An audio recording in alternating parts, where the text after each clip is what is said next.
live trading room. So we are running a couple of swing trades at the moment, and they're around about their entry points.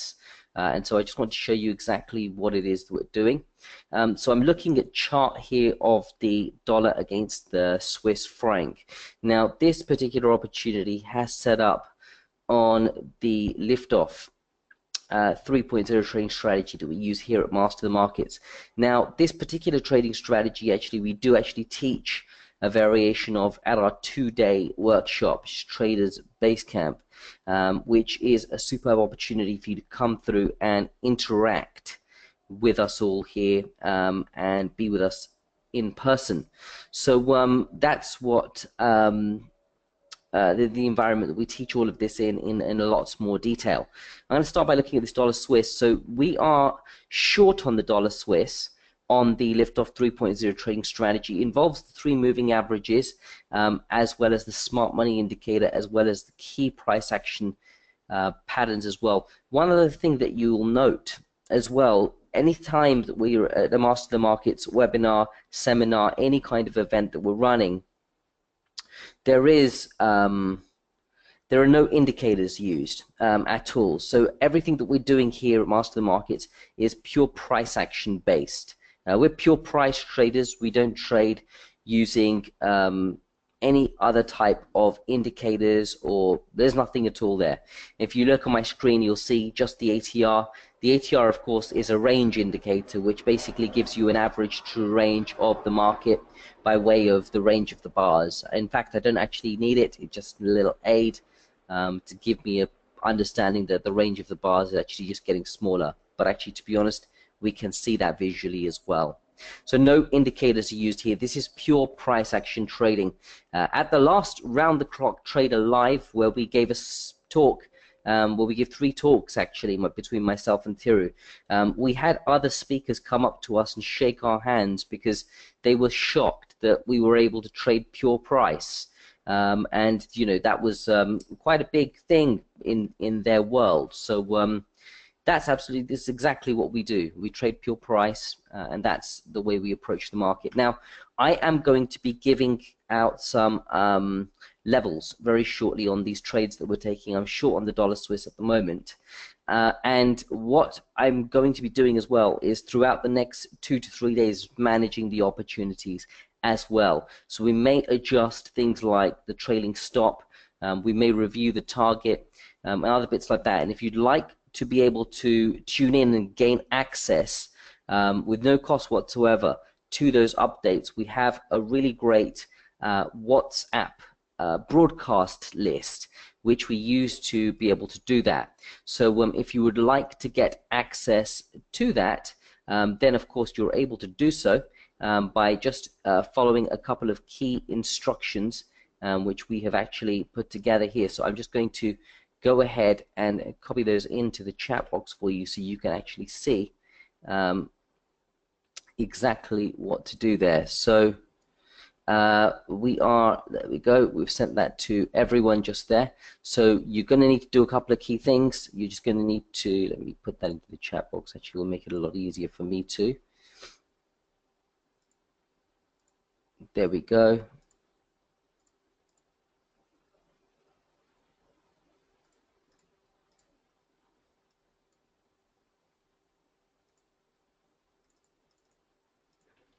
Right. So these are the steps that you're going to need to follow in order to be able to follow our live updates.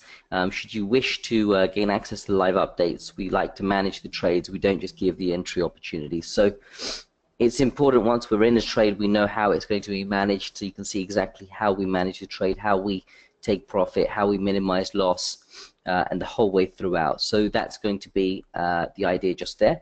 So I've put that together. Let's go ahead and open up the journal. Let's have a look at what we've done on dollar Swiss. So first of all, if we look at the dollar against the Swiss franc, we've got a couple of clear things that we can see very visually. First of all, it's in a downtrend. Now that's an important aspect because we're going to trade in line with the trend on this particular trading strategy, which is the liftoff 2.0. Also, on top of that, you've got a confirmed swing low. You can see that just there. Now, these arrows are all denoted by the smart money indicator. This is a pure price action based indicator.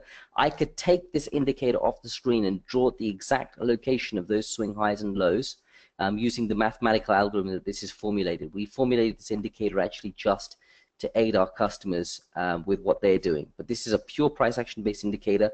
The most lucrative indicator in its category by way of open equity. If you look at the distance from point to point of where the swing highs and lows are drawn out, this is the best indicator in the space. It has no redraws. It's a superb tool, and we use it in every single trading strategy that we've built here at Master the Markets. So that's the first part. So it's got a downtrend. We've got a confirmed swing low. If you've got a confirmed swing low, we're now looking for a confirmed swing high, and that's the reason we're trading this short this morning. So we are currently short on the dollar Swiss, and I'm going to put in the levels into the chat box just here. So you've got your entry, which is 0.9724. So we're short on the dollar Swiss from 0.9724. Our stop is currently at 0.9770, and our take profit is at 0.9612. So I'm just going to make a note of this in the chat box there for you, so you've got access to that. So that's the entry, stop, and the take profit on the dollar Swiss. You can see the profit that we're targeting is for the last swing low. That's currently where we're looking to get out. And we're looking for the price to move, push down, and take us towards our last swing low. Now, why is it we're doing that? It's because we know everything by way of exact probability. Everything that we do here is mathematically based, it's probability based. It's very simple to understand and very simple to execute. It leaves no room for doubt at all, this form of trading. This form of trading is the best out there simply because it has no room for discretion. Normally, if you trade a discretionary system, it's very difficult to teach someone else. They can't reproduce it. What we're looking to do here is build profitable traders through our 2-day trading workshops like the Traders Base Camp with reproducible and scalable systems. To do that, we need to teach quantified methodologies, which is one of the trading strategies we've built here, the Liftoff 2.0, does perfectly. So take a look at this. We're short on the dollar Swiss from this level here. This was our entry. We took this last night in our live trading room. 9724 is the entry level. Our stop above the high of this bar just here, and our take profit is on the low here. Now, you may ask the question why the take profit is where it is on that last swing low. Why do you think we've put the take profit on this swing low? What do you think is the reason for that? Let's get a little bit of audience interaction happening.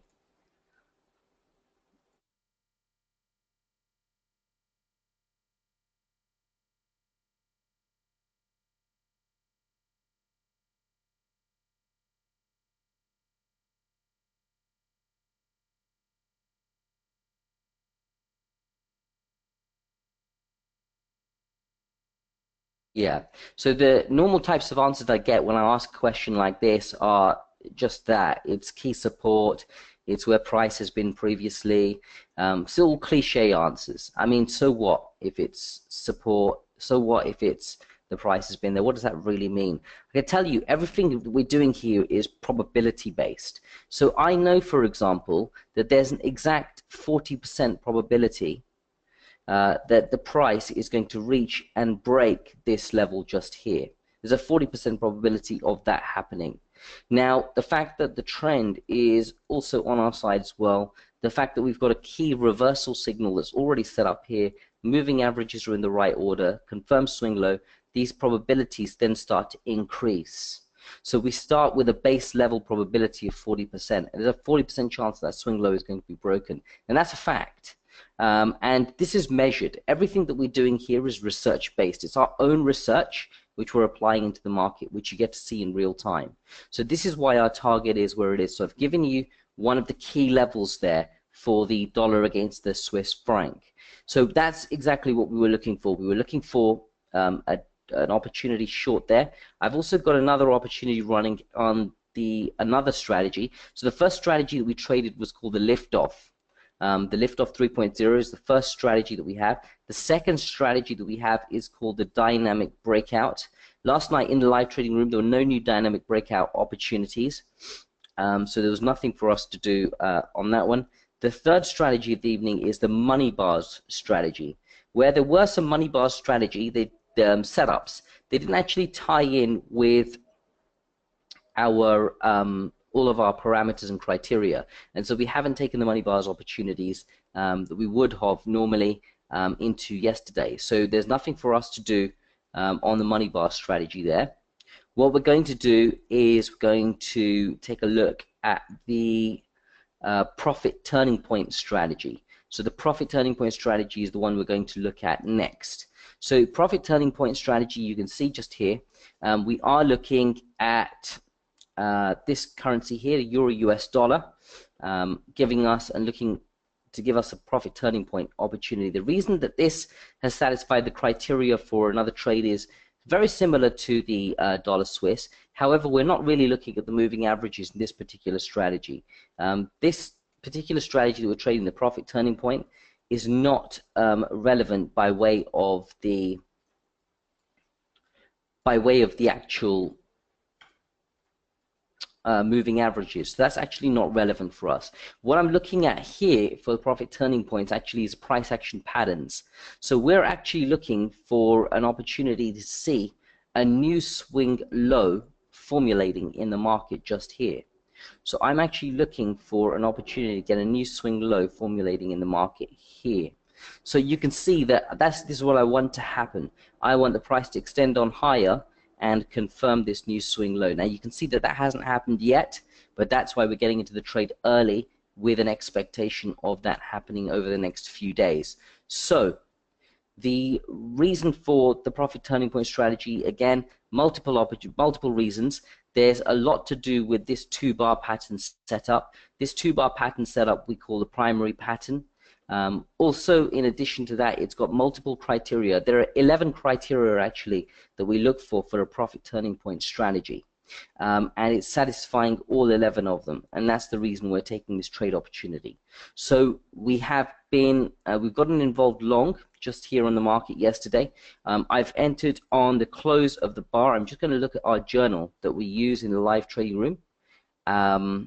And we also give you a copy of when you come to the Traders Basecamp 2-day workshop, and you can see that the entry that we're using just here is, let's have a quick look. I've lost my chat box, not to worry. Let me just find that there. There it is. Great. Okay, so I'm also looking at this opportunity here on the euro dollar. This is actually pulled back, which is perfect for us. So euro US dollar. This is the profit turning point strategy. We call it PTP for short. The entry into this trade is 1.1170. The stop loss is 1.1124, and the take profit is 1.11233. So I've actually dropped that into the chat box there for you to do your analysis on. So this is what we've done long yesterday. So we are currently, in fact, apologies, there we go.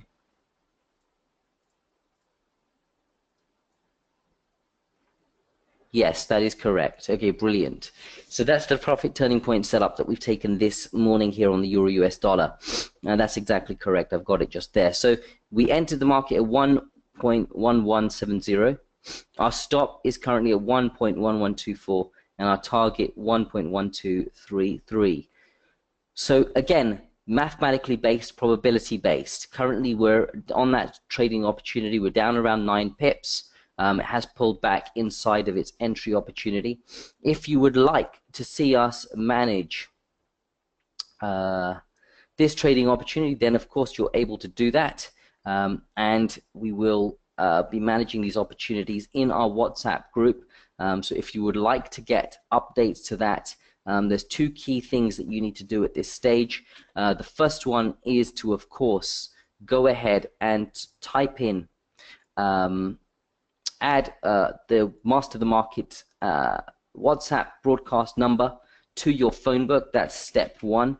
And then, of course, step two is to send us a message in this chat box with your name and number, so we're able to get our team on the back end to add you to our broadcast list just there. So if you'd like to gain the updates of what we're going to be doing with these trades moving forward, I will be updating how these trades progress and what we do by way of trade management later on into the day. So if you'd like to receive those updates, we will be putting them into the box just there. In the meantime, I'm going to just move over to just give a short introduction about myself, and I have a couple more trade opportunities after that that we can assess, which are not yet triggered, and so we can have a look for those as well into this morning. Let's go over to my presentation.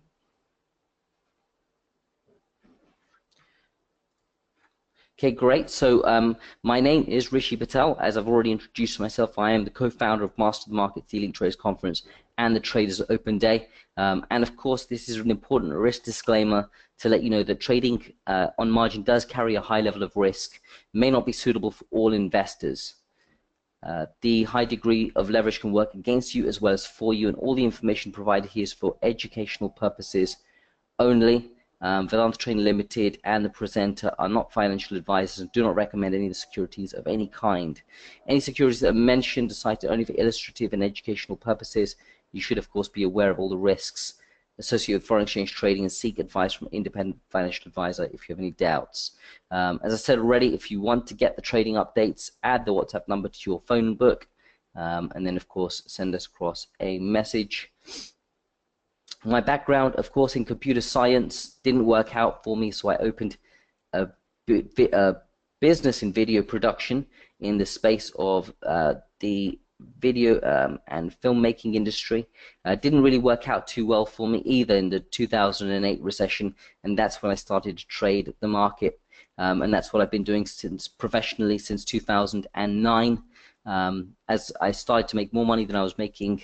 Well, I started to make more money in 15 minutes a day than I was in a complete day of my full-time video business. So I actually switched over from video production over to trading the market live, and of course, which I've enjoyed very much. And so hence, of course, I'm a trader now today. Been trading professionally since 2009 through 2017 now, so we've got around 8 years of experience behind us in this space. And that's between myself and Tiru, that's 16 years. And then, of course, when we integrate our senior mentors who we've worked with, such as Mark Brown, who you'll see just here.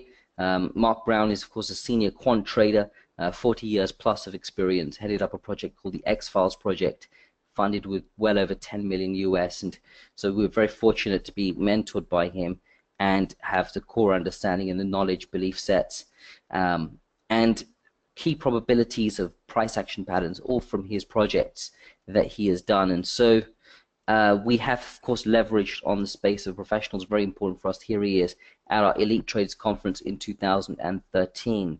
I'm also an international speaker, spoken on stages all across the world. This is me speaking at the Easy Forex Conference in Guangzhou in China, just there. And of course, this is our new website. Check it out at masterthemarkets.net. This is Tiru, who's the founder of the business as well.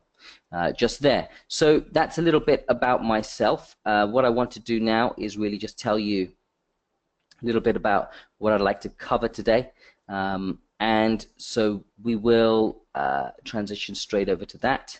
I should also let you know that this is an interactive presentation, so you have an opportunity to win some great prizes.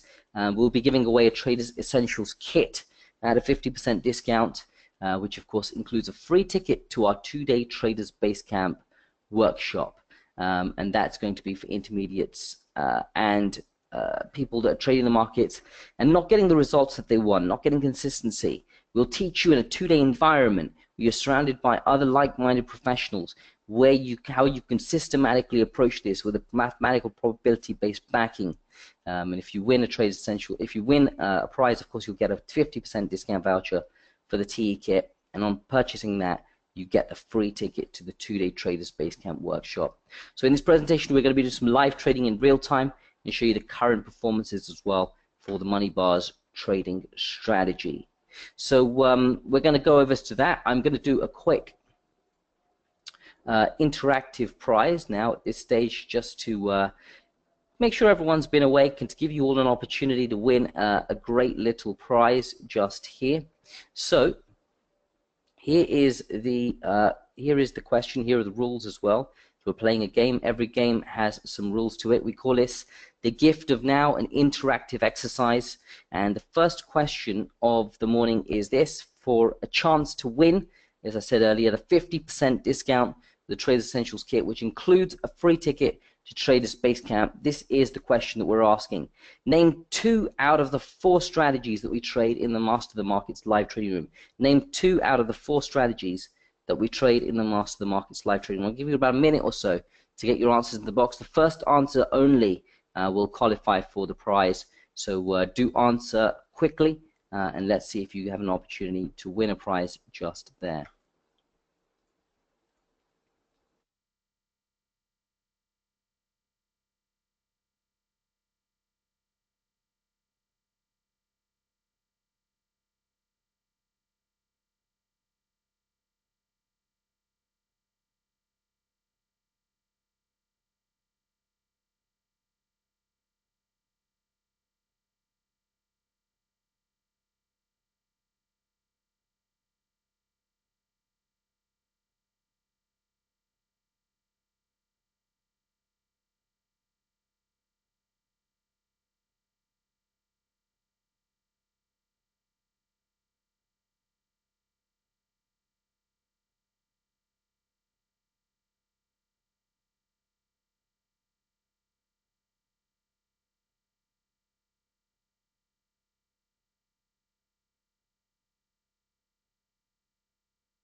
Okay, so quite a few answers coming in just there, which is quite interesting. So what we'll look to do is, of course, we'll wade through that, and one of my team will get in touch with you to let you know you've won, and they'll send you across a private message. So be on the lookout for that.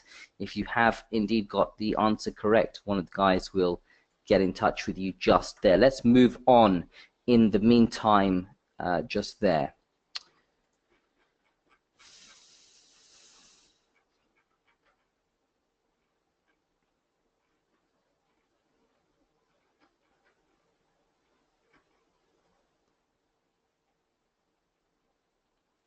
Great. So there is a key problem in the trading space, which we've identified over the time we've been coaching, mentoring well over 20,000 people in this space. How we approach the financial markets, how we do it in a systematic, methodological, quantified way. There has been a very key way of actually approaching this, and we will see very shortly how we actually do that. But first of all, before we explain what the issue is, it'll be better to what we found as a solution. It will be better to understand what the problem is, and I can tell you what the problem is very clearly. So we find that most traders in this space that we've come across in the 9 years we've been involved in the markets now, between myself and Thierry each, We've mentored, we've coached well over 10,000 people each. There's 20,000 people in total in the live space. We've done that through live trading seminars. We've done it through live in-person classroom-based workshops. And we've mentored and worked with these people, and we've found a common psychology. Most people that we speak to, and that's plus upwards of 99%, don't know why they're trading a particular trading strategy and what its concept and objective is. They also don't know when to stop trading it and when it stops working. They've got no quantified cutoff point for it, and also they don't know when to change its parameters. And most traders will actually start trading a strategy without having any of that backing knowledge at all, and without any key results. And what happens as a result of doing all of this is traders start to trade the market. They get some degree of success in the beginning. They do get some success, and that's all due to what we call unconscious incompetence, where you don't really know what you don't know. So you enter the space quite new, and that's why that results in gaining some kind of profitability. That leads to then the market is actually very clever, because then it gives you a false sense of reality, and that's when people start to become very confident, and that's when they start to lose money and start to break even. They can never really get any consistent sustainable profitability. Just never happens. And as a result of that, most traders are trading inconsistent parameters. Their execution is inconsistent. When I say inconsistent parameters, what I mean are things like any kind of, if you look at any trader, so you're going to see lots of traders throughout today. For those of you that are tuning in for the next couple of hours, you see lots of traders throughout today. You know, one of the things that you can ask them is, do you use any single set of parameters consistently? And what's the result of using those parameters over a 20 trade period? And it will be very interesting to see how many of the traders can actually answer that, because not a lot of people that I've come across are able to trade a consistent set of parameters. First of all, people guess where swing highs and swing lows are. They don't even have a quantified mathematical way of measuring it. As a result of all of that, when your base level parameters are inconsistent, naturally your execution is going to become consistent as well. Even if it's going to become inconsistent as well. Even if you have consistent execution, but you have inconsistent parameters, you're still not going to get the results that you want, because your execution, even though it's consistent, will still be useless. That leads to an invalid set of statistics. Your stats at the end of your trading, they don't tell you anything. They don't tell you whether you're going to end up making a net profit on that system, how your system is really performing, what its drawdown really is. You won't know any of that key vital data. If you don't know any of that, then you're just going to deliver an inconsistent set of results. Now note, in the first 3 boxes that I showed you here, inconsistent parameters, inconsistent execution, invalid statistics, I didn't talk about the results, because the results only come at the end. You get inconsistent results only when you use this setup. And so what you really need to do is use a consistent set of parameters. And Liftoff 1.0 was like that. Because the Liftoff 1.0, I've shown you a strange setup today for the Liftoff 3.0.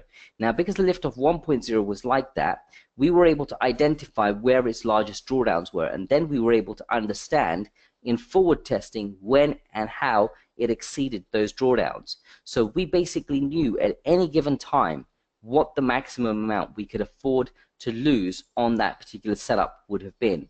So we knew, for example, that on the Liftoff 1.0, which is the first variation of this trade strategy that we ever constructed, the maximum, what we call a peak to valley drawdown, was 4.53% over a 2-month period.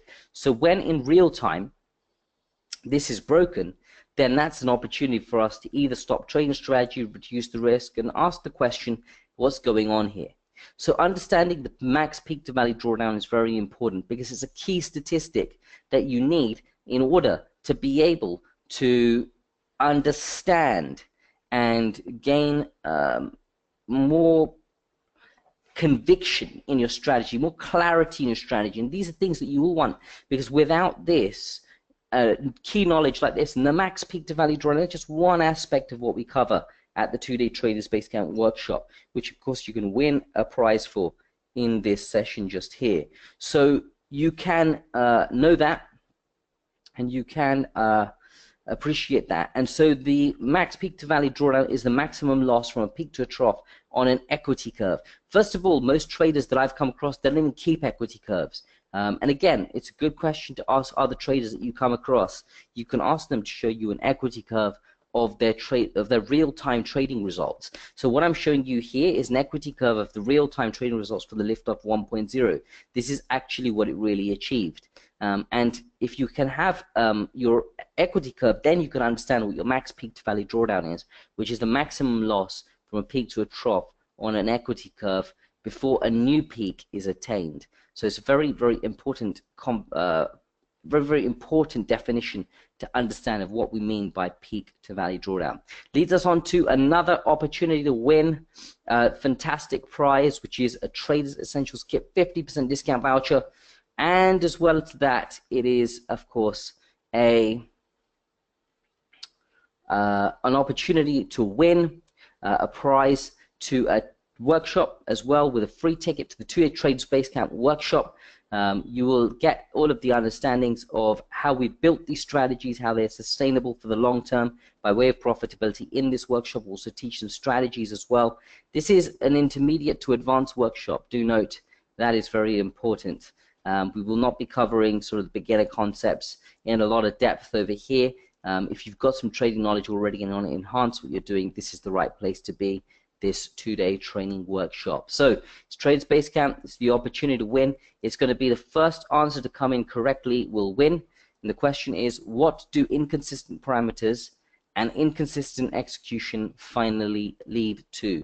What do inconsistent parameters and inconsistent execution finally lead to? I'm going to give you about a minute or so, put myself on mute to answer the question, and then we'll resume on from there.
Okay, so well done in that case to Mr. Kapadia. You've actually got the answer correct, and you've done it in the shortest space of time as well.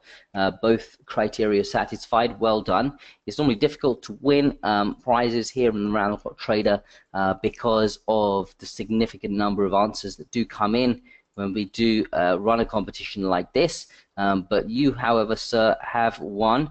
You have not only answered the question correctly, but you have also given it in the shorter space of time as well. So well done to you, sir.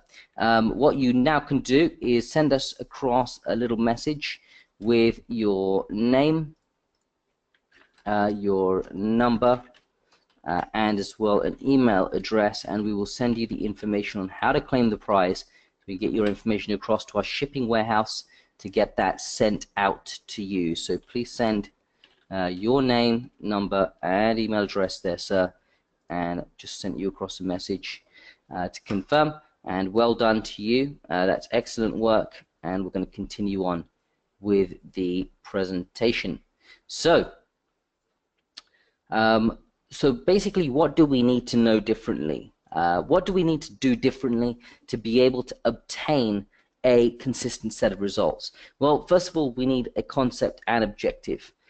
So what is the concept and objective of the liftoff strategy? So the liftoff 3.0 trading strategy has a concept of capturing, has an objective of capturing 70% of the phase one move after the market.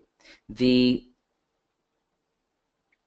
whole point is that the market looks to accumulate, and also then it looks to consolidate, and then it looks to break out, and we're looking to capture that key breakout. That's the whole concept behind it. And the accumulation and profit release, of course, is the concept on which this is also based. When do we know if it stops working? When it will exceed a certain drawdown. So if it exceeds a more than 4.53% loss over a 3-month period, then we will be able to cut it off. So when we exceed the max peak to valley drawdown. And that's what, when we know this, for all of the trading strategies that we know. One of the other things I want to show you now is also how the trading strategy performs on the money bars strategy that we have here in the Master Markets trading room. So the money bars trading strategy is actually something that we put together just yesterday, and I have to give credit to compiling this data to actually one of our course graduates. So superb guy, his name's Per, and he's absolutely brilliant. He's put this together for us to be able to show you today what the results look like on the money bars trading strategies. He compiled the results over 5 currencies over 2.5 years, from 2015 through 17. These are all of the opportunities that have taken place on the money bars trading strategy. And if you look from the 6th of February 15 all the way through to just now, these are all of the setups that we've taken, and the net result on just the pound dollar is 1,164 pips. So 1,164 pips was obtained over 22 trades just there, representing 8.9% if you trade by way of percent. So the money bars strategy on just the pound dollar on 22 trades has yielded that. And then if you look at the euro dollar, again you'll see a similar period over 24 trades this time. What has the market given us? It's given us 1,453 pips, or 19.29% upside this time around. And if you look carefully, you'll see one of the key things that we've obtained here on the liftoff, on this money bar strategy, is the fact that we have actually got very few losing trades. We're able to make the system a high reliability system. It has very few losing trades because it knows how to pick out the turning points. So there's 75% reliability here on the euro US dollar. So while there are only 24 trades over the 2.5 year period, that's plenty of trades to take over 2.5 years, especially when it's just one currency. We're getting a 1,453 pip upside with a 75% reliability. Now, this is not the important part. The important part is understanding here that, first of all, these trades are all taken according to a systematic, quantified backtesting procedure, which then means that if I were to reproduce these results in real time, we could easily reproduce this without having any doubt exactly where we should and shouldn't be getting into the market. So this is a really important thing to understand here at the Master Markets live trading room, because everything we need to do here needs to be reproduced and scaled. That's what's important. So reproducing and scaling the profits is what is important just there, and that's what we're looking to achieve, of course, over the period of time where we are looking to get some traction here. So we will go ahead and move on, but that's the important thing to understand is how the money bar strategy performs, not just by way of how much profitable upside it gives us, but also what is the maximum drawdown peak to valley again of the strategy. You can see the dollar Swiss here doesn't perform as well on the money bar strategy. Over the 2.5-year period, only gives us 288 pips of upside profit. The dollar Japanese yen also doesn't perform as well, 724 pips. But of course, we're looking to add all of these together, and that's the key thing just here. So you can see the dollar yen, of course, has a much larger peak to valley drawdown. You can see some of the drawdowns here are a lot larger. So you have to give away 405 pips in order to be able to get the preceding 577. And that's what's important about this particular trade strategy. So you need to understand what is it, my drawdown is, where will I cut the trade off. If you don't know what your drawdown is, after you take a trade, 2 or 3 trades according to your strategy, you'll then cut it off because you're too scared to take the future trades, which you can then see yield a better net profit. This is what you've got to understand. If you don't understand this, then you shouldn't be trading because you're quite literally wasting your time, and what you're doing is you're lining the pockets of professionals like those of us that are trading in the Master Markets live trading room, attended Traders Basecamp workshops, understand the psychology of market makers, how they build the markets so that we can capitalize on that upside. And of course, that's what we teach people how to do on a professional basis. So that's the whole key just there. Let's then move on as well just here, and I wonder if there is another interactive exercise, and there is. So we have an interactive exercise, the final one of the session. So there's a last chance to win a prize, and there's so many of you taking part here with these exercises. You can win. Don't think that it's too impossible not to get in there. You have to put your answer in the quickest space of time, just like the last prize winner did. So what you're going to need to do here is same thing again. Fastest answer first will actually win the prize. And the question is, did we take more or less trades in the liftoff 2.0? So was it more or less trades that we actually took in the liftoff 2.0? Can only be one of the two answers. It's either going to be more or less, and we'll look to see which of the answers are going to come in the fastest. And there are many answers coming in. Thank you for the interaction. I'm just going to put myself on mute for a minute while we look over who is coming earliest.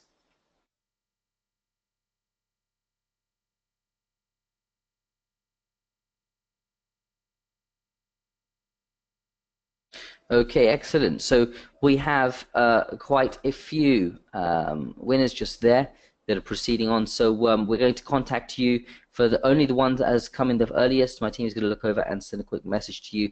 You're going to be asked to send over your name, email, and contact number if you are so contacted. So please do that, and we will, of course, go ahead and reach out to you just there. So good. We will take it from there. So that's pretty much drawing me to a close of my presentation today. I've shown you some live trades that we've taken in the market in real time. We've also taken those trades today. The levels are there. We're going to be managing them on a WhatsApp group that we have. I've shown you how we build quantified parameters for our trading strategies, how we actually use a model which is reproducible and scalable, because we're using things like the smart money indicator.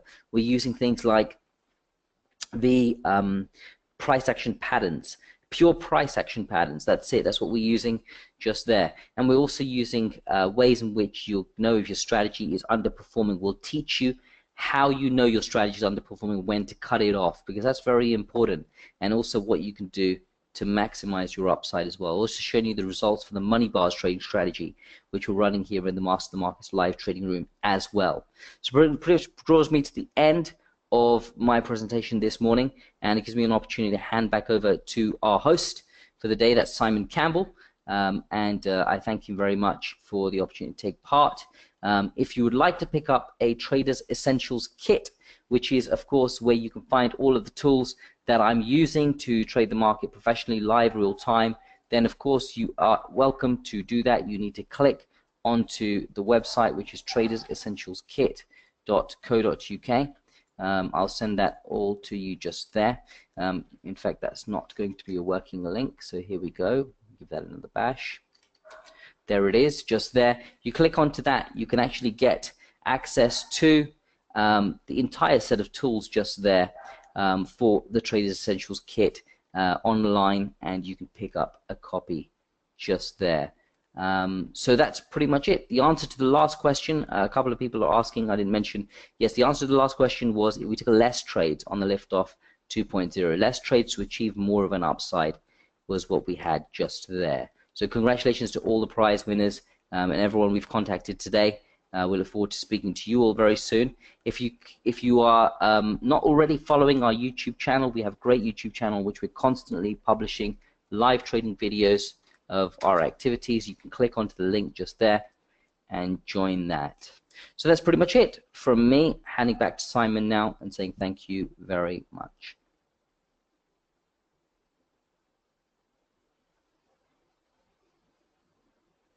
Okay, Rishi, thank you very much indeed for that, getting us started today around the clock. One more question from Richard. Said, did you mention a few trades that you were interested in but haven't yet accepted? Any comment on that? Yes, I mean there are a couple of trades setting up, but again, they haven't fulfilled all of the parameters just yet. So if you want to get involved and understand when they do set up and how they do, then and where the entry, stop, and target is going to be, we're going to publish all of that across the WhatsApp group over today. So if you're not already a part of that, then you can get access to that just by following the instructions I've already put above. But as of this point, right now at 9 a.m., those are not setting up the way that we need them to for us to get an opportunity. Very good chance it could happen a little later on into this morning, and we'll publish those opportunities on our broadcast list. That's right. Okay, fantastic. Rishi, thank you very much indeed. We'll speak to you again hopefully soon.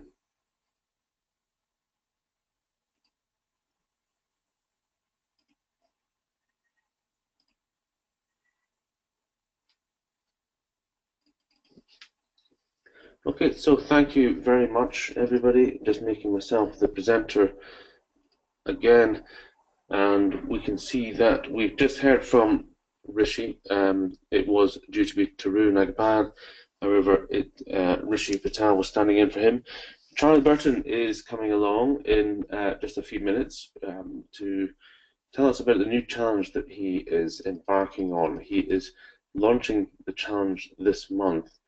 And those of you that know of Charlie Burton, he is one of the co-founders of Easy Trader, and he, in the past few years, successfully achieved his 2-year challenge of turning a £10,000 account into £100,000. So he's now raised the stakes and said, okay, over 3 years, I'm going to take a £50,000 account and turn it into £500,000. So it's going to be challenging, I think, to say the least, but he's coming in to give us a bit of an outline as to how he's planning or planned this already, what sort of assets he's going to be trading, how he's going to be trading it, and he is doing a much fuller webinar on that in early July, which we'll keep you informed about. But he's coming along just now just to give us a quick insight into how he is achieving the opening stakes for that. So I can see Charlie's already in the room, so we can go across to him in just a moment or two. Just to recap on where we are today, several new speakers joining us for the first time. John Piper, following Charlie at 10 o'clock, he's going to give us an insight into Bitcoin, gold and silver. Of course, Bitcoin caught everybody's attention in the last few months. It's been soaring to new highs. VectorVest will be the focus of the 11 o'clock presentation. David Paul, the managing director of VectorVest, will be using the program to highlight some of these fast trending stocks in the UK and the US markets, and of course the European markets. So if you have any stocks that you'd like David to analyze, 11 o'clock is the time for that. Jot down the company name or the EPIC code, and we can go and have a look at that. 12 o'clock, a new speaker, Thierry Ladougui, I believe, eyield.com. He is a technical analyst. Favors the Elliot wave theory, so he's going to be joining us at 12 o'clock, telling us about his trading community, his analysis. 1 o'clock, we've got Peter from Pelican Exchange interviewing one of their clients who's a full-time trader, James Bathurst. And then again, Alpesh Patel popping back at 2 o'clock following his Monday night webinar. He's going to be giving us an update on the post-election trading that he's been talking about in the last few weeks. So let's go across now. Still lots to go. Let's go across and see if we can bring Charlie Burton into the webinar. And I will click a couple of buttons. Morning, Simon. Good morning, Charlie. How are you? Yeah, good, thank you. And you? Great, great. You sound very fresh. You must have been up for hours. Well, yeah. The puppy had me up at 4:30 this morning, so yeah. It's like middle of the day for me. You don't need an alarm clock when you have a puppy, is that right? Exactly. Yeah. Well, puppy or children, yeah, either one will do, I'm sure. Oh, listen, super to have you. Thanks for coming along to join you. I've just been explaining to everybody that you successfully achieved your trading challenge a few years ago, the 10 to £100,000. I think it was across 2 years.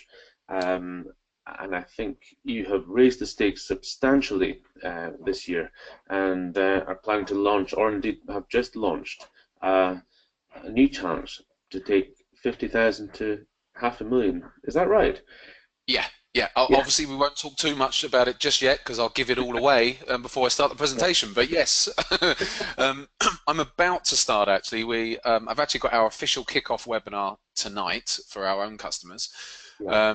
But I'll explain a little bit about that, because although I'm starting the official kickoff webinar, my accounts are in trades currently. So until I'm flat, I won't actually physically start it until I'm out of those swing trades. So because I need to get the accounts flat, then take some money out, move some money across, and then I can actually get started. So yes, I'm about to do it. Yes. Okay, so shall we go across while we've got a few minutes just to check that we can see your screen, if you're ready for me to do that? I am indeed. Let's have a look here. How's that? Fantastic. I can see the slide.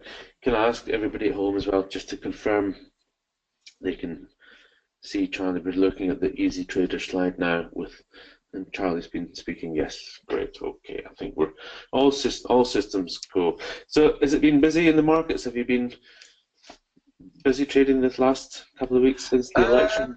Yeah, I have been actually. I mean, I don't think the election's been a major thing for me. The pound's been moving around, but it's not been too drastic. There's been some half decent moves, but no, it's just normal trading really. I do think since Easter, the markets have they seem to have gone into summer mode a little bit, but I think that's partly because of the markets have been waiting for the election, and there always seems to be a big piece of news that's about to release, and so the markets seem to be waiting. But having said that, that's more on an intraday basis where you see a little bit of sticky price action at times. But in the main, the markets are moving around quite nicely. So no, it's been quite good. Been plenty of activity.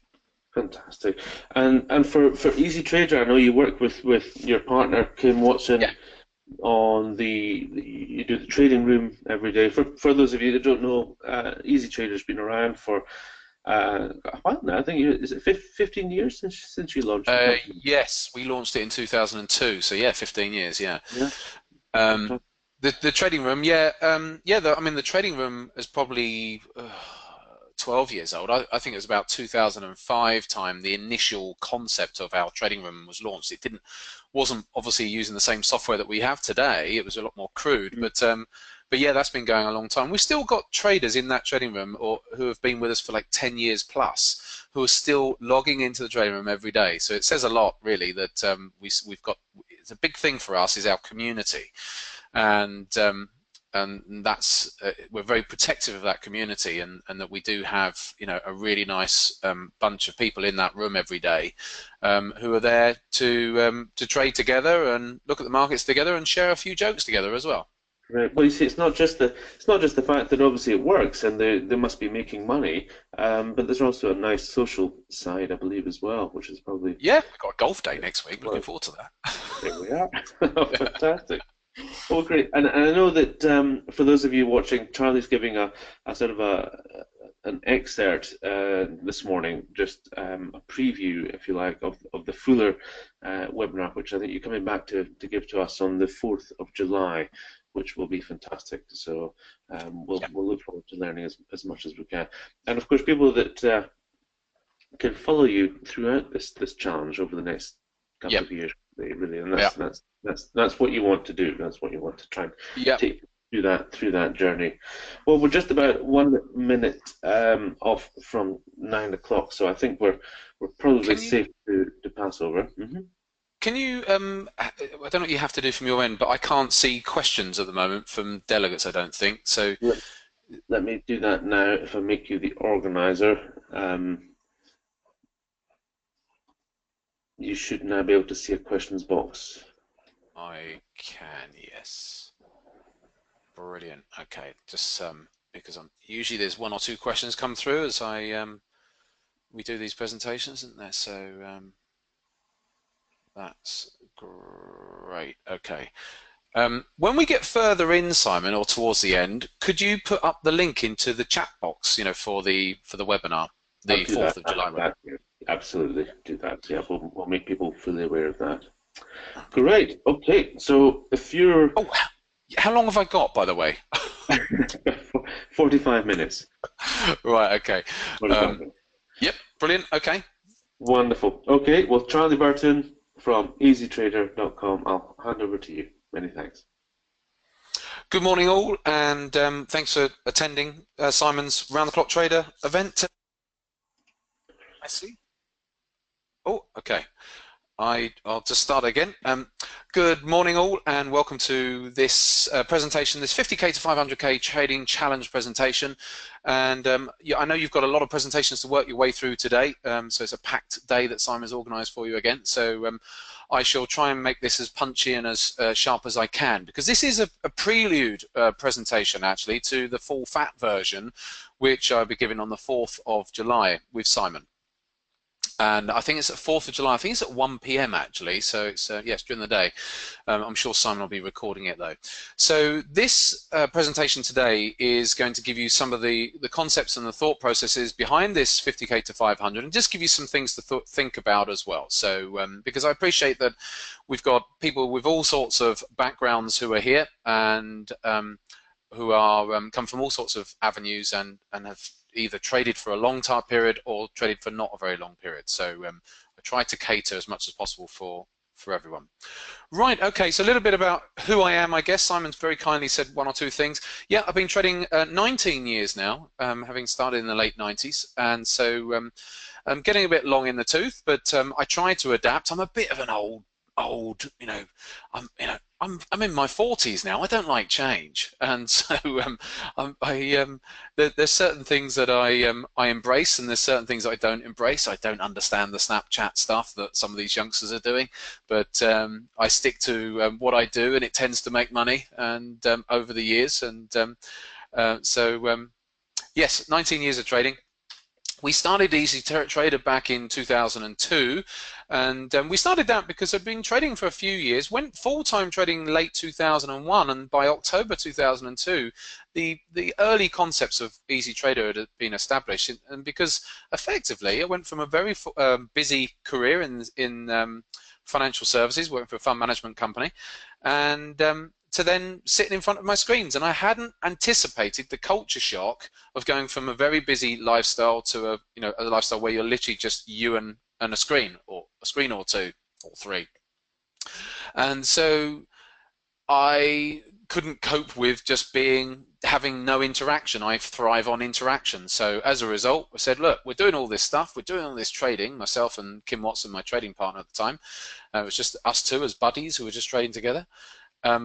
And I said, why don't we put together a little newsletter and gives us something else to do. And that's how Easy Trader was born back in 2002.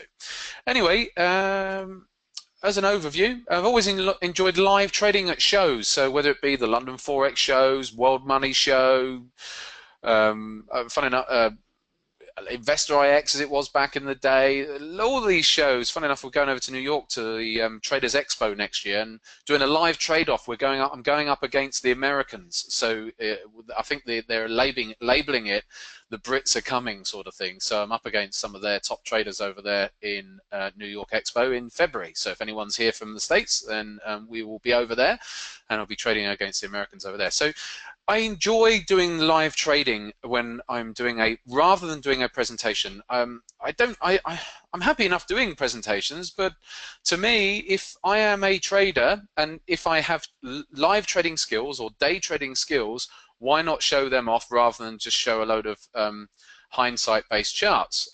So sometimes you do have to do a presentation if you want to show some examples of something, but yeah, I've always just thought I'd rather just sit there and talk people through live price action and trade in front of them where I can. So I have always enjoyed doing that.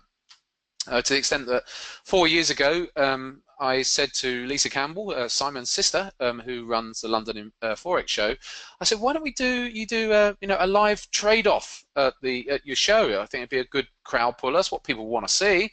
And so we started this live trade-off 4 years ago, and I'm now 4 years undefeated at that London Forex show there. Some of you may know me you may have seen the program the BBC Traders Millions by the Moment program, which was out a few years ago now. I think it was 3 years ago that was out. And I was the crazy person who was losing all that body fat and washing an already clean Porsche. But that's what they asked me to do, so I had to do it. So yes, you may have seen me on that. I'm trying to think what else I've got. What else have we got here? Oh, I've got another trading documentary in the pipeline. I've been speaking to a producer. I've just done some recording for the One Show actually, so that'll be out soon at some point.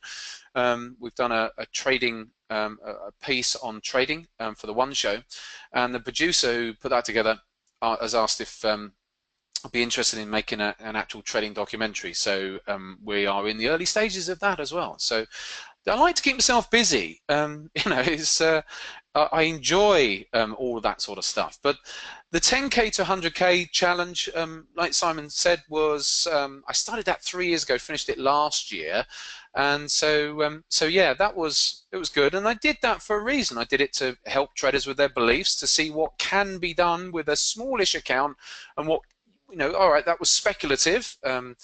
I wouldn't trade quite that aggressively on my main accounts, but it still shows what is possible when it comes to trading.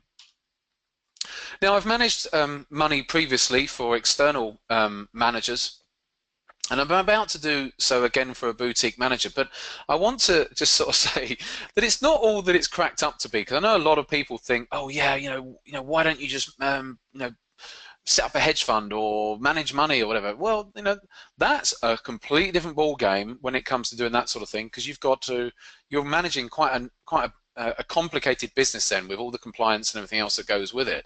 So and even when you're managing money, depending on who you're working with, you might have to create trading reports and all sorts. I'm not interested in that. I'm happy enough trading my own money, and my own money's got big enough over these 19 years where it's not that important to me to trade externally. But I do appreciate that some people do have that goal, because they think, well, if I could trade for an external money manager, that would enable me to increase the amount of money that I make. And I do get that, I understand that. But sometimes there's the old adage, be careful what you wish for, because you may find that actually trading for externally is not quite what you thought it was when you have to do all this reporting and everything else. But some people like it. To me, the only reason I'm doing it again at the moment is because it's a guy I know, and so I'm doing it as a favor for them, really. All right, I will be remunerated for it, but it's more just a favor and just putting a few swing trades through a month. Anyone can do that, though. All you've got to do is build a track record. So if you want to manage money externally, then there's all sorts of ways you can go about doing it these days. But generally, 2 to 3 years track record on a trading account. There is this big step up, though, that you could be trading, 5, 10,000 pounds, 15, 20,000 pounds, and be doing quite well with that. But it's a big step up when all of a sudden you're trading 7-figure account or something like that. So what would tend to happen is when you do go to an external manager, they will recognize that and they will only put you in certain clips at a time to make sure that your psychology is okay with trading those larger amounts. But anyway, that's a completely different subject. Okay, so why am I doing this? Why am I actually doing this 50k to 500k challenge? Well, if I click on the right button here. Firstly, I don't overly like our industry, which is a bit weird as I'm in it. But what I mean is the trading industry as a whole, from the unscrupulous brokers that we have out there, and although some of them have been brought to justice and some of them have collapsed recently, a bit like FXCM, but there are still others operating out there that that I think are unscrupulous. They give extra slippage where they can on your stops. They spike prices down to stop you out. Now, one myth that's out there is that people think that their broker moves the market to go and stop them out. A broker can't actually move the market. The market moves the market, not a broker. Broker doesn't put money in to move the market. But what a broker can do is, if a market is close to your stop, and let's say there's a news event out, they could spike their prices around those levels in order to capture your stop. So they could just do that and just spike their prices that extra 10 or 20 pips just to capture you. So there are little things that they can do like that. So I'm not overly keen on industry, and same on the education side of things. I know, well, I'm I'm an educator, but again, there's some really good educators out here, and Simon gets some of the best educators that he can find to do these round-the-clock trader days, but there's a lot of unscrupulous educators out there, which I'm sure a lot of you are aware of as well. And so for that reason, I think it's important for me to be able to do something which most are unwilling to do. And so that's the first thing, is to put my neck on the line and say, look, I am willing to stand here and trade over a sustained period of time.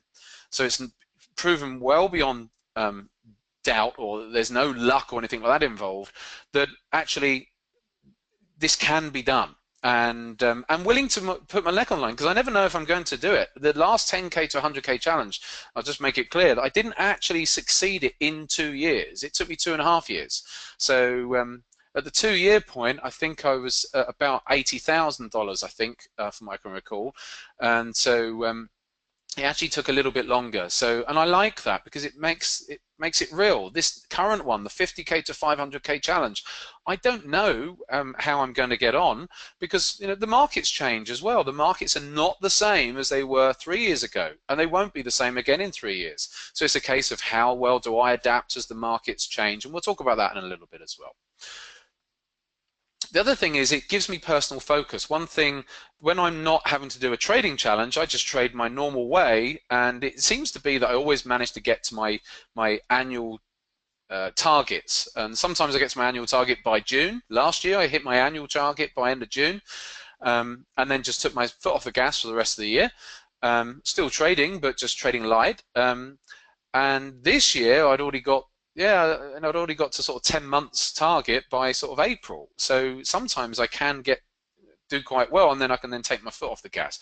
Other times it may not work out that way, so it depends on the year.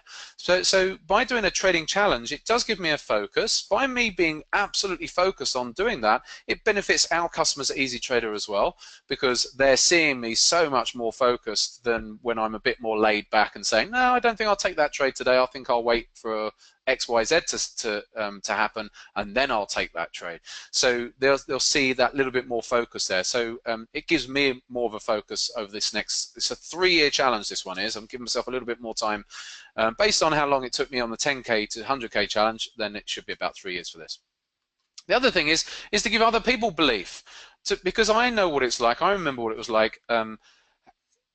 Trying to get to that point where you believe in yourself. You're trading and you're learning, but you're always, every trade you put on, you sort of hope that it's going to succeed, or you hope you're going to make money over the course of a month or 3 months or whatever, until you get to the point in your experience where you have that greater confidence, then a lot of the time you're living in hope. And so if people can see someone putting their neck on the line and showing their results, then it hopefully gives them belief to say, do you know what? This guy, he doesn't use any magic fairy dust. He tells us there is no secrets. He's shown us what he does do. It's just a case of a bit of hard work and perseverance, and effectively that's all it is. And lastly, I have to put this one in there. I do get a little bit of significance out of it. Like a lot of us who do these things, I do have a bit of an ego, and I like the fact that people are interested in what I do and what I've done as a trader and stuff. So I do get a bit of significance out of that. Did you think when the BBC called and they said, "Oh, would you like to be in this documentary?" that I cowered away? No, I was, yes, I'll go, I'll do that. So you do get a bit of significance from it, and that's just part of my personality that I like to show off here and there. Sometimes it can, hopefully it doesn't backfire on me, hey? So we shall see how I get on. Okay, right. So I've put a question here. What does the average trader trade with? So the average trader trades with how much in their account? Would any of you hazard a guess? How much does the average trader trade with in their account? Retail trader. I'm seeing a lot of 10,000s coming in. Yeah, 2 to 5,000, Alan's saying. 5,000.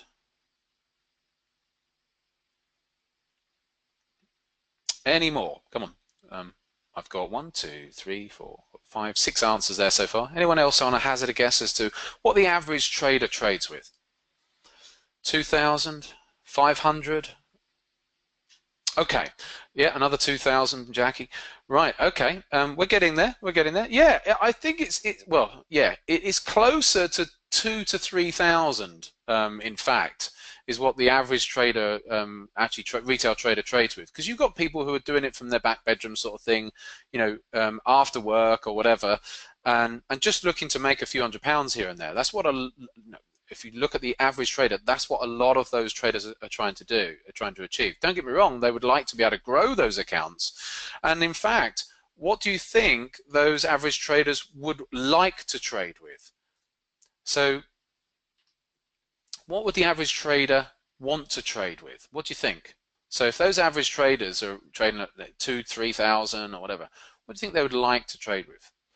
Now, obviously, we could all put, $1 million or whatever, but the reality is, let's see what you're saying. Yeah, I'm seeing, okay, we've got, Caroline said 100,000, and we've got Paul said 25, and we've got D has said 25, 10,000 Rob, 100K David, 10 to 20,000 Alan. Yes.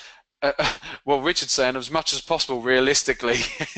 Yeah, exactly. I've got another one, 20,000. Yeah, great. Okay, so yeah, again, from the snapshot what I've got from speaking to our customers who are in that position, a lot of people, that 30,000 to 50,000 bracket is an ideal sort of area for them, because you've got to talk about realistically. If someone's got 2,000 or 3,000, it's unrealistic they're probably ever going to have 500,000 if they've only got 2,000 or 3,000, unless they've got a way of adding to that or whatever. And so a lot of them actually say, do you know what? If I had 30 to 50,000, I'd be more than happy with that. I could make some half decent gains on that, and that would be ideal. And maybe I can grow it from there, but that seems to be about where most people are. And so that's how I came up with, or one of the reasons why I came up with that starting figure of 50K, because if I'd have gone, the last challenge I did was 10K to 100K. So the logical point to start this one would have been starting at 100K and then going to 1 million, yeah, then this next challenge.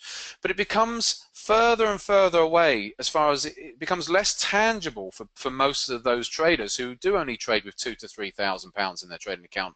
Even people who've got £5,000 or £10,000, it starts thinking, oh, blimey, it's so far away, it's unrealistic to me. But if it's 50K, starting at 50K, a lot of those people were still aspiring to get to that 30 to 50K amount.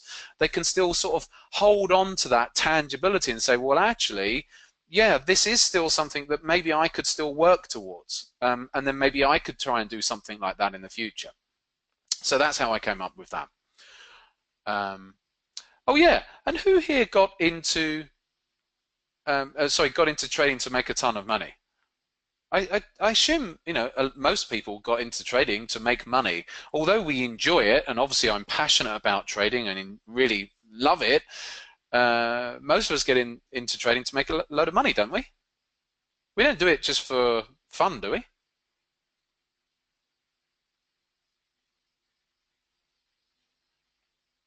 So I'm just waiting to see if I'm going to get any answers here.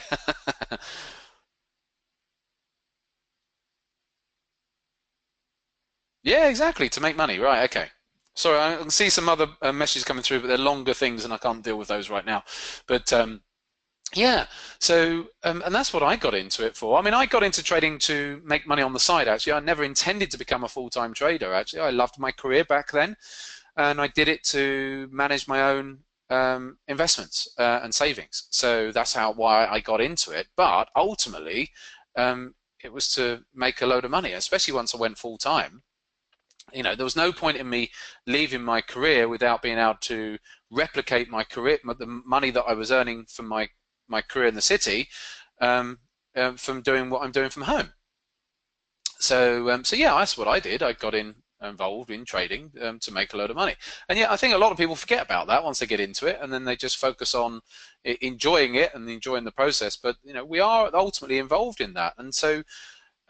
And that's what I did. You know, I wanted to increase my trading accounts as much as possible, and that's what I've done over these years. I was motivated by the market wizards, Paul Tudor Jones, Ed Seykota, and the likes. But interestingly, and a lot of people don't talk about this, I found a natural level a few years ago, a natural level, and some of you, you know, you won't know what this is at the moment, maybe, but you will get to a point where you say, do you know what? I know when I started trading, I wanted to become the next Paul Tudor Jones. But I've found a natural level where I'm happy with the position size that I'm trading with. I'm happy with earning the amount of money I'm earning. And that's where I got to a few years ago, where I was at a position size where it was very comfortable, and I didn't feel like I needed to carry on increasing and increasing and increasing. My account still increases because it still grows year in, year out, but I don't actually increase my position size anymore. I'm just at a comfortable level. I'm comfortable with the earnings that I make from trading, and so yeah, sometimes you think you want to become that next multiple billionaire or whatever trader, but in fact you get to a level. For some people, that level might be they grow their account and they get to £50,000, let's say, and they are more than happy with that. For someone else, it might be $500,000. For another person, it might be 7 figures. But I'll just lay that out there for you, because you may find you get to a natural level where you say, do you know what? I'm happy with this. So anyway, so I have a 10-year plan, and then I'm done. I'm the easy trader. About another 10 years. I'm 44 now, so by the time I'm 54, I'll be wanting to back away from doing all of that, and then I'm sailing around the Med and doing other things. But I'll always trade. But at the moment, it's compound my accounts. I do have to take money out of my accounts, obviously, but I'm still growing them. And then in 10 years' time, then I get to enjoy it, and then just trade as I do whatever I want to do in the sort of semi-retirement, but just trade all the way, and that's all I'll do. Okay, so the challenge. Firstly, what I want to do is show you some of the results from that first 10K challenge. Okay, if you're okay with that, I want to show you some results from that first 10K challenge. So I've just pulled up the account as it was, and it started out around about £8,000 I think it was. And so I'm just going to go through. These were all the trades. This is back in March of 2013 when this started. And so what I want you to do is it just shows you the market that I'm trading, and then the P&L and everything else. I'm just going to flick through a little bit so you can get an idea of the sort of wins and losses that I get, the wins and the losses, and you're going to see plenty of losses in here actually. So, and you can see this is the account as the account's growing. Although it was a $10,000 challenge, obviously that meant I started it on around about 8,000, just over £8,000. So about $10,000. And so what you'll see is, yes, the account's growing here. This is in this first early stage, and I got lucky that when I first started it, it grew quite quickly, but then it got to 13, 14,000 and then stagnated for a little bit here in, just only in April of that year. But you can see, plenty of losers and then a few winners, plenty of losers, and this is the thing that people say, oh God, they were surprised at just how many losers there were, because people think when you're a professional trader, you must have such a bigger win rate, which is not true. In fact, the professional traders that I know tend to have lower win rates, not higher win rates, and yet all the marketing out there on the interweb would have you believe that professional traders trade with high win rates, and it's not really the case, because what professional traders are good at is running their trades. Yeah, so they're running their trades for big profits. Now, in order to run your trades for big profits, you have to, give them space to run, and they will run into profit and then sometimes roll all the way back over again. If you start trading your stops too aggressively, then all you're going to end up doing is getting stopped out before you've given the trade room to breathe. So if you go back to those traders like Ed Sakota, his average win rate about 30%. One of the most successful traders of all time, win rate 30%. Paul Tudor Jones, similar, a little bit higher, I think Paul's was. But you see these masters of the universe when it comes to trading, and they trade with these lower hit rates because they're very good at running their winners. But they also have winners that do turn back up again, then turn back against them. So, yeah, you'll see plenty of losers in here. It's not necessarily a case of oh, it's always right. So let's scroll through. How am I doing for time? I've got loads of time, so we're doing well here. And we're now into June of 2013. So by this point, the account's now already got up to 18,000. So I was, like I said, speculatively trading it. So in a few months, I'd already done 100%, which was, it's a big return. But at the same time, sometimes you get lucky, and it was just a rich seam at that point where I just had a good run for a few months. And then there'll be months when it just goes sideways. So we get into the 22s, 23s, I'm sure, then it goes back down to 21, look. Back to 23, 24, and I think it stagnated around here. I'm sure it did, 25s all into August. I'm sure it pulls back then into the 24s, into September, 23s. Do you see what I mean? Into September. So it's not always going to be just going up, up, and up. And look, we're still into October now and still on 24,000. So there are periods where the account just goes sideways effectively. And you're not always going to be increasing the account all of the time. But if you stick to your principles and you don't allow ill discipline to creep in because of frustration, because your account's been going sideways for a couple of months, then that enables you to carry on going through those static periods. And then when all of a sudden the markets are working for you, then you break out again and look at that, back up into the 27,000s. And let's see where we get to now. I'm just trying to speed it up a little bit. So it still came back a bit here. More losses here. Then all of a sudden back up to 29.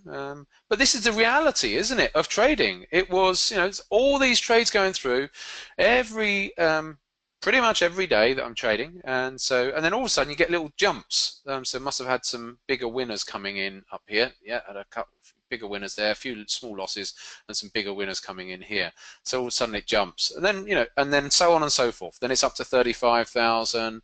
36, 37, 38, and then I had some bigger swing trades that I was putting on. I'm sure we take a dip soon and it comes all the way back down a bit, because I had some big swing trades in 2014 at some point, which I had a high conviction level on, kept on trying them, and they kept failing. So you can see again 38,000s, 37s, 39s. At some point, 37. Okay, so it broke up to 43 by August. I think maybe it was from there that it came down. It's the first time I've looked at this for a while. Yeah, there you go. So it's come all the way back down to 32 from being up at 43. So, you know, there you go. There's a drawdown for you. And that was just from taking some big losses, sustained losses along this period. Look at these. These were all the swing trades because they're all bigger losses there from where I'd been attempting these swings, which just weren't working out. So then you just have to dust yourself off, back to the drawing board. Oh, blimey, it even gone down to 28, look. And then, oh yeah, the thing was, although it had gone down to 29 in closed trades, I was sitting in open swing positions. So I knew I had these big open swings, obviously yet to bank. So yeah, so then they banked in and we're up to 50 odd thousand and so on and so forth. So there you go. There's a snapshot of where that was. If you want to see the whole of the webinar and what I achieved on that all the way through, you can always go to easytrader.com and see the rest there. So the first thing is to say is what do you notice? And I think I'll answer it for you, but the thing that mostly that you notice is that there are plenty of losing trades, like I've already alluded to. So you don't always have to be focused on being right all of the time. I always say, you know, just focus on, you know, the current trade is just one in the next 100 trades. So it doesn't matter if it's right or wrong. What's more important is a collective of trades and how you're getting on across those. And again, it doesn't matter if you're right only a smaller percentage of the time. You don't have to be right 70, 80, whatever percent of the time.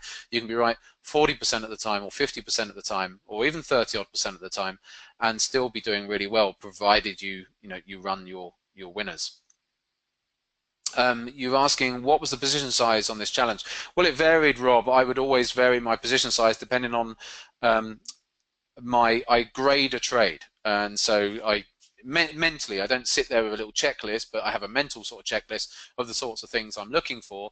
So if the trades are good quality, then I would trade them at full size. If they're okay, but you know I'd still want to trade them, then I'd just downgrade the position sizing.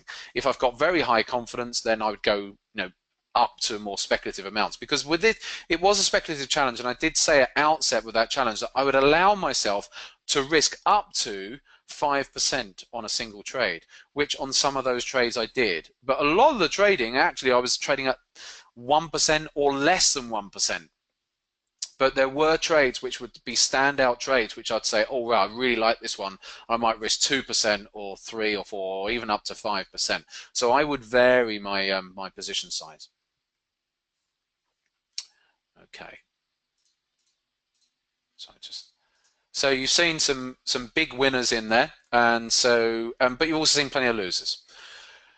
So you've also seen that the account doesn't go up in a straight line. I was speculatively trading that, so yes, there was more, that deep drawdown there when I started really hammering it for those swing trades, and then it came up quite a lot as well because I had those other swing trades in place. So it doesn't always go in a straight line, even if you're not trading it quite as speculatively as I was there. You're still going to have those flat periods, and I have that on my main accounts, and I have drawdowns on my main accounts, not to those degrees, but I still have drawdown periods as well. So that's the reality. The key is that I always say that the difference between a successful trader and a losing trader a lot of the time is just how they manage the losing periods. Unsuccessful traders, when they start going, the account goes flat or they go for a small drawdown, they get frustrated, and that frustration can lead to more losses. Because they then start over trading to try and make money back, or over gearing to make money back, and all those sorts of things. So it's not like you won't experience flat periods, because I always find it funny that people think that, oh, I just make every 5% every month. You don't make 5% every month. No one makes every 5% every month. Don't get me wrong, some of the people out there on the internet might be telling you that they make 5% every month, but it's not a job, it's the markets. The markets are organic things, they move around. You can't possibly make the same amount every month. One month you might make a certain amount, another month you might be flat or negative, or make a completely different amount. So that's the realities. But what happens is you get to the end of the year and you overall get to a certain target or a certain level anyway. So yeah, the realities of trading is you don't make the money every month. You have an equity curve, and it goes both up and down. So I expect the new challenge to be similar but different. Now, why do I think similar but different? Well, the markets have actually changed, and the markets aren't the same as they were back in 2013 and 14. Of course they're not. Anyone hazard a guess as to why the markets have changed? Anyone hazard a guess as to why the markets have changed since 2013 and 14? What's happened since then that could have affected the markets? Got global debt being mentioned here. Algos, yes. Automated trading, yes. What was one other very large event that happened 2 years ago? Really affected the forex markets in particular, because I trade the forex markets a lot. I do trade indices. I'm in index positions at the moment. Yes, the Swiss franc SNB, the Swiss National Bank crisis, when they unpegged themselves to the euro. So now that sent shockwaves across the system, and what happened was a lot of the banks after that, everyone got their fingers burnt basically, and so a lot of the banks just pulled back on the amount of liquidity they were offering, and so the markets, the forex markets, haven't quite been the same since then. There's just not as much liquidity. There's still plenty, but it's not what it was. So the markets have changed in a subtle way. So as a discretionary trader, I can adapt to that. I can adapt to the fact that sometimes you do get these stickier periods during the day if you're day trading. It doesn't really matter so much with the swing trading, but certainly the day trading, there's a little bit less liquidity there than there once was. But you've also got things like, if I can bring my cursor up, we've got Brexit, we've got someone called Trump over in America who has the ability to affect the markets. Yeah, and automation are running at apparently around about 90%. Now, and part of the reason why sometimes the markets are choppy is because of automation as well, because that's brought about some of this choppiness, because the big institutions are basically trading against each other and muting each other out. So in fact, the big institutions aren't making money with their automated trading. And again, a lot of people think that they're absolutely hammering it. They might be with the HFT companies are, but again, it's only a few at the top that are really the people at the first of the queue that are making the money there. So does this mean that you can't make money? Well, no, not at all. We always have, as individual traders, have one key advantage. What's our key advantage as individual traders? What's our key advantage as an individual trader over and above hedge funds and all the bigger players?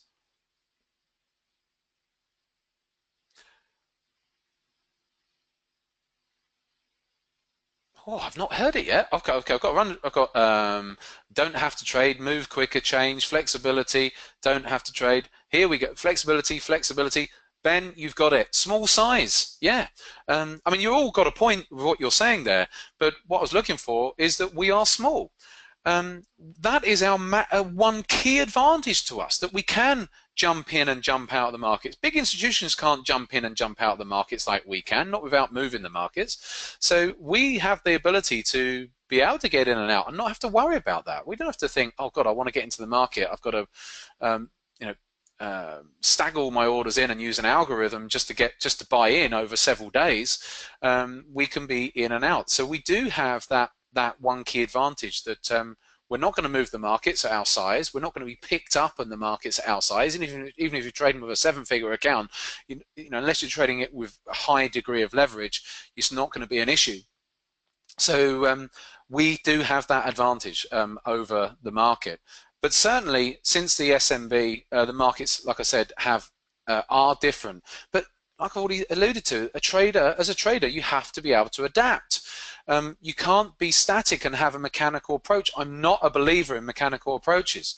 I think if you try and do back test a strategy, that's fine, and I believe in back testing.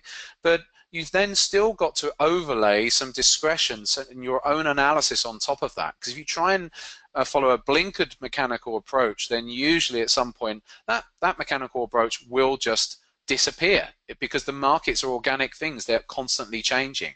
So if you try to just pigeonhole your trading into a box, it won't quite work like that. So I mean, automation doesn't even have longevity. I was speaking to someone who programs and advises the city institutions just last week, and he said most of them are losing on their artificial intelligence trading systems. They're not actually making any money. If you go to the Barclays Hedge Fund Index and look at what the algorithms, the automated trading systems are doing in there, they're actually down -2% or so this year.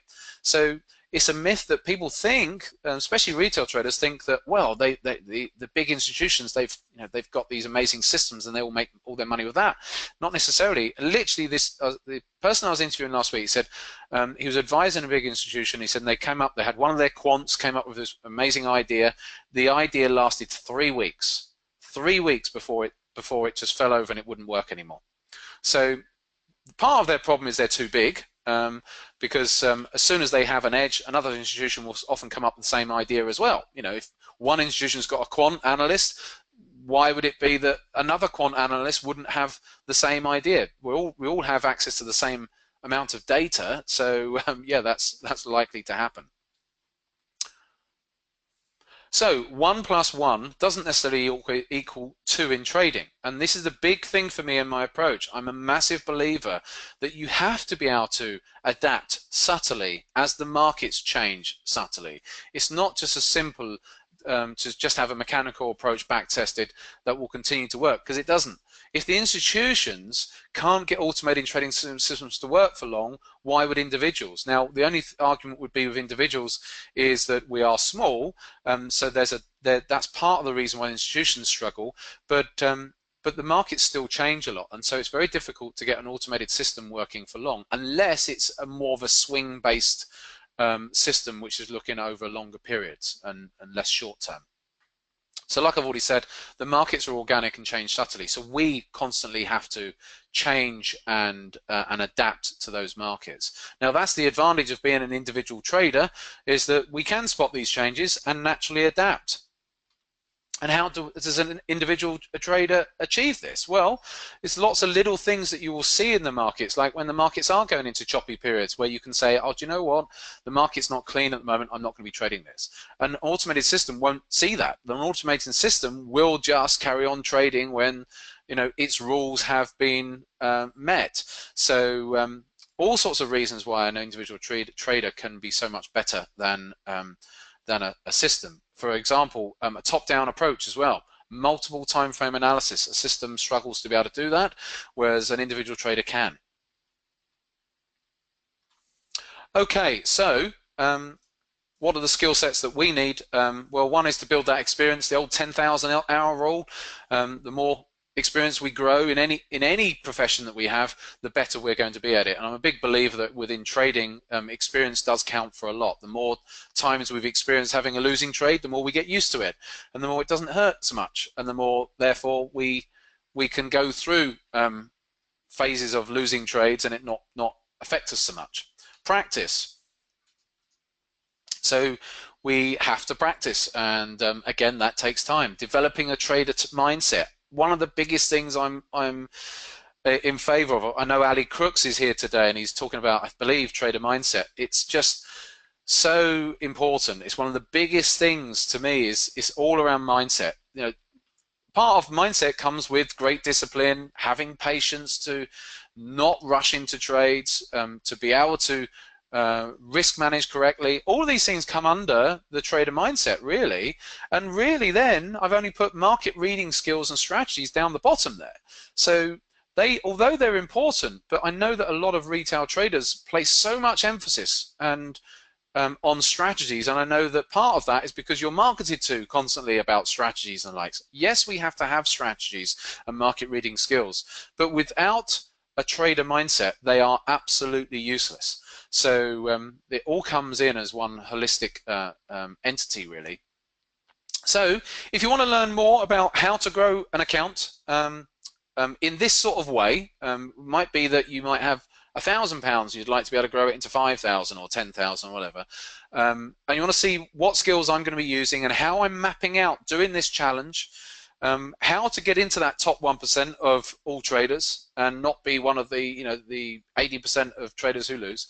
Then I am doing this webinar for Simon on Tuesday the 4th of July at 1 p.m.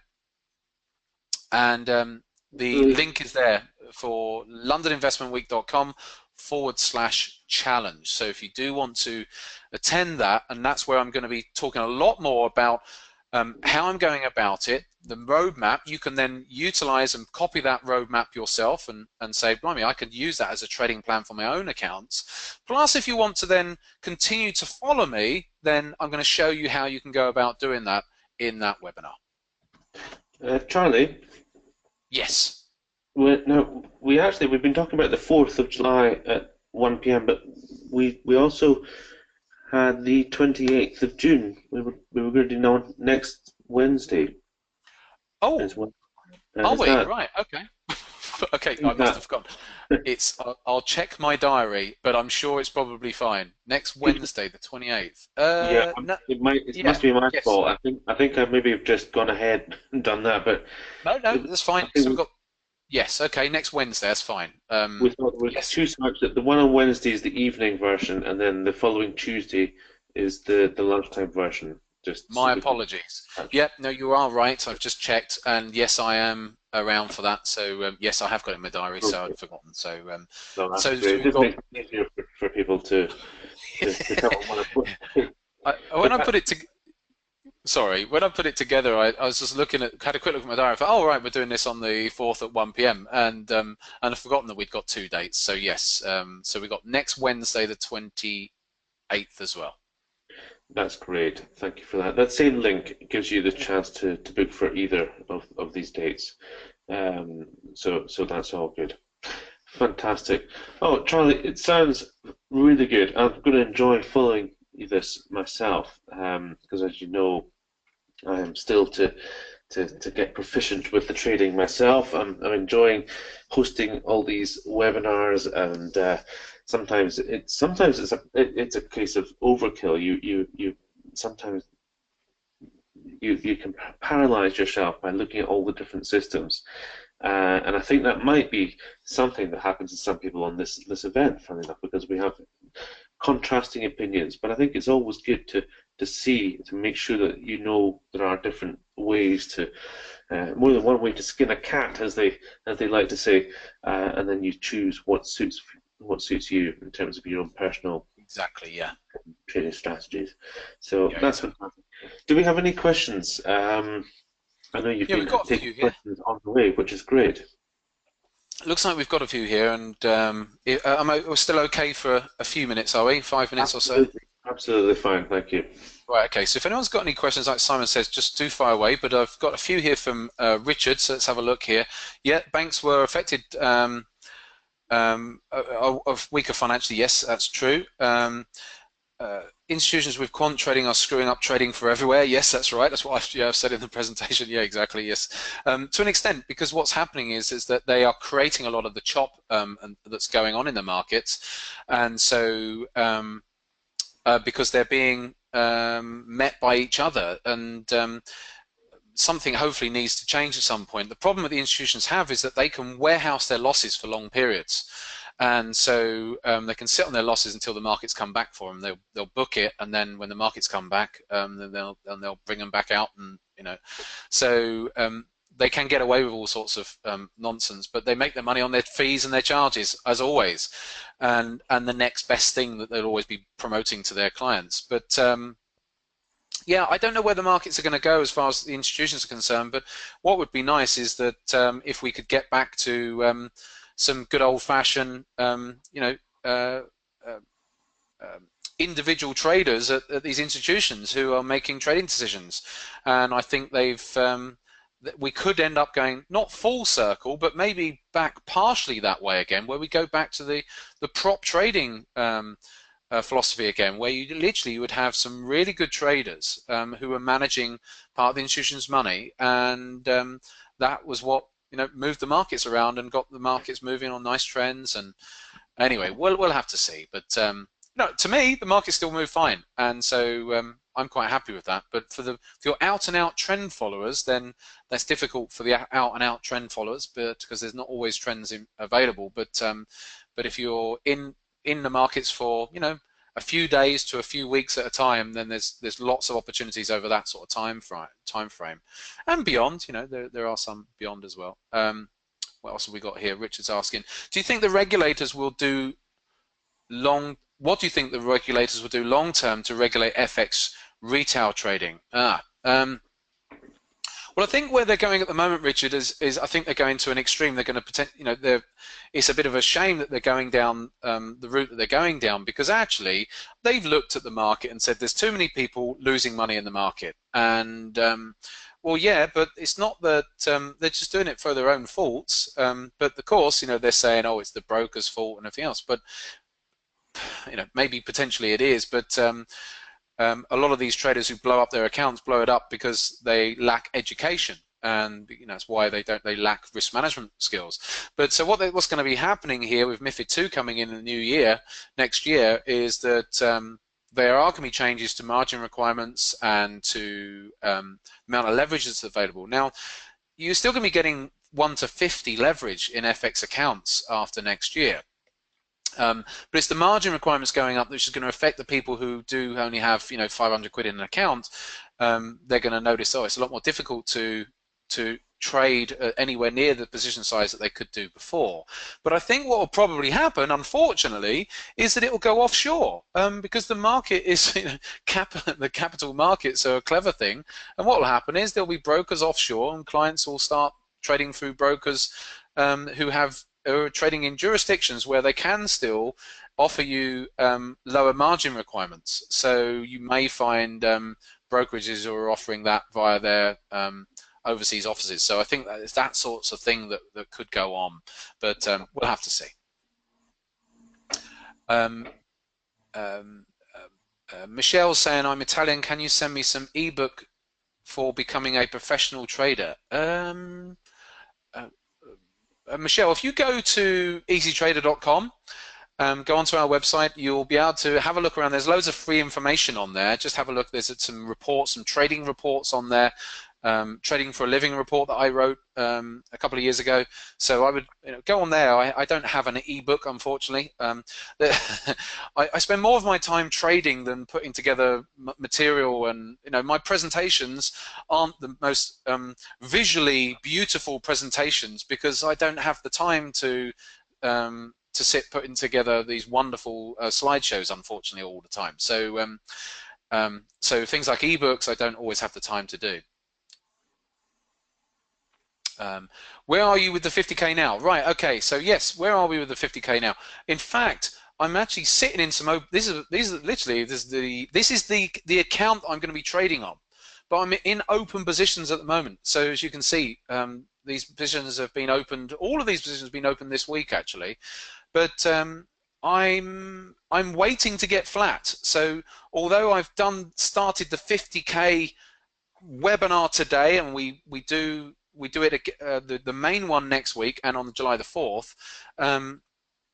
I don't know when it will actually start as yet, because until I'm flat in my open positions, then I've got to then move monies out of that account, so I can then have just the £50,000 in it, so I can then trade it. So it will be at some point in the next few weeks, I would have thought, unless something major happens with some of these swing positions where I end up sitting in them for a bit longer. But it's within the near future, I will say, right, it's starting. But I needed to do the webinars so that I can let everybody know it's starting, and then as soon as I'm flat, I can then move the monies around and spend some money. That'll be nice, Simon. Spend some money, might buy a new car, and then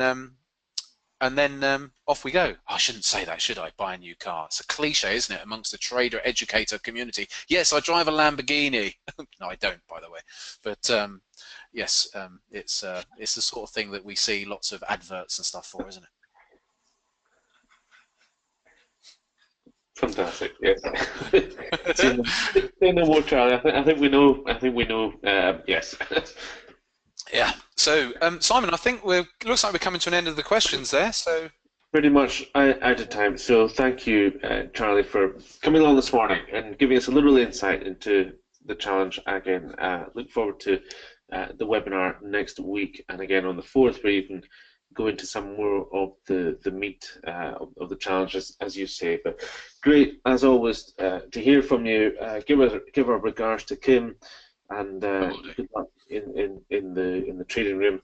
And we'll be sure to let everybody know about the webinar taking place next Wednesday and the following Tuesday. That link is in the chat box there, London Investment Week /challenge, if you'd like to link straight to that.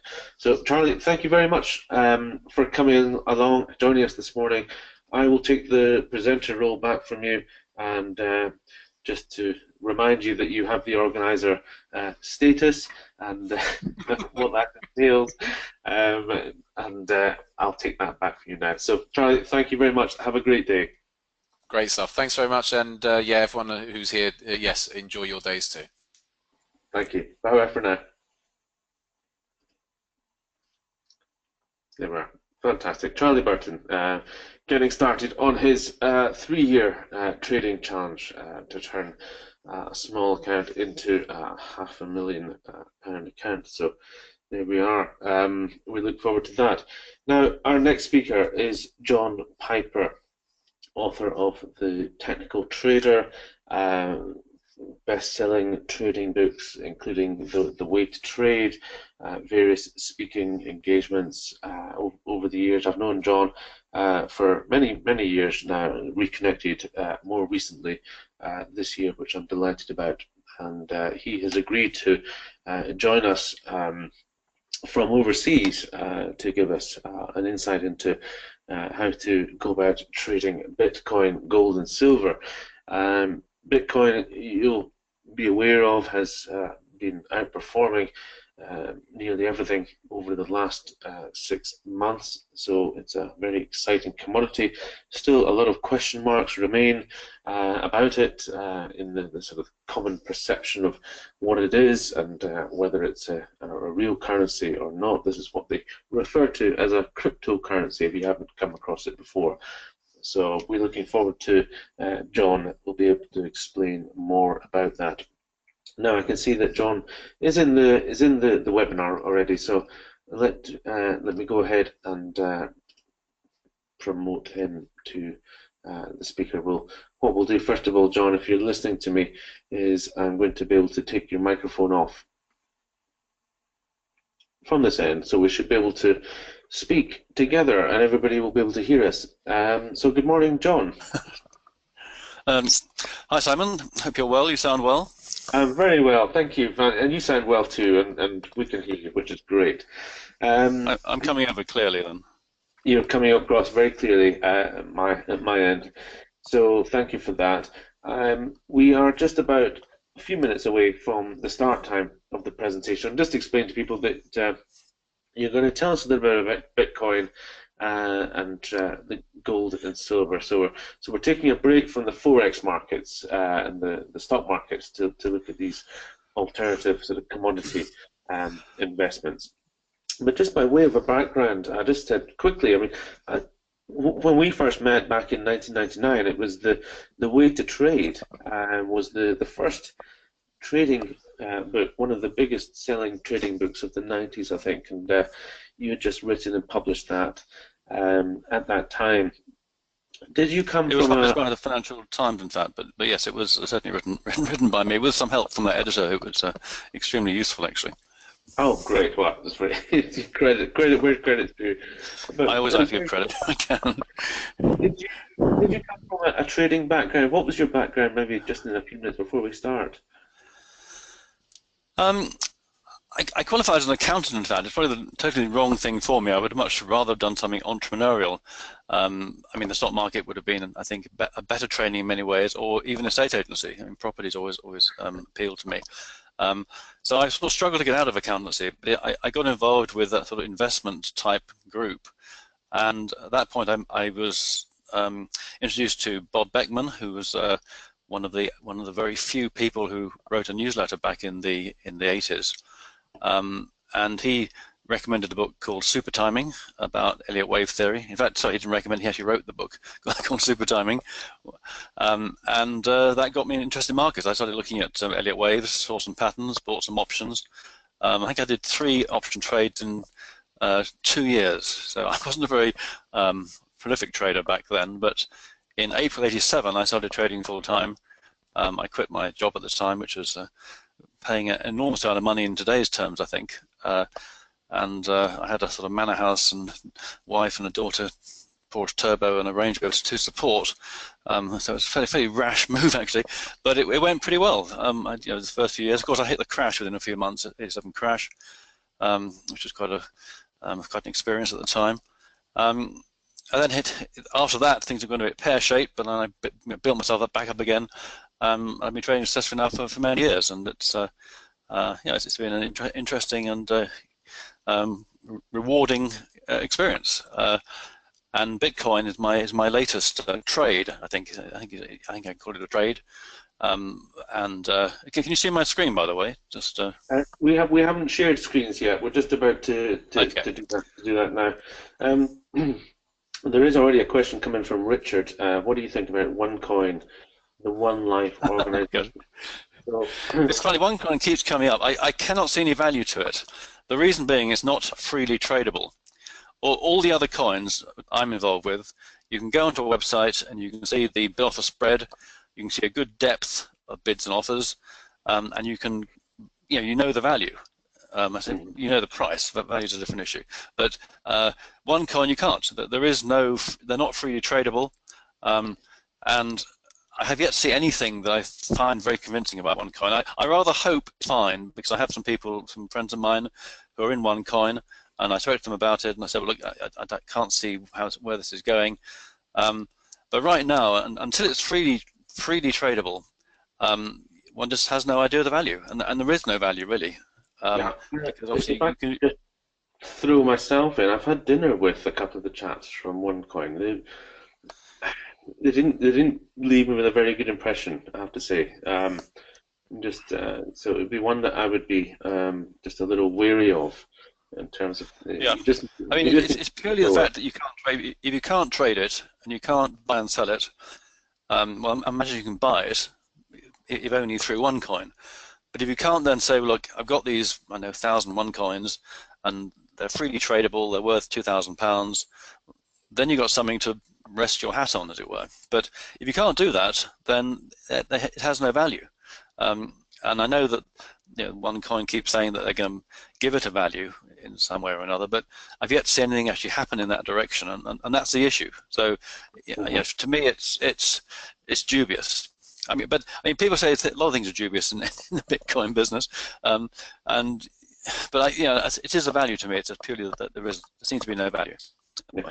So, John, we're on 10 o'clock now. Thank you. Shall we? Well, I'm going to make you the presenter. So the next thing you will see would be a little box should pop up asking you to confirm to share your screen. Confirm you be the presenter.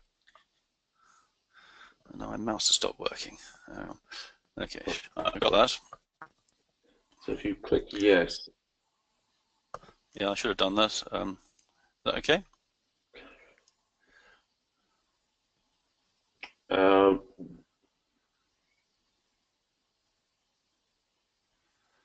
Nothing seems to be changing. Oh, there we go. Now it's happened. Just seems to be a bit slower today. Fabulous. Okay, so we're looking at your slide. Bitcoin. I'm writing this course, and this is my graphic design. I got a bit carried away with the design. It's quite a nice design, but there are lions and crowns and things. Anyway, this is part of that design. So. Okay, well, at least fantastic. Can I just ask everybody at home if they can hear and see? You should be looking at the Bitcoin slide, and you should be able to hear John and myself speaking. And once we get confirmation of that, then we can get going. There we go. Oh, Caroline, thanks. Tina, Chris, everybody's hearing and seeing fine. Okay, thank you very much. So, John Piper, the technical trader, various other accolades, I will hand over to you, and let's get started and find out about Bitcoin. All right, and I understand you'll be asking me questions from time to time. Yes, when we have questions which come in, I'll jump in at the suitable point if that's okay. Well, that'd be great, because I prefer to have a conversation rather than a monologue, actually, because I think it's more interesting and useful. So feel free to do so whenever you feel. Keep the questions coming. Okay. So this is the cover which I'm talking about. So I mentioned myself. It's got a rather handsome-looking lion and Bitcoin business in a box. I look at this two ways. I got involved in Bitcoin in November 2016. And I look at it in two different ways. In one way, it's a trade. I put in $4,000, which is a small amount of money. It'll go fat, no problem at all. And over the course of the first 6 months, it rose to about $30,000. So I was very surprised. When I first got involved, I mean, I might say it was November 2016, I got an email from a colleague of mine who runs something called Cashmaster, and he was just recounting his experiences with Bitcoin over the preceding year. And what I plan to do in the first part of this presentation, if you like, is to just recount my experiences over the last 6 months or so. And in his email, he said, well, I bought these mining shares in a company called BitClub Network for $3,500, and over the course of the year, I've doubled my money. And I thought, well, I've been wanting to get involved in Bitcoin for a long time. The opportunity, I know I was very busy doing other things over the last few years, and it just didn't happen. And I got this email, I thought, well, let's look into this. So I started to investigate what was involved, and I looked at BitClub Network. I looked at the charts of Bitcoin, and I could see it was going up, and it actually had trebled in the last year at that point. And I thought, well, if I buy the mining shares, I'll be getting these Bitcoin drip fed to me over a period of months and years. In fact, the mining shares last for 1,000 days, so it's 3 years, and then I reinvest so that they keep on going. And I was sort of insulated from the price movements, in the sense that if price had just collapsed the day after I bought the mining shares, I'll still be producing Bitcoin. So it didn't really bother me that much. I thought it was a nice, easy way of getting involved in it without actually just investing in the coins themselves at that point. And so it transpired. What I've actually done is, and as it says at the bottom here, my approach combines business and investment and trading to produce lion-sized profits. I only put lion-size because of my graphic designer's picture of that rather handsome lion, and I tried to make some out of that picture image. So what I did was I bought these mining shares. I then produced a similar email to the one that my colleague produced and sent off to my clients who looked to me for suggestions on trading, etc., suggesting they also get involved in this business. Some of those did so, and I get a small commission from that, which is part of my business. Now, all of these people are delighted because when they got in back in November, Bitcoin was about $700. Over the 6-month period, my mines have produced 1 Bitcoin, which is now worth about $2,700. So you can see that if over 6 months, so 7 months, you got 1 Bitcoin at 2.7 from an investment of $3,500, then you've done fairly well. And of course, you've got another 2.5 years of this mining to continue. So it's all looking hunky-dory. That's not to say the same thing will happen over the next 12, 15 months. We'll be looking at charts of Bitcoin as we go forward, just so you can see what's happening. Now, back in March, April of this year, I started getting bombarded, and some of you may have had the same experience, by Agora Publications and their various sister organizations, I think Palm Beach Confidential and such like, encouraging people to invest in various cryptos. The cryptos in question, I think, were Zcash, Ethereum, and a number of other cryptos, and they were saying, as I did, put a small amount of money in this, it's worth getting involved in this. You know, this is a bull market, and you want to have a foothold here. Now, my logic was very simple back then. I thought, well, look, if Agora isn't sending out thousands of emails, as they were, And Agora Publications are the biggest financial marketing company in the UK, in the world actually. They've got a big American branch as well. Then they know what they're doing. That they have clients who respond to what they suggest. Money will start pouring into these cryptos.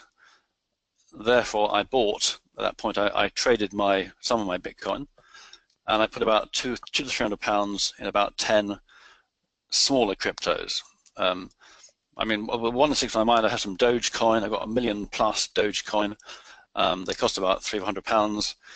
They went up to about £3,000 in a couple of months. Now they've slipped back a bit. But I've got Litecoin, Monero, Steam, Pink gaming tokens, and they've all done roughly the same thing. They've all gone up 10 times in that small window. One of the things I'd be quite interested in is actually how many people listening actually have some current interest in an investment in a cryptocurrency. Simon, is that something that you can just monitor? Is somebody? Yes, I think already I can see questions that have been coming in, and a few confirmation that yes. So there's the level of questions that I'm seeing on Bitcoin suggests that people are interested in it. There is Selvin, John, yeah, fantastic. I mean, normally I find that very few people actually own any Bitcoin or any cryptocurrencies. So when I gave that seminar with you a few months ago, I think, there were maybe 5 people in the audience out of maybe 60 or so who actually owned any cryptos, and I think this is going to drag a lot more people in, and that to me is the sort of fundamental issue that I believe suggests that we are going to see these things increase in value over time from here. I'm not saying it'll be a one-way street. Again, we'll look at that shortly, But so far, I've been just accumulating. I haven't really sold anything. I've just started this business, put some money in, money's come out. It's all in Bitcoin and other currencies, and I'm just sitting on it at the moment. Now, I'm thinking of trading it shortly because I think we might have seen a more important peak, and we could see some more violent moves coming in, but we'll take a look at that soon.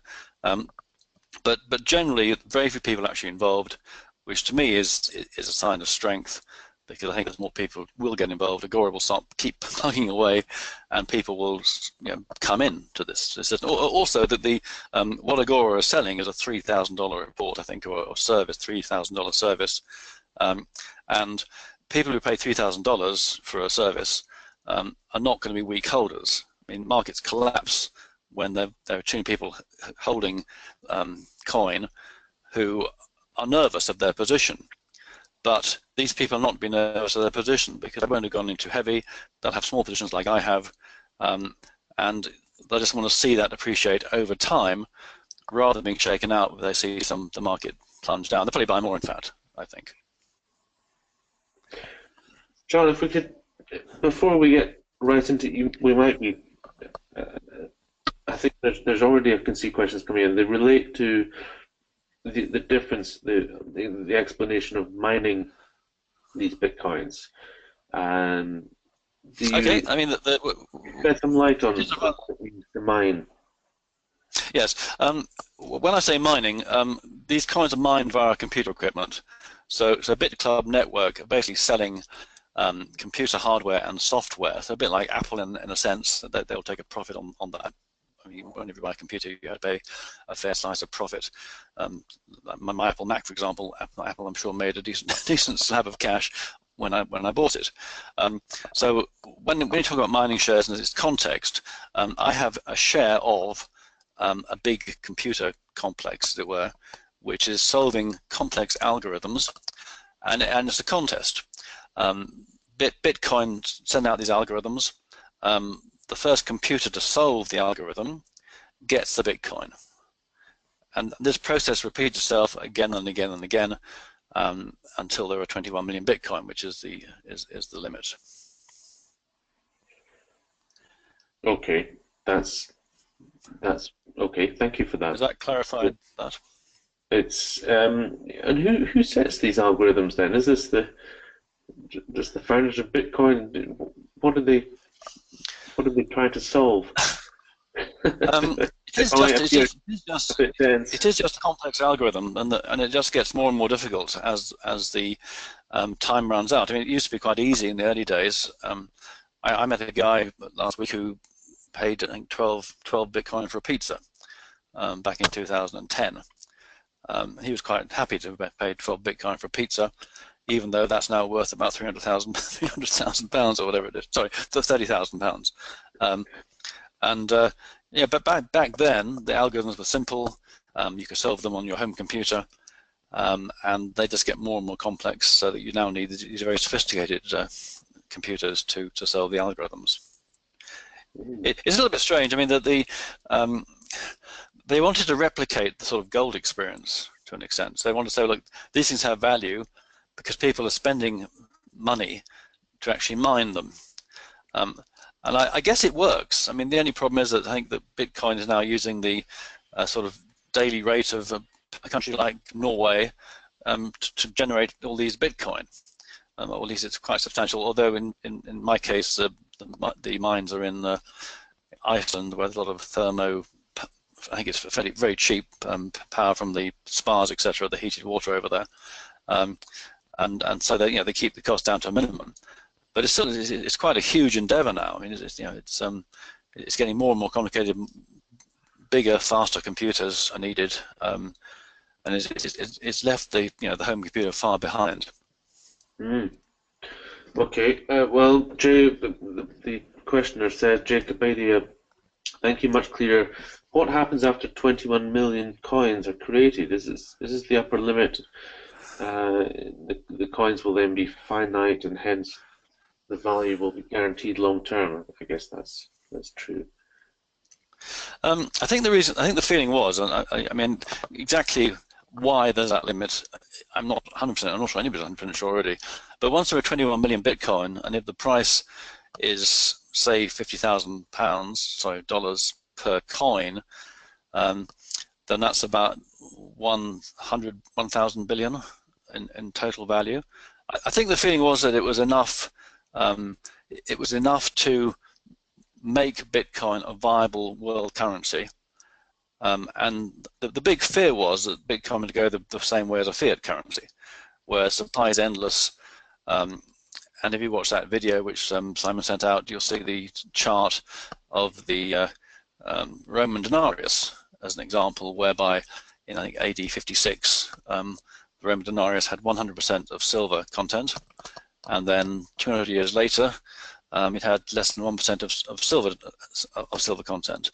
And that is the way that the Romans caused hyperinflation, in effect. And that then led to the fall of the Roman Empire, or this is one of the symptoms of the fall of the Roman Empire. And there are endless charts now showing the dollar, euro, sterling, following the same path as the Roman denarius. I mean, the Romans may have been the first, probably weren't, and probably every civilization. I think it's a sort of natural trend of human activity that we always push things too far.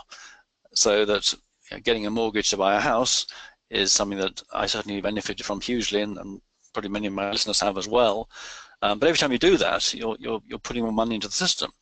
Now that's okay, but it's too much of a good thing, and we sort of drown it eventually. And I think the currency situation now is becoming a little bit dire, really. And I mean, I think a stat was that $1 in 1971 is now worth 3 cents, and that really is quite damaging to the whole structure of the society. Okay, Tina and Rob, sorry, don't understand this.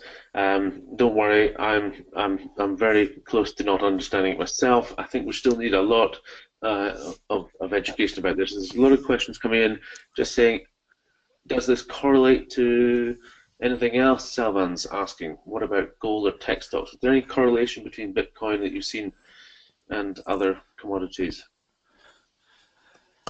Well, certainly if you take a stock like, I think, NVIDIA, they both peaked recently on the same day. You got the same sort of hyperbolic growth rates. And so you can see similarities. Let me just switch to a chart of Bitcoin. I mean, to me, it's just a store of value. I mean, if you take a gold coin, then that has a value, but that value is based on opinion, human opinion. Now, Bitcoin is an idea, but it is the same thing as gold in the sense that the value of Bitcoin is based on human opinion. And currently, 1 Bitcoin is worth a lot more than 1 ounce of gold. Not that there's really, I mean, I guess there is a relationship between the two, but it's not a direct relationship. And certainly, Bitcoin was worth a lot less than 1 ounce of gold. It's now worth a lot more than 1 ounce of gold. And that shows how it works. But it's an idea. It is. I can understand people having trouble grasping that as an idea.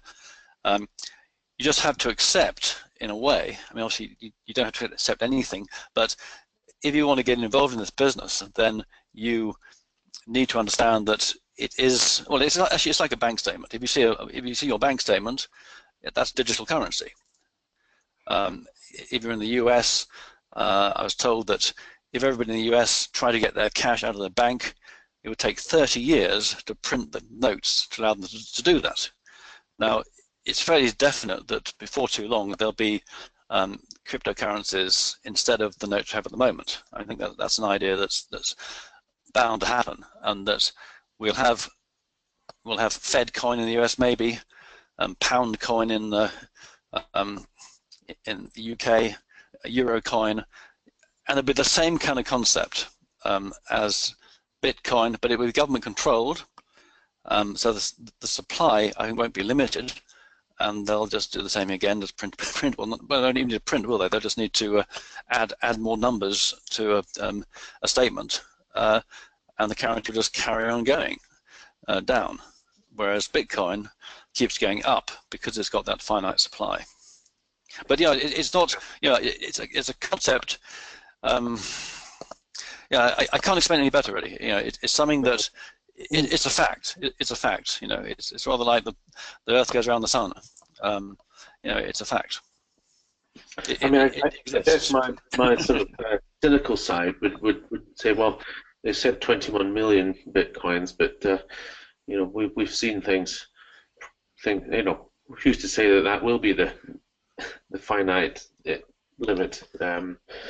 Once they there's no way of changing that. I mean, it's not the same with the other cryptos. So at the moment, we have a 2-horse race. The crown is which cryptocurrency will become the most accepted, the most reliable, etc., etc. And currently, we have a 2-horse race between Ethereum and Bitcoin. Mm-hmm. And Bitcoin was leading the field by a long way. They're both about 30 billion currently market capitalization, i.e., the total value of all the Bitcoins around. Bitcoin's about 34 million. I think Ethereum is about 25 million. It varies on a day-to-day basis.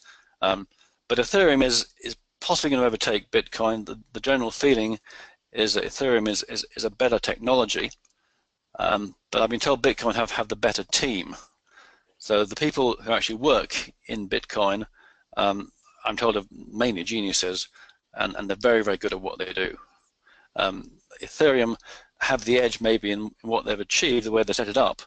But the team isn't quite as good as I understand it. That's pretty unfair. They're probably both excellent, actually, but Bitcoin may have the slight edge. Selvas just asked the question, it was on my lips as well. How do you actually invest in the cryptocurrency? How do you go about actually buying it? Okay, let me just switch to my module 2. I'm writing this course, I said, Bitcoin Business in a Box. So module 2 is the mechanics, create your wallet, how to buy Bitcoin, how to buy mining shares. There's a risk warning here, which I think is very important. So we're not trying to assist anything. It's just about education, telling you what's available, and so you can make your own decision, which I think is a very important thing in any trading endeavor. You need to know why you're there. Some history. I mean, you may have seen this in June 2011. Forbes wrote, so that's the end of Bitcoin then. 2015, Bitcoin's headed to the ash heap. May 2017, the death of Bitcoin. So since 2011, Bitcoin's been declared dead 135 times. Every time they've been wrong, and it's just gone from strength to strength. Let me see. There's a. Okay, Bitcoin wallet. First, you need a wallet to put your Bitcoin into. So I use a blockchain, and that is the URL. You just go there. It's a very simple site. You just sign in like any other site, open your wallet, and then you have somewhere to put your Bitcoin. In fact, now you can buy Bitcoin on that site. So that's your one stop for buying your Bitcoin. Now, personally, I then went to BitClub Network. I bought $4,000 worth of Bitcoin at the time. Well, actually, the price hasn't changed. So this is BitClub Network. Sign up, have a look at the site, see what you think, as it were. So I'm not trying to sell anything here. I'm just trying to make you aware of what's available. And then I go to a website called Poloniex, which I'm going to switch to. It's there. And Poloniex is an exchange. It's a place where you can buy and sell up to about 20, 30 currencies. And hopefully a chart will appear in the next few seconds, which will be a chart of Bitcoin. Again, something called US dollar tether. US dollar tether is a cryptocurrency, but it's linked to the US dollar.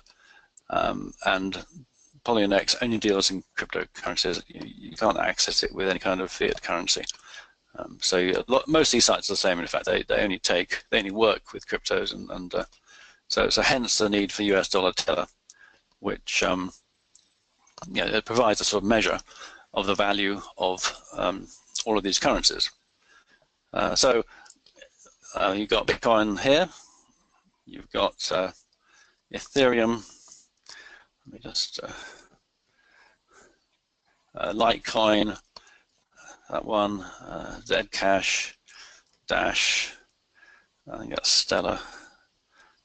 Anyway, you have all these different coins, and that's the current chart of Bitcoin over the last month, last couple of weeks, I think. Let me just check. The chart's quite interesting, in fact, because we've seen. I mean, I use Elliott wave theory, as I mentioned before, so I'm often guided by technicals as to what I actually do, and from this peak here, we have a move down, which I count as a fourth wave, then have a 5-wave advance. Elliott wave theory looks at advance in 5 waves. I think that could be a 5th wave. We then had an A, B, C, which could be a complete correction. This is it's uncertain. And the reason I'm thinking of trading at the moment is I would short Bitcoin with a view to seeing it perhaps fall back down to there. In fact, this is about $1,000. I mean, it's quite volatile stuff. As I say, because I mine shares, I'm not too fussed. Whereas in the short term, because I just keep my Bitcoin, and I think the long-term trend is up. But I think we could see another leg down here, but supports around here, and that is where I think we find a floor. But certainly, there could be a good trade at the moment there from the current levels. I'll be looking to see what happens. That's my next task, is to monitor the trading situation. And you can see charts like this on all of the coins on this website, and they're like any other chart. I mean, they are any other chart. They're just the same price movements. It's just that this chart here, if you look at the figures we're seeing, it would take a stock a year to trade that way, whereas Bitcoin does it all in a couple of weeks, which is, from a trading point of view, is quite interesting, because obviously you get a year's movement in a couple of weeks. Then that can be excellent, because basically traders want volatility, and you can't really beat this volatility. So, John, when you go to sell your Bitcoin, you're selling it on this exchange, this Poloniex. Yes, I sell Bitcoin and I exchange them so I transfer Bitcoin from my wallet, yeah, into Poloniex. I then use my Bitcoin to buy. I mean, if I want to switch this, I can make this actually work. So if I go to Dogecoin, which isn't on this one, everything's a bit slow at the moment, I think. So, is it that you have there's a sort of exchange rate? Do you exchange it for different real currencies then? You can do. I haven't done that because I've been maintaining my position, but you certainly can take your money out of Bitcoin and go back into a fiat currency, dollars or whatever it is, or sterling, whatever you feel like. Mm-hmm. That's something you can do. I haven't done that because I think well, firstly it's a trade. It's a small trade. Okay, it's grown from $4,000 to about $40,000 over 7 or 8 months. So I mean, I believe in running my profits, and so far it's just been profit on very surprising profits. I was expecting to maybe double my money every year. That was my anticipation when I got involved in this back in November. Instead of which I've actually gone through 3 doubles in 6, 7 months. So it's astounded me what's actually happened. I mean, I had no idea that Dogecoin and the rest would go up 10 times in a couple of months. And I think those gains are going to be around. They may not happen in the next, say, 3 or 4 months. But I think we do fall back. Then there might be a bit of a period of settlement, whatever. But I think that this will continue, is my view, because mainly because so few people are actually involved at the moment. Okay. Eric asks you, what will happen if Bitcoin splits into 2 currencies come August the 1st? Eric must be up on this more than I am. I believe there must be something happening on August the 1st. Yeah, there is a problem with the blockchain in the sense that the size of the blockchain has got so big now that it's becoming quite sluggish to update it every time a transaction goes through, which is how the blockchain works. And there are 2 proposals. I think one is called Bitcoin Unlimited, whereby what I would expect is that every holder of Bitcoin will receive equal amounts of the 2 new coins. You'd end up with having, say you got 5 Bitcoin, you'd now end up with 5 Bitcoin Unlimited and 5 Bitcoin, whatever else it might be, and they will then be freely traded, and they will then find their own levels. I mean, there are various suggestions. I'm not totally au fait with what the latest suggestion is. I'm more interested in what actually happens at the later date, as it were. But that's my understanding of how it'll work, and that could be a very good thing. You choose for Bitcoins. They might both end up where they are now. It depends on the actual structure and exactly what actually happens is obviously the key thing. Interesting. One of our attendees, Selvan, is saying that there is a tracker that you can access through Hargreaves XBT provider AB Bitcoin tracker with the euro. So there's another way. I've also heard it's very expensive. I've heard that you're paying quite a big premium to join that, and there seems to be no reason to do that. So I haven't explored that any further. It doesn't sound like a very good idea. But because why pay a premium when you can get Bitcoin directly without the premium? It seems to me that premium may well vanish going forwards because it seems to be no reason for it. It just seems to be rather an expensive way of doing it. In view of everyone losing all their crypto money they had in trust with Mt. Gox, asked Richard, where is the safest place to hold crypto wallets? I think blockchain. I mean, I've got some wallets on my phone, some on my computer. I've also got a hardware wallet, which I've yet to actually get around to using. So I think they're pretty safe. I mean, Mt. Gov was an exchange that got hacked, basically, and it collapsed as a result of that. I mean, I wasn't involved at that time. And you should be careful, certainly. I mean, I don't leave any cash with BitClub, for example. I take all my Bitcoin out of there. As soon as I see sort of half a Bitcoin, which I have now, in fact, then I move it to my wallet. And I have various wallets in various places. And yes, there can be a problem. It's one of the issues here. There are a number of risks getting involved in this, but there are also, I mean, as you can see from my results and also my colleague Graham's results, there's plenty of reward, and this is why I say just put a small amount in, because it's actually a huge amount of fun. It's very interesting to see what happens, and it's also been very rewarding so far. But yeah, I expect things to go wrong from time to time. Yeah, absolutely. We're getting lots and lots of questions. Shall we go back to having a look at the presentation that you have for the moment and see if we can get back, because maybe some of these questions will be answered. I should be stuck. Maybe that's the problem. just while we're doing we'll go back that, to question for Tracy asking, will she automatically go to the next session? This is referring to around the clock here, this webinar. Tracy, yes, you just state that we are one webinar, and the speakers each come in and start on the hour every hour. So no need to log out and log back into anything else. Just stay with this one webinar.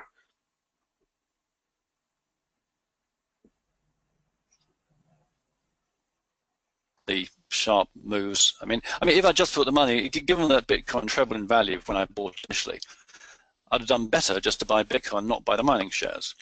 But having said that, the mining shares have produced 1 Bitcoin, so I've got 80% back in 6 months, and I've been putting money in. I've been buying Bitcoin anyway with the cash that's been coming through from the mining and the commissions, and then bought in. So I've ended up with a fairly good holding in coin itself, and I've still got the mining shares. I also bought some Ethereum mining shares recently, so yeah, it just keeps growing really, which is what I like about it.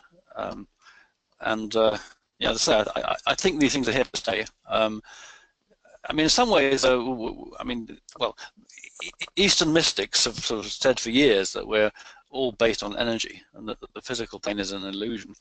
The Western scientists caught up with nuclear physics 100 years ago and said, well, yes, that's right, it's all energy. And I think when we discovered electricity, I think the first, that was about year 1600, we now sort of live electronically on the internet a lot. A lot of stuff is done electronically, energetically. And it seems to me that Bitcoins actually is the currency for this evolutionary process as we move from being creatures tied to the physical world to creatures who have a much more energetic place in the universe. And I think, that's another nice sort of theories, if you like, as to why I think these things are going to grow, because they just suit the way we are moving, and the way we're moving away from the physical plane onto this energetic plane. Like this webinar, I'm sitting in a hotel in Portugal, and you're all listening to me in different places around the world, and it's all an energetic thing. And I think Bitcoin fits in rather well with that the way we now live our lives. That's probably confused everybody totally, I imagine. Anyway, just go through this. Yeah, so slightly before 4,000. After 6 months, I had 16,000. So I'd trebled my money. So I've done 2 doubles over 6 months. We'd actually do 1 a year. Now 12 months. My anticipation is that I'll have $64,000. So that's my plan. Whether I actually make that, I know I know much more than I did when I started. I knew nothing when I started. I'm basically in the position of anybody listening who has yet to take any kind of toehold in this world. I knew nothing at all. I just got an email and I just followed the suggestion, and now I've become fairly knowledgeable. There's a lot more I can learn, certainly. So I'm getting better at what I'm doing. But exactly how this is going to work, whether I can still double every 3 months, is something that I did after 4 million 30 months. That's probably unlikely, but I think it's possible, because I think that the nature of this thing is so rapid and so fast that it could happen. Watch this space, as I can really say. My initial heading when I mentioned this was Bitcoin, well, the ideal economy and compounding to 1 million, which I reckon would take 12 years, but it's just gone that much more quickly. So it's just an extremely interesting project, if you like. So, John, just as a question that occurs to me, this finite level of 21 million bitcoins, you might have mentioned already, but where are we up to now in terms of how many are we standing at now, just to give us an idea of the scale? Good question. Let me see if I can.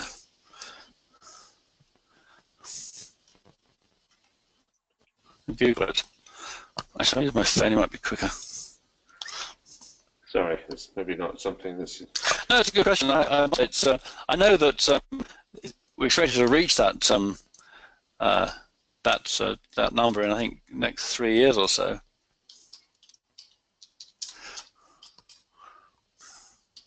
Because clearly once that number's reached, the dynamics will change Yeah, it will. It will. considerably. I mean, the mining will obviously fall by the wayside. What's going on here? It's all in Bitcoin circulation.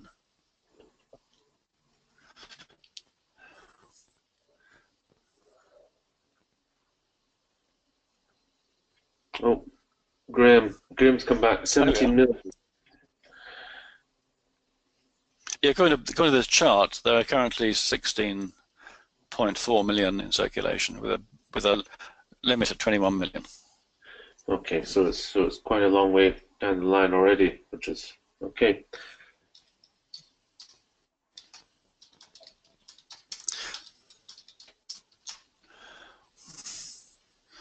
I mean, I think this chart is, if I got the right one, this website's quite interesting where they have the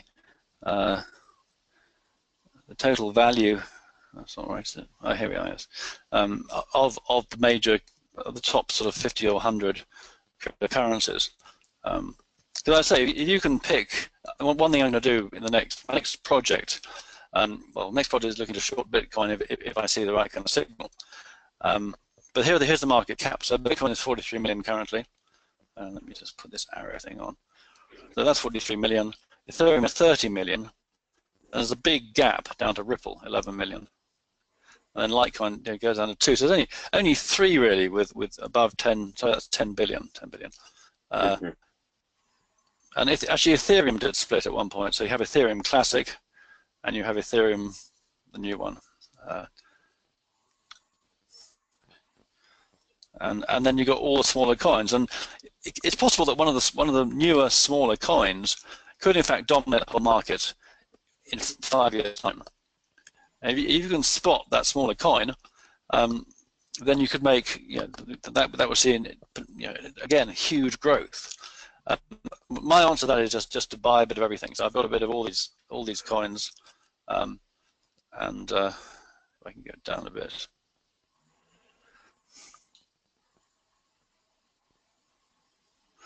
Everything's going a bit slowly for some reason.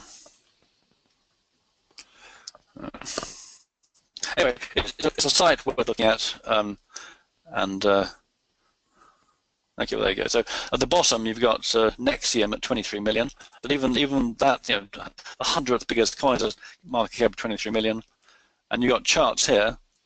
So I mean, just putting say $50 in something like that could see. I mean, it could just become worth nothing, but you get one that goes somewhere, and a lot of these are trying hard. A lot of them have good stories and good rationale for their existence, and I just tend to go to Wikipedia and research each one I buy before I buy it. Have a look at the website, have a look at what they're saying, have a look at the charts, to see whether they're worth some investment. I'll just sell some Bitcoin and buy some whatever it is I think might be worth buying. One coin doesn't appear because it hasn't got a market cap because it seems to have no value. There's no trades based on it, so it's hard to make a case for it really. I will just show you the bid offer spread on Polygon EX because it's quite interesting. If I can get things to move.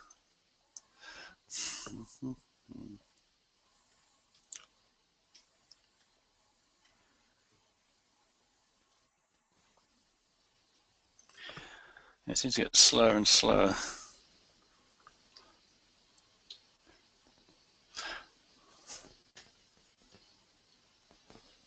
Any more questions while I'm trying to get this back to where I started from? Can you hedge against the price movement with Bitcoin? For example, on this side here. Mm-hmm. What the hell is that? If I can just get down a bit, I'll show you. I mean, you can freely trade this on this site. So here we go. And underneath, where you can't, but at the bottom of the screen, they're all the bid offer spreads. Which is quite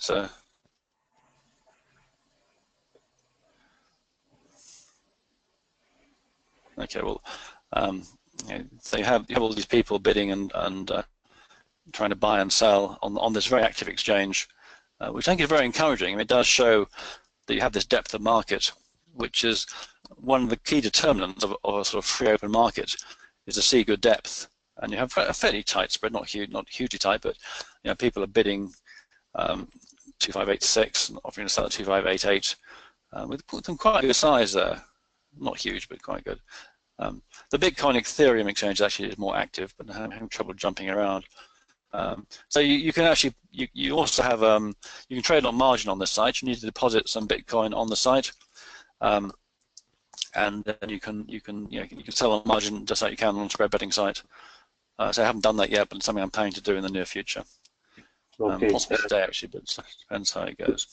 I think that answers Chris's question. Can John recommend a site where Bitcoin can be converted into sterling or dollars? I haven't actually tried to do that. I know it can be done, but I haven't done it as yet. So I think it would be easy. I think you just need to Google. Let's have a look.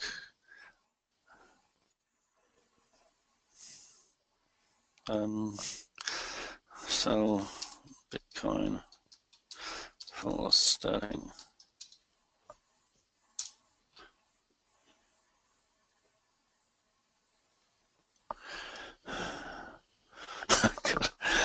Okay, buy and sell Bitcoins in the UK, local Bitcoins. Actually, I did buy my original Bitcoin through local Bitcoins. And I put through a $500 transaction initially, just to test the system. And I put down through a $3,500 transaction once I was happy with the way it worked. And I was just taking care. We are pioneers, or I'm a pioneer. I think things aren't as smooth, but then there are fantastic gains. So it's a matter of taking the rough with the smooth.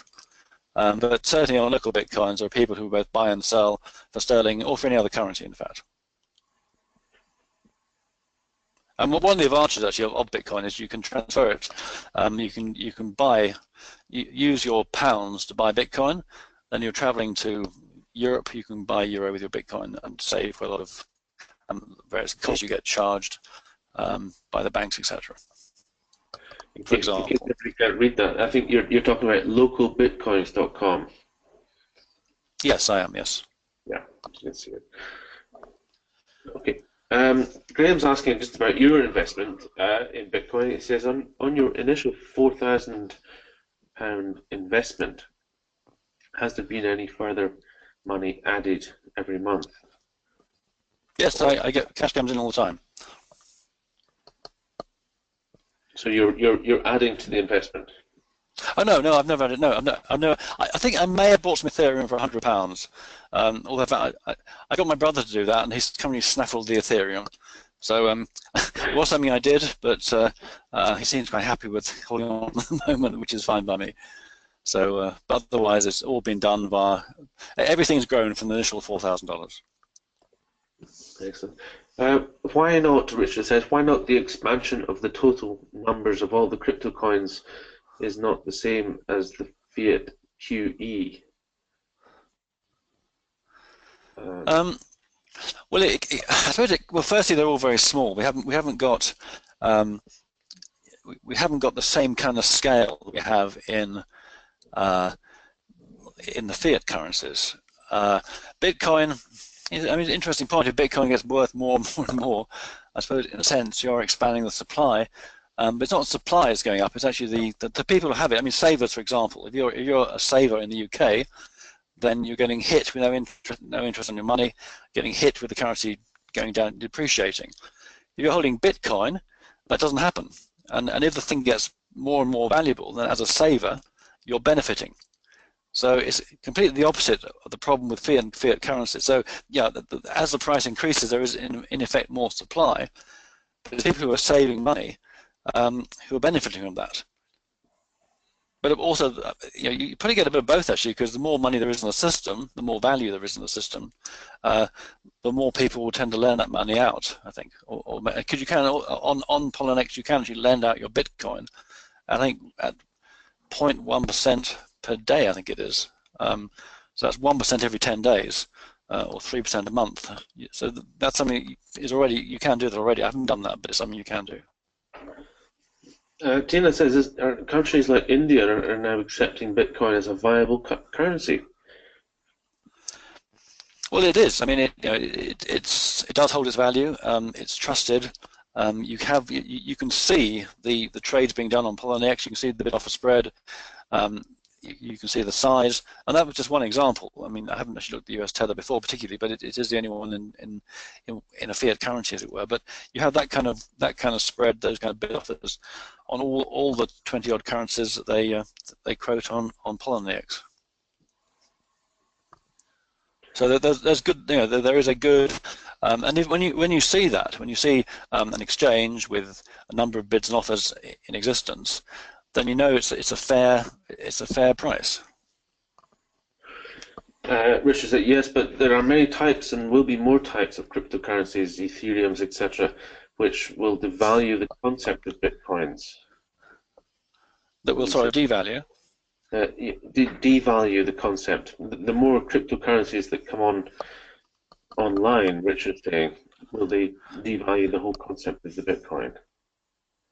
No, I mean, if you take OneCoin, I mean, I don't know for sure that OneCoin is going to go FUT or what it might do, but let's say it goes FUT for the say the argument. Well, that's not going to hit Bitcoin at all. I mean, it's just something that came along. I mean, you always in every system that human beings are involved in, there will be some people who will try and abuse that system. I think that's. I mean, you have the Ponzi schemes and investments. I forget the name of the guy who went to prison. Maddox, was it? Bernie Maddox. Every scheme, every arena of human environment, there are people who try and twist the rules and bend the rules. And these are all human beings buying cryptocurrencies, and it's no different. Bitcoin's been set up in a very sure way. I think it's fair to say. I think it's very difficult to change what's been done. It's still the test of time since I think 2010, as I recall. So we've had 7 years of this, and it's had some pretty difficult moments. But it is generally accepted now as being a good investment, and certainly it's been good from my perspective. And I trust the structure, and people trust it. I mean, I wouldn't put a huge amount of money, as I said before. I think it's a personal decision, but personally, my suggestion is a small investment makes sense. And by buying the mining shares, and you have 3 years of output or whatever it is, and that's proven quite a safe investment in the sense that that's what's happened over the last 7 months for me and the last year and a half for Graham. Or you can buy the coin. You buy the coin, you're obviously subject to the price changes that will take place, and they can be quite savage. If you bought at the top at about $3,000 and now it's at 2.6, that's not so bad. But it was, it did go from 2.7 down to 1.7 in a couple of days. So you have to be quite careful in what you do. But that's why I prefer the mining shares, really. But if you want to trade it and monitor the charts and use stop losses, and that's another way of getting involved whilst limiting your risk. It's interesting. John, I've just noticed the time. We're about 8 to 9 minutes from 11 o'clock. Mentioned on the title of your presentation, you wanted to talk a little bit about gold and silver. We've obviously spent almost all the time on Bitcoin. Can you make some comments on gold and silver? Anybody that was tuning in specifically for those commodities? Yes, I mean, we just started a new service, which is time price analysis. GDX is an ETF which covers a lot of gold mining stocks, and the new service pinpointed a low on GDX on Tuesday, in fact, and we actually got low on Wednesday, and we're anticipating a rally now into mid-August. So now is a good time to get involved in GTX. Personally, I have gold coins. I have a number of gold stocks in my SIP.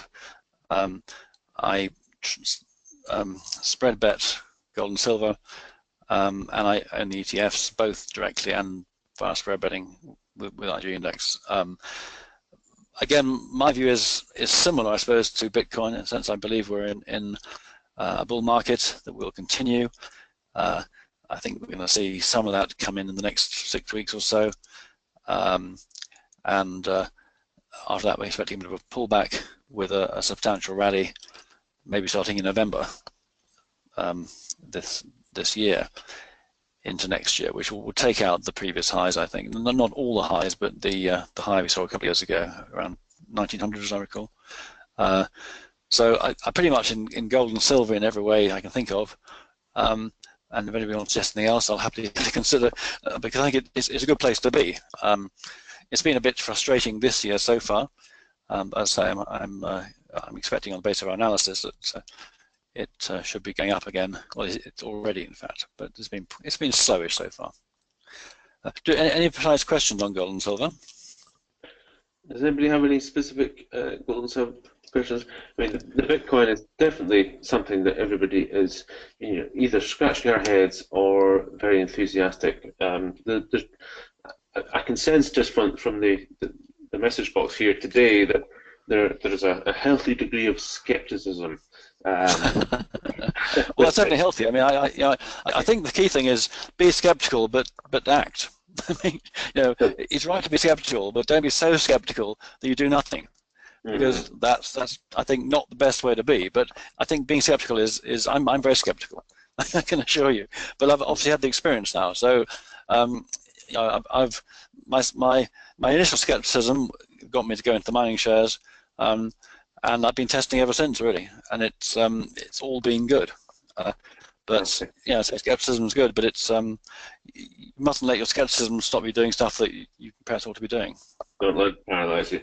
So in terms of going for further information, just to email you at the moment. I see you're putting that. Yeah, I'll put my email address on the that email address. There is this course. It's £47. Well, that's a special offer for this presentation. 8 modules setting out what I've done, how to do it, all that kind of stuff. There's also, I can send you links and stuff. If you're interested, just drop me a line and I'll send you a reply, and you can do what you feel like doing. Putting John's email address there in the chat box, and of course, if you want, just contact me, and I'll certainly put you in touch with John as well if you don't get time to scribble that email address down. Oh, interesting. Now, just a final question that are starting to come through. Jacopedia is saying, physical gold or silver or ETFs? What would you say is the best way to be investing?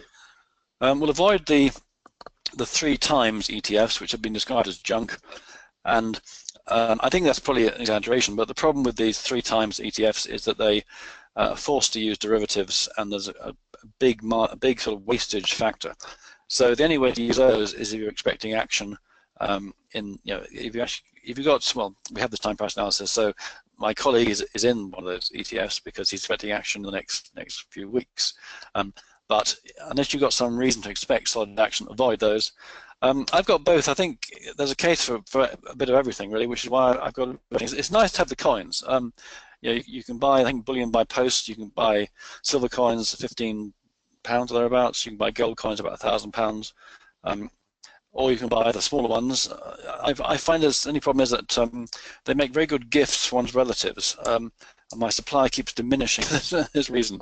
But the coins are nice to have, and if there ever is some kind of horrible crisis, they may be quite useful. I mean, I guess if things get so bad that the cash machines close down, like they did in Greece, or I believe Cyprus, then having some gold coins is not a bad thing. Okay. Final word maybe to Gordon, or final question, comment. He's heard a rumor that the government are going to be issuing a US Fed coin, which will be enabling them to control it. Will this? Yes, no, I'm sure. I would be amazed if they don't. I mean, if it gets to the point where, as I said earlier, if Americans want their money out of the banks, it would take 30 years to print that currency, and given all the costs of maintaining a paper currency, and given the aspects of control, you'd have a cryptocurrency if you were the US government. I'm surprised they haven't done it already, actually.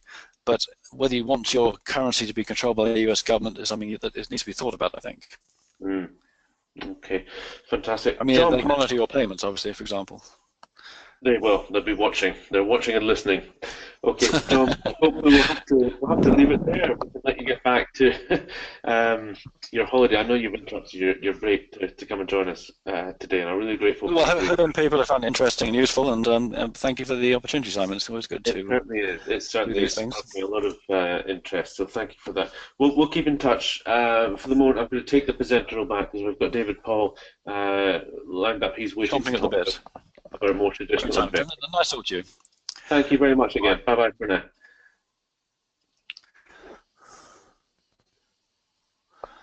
Okay, so I hope that, like me, you are a little bit more clearer on Bitcoin, although I have to confess to not being that much clearer. It has to be said. I think it's going to take a little bit of research, a little bit of reading up. As John said, he spent the last sort of 6 months to a year reading all the Wikipedia and studying up. Certainly incredible figures being bandied about, but some of the practical elements of the buying and selling, converting currencies, these are the bits that seem to be causing the most head scratching amongst us here on the webinar. So I think we'll try to stick with the Bitcoin and see if we can bring you some more webinars on this topic to see if we can shed more light on it and make it more approachable. In the meantime, I'm very happy to be turning to more traditional investment and trading commodities. We're looking at stocks and shares, specifically real companies, and we're looking at it through the eyes of the VectorVest system next with David Paul, who is the Managing Director of VectorVest here in the UK. So no stranger to round the clock trader. The event, David's taken part in nearly all the events that we've done over the past few years. I'm very pleased to say, and I have a history with VectorVest myself, having worked with the company several years and exploring and using the system myself. So let's go ahead and see if we can talk to David. David, good morning. I think the microphone is unmuted, so you should be able to hear me. Yes, Simon, good morning. How are you doing? Oh, I'm very well, thank you. It's good to hear your voice. I'm not sure if you caught any of John's presentation. Yes, I did. Before. I've been listening to it, yes. I don't know if Bitcoin features on VectorVest yet. It doesn't have the same fundamentals as a real company. No, it doesn't. I'm also scratching my head about it as well, Simon, so I don't quite understand it. Maybe a bit too long in the tooth. I've been doing the same thing now for damn near 40 years. I think maybe I'm too late in the day to change. So it's a whole new world, but very fascinating to yes. I think one does get the sense that at some point it's coming anyway. This whole cryptocurrency, we're already using Apple Pay on the phones, something that we never dreamed we'd be doing maybe 5-10 years ago. So who's to say? Quite so. Yeah. Yeah, I agree with them on gold. I've got a very strong feeling on gold. I'm long of gold myself at 12.45, so I think the gold looks very good over the next month or two, but we shall see. And similarly for copper, I think copper looks good for a move up the page, and I'm very enthusiastic. Those of you that follow my tweets will know that I've been very enthusiastic about CAS over the last day or two, and I've got a position in CAS, and I think that oil looks as if it's coming to a bottom as well after yesterday's sell-off, and looking strongly for an entry in Royal Dutch Shell, the Bs. So there's enough action there, Simon, to keep me happy. There's lots of action in the share markets. So welcome, just before we turn to your screen, David, just to welcome everybody. We've had a lot of people come in over the last hour to the webinar, so welcome to Round the Clock Trader, those of you just joining us. My name's Simon Campbell. I'm the host for today's multi-speaker event, and we're just going over to the desk of David Paul at VectorVest. VectorVest is a software portfolio management system. It researches and analyzes all the companies in the stock market. So we're not talking about Forex or Bitcoin or anything like that. We're looking more fundamentally at the stock markets in this next presentation. So David, we'll screen share if you're ready to do that, so that we can learn a bit more about the VectorVest program and how you use it to analyze your own portfolio and find these stocks that are making good progress. Well, that's great, Simon. Thank you very much. I've just shared the screen, so you should be able to see the VectorVest blue screen. Yes, indeed, I can see it. If people can confirm they are also looking at the blue VectorVest slide and managing to hear David as well, that would be great. Wonderful. Yes. Great. Thank you very much indeed. David, I'll hand over to you. Let's get started and have a look at the system. I know you can tell us a little bit about the how it works and what it is before we can delve into the program and look at the live markets. Yeah, sure, Simon. And if there's any questions come in, please then just feel free to disturb my flow, should I say, and let's try and answer and make it as interactive as we can. First thing that I have to say is welcome to everyone. I'm very, very proud to be here. I've been at a lot of these with Simon, so thanks very much for having us again, Simon. So VectorVest is authorized by the FCA. I think we're pretty much the only education and software provider in the UK that's fully authorized by the regulator. Although I'm qualified to give financial advice, I'm not allowed to give financial advice in the absence of sitting down with everybody and going through a very long and a detailed fact find, the sort of thing that your financial advisor would have done with you. I'm allowed to say what I'm doing myself, and but I have to say that although the shares that I'm holding are fine for my speculative purposes, they may not be suitable for you. So that said, I can move on and talk about the VectorVest system and what we're going to try and do. So I've got 4 topics today. The VectorVest system itself, all about market timing, and then I'm going to talk about trading price and earnings momentum. Many people, technical traders, will be talking about trading price momentum only, but at VectorVest our edge is to actually trade both price and earnings momentum, putting together the technical picture with the fundamental picture of the particular company.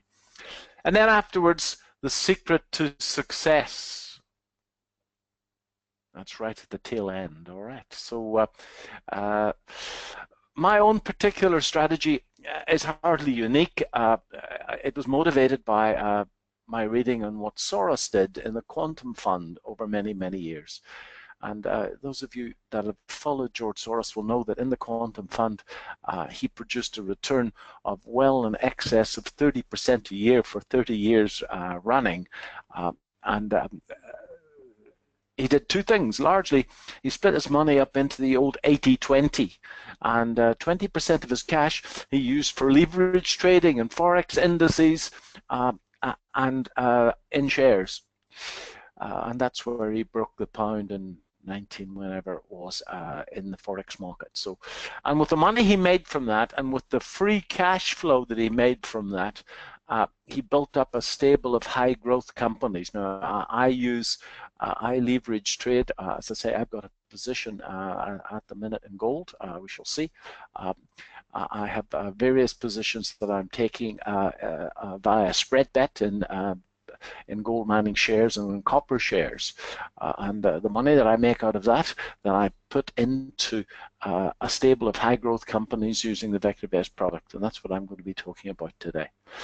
My best investment over the last few years has been JD Sports, and I'm up 5, nearly 6x in that, and I've added to the position I think about 8 or 9 times along the way. And there's been lots and lots of shares like that over the last couple of years. We'll talk about them a little bit later, but that's my own particular strategy. to make this work for you, whether you're in Bitcoin or whether you're in the stock market or whether you're in the Forex market, you need 4 things. These 4 characteristics were taught to me in my first job. Unselfishness, determination, courage, and cheerfulness in adversity. When you run into drawdown, and it's going to happen to us all. Drawdown is where you have 3 or 4 bad trades in a row, and it puts you in an interesting position. Has anybody in the group not experienced drawdown? Okay, you just need to laugh at it.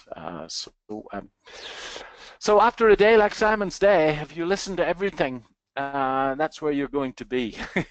So what I want to try and do is to give you one fairly simple little system that you can apply that will make you money, that I've tested and tested and tested over the years.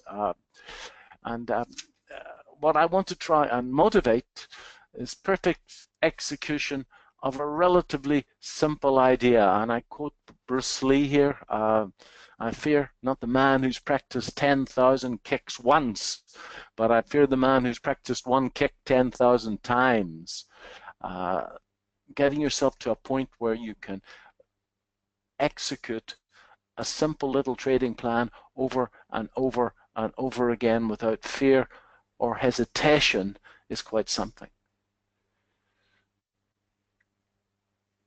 Okay. To get yourself to a point where you can bypass the maze of techniques and get yourself to the money. Certainly in the share market, an hour a day should be more than ample. And in fact, even in my leverage trading, I do most of my leverage trading on daily charts and particular 4-hour charts. And I rarely look at them for much more than half an hour a day. Put my stop losses in place, pull my stop losses up behind me. I've already pulled my stop loss in that gold position up to entry this morning. I tweeted about that earlier. And I'm doing my best to try and tweet all my positions. And in the VectorVest blog at the weekend, I talk about all my unleveraged positions as well. So doing my best to try and walk the talk. Everything is time-stamped. You can see everything that I'm doing there. Although I have to make the comment, although it may be suitable for me, they may not be suitable for you. Okay, so I think that I did my first course, my first paid course in technical analysis in 1985. I put on my first trade in October 1982. 1985, I was in the US on a business trip. And I managed to sandwich in a course by George Lane, who was the founder of the stochastic indicator. Those of you that are technicians, I'm sure will have done work with the stochastic indicator. We did 3 days with George in his trading room in the Midwest, and old George always used to say, the objective of trading is to have enough money to trade tomorrow. So you need to manage your money well, risk 1 or 2% of your account in any one trade. That said, the VectorVest edge, ladies and gentlemen, is that we combine the fundamental position of a company. And by the fundamental position of a company, I define fundamental analysis as the search for the true value of a share. And at VectorVest, we recommend that you trade in shares that are trading below their valuation, and every evening VectorVest calculates a value for every share in the London stock market. So you can see at a glance whether that share is overvalued or undervalued, and certainly you don't have to look at it. You can do a quick search and that will give you a list of all the shares that are trading below their VectorVest valuation. In my longer term trading, my investment account, I look for a buffer of 20%. I know it's conservative, okay?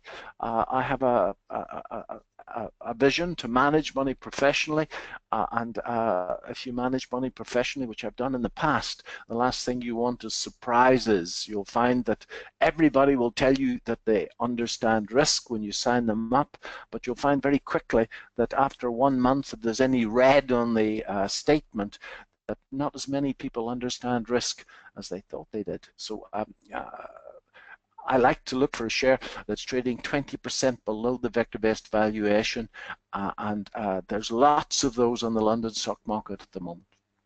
The second part of the vector-based edge is the technical position of a share, and I define the technical position as the study of trends and turning points. So, and then the technical position of the overall market. Similarly, the study of the trend and the turning points of the overall market.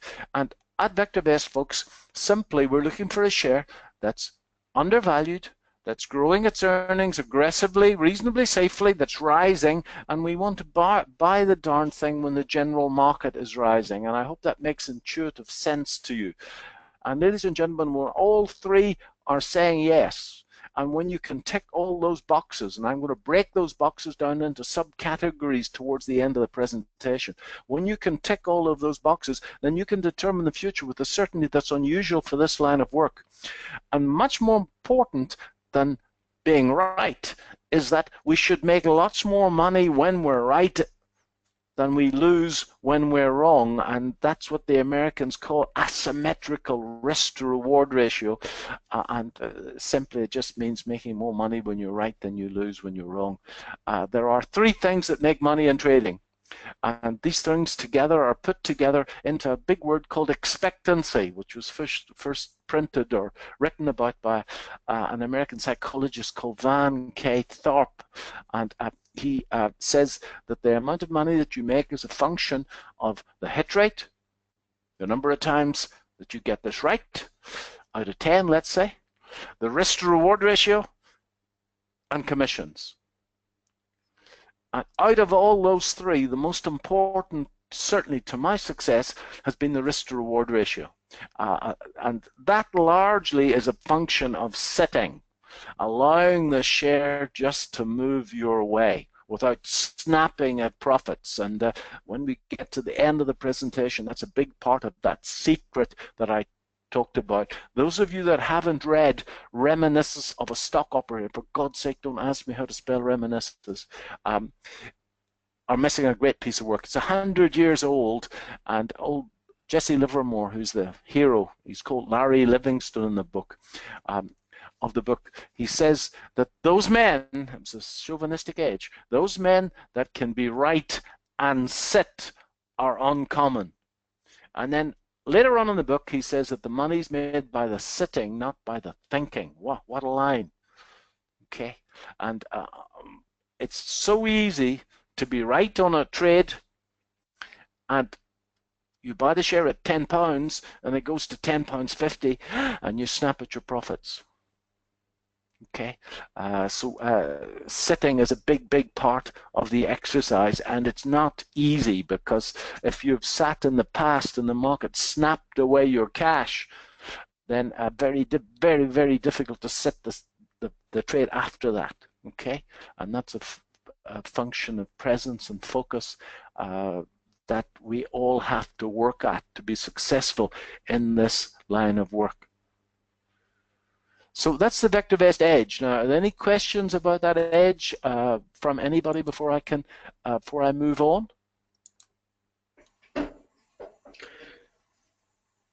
David, I don't think there's any questions at the moment. Good, that's great. That's great. Might jump back in. All right. So I always run out of time. So I'm just putting our little offer up at the start. I'm more than happy to let anybody test vector-based for 5 weeks. That's a full working vector-based UK and vector-based USA. It's £5.95 for that. It includes my quick start course, includes all the training material.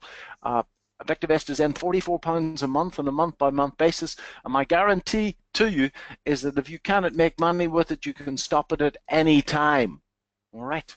That's my offer, and I'm getting that in at the outset because I always run out of time. So the three cornerstones of vector-based, ladies and gentlemen. What's a share really worth? My dear grandfather taught me a long time ago that the only way to make money in anything is to find the value of something and pay less for it. Okay, as simple as that. How safe is the earnings stream? Those two are fundamental measures of the company. And then some idea about should we be buying this, should we be holding on to it, or should we be running for cover, which are technical measures of both the share and the overall market. So in Vective S, folks, the program is unique in that it puts together earnings momentum, earnings safety, and the trend of the market together, the trend of the particular share together. So that's what makes Vective S unique. It's an incredibly powerful edge in the marketplace. So first is value. As I said earlier on, Vective S puts a value to every share in the market every single evening.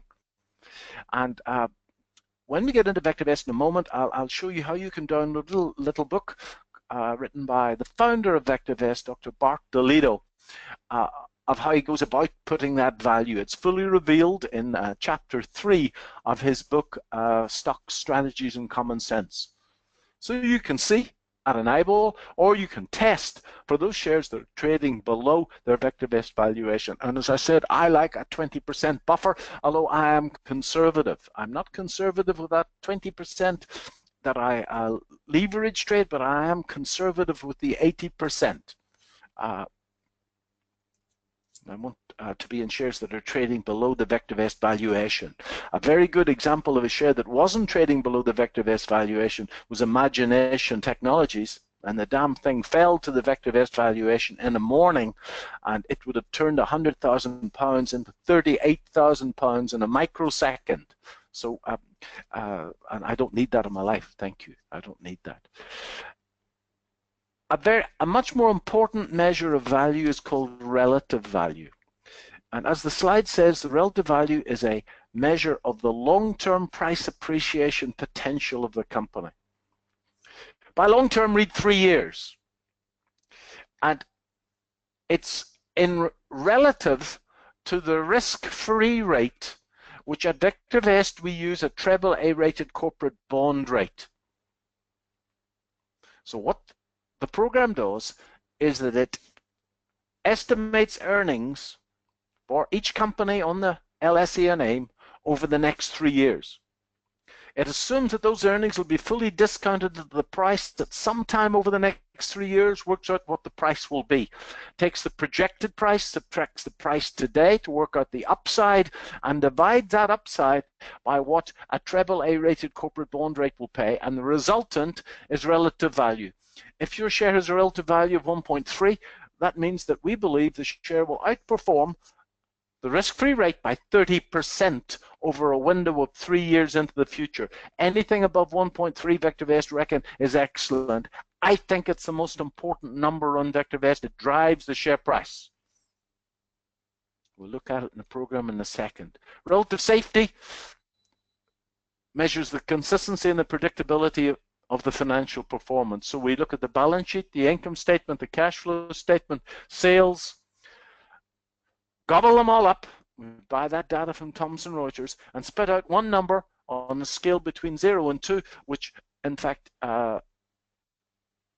summarizes the financial performance. Above 1.3, that's excellent.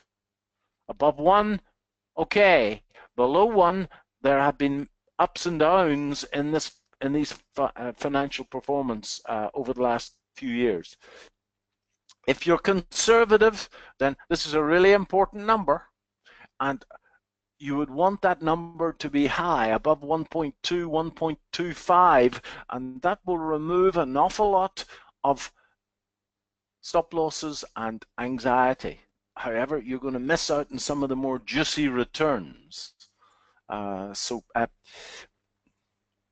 If I was managing money for anybody else rather than myself, I would probably only look at shares with a relative safety above 1.2. You don't need mistakes when you're managing money for somebody else. With my own money, I'm happier to move that down. And CAS, that I'm looking at the moment, a mining company, has got a relative safety of 0.97, which is quite typical for a mining company. Okay, relative timing measures the trend. on a scale between 0 and 2. And then what Bartolino did was he put all three things together into the master indicator: value, safety, and trend. And for the very first time, I saw one number which in fact incorporates both fundamentals, relative value and relative safety, and relative timing, a technical measure of the share, into the one single number. I'd never seen that before. And that's why I got involved with VectorVest 6 or 7 years ago. This one number combines both fundamental and technical analysis. I didn't think it could have been done. VectorVest puts a stop loss to every share every single evening, loosely based around a 13-week moving average, but it's adjusted for the fundamentals of the share. If the fundamentals are good, we widen the stop loss. Give the share more wiggle room. And we put a buy, sell, or a hold criteria to every share every single evening.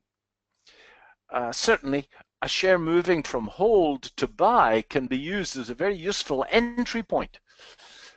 But one of the biggest uses of the buy-sell ratio is to determine the breadth of the overall market.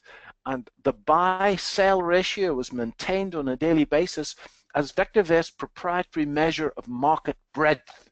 And if you are a technician, you really can't do too much work on market breadth. And you'll be glad to hear that that's the definitions over. So let me go into the program now. And here we go. There is the front page of VectorVest. When you start your 5-week trial, the best place to go is the welcome page. That's Dr. Bartolino himself.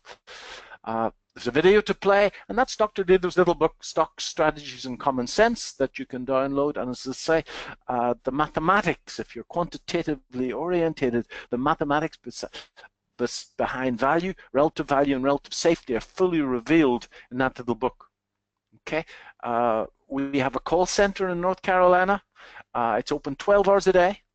If you go to vectorvest.co.uk, you'll get the number, and it's a free call. And you can chat to those guys for as long and as often as you wish. And there is a free 15-minute getting started session provided for everybody who starts.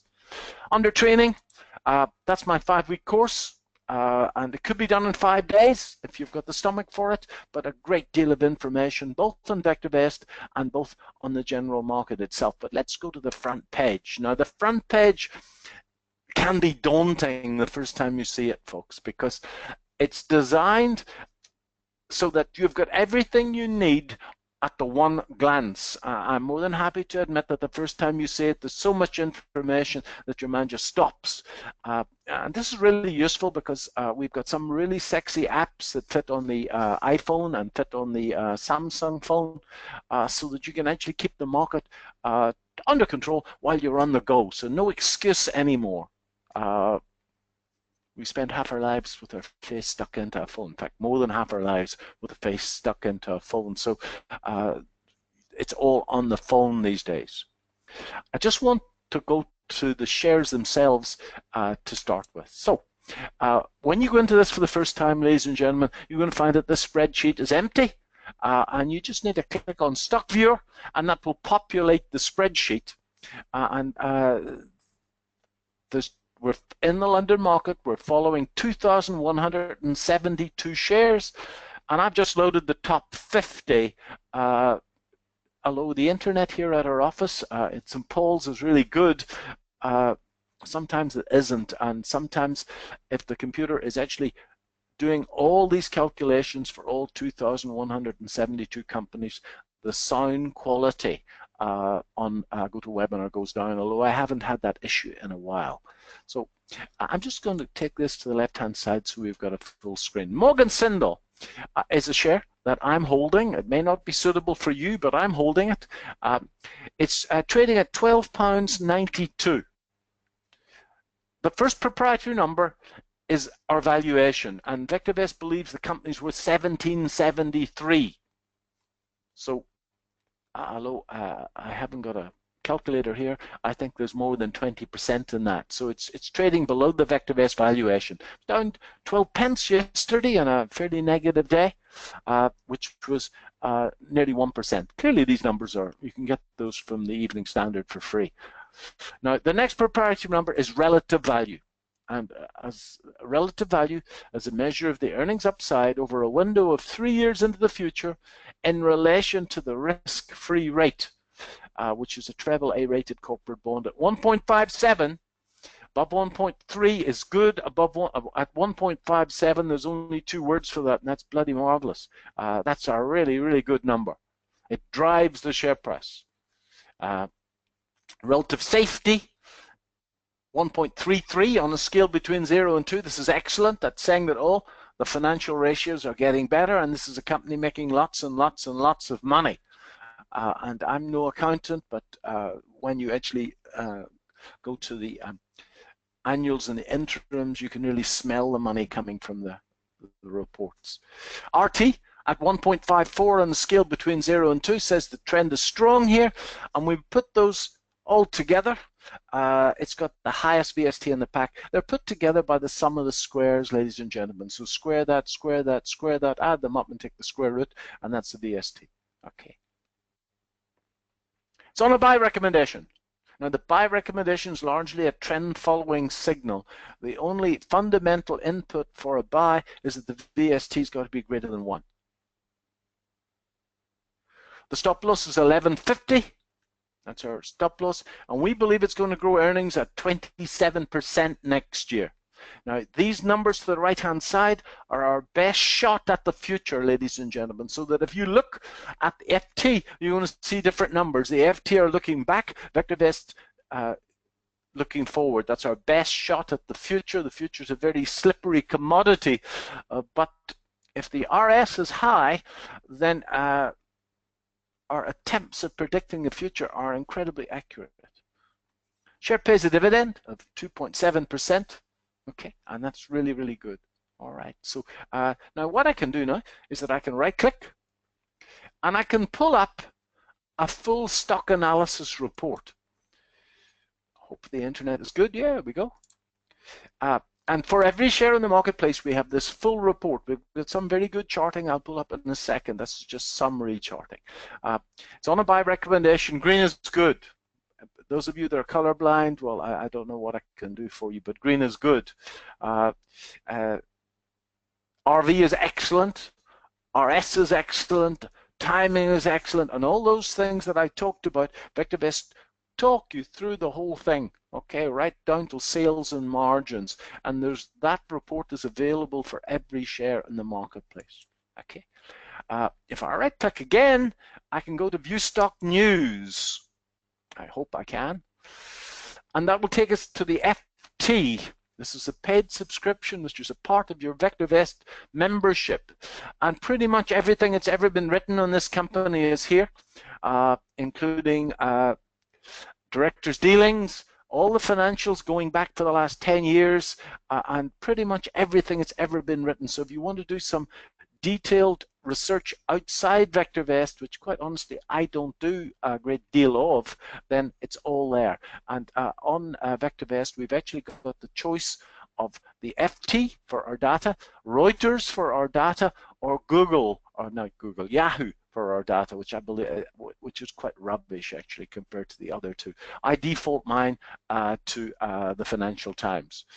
And if I right-click again, lots of things that you can do while right-clicking. This is just the 3. I can pull up a chart.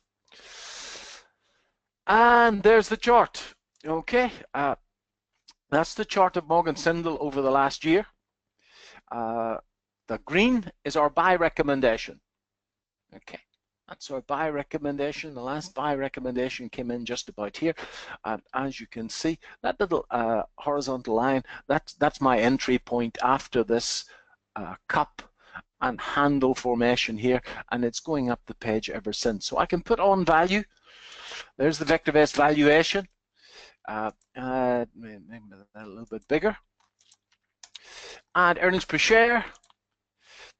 Make that a little bit bigger so you can all see it. And that's my standard layout, ladies and gentlemen. Okay, that's my standard layout. I like to see earnings per share rising.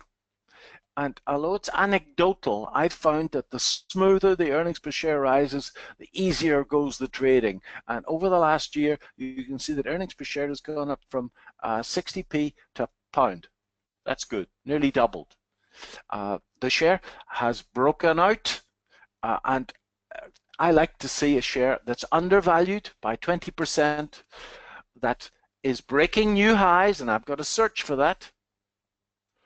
That's on a buy recommendation, and when I see a share that's undervalued that's breaking new highs on a buy recommendation, then that's a really good place to be. Now, this, if you want to go back on my blog, I did an interview on Tip TV, and Jenny Hammond was in the chair, and at the end of the interview she asked me which one of my selections I believed was going to be the best trade, and I mentioned to her that I felt that Morgan Sindall was the place to be, right here at £8, and it's up 50% since. All right, so a lot of that is the general market, I'm more than happy to admit, but we haven't looked at the general market yet, but that's very simply, and I added to the position just here. Those of you that are technicians will see that when you get a little continuation pattern like this, that invariably is a great place to get aboard.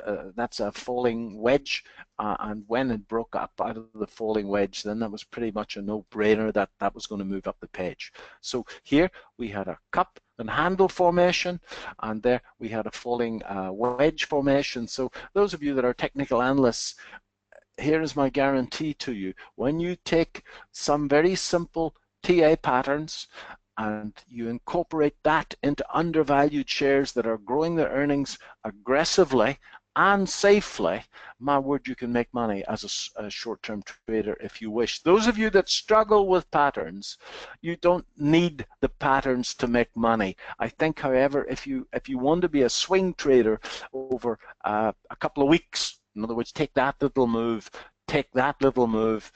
then I think that a knowledge of the patterns is wonderful. I love the patterns, I really do, and those of you that know my work well will know that I get really excited about Fibonacci patterns, such as the Gartleys and the butterflies. But that pattern, this cup and handle pattern, was taught to me by William O'Neill some 35 years ago. He wrote a wonderful book called How to Make Money in Commodities. I was so captivated by the book that I went to New York City to meet him, in fact. Anybody read How to Make Money in Stocks by William James O'Neill? Wonderful book, very difficult to do because you've got to keep the fundamentals up to date by hand, and I tried and I failed. And now with VectorVest does all the heavy lifting of working out value and earnings per share growth. So that's the basic VectorVest system. Share breaking up new highs where the fundamentals are pristine that move into a buy signal. And the only thing we now have to think of, ladies and gentlemen, is what is the general market doing? Because the general market is 80% of the exercise. Remember, the first tick of the box is fundamentals. Morgan Sindall ticks all those boxes. 2, is the share trending upwards? Well, it broke up through a new high here, which was good, on a buy recommendation, which was good. And the 3rd tick of the box is what's the general market doing? And that's what we're going to try and ascertain now, or at least in a second. Let's have a look at another share that I'm holding. I'm holding Caledonian Investments. I'm holding Coates. Done well in Coates, this is Coates. This is a very, very old company. I can remember my grandmother sewing with a Coates spool of thread. I remember vividly because we used to, as kids, we used to take the little old wooden things that the thread was wound on and make a little gadget that was driven by an elastic band. Did anybody else ever make one of those when you were a youngster? So it first came onto my watch list somewhere around here because at this point the value and the price were separated by 20%. And that's the buffer that I'm looking for. The very first buy signal was here. I didn't get that one. I don't know why, but I bought into it just here as it broke up, and that was at about 42, 43p. And it went up the page, then went sideways for a little while, and it went to hold, and hold means hold. Okay, hold means hold. It went to hold, and then all of a sudden it went to a buy again, and then I added to the position just here. Okay, so I've just added to this position once, and I'm still holding it because it's still on a buy, moving up the page, and it's broken out of this little flaggish type pattern here, and I think that this is heading towards 90p. So that's been a very good investment. So that was the first signal. I actually missed, but when it broke up through this old high here, it was on a buy recommendation. I thought that was a really good place to get in, and held it through this, added there, and that's what I've been doing. Simple as that. So that's 2 shares that I'm holding. Let's look at something else that I'm holding. Oh, I'm not holding Countryside Properties, but I'm interested. And I need to make some money available for this share. There is the share. Now, I should have bought into it down here. Look at earnings per share. Earnings per share is moving up from the bottom left to the top right. It's sitting in a range, significantly undervalued, and it goes to a buy recommendation just here. Should have been bought at 250, but I didn't have any money. I was fully invested, didn't have any cash left. Clearly that's never happened to anybody else in our room, Simon. They've all loads of the stuff, but I was fully invested there and I didn't have any cash. But it's broken up again, and you can see this little flag, folks. You see that little flag? What do the technicians think of that? That's what my friend Thomas Bulkowski, who's written a wonderful book called The Encyclopedia of Chart Patterns, he would call that a tight flag. And it's broken out of that little flag and is pushing its way up the page. Now, ladies and gentlemen, you don't have to know anything about technical analysis to make a buck with vector vest, but when you've been studying it for 40 years, it's very difficult not to do this. The technicians in our midst would say that that distance has to be repeated, and if I add that line by eye, it's saying that this thing's going to get up to here somewhere. Okay, so I like the look of that. I haven't bought it yet, but I'm just about to. I've got a couple of shares in the portfolio that seem to have stagnated, and they've done well for me, but they've stagnated. I need to get out of them, and I think that that's got legs in it up the page. Okay, if we look at the fundamentals of the share, it's undervalued. It's got this whopping RV of 1.58. Again, that's in bloody marvelous territory, and the relative safety at 1.19 is good, and it's on a buy recommendation. VectorVest believes it's going to grow its earnings by 30% next year, which on any scale is really good. Okay, pays a 2% dividend, and it's got a dividend growth of 23%, which is great. A dividend safety of 80 out of 100. These are pristine numbers, ladies and gentlemen. And so, do I know what's going to happen next? Of course, I don't know what's going to happen next. Nobody knows what's going to happen next, apart from the big fella upstairs. And to my knowledge, he doesn't trade. I'm right. If I apply this and tick these boxes 80% of the time, 20% of the time I'm wrong. Getting your mind around thinking and probabilities is a big part of the exercise. Okay, but an 80-20 split is not bad as long as I tick the boxes. Now, the last tick of the box, now just remember that although I'm thinking of buying into this share, it may not be suitable for you. All right, let's put on the stop loss, and if I put on the stop loss in the share, what have I done? Put on the RT, I'm getting thick. There's the stop loss down here. Now, I did a webcast yesterday, and there was a young man on the webcast who likes 2 to 3 day trades. The VectorVest stop loss is designed to keep you in the big move, to keep you in these moves. As you can see in this little pullback here, it didn't even smell the stop loss. All right, so those of you that are 2 to 3 day swing traders, then I think you probably need to place your stops a little bit tighter, especially if you're trading these things with leverage. But if you are trading with leverage, you need to know more about your game and have that all written and tidied up. But the VectorVest stop loss designed to keep you in these big moves. So that's putting together the technical position of the share and the fundamental position of the share. And that's 2 boxes. And I've ticked those 2 boxes on countryside properties. The next step is the overall market itself. Any questions on the fundamental position of a company and the technical position of a company? Any questions on that? Hi, David. Well, specifically, not maybe specifically on the fundamentals and the technicals, but if you've got time, we have 4 or 5 questions waiting. First up would be from Pep, who says, does VectorVest offer intraday charts as well? He uses another UK-based portfolio management software. No, it doesn't offer intraday charts. It doesn't look at intraday prices at all. We base our decisions on end-of-day charts. Okay. How do you lock in your profits with using stop losses? Do you trail stops, or?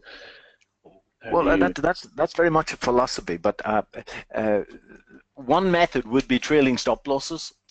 The other methods would be either targets. For example, I can calculate a target from this move here up around 450 odd, well 425, and you could certainly take your profits into that 425. That would intimate a little bit of knowledge of technical analysis to do that. Other way of working out targets is through Fibonacci analysis, and Simon, I cover all of that in my I do 2 webcasts a month to VectorVest subscribers, and I cover all of that in those webcasts. I don't think I've got time to cover it today. But exits, ladies and gentlemen, are very, very much a personal philosophy. Are you going to take profits into strength, or are you going to let the share run up the page and pull the stop loss up behind you? And that has to be a part of your unique trading plan, which is unique to you. I have many traders who risk £1 to make £2.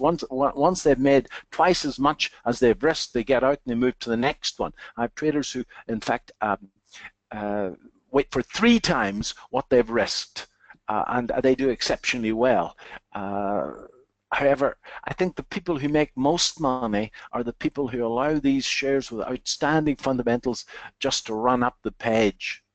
Those are the people that, and again I quote Livermore, the money's made by the sitting, not by the thinking. I've never seen a share that's too high not to go higher, and unfortunately too low that's not to go lower. So many, many ways of locking in your profits, and if I could answer that question just by moving out and going to training, and in lesson number 2 we have a full lesson on weed your portfolio, and that's all about exits when you're wrong and exits when you're right. So lesson number 2 deals with that in a great deal of detail.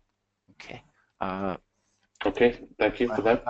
That helps. Now, the last thing that I have to, otherwise I'm going to run out of time, is how to time the market itself, and that's the last tick of the box. VectorVest have been timing the market for a very long time. Buy rising shares in rising markets, and those of you that have got experience in shorting, you can sell falling shares in falling markets. And we've been timing the market for a lifetime. We've got long-term systems for position traders. For example, like that 80% of my cash is based on those longer-term systems. And we've got timing systems for swing traders. Now, all of those systems are based on the VectorVest composite. They are totally rule-based. There is no subjective input whatsoever. What is the VectorVest composite? It is a very broad measure of the London market, which includes all 2,173 shares that we're following. And it's on an equally weighted basis. And Dr. Bartolini firmly believes that an equally weighted index represents the sentiment of the market much better than a market cap weighted index like the FTSE 100. So we look at 3 things. We look at the price of the VectorVest composite, we look at the breadth of the VectorVest composite as measured by our proprietary buy-sell ratio, and we look at the momentum of the VectorVest composite. Now, I've got all of this in PowerPoint, but it's always best to do it in the program. So if I go now to the home page, and I now want to go to this box called timing, and if I click on market timing graph, I can pull up the vector-based composite, and I want to pull it up since the start of last year. There we go, start of January. That's about 18 months ago. There we go, David. Something like that. Now, as you can see, the market has run up the page strongly. The vector-based composite started after the lows in February at 300. It's now at 407. And many people will say, well, that's because the pound has fallen. Nevertheless, if you'd been sitting in cash, you wouldn't have been able to have hedged that out. And now we have a little box down here, and the box has got 1, 2, 3, 4, 5, 6 timing systems in it. From the shortest, which is the primary wave, to the longest, which is confirmed calls, and quite a few in between. So confirmed calls for buy and hold, for that 80% of my account, I use it. Primary wave would be used for those people who want to be in the market over 2 to 3 days. And the DEW, which I won't mention today, is somewhere in between. If I click on confirmed calls, this populates the spread, the thing with these green and red arrows. The red is the longest term sell signal, and we got one of those at the start of 2016. In February, we got a buy signal, and that was on the 22nd of February, and that buy signal was current right through Brexit to November. We then got that pullback in November, and then from the 15th of December, we've in an upswing, which is still in place. Now, if you are a position trader, then these are incredibly important. When you see a green up, then you need to be pretty much fully invested, folks. I think that you could use these to trade the index or a tracker as well. When you see a red signal, well, you need to be careful. There are 3 things primarily to do when you see a red signal. 1, don't buy anymore, the market's falling. 2, watch your stop losses like a hawk. And 3, look at the shares that you've got and just weed out the laggards, those shares that in the last move up the page have done nothing. If they've done nothing in this move up the page, then there's not much chance of them doing something when the market is falling. Raise some cash for the next buying opportunity. That's what I do. Now, somebody mentioned exits. You could decide to run for cover when you see a red signal from the long-term system. You could decide to get into cash. That would have tax ramification for some people, but nevertheless, you could decide to get into cash. You could use that for an exit signal. Now, as you can see, markets don't go up the page in a straight line. They go up the page in a series of what Charles Dow called rising bottoms. And for that reason, VectorVest puts 2 trends to the marketplace. But I always find that even if you're a short-term trader over 2 to 3 days, that it's always best to be long after a confirmed up and to be short after a confirmed down. So even for long-term traders, these signals are incredibly important. Now, if I go back to the front page of VectorVest, here, and I go to home, and just give this a little bit more screen space.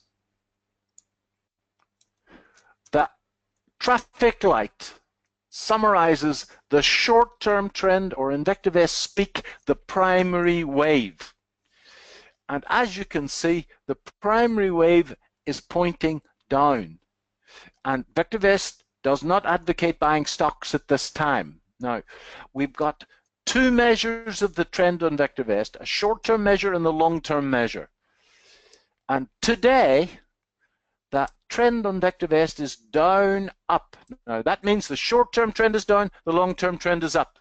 Now, This means, ladies and gentlemen, that you don't need to pull up that chart that I just pulled up. Now, I love looking at charts. People keep telling me, David, can you scan for this? And I look at them with complete contempt and say, I don't want to scan for it. I want to look at the chart.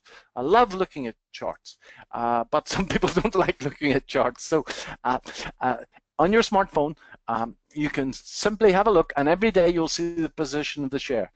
For 2 days, we were in an up-up situation. Now, today we're down-up. The short-term trend is down, longer-term trend is up, and we're on a confirmed up.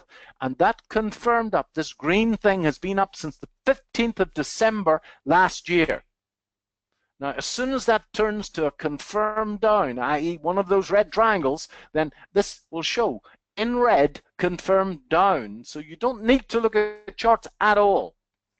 All this does is that it tabulates the price of the vector S composite, the momentum of the vector S composite, and the buy-sell ratios, just the same as you would writing down the numbers in your diary. When the price is down day over day and week over week, it color codes this as red, and red is not good. So today, vector S does not advocate buying stocks at this time. And that's incredibly good advice. So let's go back to our charts. Let's go back to Morgan Sindall. What I can do now, ladies and gentlemen, is that I can actually go to the same little button and I can click on confirm calls. And what this does is that it puts on a green triangle, sorry, a red triangle and a green triangle onto the chart. Now, the red triangle and the green triangle are from the vector S composite and have nothing to do with Morgan Sindall, apart from the fact that Morgan Sindall is one of the 2,173 shares that reflect the index. So, from this moment, from this day, which was the 15th of December, the general market is rising. A few days later, the fundamental position of Morgan Sindall is wonderful. A few days later, then the Morgan Sindall gives a buy signal. It breaks up through the old high, and the ball is in. The game is on. So on Morgan Sindall, on around this date, the fundamental position of the share is good. The technical position is good. It's on a buy, breaking up through new highs, and the general market is on a confirmed up, and we would have to wait for the little color guard to be in the green so that the short-term trend and the long-term trend are saying the same thing. If you tick all those boxes, guys, you get very, very lucky indeed. Just here, when I got in here, I sort of added there, the fundamentals were good. Are on a buy recommendation. The market was in the confirmed up, and just about here we got lots and lots of green in the color guard, and the little pointer was in the green, and VectorVest said on the front page, VectorVest advocates buying safe undervalued shares that are rising in price at this time. And that's exactly what I did. So if you follow the rules, you get very, very lucky indeed. I'm very much a rules-based trader, and I'm good at ticking the boxes. In his book, Mark Douglas, Trading in the Zone, Mark Douglas talks about initially starting as a mechanical trader and then moving on to a more intuitively based trader. And I myself, in my investment account, haven't been that successful in moving to that. When I stop ticking the boxes, then my hit rate and performance goes down. So let's look at another share that I had. This is Coates. And Coates, again, let's put on the confirm calls. And as you can see how important the market is, folks. See, as the general market started to turn up, Coates breaks out of this little range that it's been in for a while. It's on a buy recommendation, and I can pretty much guarantee you that there the primary wave was up. In other words, the little pointer was in the green. The short-term trend was up. The longer-term trend is up. It's on a confirmed up. Coates's fundamentals were great, and it's on a buy recommendation, and it's breaking through new highs. Bob's your uncle.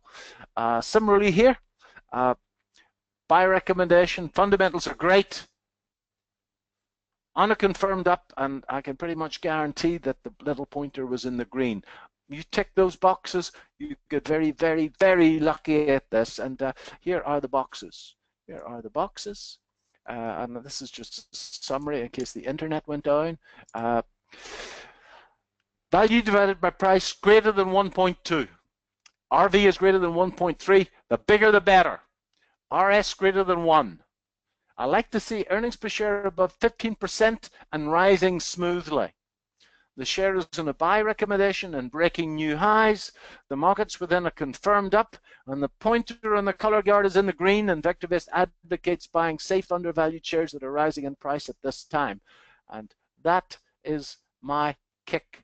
And I've been practicing that kick for a very, very long time now. So we finally moved to the secret. Secret's very simple, folks. And this is based on many, many, many, many trades and observations over hundreds and maybe thousands of traders. A loser invariably becomes pessimistic when he or she has a winner.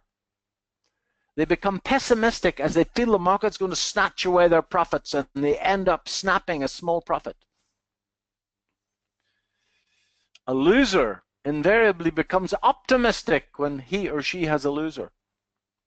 They're sure that it's going to turn, and thus allow a small loss to become a big loss. And that, ladies and gentlemen, is 95% of people who go anywhere near markets. That's how they think. So just be aware of your thoughts the next time you put a position on. Because the winner invariably becomes optimistic when in a winning trade and becomes very pessimistic when in a losing trade. And this allows these traders to let winners run and close losers quickly. A simple mind shift is all that it takes to print money. The first step is to become very aware of your thoughts in a position. If you're one of the 5%, then you're doing this already. If you're one of the 95%, then the first step to actually change and making any change to become critically aware of your thoughts. I can recommend some books on it. It's I think a spiritual book by a guy called Eckhart Tolle, and I think you could do an awful lot worse than to have a long read at Practicing the Power of Now, which will show you how to actually keep your mind in the present moment and become aware of your thoughts. So the VectorVest system, folks, all about trading both earnings momentum and price momentum. The price momentum of the share itself and price momentum of the overall market. And I'm more than happy to let anybody test it for 5 weeks for £5.95. After the 5 weeks, it's £44 a month, and there's no liability whatsoever. If you want to stop it after the 5 weeks, you stop it. If you want to run it for a month and then you decide it's not for you, then you can stop it at any time. Simon, any questions, or have I run out of time once more? I'm afraid we are just about exactly out of time. Okay. We need to hand over. We've got another speaker waiting, but I think we've done very well. Thank you very much, David, for coming along. Again, I put that link into the chat box.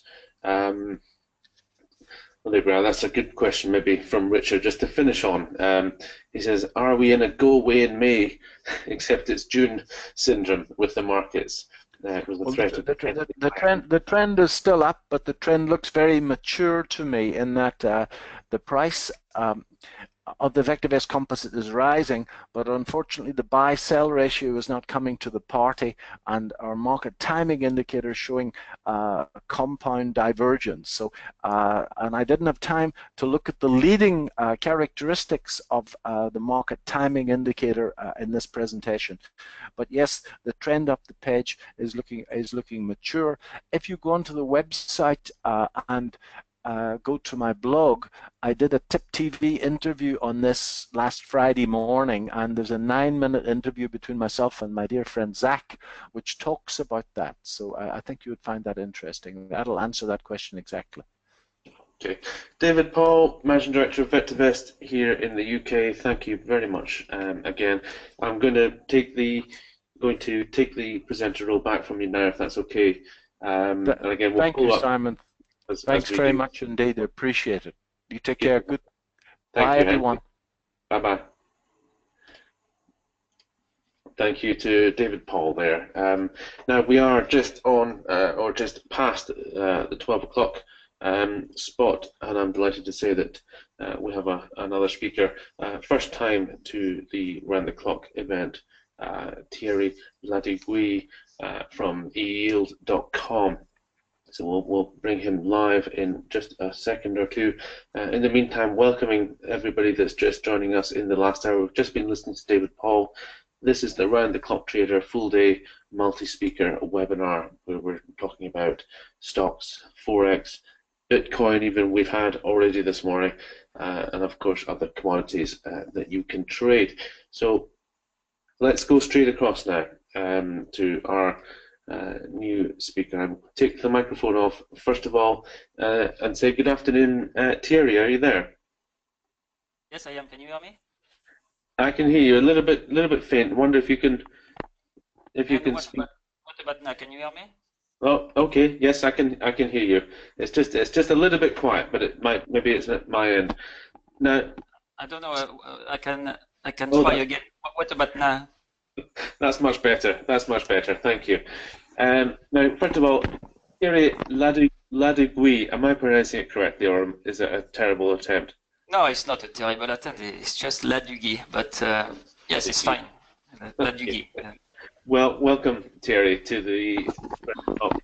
I know this is the first time that you've taken part, and I know that you haven't finalised your full presentation, but it's good of you to come on and join us. I think you've already been in touch with my friends at Pelican Exchange who are talking to you, and I'm surprised that we haven't spoken before, in fact, because you've been around for a long time with the trading community, and eYield is your business.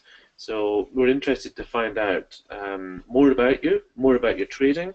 I know that obviously Elliot Wave is your preferred method of analysing the market. So we've just heard from David Paul, who's looked at some of the fundamentals and the technicals timing the market, but it'd be interesting for us to find out how you apply Elliot Wave to your trading.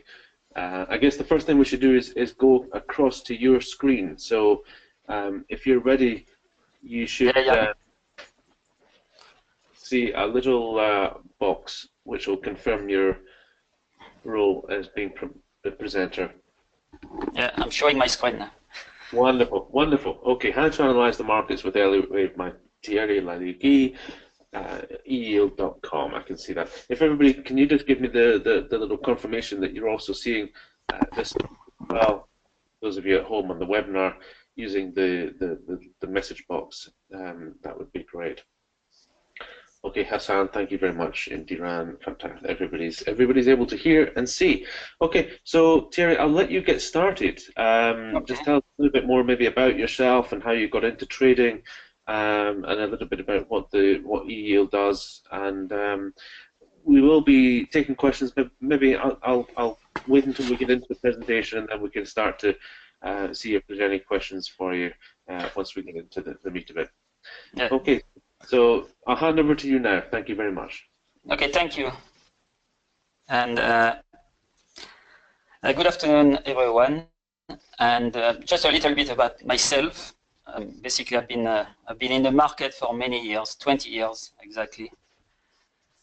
And As you can see, I am a technical analyst and a professional trader, and I've been working with hedge funds as well. I am a member of the Society of Technical Analysts, MSTA, and I have the investment management certificate. Mainly, I think I also combine some fundamental analysis to my work. So it's not just technical, but I would say mainly technical, based on Elliot wave analysis. Elliot wave analysis has been around for many years. It's not new. But I think that the majority of traders, they don't use Elliot wave analysis. So today, what I wanted to do today was to tell you a bit more about Elliot wave analysis, how to use it to forecast the market, and I was going also to talk about a low risk strategy based on Elliot wave analysis. The first thing you need to ask yourself is what kind of trader you are, because depending on your thinking and how active you are during the day, you could be a day trader, you could be a swing trader. A day trader, for example, as you know, I'm sure you know, they are very, very, very busy watching the market. So do you have the time to do that? The other thing about day trading is people use a very tight stop loss. I think it's not the best. Not the best because if a stop loss is tight, it's got a greater chance to be hit. For example, the market will go up, but it won't go up in a straight line. The market will make higher high, higher lows, higher highs, higher lows, and those movements up and down within an uptrend can hit the stop loss if the stop loss is too tight. So this is why it's difficult to make money from day trading. Swing traders, for example, have a better chance of making a profit. Why? Because the stop loss is wider. So less chance to be hit. And then you've got position traders or even fund manager who invest for the long term. And those people, they don't have a stop loss. And the reason they don't have a stop loss is because they know what the stop loss does to your account. So if you are a long-term investor, like a fund manager buying stocks, they just buy stocks and hold them for months or maybe for years without a stop loss. And that seems to work. Obviously, they don't make a very high return, but it works. So first you have to define what kind of trader you are, because that will impact your result in the long term. As I said, day trading is more difficult than swing trading. And then you've got the type of analysis you can use, fundamental analysis or technical analysis. Then you have to decide on your risk preference. Again, this is to do with managing your fund so that you don't lose your whole money. You've got some low-risk strategies and some high-risk strategies. The reason why I mention that is because, in general, when I talk to people, people are always keen to make the maximum they can. This is what a trader is like. A trader wants to make a lot. If I go to somebody, a day trader, and I tell them I've got a strategy that will make you 10% per year, they are not interested. They're not interested because they are looking at 100, 200% return. But of course, not many people can do that. So if I look at two different kind of strategies, low-risk strategies, it's one where your fund is going to be stable over time, no large drawdown. But if you have a low-risk strategy, your return will be maybe 20% per annum. That's still good, 20% is very good, you know, compared to what people get in a bank or what a fund manager will do over a year. So it's still good. But as I said, many people have high expectations. They want to make more than 20%. And in order to achieve that, you need to take more risk. Okay, you need to go to a high risk strategy where you can double your money over a year. But of course, that kind of return will be achieved with some large drawdowns in your account. You know, if you don't mind seeing your fund going down 20 or 30%, and then you're doubling your money over a year, then that's fine. So high risk strategies for you.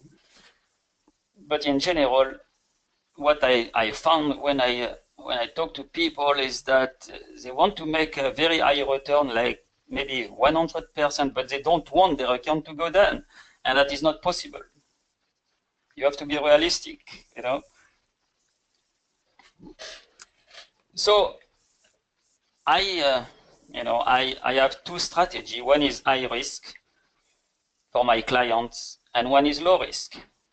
And the one I prefer myself is a low risk one. That is the one I'm going to discuss today. If you think again about a fund manager, fund managers, they don't take high risk. And the reason is because they are not happy to see their fund go down 20%, even if it's temporary. It doesn't matter. They won't be happy about that. And this is why they adopt a very low risk strategy. It's not because of them personally, it's just because of their clients. You know, you can imagine many clients would just pull out their fund if it was done 20%. Now, when I talk about risk, also the other thing is some people maybe will risk 2% or 3% on one trade. You know, I think you can go up to 4%. You know, you can risk 4% of your fund on one trade. In my experience, it's worked okay. So, for example, if you have like 4,000 pounds in your trading account, you know, your maximum loss on one trade is 160 pounds. So I'm talking here about spread betting. Okay, so if you have 4,000 in your account and you make a trade and it goes wrong, then your maximum loss should be 4%, which is 160 pounds. So if you are using now 80-point stop loss, you know, that is equivalent to betting 2 pounds per point. Okay, so in this example, you shouldn't bet more than 2 pounds a point to keep to the 4% maximum loss.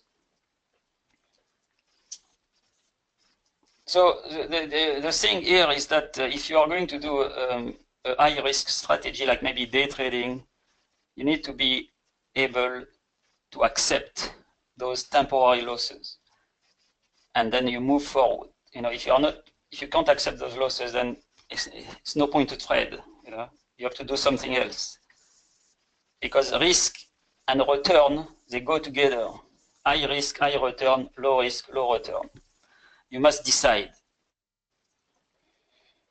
So some of the pitfalls to avoid, and I've already discussed some of them, like don't bet too much. That, you know, I was referring to the 4% maximum loss, because if you, as you know, betting too much, you know, is dangerous. You know, at any time, I mean, sometime in the future, you could go through a bad run, and then if you bet too much, you lose your money, and then you can't trade anymore. Now, all those pitfalls listed here, you know, I'm sure, you know, you've read about them already, or you've heard, you know, speakers, you know, talking about them. It's all common sense. You know, don't trade against the trend, for example, you know. And also, do not be tempted to trade if the conditions are not right. I'm talking about if you see something in the market and it doesn't make sense. What I mean is, you know, your system or your strategy is telling you the market is going to go up and is going down for some bizarre reasons. Then don't trade, because there is something that is not right. You know, you have to remember that there is always another opportunity to open a trade. Discipline and patience, they are very important, because discipline, if your system is telling you something and you don't do it, then you're not disciplined. You can't win if you're not disciplined. And the patience also, patience is important, because sometimes a move will take time to develop. So if you're not patient, you may be right on the direction of the market, but if you're not patient, you're not going to capitalize on that move, because you may close that position early. So you need to be patient, you need to be disciplined, and you need to understand that losing is part of the game. Because, as I said, there is always a period where things will not go the way you want. And it's nothing to do with your strategy. It's nothing to do with your discipline. It's nothing to do with all the things you've learned. It's to do with the unexpected, like the central banks, like the economic data, like the politicians. They will, at some times, they will make some very important announcement that will move the market. And whether or not your strategy is telling you it's going up, once they tell you that news, the market may go down. It may go the opposite way. So this is why, because the market is driven by the news, we cannot be sure that it's going to go the way we want. The other thing is that sometimes you can go into a period where there is a lot of news, and that news will go against you for maybe longer than expected. And if you are betting too much, for example, and you take a series of losses, then you can lose your money, and then you don't have any more money to trade. So this is why it's important not to bet too much. And also the other thing is, don't chase the market. I mean, some people like to buy on breakout. I don't think a breakout is a good way of buying the market, because when a breakout occurs, it's already too late. The move is underway and it's going. So what I tend to do is I tend to buy low and to sell high. So for example, if we get a pullback, I will buy, and when the market goes up and rallies, and then I will sell. Okay. So, as I said, I'm going to go through a winning strategy, which is using Elliott wave analysis. It's low risk. It uses momentum and timing indicators, and also hedging. Hedging means protecting some of your position with other positions.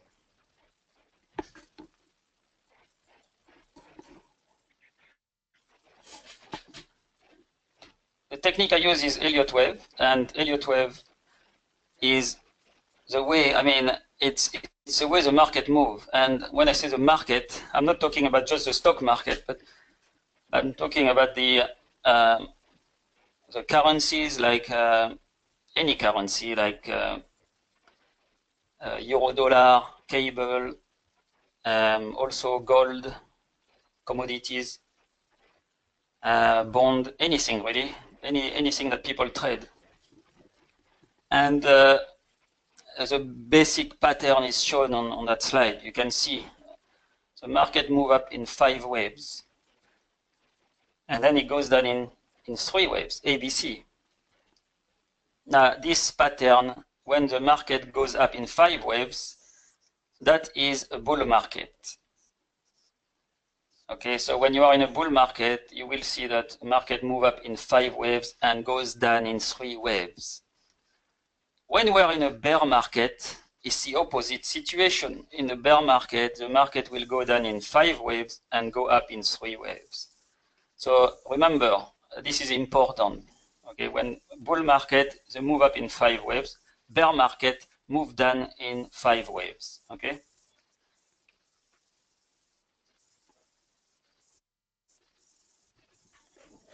This Elliot wave was discovered by an accountant in the 30s. His name is Ralph Nelson Elliot. And he was also a stock market analyst. And he discovered this repetitive pattern. And that pattern takes the same shape in different time periods. For example, on a monthly chart, on a weekly chart, on a daily chart, and even on a 5 or 10 minutes chart. So you've got this same pattern occurring, you know, in different time periods. And this, the way the market move in 5 and 3 is to do with market psychology. You know, the way people behave in the market. But of course, you know, if you look at the chart, it's not always clear that it's moving up in 5 wave. There are some variations, so it's not as simple as that. When I say 5 up, 3 down, this is a basic pattern. There are many other variations, and I'm going to show you some of them later. So it's not very simple like 5 and 3. Otherwise, everybody would do it. But we can see here an example that history repeating itself. And that is in the S&P. In 2006, we've got a pattern that occurred in the stock market. And that same pattern occurred again in 2010 or after 2010. And if you look at it's very, very similar. Very similar. First, going back to the left of the chart, we see that the S&P moved up in 5 waves. You can see on that red line, 1, 2, 3, 4, and 5. Okay, 1, 2, 3, 4, 5. Then we get a sharp pullback to that support line here. Then the market made a new high, another test to that trend line, lower high, and then a breakout. Okay, bearish breakout. And if you look at the pattern in 2010, it's exactly the same. You got 1, 2, 3, 4, 5. So an Elliott wave in progress in 5 waves, pull back to the trend line, a rally to new high, a back test again, trend line, lower high, and breakout. So this is a very good example showing you that the pattern not only follow the Elliott wave, I mean the market not only follow the Elliott wave, but also repeat itself over time.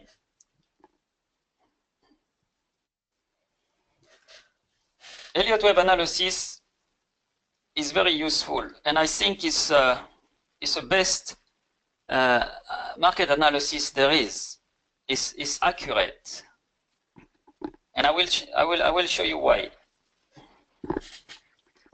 This recurring pattern of 5 up and 3 down occurs at different time periods, as I have said, and you can see on that chart here. On the right chart, the first wave is also in 5 wave, and the second wave is in 3, ABC. So that global pattern, I mean, larger pattern that you have from the start of the move to the top here, which is wave 1 in bracket, is in 5 wave, but each wave up is in 5, as you can see, and each wave down is in 3, ABC, ABC. So wave 2 is in ABC, wave 4 in ABC. Then we get to the top, the trend turns down, and this time we are into wave 2 in bracket, and that one is in 3 wave because it's counter trend. But this time, because the trend has turned down, the first leg down is in 5 wave, the second up is in 3 ABC, and the third one down is in 5 wave as well. Okay, so this is how it works. This is the basic pattern. Now, for example, if I was going into, for example, wave 1 in bracket, I don't know if you can see that one. It's wave 1 in bracket, that one, yeah. The first decline is wave A. Now, if that was like a daily chart, okay, and I was zooming in on that move, that wave A on a, like say maybe a 30 minutes chart, that wave A would be in 5 wave as well. Okay, so the pattern repeats itself.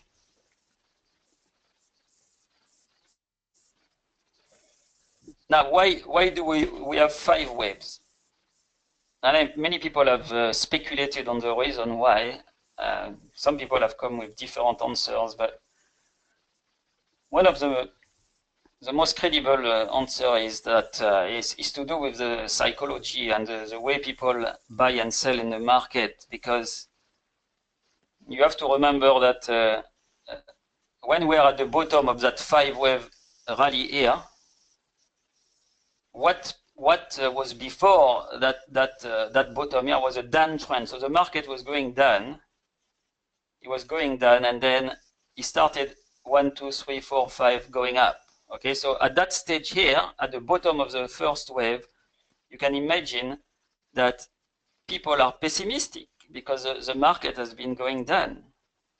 In general, what you find is that at the bottom of the first wave, there is an increased level of pessimism. Okay, so whether it's like a 30 minutes chart, a 1 hour chart, a daily chart, it's the same thing, except that if you are looking at the stock market like a long-term chart, like say a weekly chart, at the bottom of the first wave, stocks are undervalued. This is what would happen normally, because you had a big correction, so everything is undervalued. Sentiment is negative, and this is where the rally starts. The rally starts, you know, when no one expected, or not many people expected. So you get that first wave up, going up. Is what we call a rebound from oversold condition. And also there may be some very like astute investors, and they will start buying also because they know what's happening. Then you get the second wave down, which is a normal correction. Okay, and in general, that second wave down is very deep. The reason why it's deep is because the majority of traders or investors thinks that the previous downtrend is still intact. This thing is going lower, okay? And this is why that second wave goes far. You know, in general, that second wave will retrace maybe 50% to 100% of the first wave. So if you are trading Elliott wave, and you know that this is a wave 1, and you want to buy because you want to catch wave 3, you want to buy wave 2 when it's very low, basically. You don't want to buy too early, because wave 2 tends to go like much lower, more than 50% of wave 1. So this is what I would do. I would wait for wave 2 to go down very much before I start buying. And then when the wave 3 starts, so that is the next wave up, and the price breaks into new high, this is when people realize it's not going down anymore, you see? And this is why that wave 3 is very powerful. It's one of the most powerful wave in the 5 wave sequence. It's because there is increased participation at that stage. People realize it's going up now, it's not going down anymore. And if we are looking at the stock market, like again on a weekly chart, in general, the business news improves as well. So you get better economic data during that phase.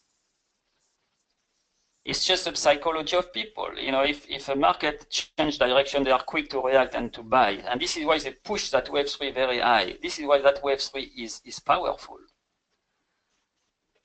Then we get the fourth wave done, and that one in general is not very deep.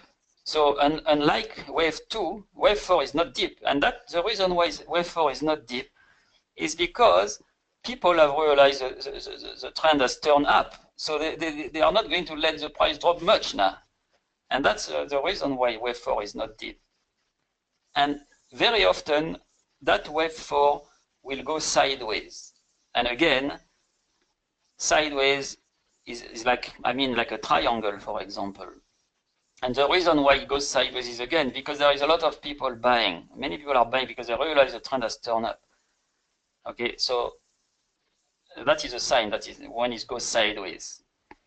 And then after wave 4, what we get is a final wave up, which is the fifth wave, wave 5. And that one can be powerful as well, because you can imagine that there are even more people on board thinking the market is going up.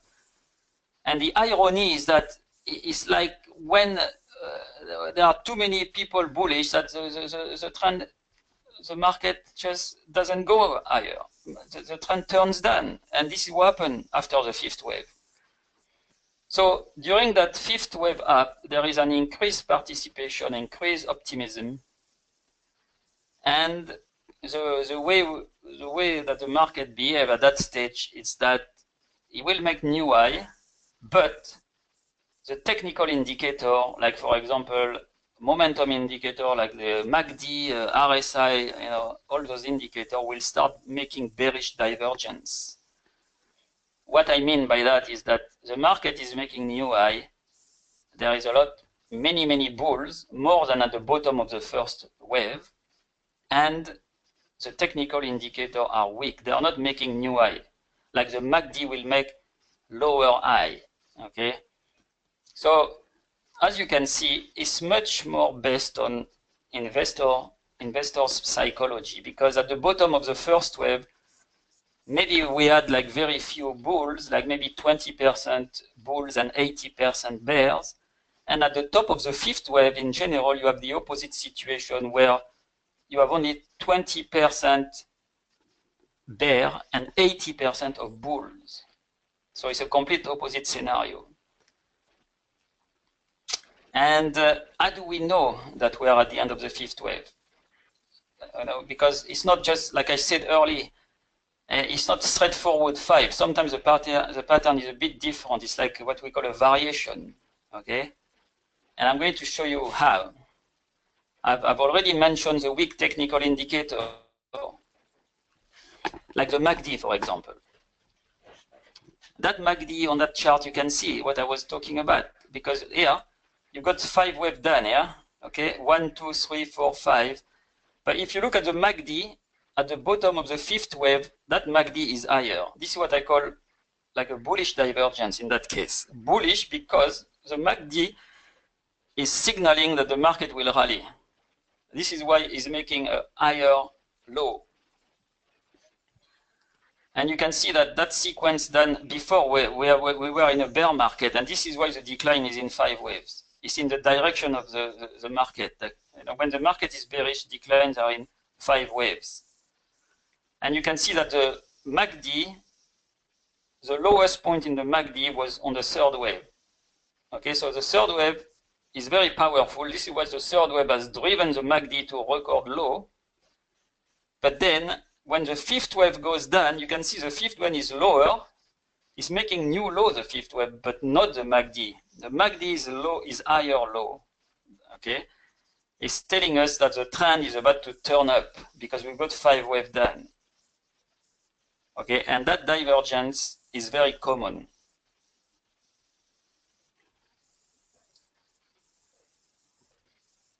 Now, if I go to look at a chart, I'm going to go to my platform, and you can see that this is a FTSE chart here, the one on the left, and I've put all the labels on that chart. It may look a bit complicated, but it's just to show you that what I was saying about how Elliott wave is a very accurate way of looking at the market, because this is the way the market moves. The market follows an Elliott wave pattern, whether it's a FTSE or gold or whatever. I mean, some markets are more difficult, like maybe gold. I just mentioned gold, but I find it more difficult to interpret the Elliott wave on gold. But on the FTSE, it's very good. And you can see that if I go back to April, that was the bottom of the fourth wave here. You can see wave 4. we were in a bull market, of course. And because it's a bull market, each rally is in 5 waves. And you can see, if I look at from the bottom of wave 4 to the top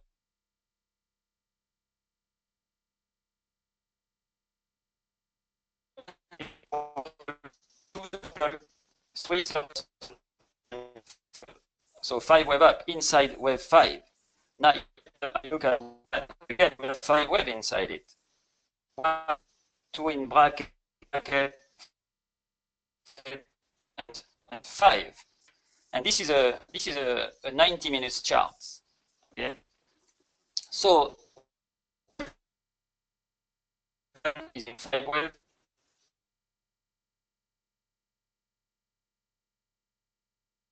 Hello, everybody. Yes, I think we're experiencing some audio issues.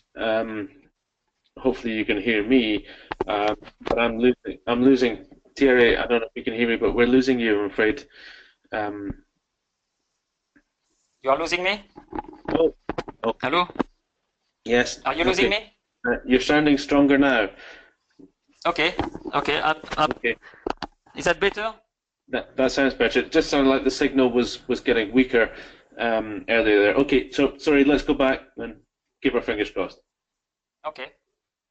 Okay, so I'm saying that markets here is moving in 5 waves.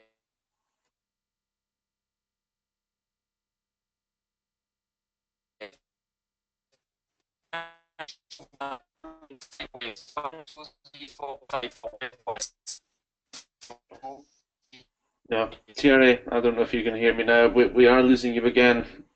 I wonder if perhaps you could close down something. It might be the platform that's using up your bandwidth.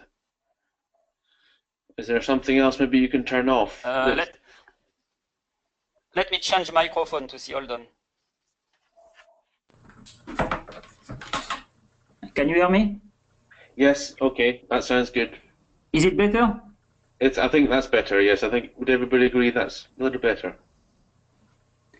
Okay. No. So have you? I don't know where the people, if they heard what I said about that specific wave. Okay.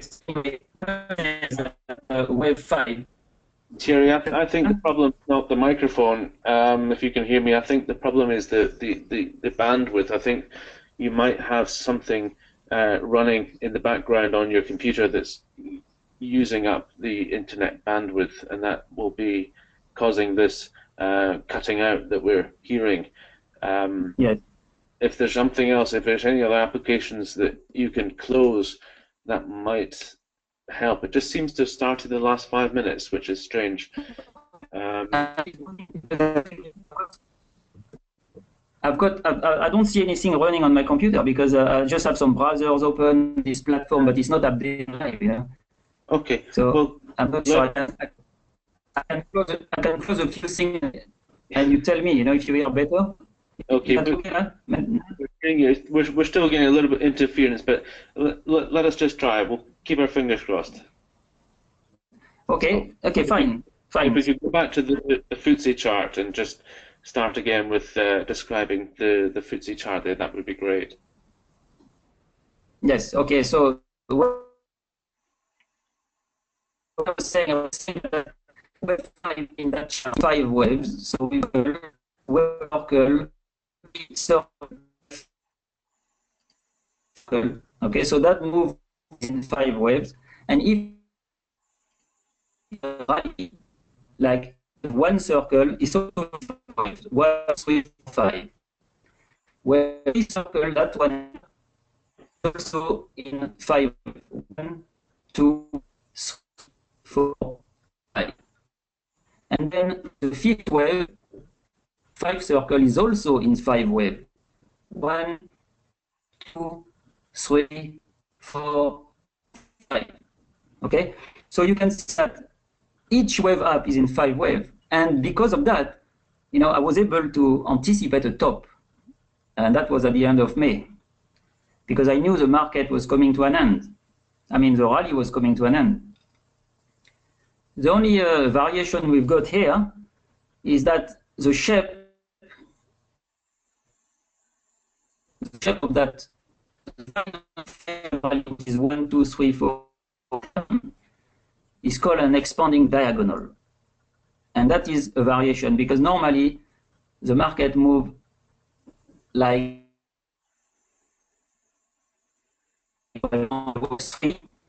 we call it impulse, means that like okay, it's a bit like a weapon.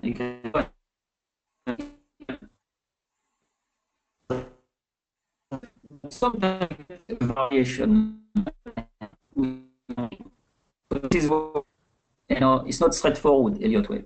But you can see from that chart that if you are an Elliott wave analyst, we would have expected a top at the end of May. Now, if I go to my report, because I was telling you that not only I look at the Elliott wave, but I also look at some indicator to help me with timing the end of an Elliott wave. So if I go to the chart, for example, that was a report I've written on 1st of June, and when you join my e-yield traders community, which is where I publish my trade and the strategy, the low risk strategy, you will get this report as well. So you will be able to read that report every day. And you can see that on the 1st of June, that was my wave count. You can see I was calling for a rally to yeah, it says 76.20. Well, the top was at 76. So I wasn't far from the top. And then I predicted a decline to that area near 73.50, which I think we went near that level. So all that was because we had a 5-wave pattern, okay, and that pattern was complete because, as I said, after 5 waves, it should go down in 3 waves. Or if it's a bear market, like maybe we are in a bear market, it's going to be 5 wave down. So at the moment, I'm waiting for more confirmation from the market to see if we are in a bear market. But in any case, after 5 wave up, it should go down, and it went down. So now I'm looking at some indicators on that market, because on that report, because if you look at those indicators here, the timing indicators are very important, like that 34-day BTI. You see, that 34-day BTI is bearish. So on that day, 1st of June, it was bearish. And that means that there is a high probability that the market will decline for many weeks. That indicator, 34-day BTI, is called a trend reversal indicator. And when it becomes overbought, it means that the market will experience a multi-week decline. When I say multi-week, it could be 2 weeks, it could be 3 or 4 weeks or more. So at the moment, it's been going down for 3 weeks already. So again, the combination of that indicator telling me that the market is going to turn down and a completed Elliott wave in 5 waves was enough to go short. So if you are a swing trader, you can take a short and sit with that short for many days, or if you are a day trader, you can use the direction because now you know it's going down, so you can in at, you know, shorting, closing, you can follow that trend. But this is the way I use it, and again, when you join if you join my e-yield traders community, you will have this report every morning before the market open, but also in the app, in the traders community, you can chat with me. Okay, so basically, what is it? The e-yield traders community.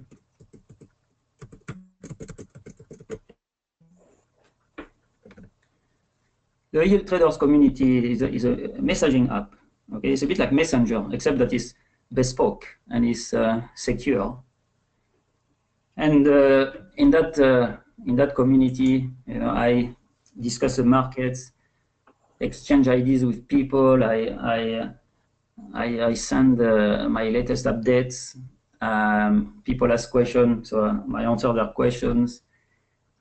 And I also publish my threads about this strategy I was telling you. And the strategy I run for the community is a long-short FTSE cash future and options. So this is not day trading. This is more like swing trading. It means that when I take a position, in general, I keep it for many days, maybe 3, 4, 5 days. Sometimes I will do a trade like I did this morning. I bought the FTSE just that is like an intraday trade. Okay, so I bought it this morning to close it later. I won't keep it more than a day, that one. But if I show you the app, like I said, it's an app, a messaging app. You can go to the App Store to download it. It works on the iPhone, it works on the Android phone, and also on desktop. So from your computer, you can chat to me. And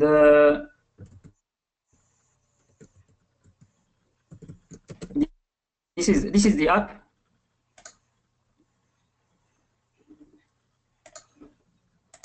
So as you can see,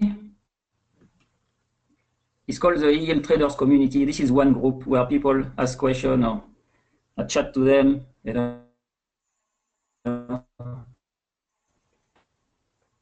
I give them my view market. I will post chat more. Also, I post my trades, but those trades are posted in a different group, which is called Thierry's Trade. So you can at the top, you can select the group you want. Here, for example, I can go to Thierry's Trade. So all my trades are posted in that group. If I want to chat to people, I go back to the traders community and I just post my message here. Okay. So for example, if I go to my trades, you can see this is what the strategy is about. It's like a mix of position between, for example, I'm short FTSE cash, long FTSE September, short on calls and long on calls. Okay, a call option. This is what I mean.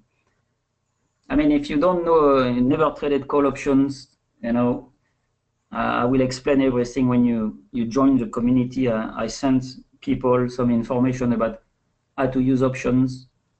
And also, if they need some help, you know, they don't understand something, they cannot always ring me, and I'm always available to, you know, to help them. You know, if you don't understand something, please give me a call, and I will explain. Thierry, we've just got about 10 minutes left. Can we answer one or two questions which are waiting? Yes. Yeah. Okay. If you, I'm looking at a question from Marvino. He says the EW issue equals wave count ambiguity. If you show the same price chart to 5 Elliott wave analysts, you will probably get several different wave counts. That ties in with Alan's question again as well, where he says the difficulty in using Elliott wave is defining the swing high and low. Each person, it might be different for each person. Yes, I agree. Yeah, how do you sort of deal with that? Well, I deal with that. I'm not saying that I'm right all the time. Of course, I'm not. You know, like any other Elliott wave analyst. But what we need to do is first look at the pattern and using. I use my own indicators to confirm this. Okay. For example, I was showing on the report earlier that report that when that 34-day BTI was bearish, it means overbought. I knew we were near the top. Okay. So for example, when I saw that move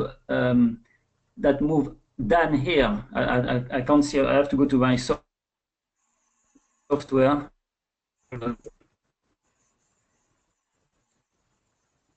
Okay, so expand.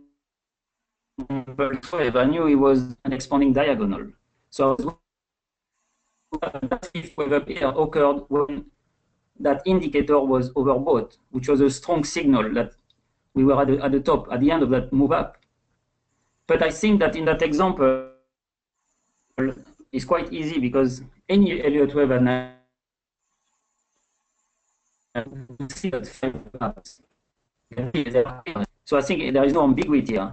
But I agree with the person who asked the question. Sometimes there is, you can have two analysts and they both have different view because of their wave counts. They have different wave counts. That's possible. Mm. Okay. Tina says, what about the Elliott wave show? What does it show for the NASDAQ at the moment? Do you have? No, I don't look at the NASDAQ. Don't. Okay. We'll move on from there. Marguerite says, what is the longest fifth wave you've encountered? The longest. I can't remember the longest, but yes, sometimes a fifth wave can extend. So they can go and on. That makes it more complicated when there is an extension. Sorry? Yes, they can go on for long. Yes, for example, if the fifth wave extends, then it's possible that you will be. I mean, if the market is going up and the fifth wave extends, then it's possible that you will go short too early because of that extension, and there is not much we can do when that happens, because it's just the way there is no indicator that can tell you in advance that the wave will extend. Can you remind us, Richard's asking, what the initials BTI stand for in that report that you have? BTI is my own indicator, so this is why you won't see it anywhere else, and it's called a bullish trend indicator. A bullish trend indicator. There we are. For example, when that BTI is bullish, like it is here, it gives you what it does is like a directional indicator.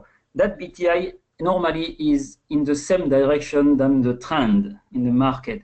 So when that is bullish, it means it's likely that the market will go up in 5 waves, basically. And when it's bearish, it's likely that the market will decline. Basically, it's like tracking the market movement. This is what it does. Got you. So you'll learn more about that, obviously, in your community. That'll be one of the things that you'll have access to. Yes. So basically, I was talking about the community and that app, and basically people get they get all the report, and they get all the communication with me, like chatting with me during the day live, So they get my forecast any time of the day. If something changes, then I will post it on the app. Fantastic. That's great. With regard to the strategy, with regard to the strategy, as I said, what people do, they copy my trade. This is what they do. Because what I will say to them, like for example, that trade 1/3. You see 1/3. It means that is a very, very small trade. Like normally I tell people to bet £1 per 1,000 pounds in their account. So I give them all the instructions so they don't lose their money, but because that strategy is very safe, And this is why I tell them to bet £1 per 1,000 in their account. So if you have 5,000 pounds in your account, you bet £5 on those markets. £5, always the same amount. So if you have 10 grand, you bet £10. You see. So if you put like a certain amount on the FTSE, you put the same amount on each call option. So all those positions must have the same amount. When they don't have the same amount, I mention it like 1/3 here. When I say 1/3, it means if normally you bet £10, here you have to bet £3. You see, 1/3. Okay, so I tell them exactly how they should bet so that their fund is safe. Okay, so if people are worried to lose money, or they don't like going through a large drawdown, because they can't sleep at night, or they get stressed or whatever, this is a very good strategy because they will sleep well at night. Yeah. Because you can see that there are some positions that are covered. Like for example, this morning I went long the FTSE September 1/3 also to cover that cash. Okay, so the idea is that I'm expecting a rally later. Okay, and I will close that September to go short again. And because it's not a very large position anyway, it's fine. But if the market was moving higher, I don't have a stop loss on that short position on the FTSE. I just put a stop loss on a long position on the FTSE. The reason why I do that is because we are not in a period where the FTSE will rally by 200-300 points. So I'm not worried about the market going up, by that amount. What I'm saying is more likely to crash. Okay, so if I was going along on a position and I didn't have any short to cover it, I would put a stop loss, because while I sleep at night, we don't know what can happen. Okay, but on the call option there is no stop loss, because calls are very good instrument to trade because they have limited risk. Okay. So if I go to explain a bit about call options, the call, they go up with the market. It means that if the FTSE goes up, the call will go up, and also they have a maximum loss. And when you buy a call, your maximum loss is limited to the price you pay. Okay. So for example, if I buy a call like that call, a 7550 call in July, it's 30 to buy, for example. If I buy it at 30, that is my maximum loss. 30 points is my maximum loss. So if I bet 10 pounds per point and I buy it at 30, my maximum loss, if I am wrong, is 300 pounds. This is a maximum loss. So you don't need a stop loss because it's like limited loss. Now, if I was going short on a call, there is unlimited loss potentially, because it's the opposite. If you sell a call and the market goes up, that call will go up in value, and then you need to protect it. And what I do in that situation, if I was shorting a call and that call was going up and up and up, I would cover it with a long on the FTSE. This is what I would do. And this is why you can see some of the position in my account. They are short and long to protect each other. And that's why you see a mixture of short and long. But it's also to make the system safe for people. Okay. So basically, as I said, I think we are coming to the end of my presentation. I can see it's nearly 1 o'clock. Yeah. But what I was saying here is that this strategy, you get a lot of guidance from me. So you're not alone. You're not trading alone. Like, I've got some other system that people subscribe to, like straightforward trade alert on the FTSE with a stop loss, a price target, and people get on with it. But where this one is different, because I guide them every day. I tell them even how much they should bet, and what their position should be, so that it's not at risk. If the market crashes tomorrow, they are okay. You see, it's very much like kind of like having a mentor with them all the time. And then they can copy exactly, replicate my trade, But the idea of that strategy is that is focused on minimizing the risk that it is, and this is why I think many people, this is what they want. They don't want to trade with high risk. I know there are people who like risk because they can make a big return as well, but a lot of people, they ask me for this kind of strategy where they want to sleep well at night, without the worry. Indeed, we all do. Do you have any performance statistics or any information really, just on terms of what? Yes. What yes. If people send me an email, I'll send them the performance. Great. Now, where should the email? What's your email address? Well, it's Thierry, Thierry. Yeah. At eyield.com, like the website. eyield.com. Great. I'll just pop that email address out to everybody as well, so they can get because that's often something people want to see before they look at getting involved in some of these things. Well, Thierry, thank you very much for coming along. I know it was a fairly short notice for you, but you pulled together a very good presentation, and you've taught us a lot about Elliot Wave. It's something that we haven't actually focused on tremendously on this event before, so and I'm surprised, but thank you for coming along and starting that conversation. Definitely some people here do use the Elliot Wave or have looked at it and have been asking a lot of questions, which is great. So hopefully we can get you back again to sort of continue that that lesson. But in the meantime, there we are. The links are all there for people to go to the website, and they might want to come and join you in the community. It is just, as you say, you're focusing on the FTSE, so you're sort of specialising on that one index. Yes, because this is where I understand the FTSE very well, more than other markets, and this is why I focus on it. Good. I think that's good. I think people can, they can try that community for 2 weeks free. There is no charge for 2 weeks. This is a special offer for your clients, and they are welcome. You just complete the form, and then they can start the trial immediately. Fantastic, guys. I've put the link in there for Thierry's. I'll just post that link again in case you missed it. It's going in the text box now. It's eyield.com/special offers RTCT. Thank you very much indeed, Thierry. Thank you. We'll take the presenter role back because we're going to roll along now. We've got another speaker waiting to join us. But half of us all, thank you for coming and giving us an hour of your time like that. Really appreciate it. And thank you, Simon, for inviting me. My pleasure. Speak to you again soon. Thank you very much. Thank you. Goodbye, everyone. Bye.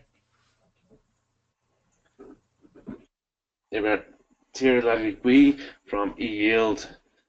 Thank you to him for doing that. And apologies for the audio during that presentation. It seems like we have a little bug every now and again, but it smoothed itself out. So we are back online now. So welcome. It's just gone 1 o'clock. We're actually about a couple of minutes behind schedule. I have Peter Watson from Pelican Exchange waiting to join us now. Peter is the head of business development at Pelican Trading, Pelican Exchange.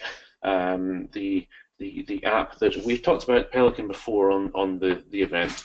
It's something very close to what we do. It is an app that is bringing together a whole community of professional trading mentors and matching them up with retail traders so that everybody can benefit from sharing ideas and trade ideas.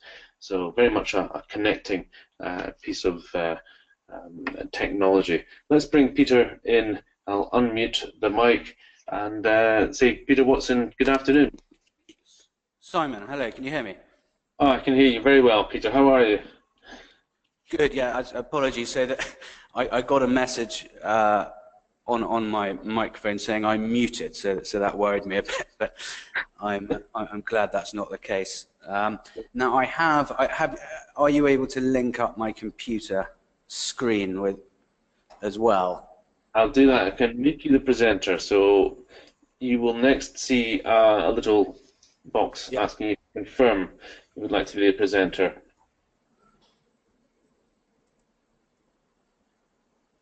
Right, yeah, it just says you've been made the presenter, yes? Okay, we're not seeing your screen yet, unfortunately. Show my screen. Is that working? There we are. Okay, that's it.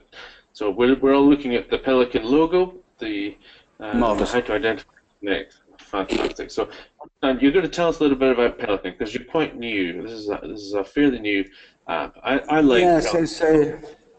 Sorry. I'll hand over to you, Peter. Sorry. No problem. So just say thank you very much for the introduction. It's always great to be on the Round the Clock Trading webinar and listening to the other mentors. So this talk really is about how to identify and connect with the best mentors, educators, and pro traders. Simon kindly touched on a little bit of what the app is about. The ability to trade, the ability to chat about trading with other users and trade at the same time. So I would just like to mention a couple of things. So first of all, great to see so many Pelican mentors speaking today. And when I say Pelican mentors, I mean people who are on the app or soon to be on the app. I can count amongst those Master Markets, Turu, Easy Trader, Charlie Burton, John Piper, the technical trader. And I note with John that, in fact, he was talking about Bitcoin today. we've literally just started trading Bitcoin. It's now on Pelican. Thierry, who I just heard, he's very much on Pelican, eyield.com. Ali Crooks, Trader Support Club, and also Christian from Hertz. And they're all really, you know, as is always the case on round-the-clock trading, very respected mentors, and that's certainly what we're aiming for. I'd also like to quickly, before I get going, to mention that Brian Noble from Trader Noble is coming to speak at our offices this evening. Starters at 6:30. Our post is on meetup.com. If you look up Pelican Pints, it's a good opportunity to meet other traders face to face and hear an excellent talk from Brian about the markets. He's a very committed mentor, and also very shortly we're starting a group on Pelican. So how to identify and connect with the best mentors? I mean, at Pelican we're trying to connect the world of educators stroke mentors with those traders of various levels who have something to learn from them, or we certainly think they do. If I now scroll down, whoops, yeah, that's working. So that's not me, that's Mike Reed. He's co-founder of Pelican Trading. One of the better looking Pelicans, as you can see, that's why I'm on the radio. And he's a qualified fund manager and corporate financier. Now, so there's a little bit of background of how he started Pelican. So Mike worked at Evolution Bank, which, and he helped float, as part of their corporate finance team, London Capital Group. And London Capital Group were very much, they're another broker, they're very much pioneer in the trading community, enabling people to access the market very, very cheaply. And that's how Mike really came to know about this whole kind of world of, if you like, do-it-yourself trading. Apologies.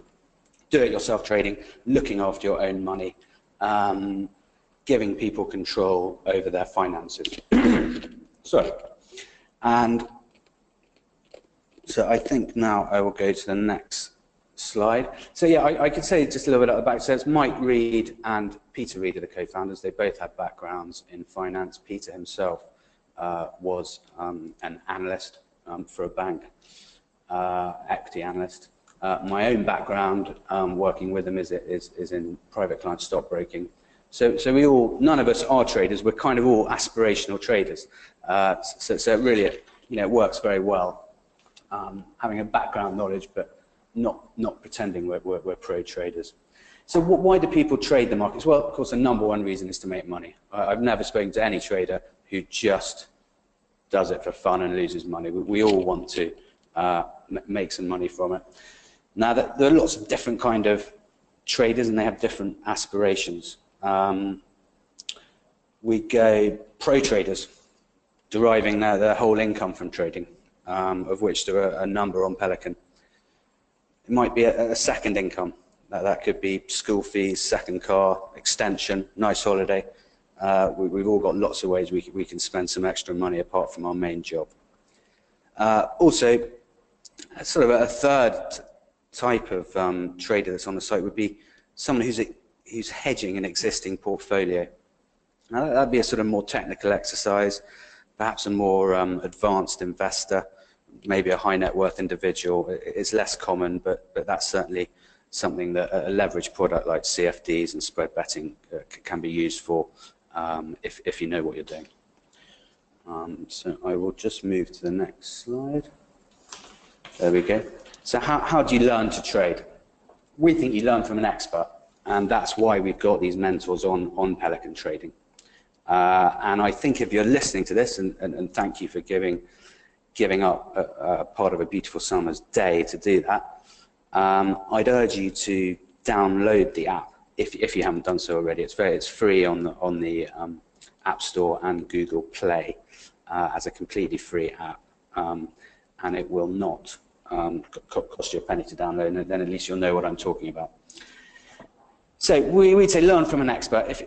If you're embarking on another kind of activity, let's say, for example, playing tennis or learning how to play golf or learning how to drive a car, you'd really want to learn learn from someone who's better than you at it. If your first son or daughter is learning how to drive, you know, we wouldn't, I hope, trust it to trial and error. We wouldn't ask their friend to help them, or any of these kind of things. Now, also, the other options down there, apart from learning from that, the EA, so these expert advisors, is another thing. It's offered via MT4 accounts, enables you to plug in and get trading signals. Well, a signal in itself is not enough, so we want people to learn how to trade, become traders themselves, to do it on their own, not just to copy people, although that is available on the app. Oh, went the wrong way. Here we go. So this whole mentoring world, which is something all of us at Pelican have really got into, because you know it is so important to our app and what we're trying to achieve with it. It's a strange old world. What's on offer? Well, absolutely welcome to the Wild West, as it says. You can go on courses, seminars, one-to-one tuition. You know that all the people advertising a couple of hours in a conference room in Heathrow. That's free. It's all unregulated. So whereas Pelican and brokers rightly have to be regulated by the Financial Conduct Authority, as we are, or an alternative regulator in another country, this world is not regulated. It really is a case of buyer beware. All unaudited. No central market to make comparisons. I say perhaps no central market until Pelican. So this is somewhere on the app where you have a variety of mentors, and there could be an opportunity, and will be an opportunity, to compare their performance in the future. Some of these mentors are great. You know, very much the mentors we have on Pelican are accredited ones, and we sort the wheat from the chaff. So any mentor on Pelican will have gone through that process with us. We'll have checked their track record, which I'll talk about more. Unfortunately, some are awful, so you do have to be terribly careful. Some are focused on the upsell. They're just salesmen. They're not traders. So if I just go to the next slide. So we very much built Pelican to point people in the right direction when it comes to a mentor, and not making an expensive mistake. So checklist when considering a mentor. This is a kind of 10-point list that we devised. Number one, price. How much they charge you.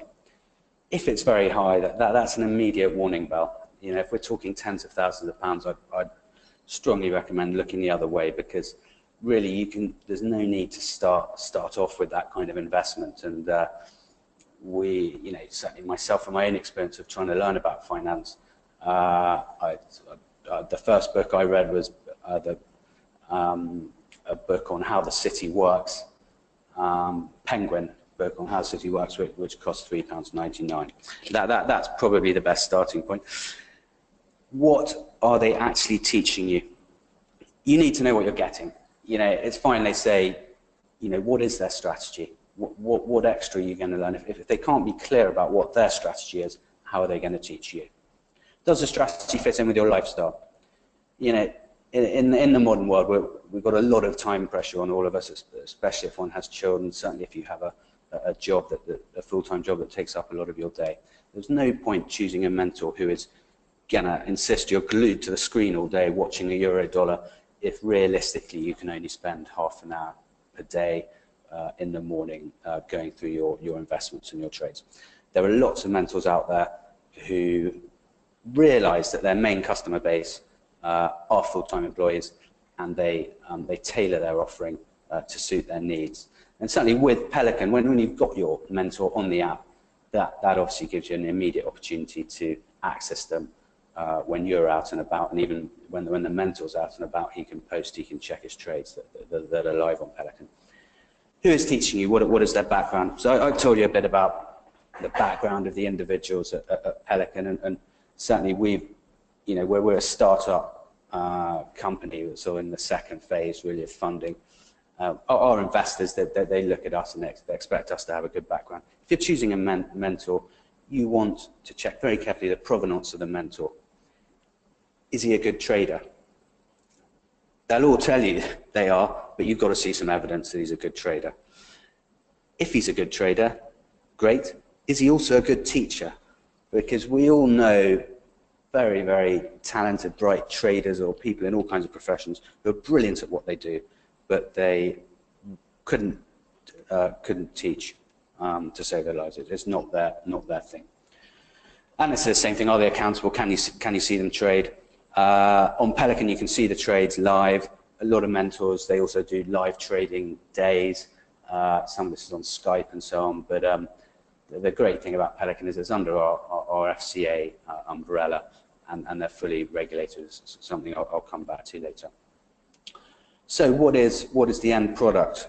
What are they promising? You know, just again a bit like the earlier question. What are they promising? Are they independently endorsed? Can they demonstrate form?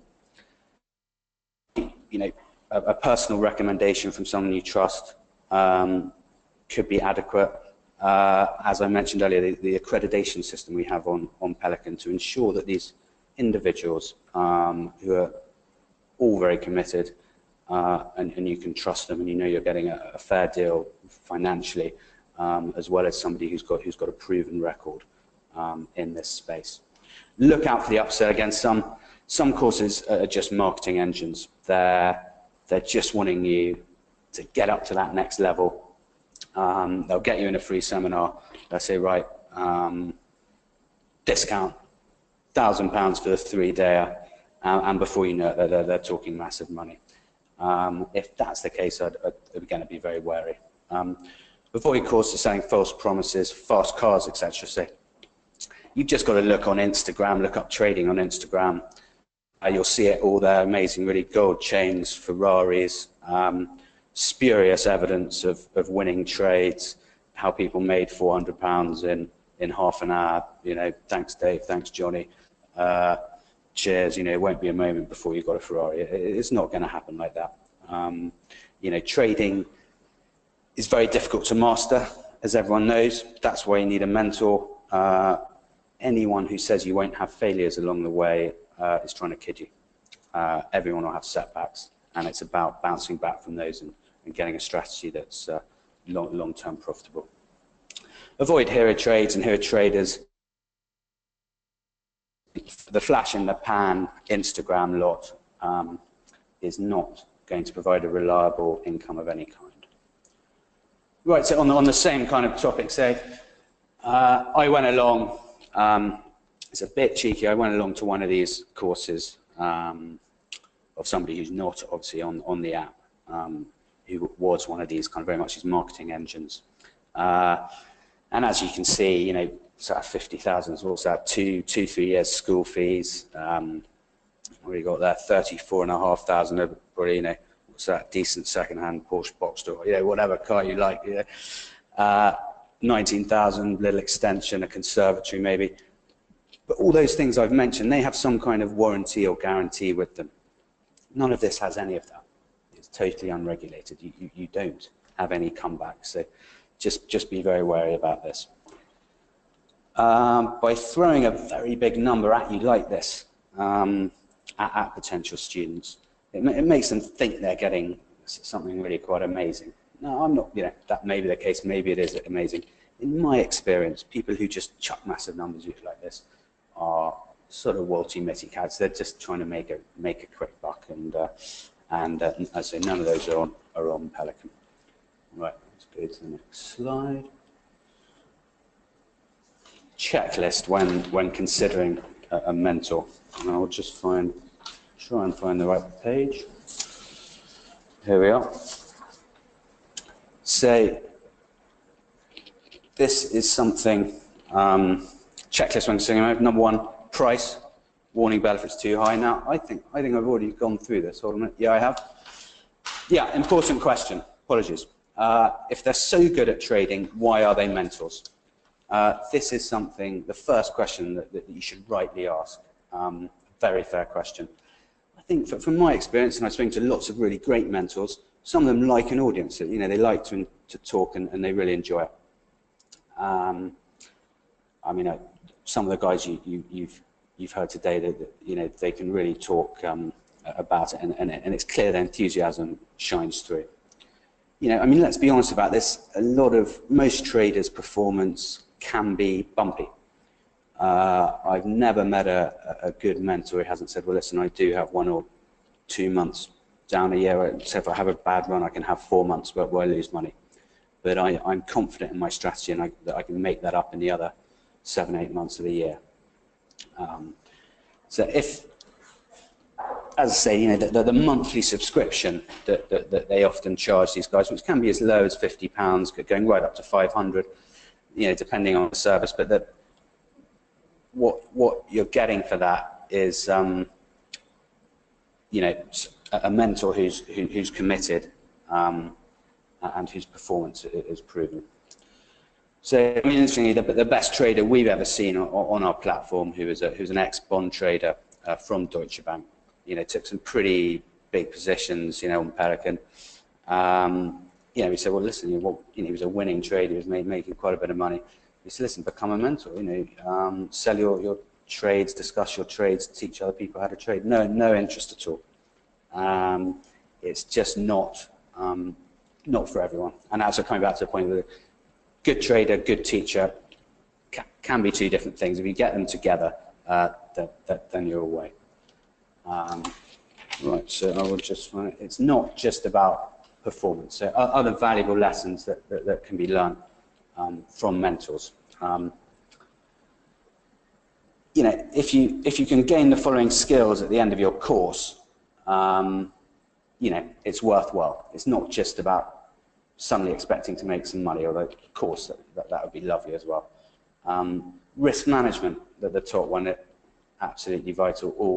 All good educators will talk about risk management, whether that's 1% of your portfolio, 3% of your portfolio, whatever it is, different levels comparing what kind of trading you're doing. If you're a longer term trend trader, it's going to be very different from if you're an intraday forex trader. Trade behavior. It's really just about how vital it is to be disciplined and stick to your system.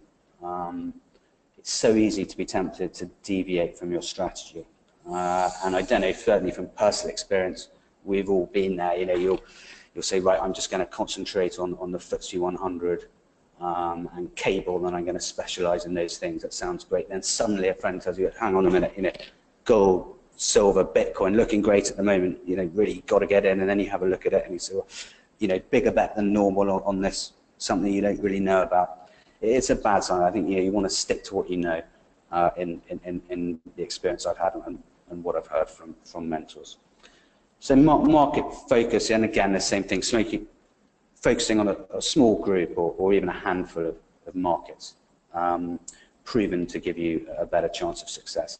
Some traders, one market. FTSE 100 only buys, even, you know, I mean, you can get incredible specialisms.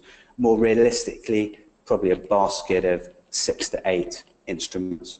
You know, I think you probably want more than one market, because that, you know, if one goes dead, then might be some more volatility in something else. After sales service, so that can be quite a flag. If you have no after sales service from a mentor, a kind of attitude of, you know, got your few thousand, see you later. Again, you don't want that. And one of the kind of reasons we started Pelican is to give the good mentors and advisors and educators the advantage of being able to offer this after sales service in an environment that's fully regulated and with the paywall to give teams and so on. And it's all about community, power in the crowd. Lots of these mentors, they have events. They get people buzzing, talking to each other. It's all great. It is all great for your trading, and that will shine through in your performance in the end. Right, let's go to the next slide. So we'll go straight to the next slide. So here's the app, rather boring screen, that one. This is what we're trying to be, best in class trading platform. You know, there are many brokers offering similar execution to us. We're not trying to beat them. We want to be as good, if not better, but we're not trying to compete on solely that level. It's really about what differentiates Pelican. On the right there, connect with other traders.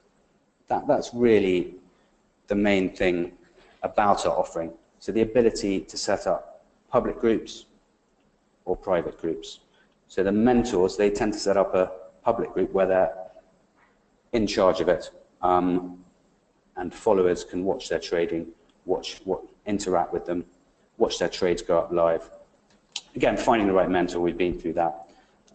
Become a regulated mentor. So this is pretty important. So when they're on our site, with the type of FCA regulation we have, which I'll go through later, they're fully regulated to give advice to students, which they would not be on the likes of Twitter, WhatsApp. And obviously that's something that we were able to sell to the mentors.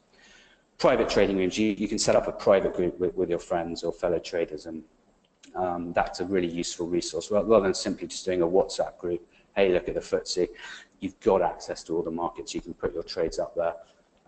It brings a whole new dimension to interacting. And it kind of, it's been said before that Pelican's a little bit like a Bloomberg Lite, where, you can get the same advantage as the professionals, where they talk traders between each other in banks.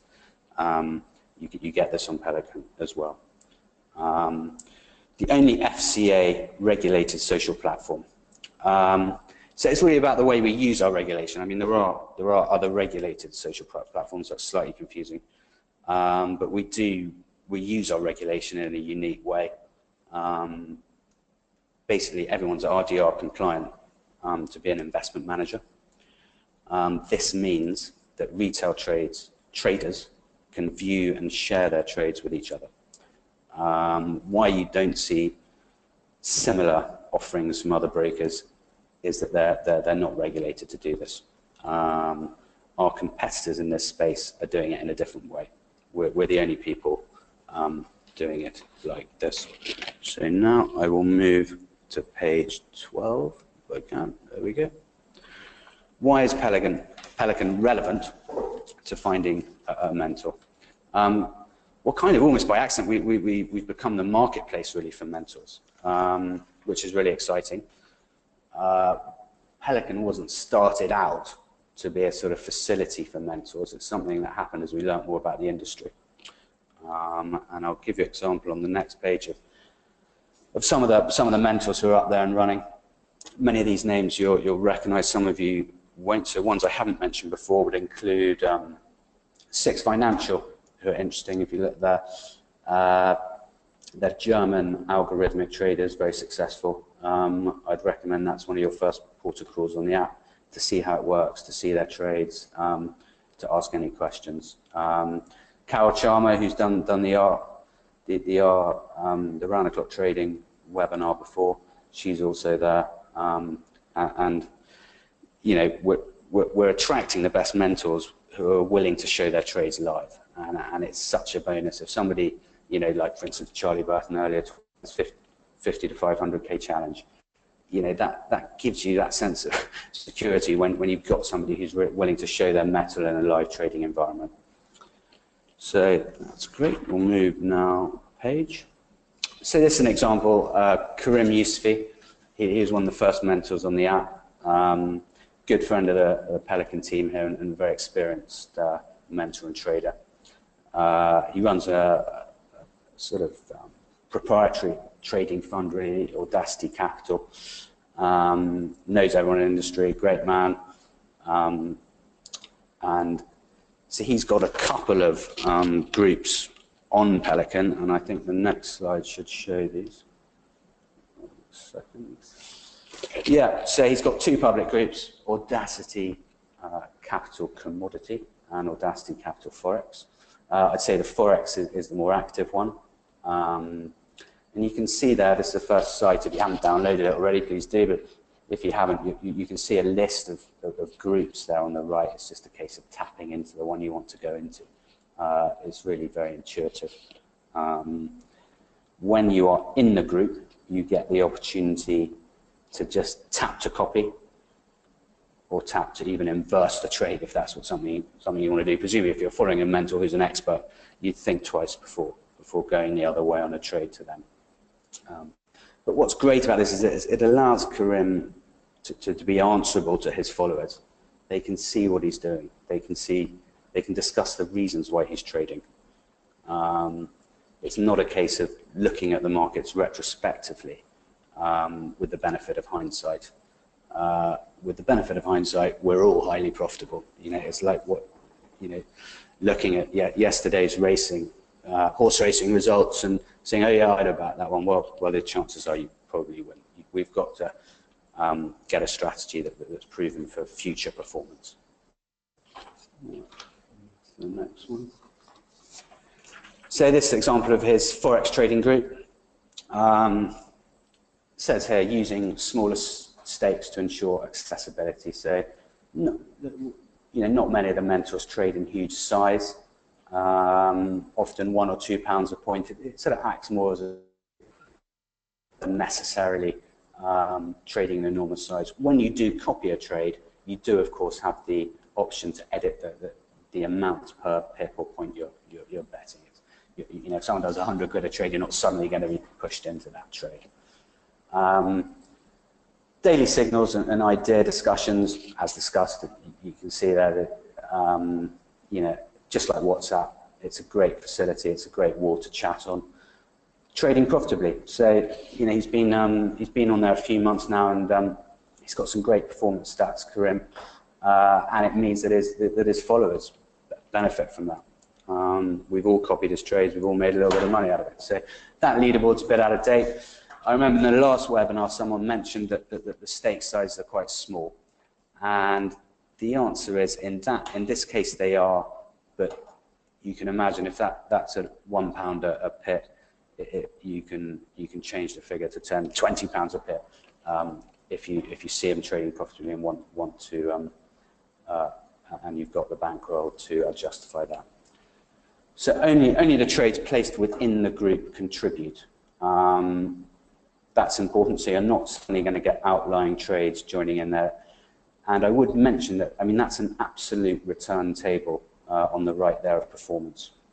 So in our next stage of development, we're going to make it much more sophisticated, the performance you can see of the mentors and the traders. Because at the moment, to be perfectly blunt, it's not good enough. So if somebody made, for example, a £200 a pip trade and made 1 pip, they would simply come up there at £200. What we want is a performance table that's proportionate and also with a timeline. And that'll be coming in the next couple of months. What else can you do on Pelican? Let's get to the right slide. What else can you do on Pelican? Trade the markets. So Intertrade are the underlying brokers. They're based in Gibraltar. They're also fully regulated. There are slightly different rules in Gibraltar in terms of depositing money and the protection on that. So I think they're protected up to £20,000. Though in fact, they upped that protection, being part of a very large gaming conglomerate called, I think it's GVA Holdings, and they protect your funds, in fact, up to £1 million. They're underwritten. Over 1,500 markets, just like IG Index and the other big spread betting companies. Great spreads, so we aim to be really competitive, and Intertrader, we push them to be competitive on all their spreads, and as a result, they have a great following. Trades can be kept private or made public, so there's no, often people think everything they do on Pelican is going to be published. That's simply not the case. You can keep your trades private. It's easy to see how to do that. You don't have to publish your trades. It's just an option for one. Peter? Yes, I'm sorry. Just to let you know that James is on, he's just joined the webinar. I know you were going to be asking James Bathurst some questions. So he's joined by phone, so I don't know how you want to... Great. How are we going for time? I haven't got my watch on me. we have about 15-20 minutes or so. So Right, that's perfect. I mean, I think what I'll do in that case, I'm glad James has got here because I know he was having some trouble with his computer earlier. So it's great to see him. James Bathurst is a client of ours at Pelican, and I'm going to ask him just a few questions just to give you an idea on the ground of what it's like coming to Pelican from say, another broker. So if it's okay, Simon, I'll just whip through these remaining slides, most of which I seem to remember I've kind of already covered, and then go straight to James. Okay, great, thanks. Brilliant. So trading markets, we've done that one. We'll get through these one quickly. We're going the wrong way. Create your own trading profile. Yeah, we're not got any hidden agenda. Profiles formatted to optimize information. We'll add metrics according to demand. So that's again more about the stats we want to offer on for people who do want to publicize their trading results. This gives an absolutely foolproof way of recording what they've been up to trading. It's not like just seeing something being posted on Twitter or elsewhere. Interact with traders, really the kind of the nub of the whole thing with Pelican as it's been public-private groups. We'll move really quickly through this. Again, interact with live trades, copy, inverse. This is just images of it. So what I really recommend is having seen all this, that you really download Pelican, the trading app, and familiarize yourself with a demo account. Of course, you know, we're a broker, we want to have live accounts, but we don't push people to do that. We want them to come to it naturally by seeing some great traders.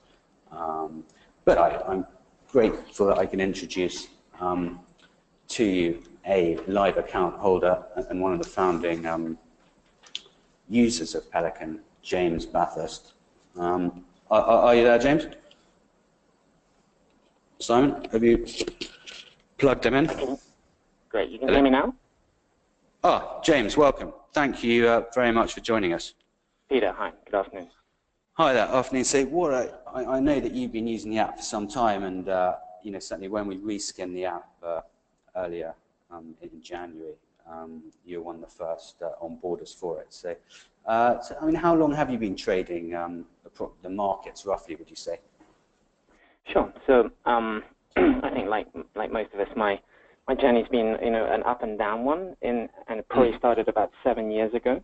I did 5 months in what they call a prop shop, which was a very invaluable experience. I bet, yeah.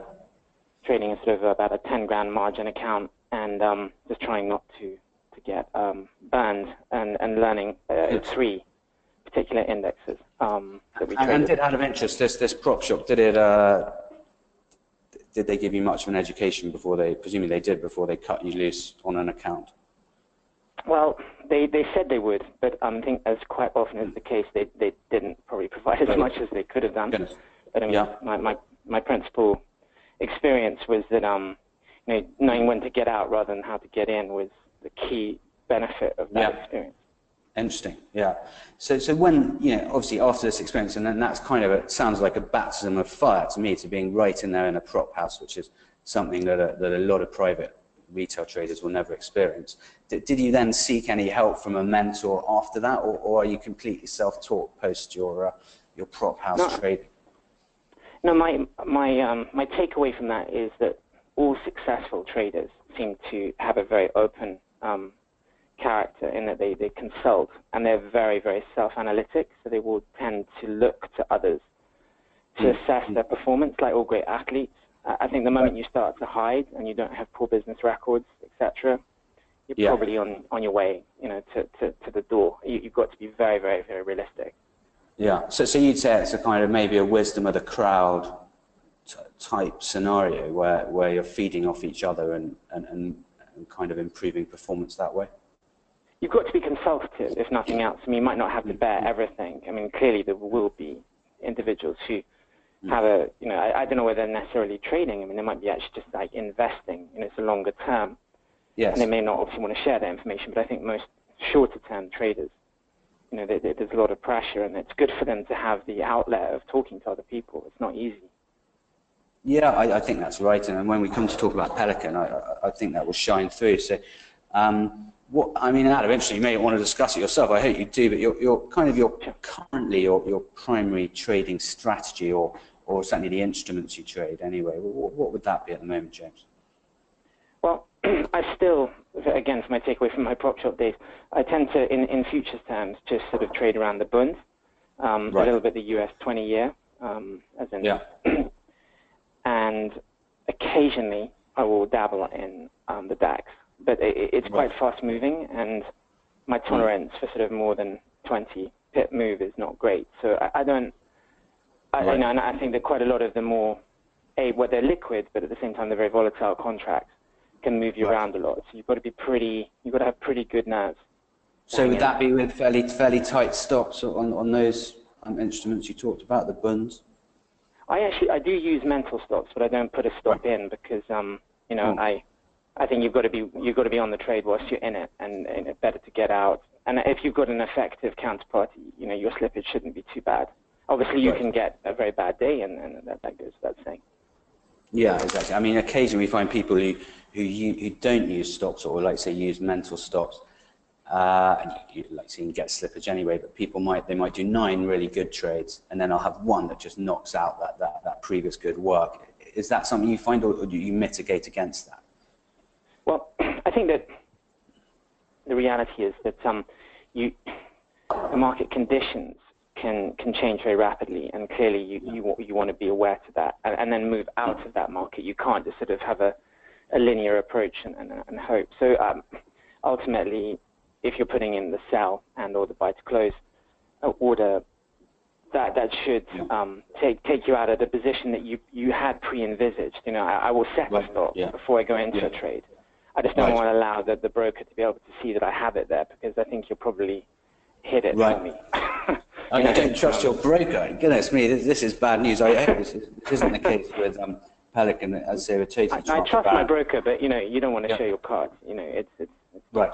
Yeah. No, I see what you mean. It's you know, that's a, you know, clearly a street fighter in the trading world.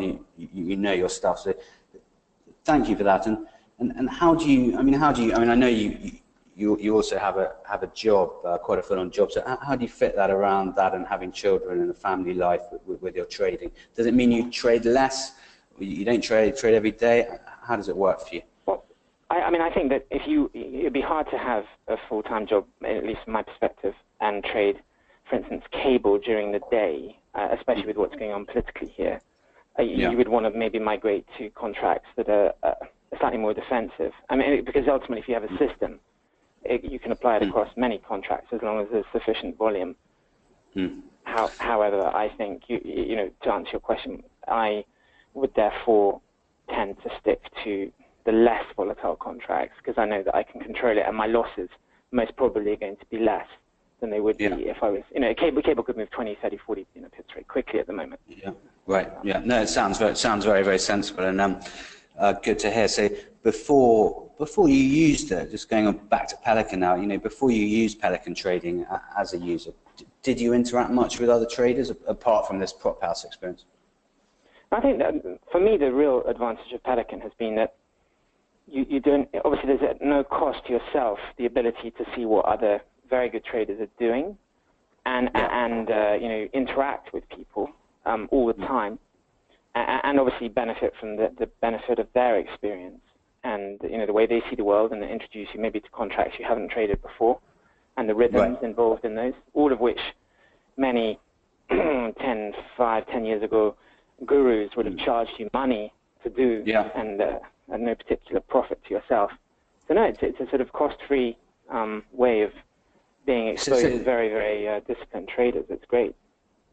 That's excellent. And do you think it's kind of enlightened you in any way into the way different pro traders trade and behave in different strategies that you might not have considered before, or has it kind of reaffirmed your own strategy and made you think, well, hang on, I'm doing pretty well? Well, I think I noticed that, you know, you can look throughout the site and see that there will be some of the more, obviously the very advanced traders, they do seem to share certain characteristics. You and I mean, for instance, to quote sort of Kareem, who we met the other day, he was advocating that the movements in individual contracts and stock placements, have to be considered at all times. And I think a lot of novice traders can get lured into the markets into very dangerous contracts. And obviously, the last thing you really want is anyone to lose, and certainly not to lose regularly. You've got to kind of like tiptoe in and just get used to the rhythm of each contract. And when you say dangerous contracts, when you say potentially dangerous contracts, particularly volatile instruments or sort of exotic currencies and this type of thing that might have a larger cost to trading with a spread as well as more volatility? Absolutely. I mean, things that sound exotic and exciting, like the Hungarian forints, is not something you want to be in if you're a young novice trader. And that's interesting. Yeah, I think that sounds like really wise advice. And where would you point a novice trader? I mean, obviously you've got a great deal of experience in the trading world. If somebody's coming to Pelican completely fresh, have you seen any groups on there that might be a good one to start off with? I was thinking. Yeah, I have. I would have to kind of go back in my memory. I mean, I think there are 3 or 4. I mean, particularly there's a group in Germany who I find interesting. Kareem's group, the commodities group, are very interesting. Yes. Zahir, I've looked at. I mean, all of them have different perspectives, and all of them are massively useful. And you don't need to act necessarily on what they're doing, but it just informs you of the market temperature, conditions. And then you have to adapt your own style to your own personality. Everyone's so different. Everyone's tolerance is so different, and you need to work oneself out. And I mean that's very interesting advice. And how? I mean, obviously, I know. So you talked about Zahir Anwari, who I'm sure has spoken on Round the Clock before. He's got an excellent group up there. The Germans you mentioned, Six Financial, the algorithmic traders. They're fascinating watching them trade, and they've had such an extreme amount of success. I can't urge anyone enough to visit the app, get onto Six Financial and just watch their trading and join in, because really it's something that's going on for free. I think it's probably the best thing that's going on in this industry at the moment. There are lots of other great mentors, of course, but they will soon be charging modest fees on the app to view their content, all of which is worth paying. I mean, out of interest, James, have you ever paid a mentor? I know, did you have that gentleman Guy Cohen? Did you follow him?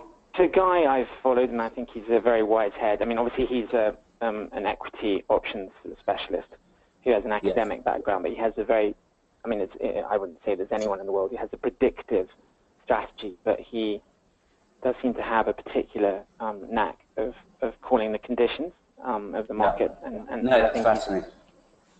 I have, I mean, probably the most inspirational person in trading I've ever come across in the US was Mark Fisher, who runs MBF, which is the biggest clearinghouse in the US for sort of oil and nat gas. Right. He's really incredible. I mean, he's the real deal in the sense of obviously being a kind of hardened, old-school trader. I think it's important to see these people who've really been in the coalface. Yeah, I mean, lots of there's certainly Guy. We're in talks with him about getting him onto Pelican. He's going to be a really really vital resource for people. But I'm glad to say that so many of the mentors on Pelican have a great deal of experience, life experience, that they bring to the table. I'm talking about, I mean, really all of them: John Piper, Brian Noble, Easy Trader, Master Markets. They've all been operating John for minimum 15 years. These guys, they really know what they're talking about, and some of them many more than that. And it's just so important, like you say, to follow someone who's got that experience, who's going to be able to. My personal take from it is just to distill a little bit from all of them, and you have a read through, even if it's just 20-30 minutes a day, and they have such combined wisdom, and it is a good guide. I mean, as an example, I had a one-off example where I took a trade that I've never done before, was in Aussie dollar, US dollar, which is a market I don't understand, and the movements of it are quite rapid. And that would be an example, even for someone who's got some experience. You can very quickly get yourself into quite deep water.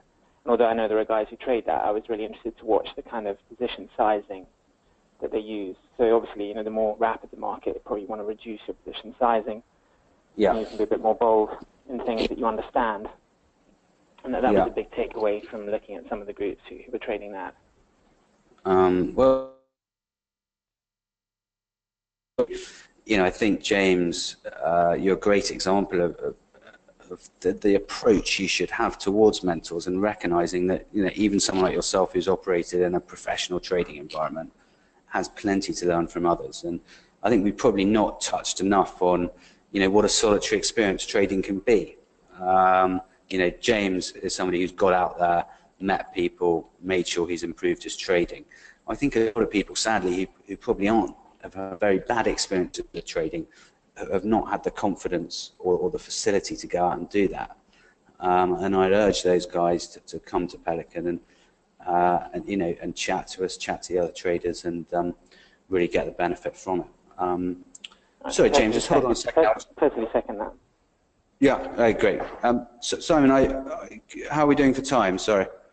James, Peter, we're doing fine. We've got another 5 minutes or so. It's very interesting listening to the conversation. I hope everybody else is enjoying it. It is quite illuminating, actually, to hear James's experience and very interesting thoughts. So great input. Thank you for that. I'll give you another 5 minutes, and then we'll maybe need to start to wrap up. Is that okay? Right. Yeah, that's perfect. So thanks, Simon. Sorry, I'll remember to bring along my watch next time. I'm one of these people who uses an iPhone, and if it's not with me, I haven't got a clue what the time is. So there we are. But James, I'm now going to ask a slightly strange question, if it's okay.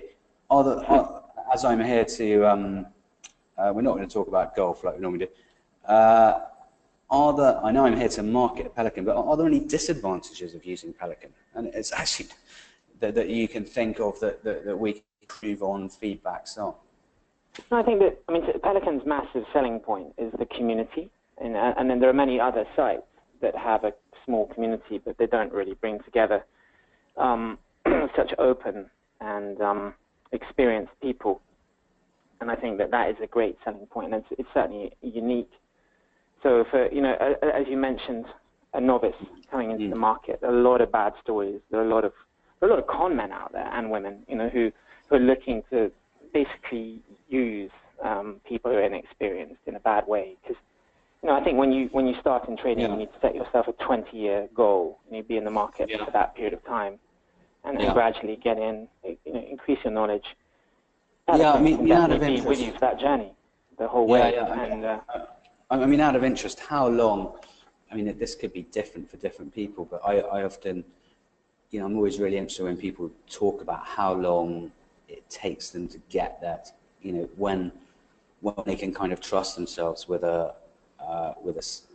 operational account size that's going to make them some money. How long is that process to just simply to learn how to trade, do you think? Well, from what I've listened to from certainly some of the better US-based traders, they, as with any gambling system, I think that if you overexpose yourself, that would mean probably more than 3% of your existing capital in absolute risk terms in a position. Mathematically, over time, you're probably going to face some risk of bankruptcy over time, and therefore, if you've got 100 grand, you're deploying 2% of that in absolute terms to a position at any one time. That would be the maximum loss you could probably take.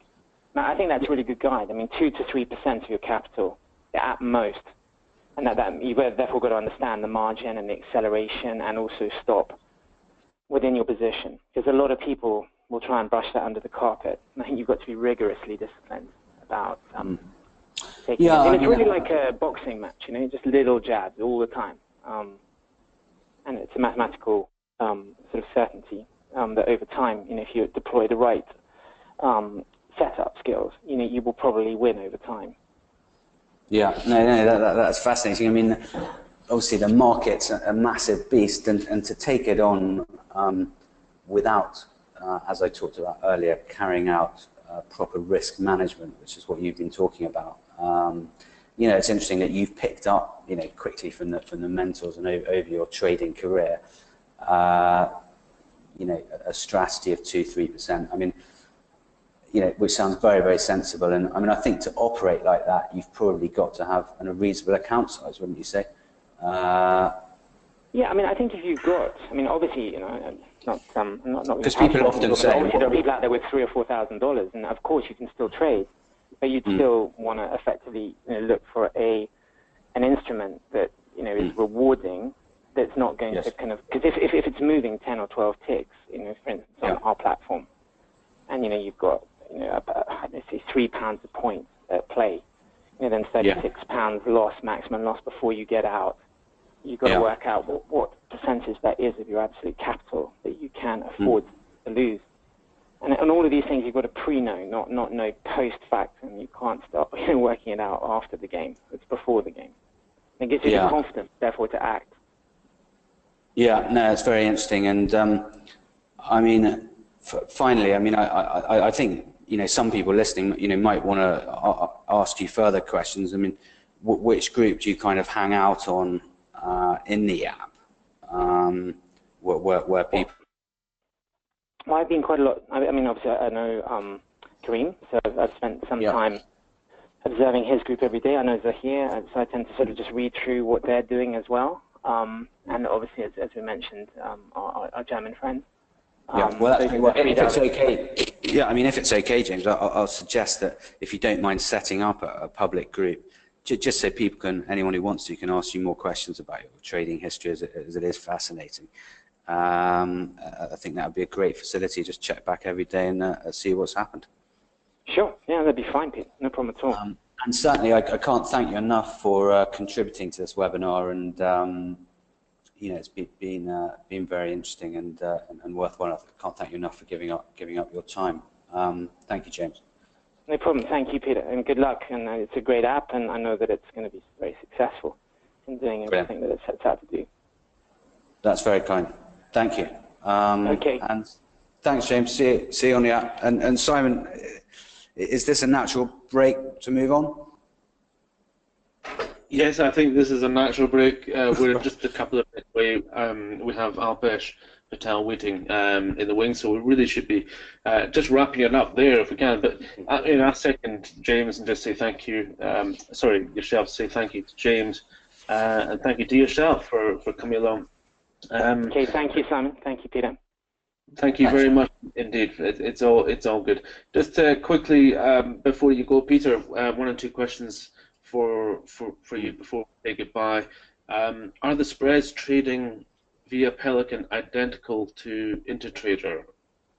Yes, absolutely identical. So the are, as I say, a fairly small company still. You know, we're developing very fast, but we're not big enough to be our own broker. So the only way to get into this market, which, as you can imagine, with the regulation and so on, has pretty high barriers to entry, was to team up with a broker supplying the feed. The prices themselves come straight from Intertrader. If there's a trading issue, I mean, you can operate completely on the app and trade there. But if there is a margin into your actual account is with Intertrader, and you would pay margin there, you would withdraw funds when necessary from Intertrader as well. Probably worth mentioning as well, and I believe I'm correct in saying there is no obligation to open up a broking account. You can still just download the app and use the app and join these groups without any. There's no obligation, is there, to no, that's a very valid point, and you're quite right, Simon. So we encourage people to operate a free demo account for as long as they want, because of course demo is not the same as operating with real money. And you know, if somebody suddenly makes a lot of money on a demo account, we wouldn't pretend you're gonna do that in a live environment straight away. So we'd urge caution. But when you are ready to trade live, of course we're a broker, and that option is there. Fantastic. Well, Peter Watson, Head of Business Development at Pelican, thank you again for joining us and talking about the app. Good luck with that. Hopefully we can bring you more news about the developments as they happen. But in the meantime, I'll take the presenter role back from you now. So thank you to Peter Watson and James Bathurst for joining us there. Thank you, Simon. Great to be here, and enjoy and look forward to the rest of the webinar. Many thanks. Bye-bye for now. Cheerio.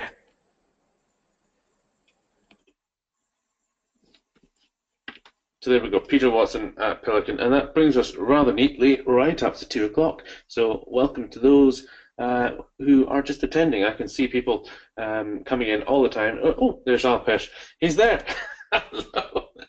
I hope you're well, Alpesh. You are been very patiently waiting there for us to come along to your 2 o'clock slot. And it's good of you to come back, because I know you spent, I think 2 hours on Monday night examining the stock markets and giving a fabulous webinar on that. So I hope everybody managed to attend that. If not, you might be able to get a recording through Alpesh for that. Maybe go to the YouTube channel for that. But thank you, Alpesh, for coming back. I sort of said, we want to look at the post-election markets. I know you did a lot of webinar activity leading up to the election. I think the result wasn't what everybody expected. Did that cause any big upsets in the markets, or do you see any longer-term ramifications of the sort of political landscape where we are now, and does that have any impact?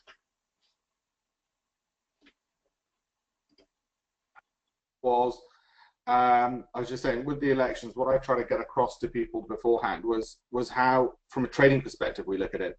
Obviously, an analyst will look at it in a particularly academic way, and journalists will look at it in a different way. But what I wanted to get across to people was how we, in the trading community, would tend to look at it. And what that was, I'm just going to put my screen up to make sure you can see that. What that was we're trying to look for one-way bets, high probability bets. Now, the election actually happened to offer that in this regard. I'm not saying it was necessarily easy to do, because a lot of brokers will get in the way. They'll say, right, higher margin requirements, all of this. And it was a bit like the Scottish referendum and with Brexit, when I say high probability bets, which was this. Given the anticipation beforehand, sterling was starting to move upwards. So we knew when the polls closed at 10 o'clock, most probably what's going to happen is there'll either be some profit taking, because those predictions, those forecasts which were wrong, would either come true, were wrong in the eventuality, would either come true, in which case you'd take some profits because you'd seen sterling rise, or there'd be some kind of shock horror, and as in the case of Brexit and in the case of the election, and sterling would plunge. In reality, what happened was there was the shock horror, as happened with Brexit, as happened with the election. We didn't know there'd be a shock horror. We thought there'd just be a little bit of light profit taking. The Tories would have an outright majority, and therefore there'd be some profit taking on sterling. But we knew that should there be shock horror, doesn't matter, because sterling should go in the same direction. So those are the kinds of trades you want to do. What we were doing was actually, well before that, we were looking, we're staying, first of all, out of the fight and all the skirmish and the volatility, and we were looking at New Zealand dollar. Anybody who was looking at my webinars would know we were saying we're loving New Zealand dollar, and people would be thinking, why the hell are you looking at New Zealand dollar? What do you know about the New Zealand economy? Nothing about New Zealand economy. We were just looking at how smooth those trends were, because we suspected a lot of money was going into markets which were disconnected to the UK as much as possible.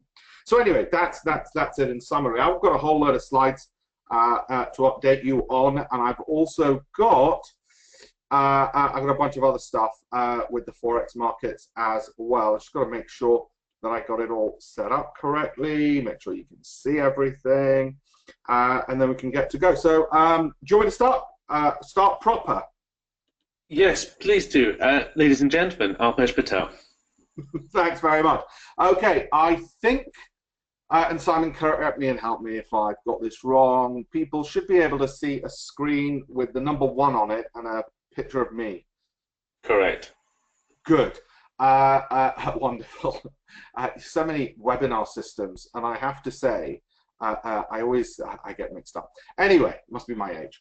Right, let's get on with it. And I want you all to make sure you've got a pen and paper. You're going to need, most ideally, he says, looking for his phone. If you've got a camera phone, that's going to help you because there's going to be some slides. I think you can take pictures actually in the system of some of the slides. You'll want to do that because there's a hell of a lot of slides and there's a lot of information in them because we do a lot of research. It throws up a lot of stuff for us, and I love sharing it with people. Okay, so get ready to take those images on the screen using the GoToWebinar. I think there's a little camera icon somewhere in the top right or somewhere. You know, you'll find it. You'll find it. Okay, I want you guys to be your own fund managers.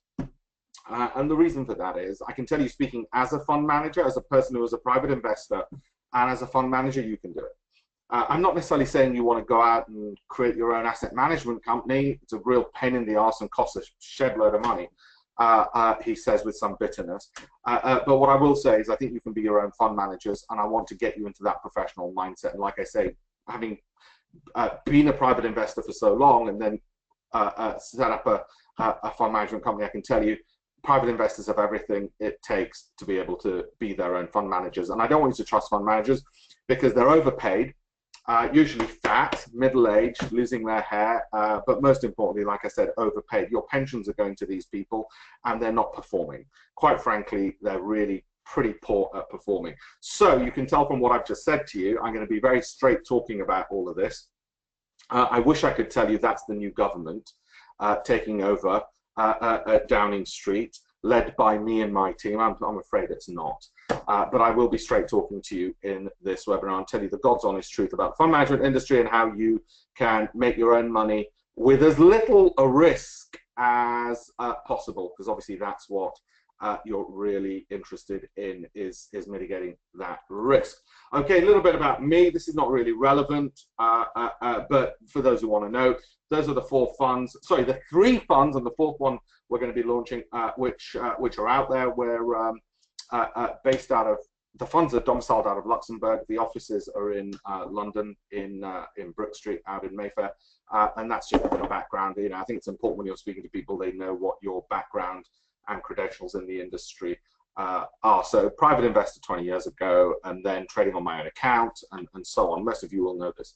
What I'm going to talk to you about is this. Why do we like these? Why do we like these? How do you, after this webinar, long after this webinar, generate the skills and ability to get numbers and score out of 10? That's what we do. We simplify things. Fund managers are not necessarily the cleverest people, so we like to score things out of 10. Why do we like those right at the moment? And that's something that I've run through our databases just 48 hours ago. So it's bang up to date and wouldn't change. Why do we like this? For what time frame? What kind of returns would I be expecting you to be making? Would they be around those levels of 163%? Or in the next 6 months, am I looking for you to make something more modest, like 10 or 20%? Those are the questions. And the critical factor in everything I do in all of these things, and like most business owners, I am fundamentally lazy. I didn't want to work for somebody else. I wanted to work for myself because I wanted 100% of the fruits of my labor. So everything I'm going to be teaching you is predicated on the fact I don't want you to be sitting in front of a bloody computer screen or looking at a cell phone or an iPad all goddamn day long. Now, if you want to do that because it makes you have your own little man cave or woman cave and be away from the rest of the world, that's fine. But it's all about getting a return on your time as well as a return on your money. Okay, a lot of people like to work hard. They like to sit in front of computer screens all day long because it makes them feel really important. They think, oh, look at all these monitors and look at all this. I must be doing some hard work. Actually, most investing isn't like that. I know this because the hedge fund managers, the fund managers who are my mentors, most of those buggers would go home by about 11 a.m. after a couple of hours of work. Okay, it's not because they were lazy. It's because spend too much time in front of a computer screen, you're going to do bad quality trades. Whether you've made money, in which case you'll do them out of arrogance, or whether you've lost money, in which case you'll do because you're chasing the market, so you're your own worst enemy. So that's why it's important to have a return on your time invested. Okay, and similarly, I'm going to talk about why I like these ones, these American companies, which I've just shown you the top ones that we've rated. How do we do it? How do we rate it? So I'm going to come back to this list. Don't worry. I'm just giving you a preview of what we're talking about. And if you want it out of 100, a score out of 100, why I don't think there's going to be a market crash anytime soon. Famous last words, eh? Famous last words. But if there is, and quite frankly, I don't care if there is, then why I'm going to be looking at a lot of these, what some people think are overpriced, overvalued companies, but the higher rated ones. And each one of these scorings next to them is out of 100. Okay, but why I'm going to be looking at those kinds of companies. Anybody who remembers the credit crunch will know one of the reasons why we do look at some of the tech companies is because, you know what, if you've got $1 trillion in cash in the bank, excuse me, if you've got $1 trillion of cash in the bank, your share price isn't going to usually fall below the amount of cash you have in the bank unless you're burning more money. Okay, so we're going to look at protection. All right, I won't go through my whole biog and all the rest of it because people say, oh, stop talking about yourself. But for anybody who's thinking, why the hell should I bother listening to this guy? There you go. All right, some quick timeline background on me. Enough of that. Let's get on with what you're interested in, is how you can make money. Now, we're going to do a little experiment. Don't cheat with this experiment. Don't Google this, okay? I want to ask each of you, and you can put it, I think, in the chat box, okay? I want to ask you a couple of questions, and this little test, this little exam I'm going to give you is going to reveal something fascinating to you all, and it's going to surprise you most probably, which is this. Out of all this data you can see on the screen, so imagine the elections happened, and now we're looking for companies which in a volatile world, a Donald Trump world, a minority government, a Brexit, which we don't know the outcomes, and we're looking for something which is going to give us a return regardless of all of those volatile environments. So I'm not going to sit here and say to you, oh, I want you to get a return based on Brexit being hard or Brexit being soft or Donald Trump suddenly putting solar panels on the wall with Mexico. No, no, no. We're not going to try and read the mind of bloody politicians because most things between their ears are empty anyway. Okay? What we're going to try and do instead is say, regardless of how much they F up the world and their own countries, which companies will give me a good return? And what is the basis on which you're telling me, Alpesh? Because I don't want to trust you, Alpesh. I don't want to trust anybody. What I want to do is trust your logic. Okay, so that's the basis on which we're going to do it. That being the case, tell me now, with all these facts, you see EBITDA, you see interest expenses, EBITDA or interest, blah, blah, blah, total liabilities. Which of those factors do you think are the most important to judge the share price of this company from 2012 to 2016? And then I'm going to ask you two further questions. How much did you think the share price went up? Like I said, don't cheat. Don't cheat, please, by looking on Google or anything. And I'm going to ask you, or go down, by the way, up or down. And then I'm going to ask you, what do you think the name of the company is, just out of interest? But that doesn't really matter. What do you think is the most important thing? Is it EBITDA? Is it something called the current ratio? Is it shareholders' equity? Okay. What do you think was the most important factor to impact its share price? Or maybe you think it's none of these things. Maybe you think, oh, Alpesh, you're playing games with us. It's none of these things. It's all of these things. If it's all of these things, the next question is, well, how do we weigh what's important? Maybe you'll say it's some of these things some of the time, in which case, oh my God, might as put a bullet to our heads because our job has become a lot harder to work out which stocks we should put money into. Like I said, I don't want to be guessing based on the whims of political outcomes because they're too volatile, they're too dangerous. Okay, so if we then go back to the solidity of a company and think of a company like a sausage factory, which just produces numbers. All companies have one thing in common: they produce numbers, and those numbers should usually, subject to fraud, should be, and God, accountants, we hate them as well, those numbers should have some correlation to the share price. Of course, the broader economy and all these other things matter. What do you think matters in terms of what I'm showing you on screen? I don't know. Maybe Simon can see the answers. I'm not sure if I necessarily can. Alpesh, I feel like you've got access to the answer. I'll read them out though. We've got shareholders' equity, EBITDA, interest expenses, current ratio. So shareholders' equity has more. Okay, no, that's fair enough. Okay, so that's a good answer. Okay, so let's go with that for a second, everybody. And the shareholders' equity in this company from 2012 to 2016 went up about roughly 10%. Okay, 10%. So what do you think the share price did? Did it go up 10%? Being mindful of the total liabilities of the company, more than doubled? Or do you think the share price went down? Or do you think the share price went up more, or what? I want you to put a percentage into the chat box of what you think the share price did from 2012 to 2016, based on those numbers. I'll give you a heck of a lot of data there. What do you think? And 5 years is a pretty good period for you. 1, 2, 3, 4, 5 years worth of data is quite a long period over which to get there. And by the way, from this, we'll go on to how you can make money and the amount of money you should be able to make investing, and how you make sure you're not spending more than a couple of hours doing that in a whole year. In a whole year. I know that's going to blow your mind. Okay, in a whole year. And I'm going to show you how we did it, okay, with independent tracker results, and you can see what we did, and you can just pick the ones that we liked, which I've just shown you. All right, so we'll come to that. So I don't want you to think it's academic. I just want this experiment. Simon, what percentages are you getting at the moment for people saying? Well, it's more people are thinking that the share price went up. Some people are saying they can't tell what the share price does from the fundamentals. It depends how it is traded. But yeah, more are putting their hand to say it's gone up than down. Any numbers? Anybody said 10% up, 100% up, 1,000% up? 70%. Okay, not bad. I believe that must be, you must think 70% up. Okay. So let me tell you. The point I'm trying to illustrate, before I show you which company is and how it performed, is this. There's a heck of a lot of data out there. Now, it cannot be the case that financial data doesn't matter at all. It cannot be the case, oh, profitability of a company is irrelevant. Otherwise, why would companies even bother reporting any of that? If you're saying that's irrelevant, then please, I'd like to sell you some shares in my company for £1 billion each. Because obviously, if the fundamentals are irrelevant, you don't need to see the accounts, do you? So £1 billion, please. Okay, so let's say that the fundamentals, the profitability of a company does matter. The bigger problem is, well, it's only one thing that matters. It's not the only thing. And we don't know how much it matters.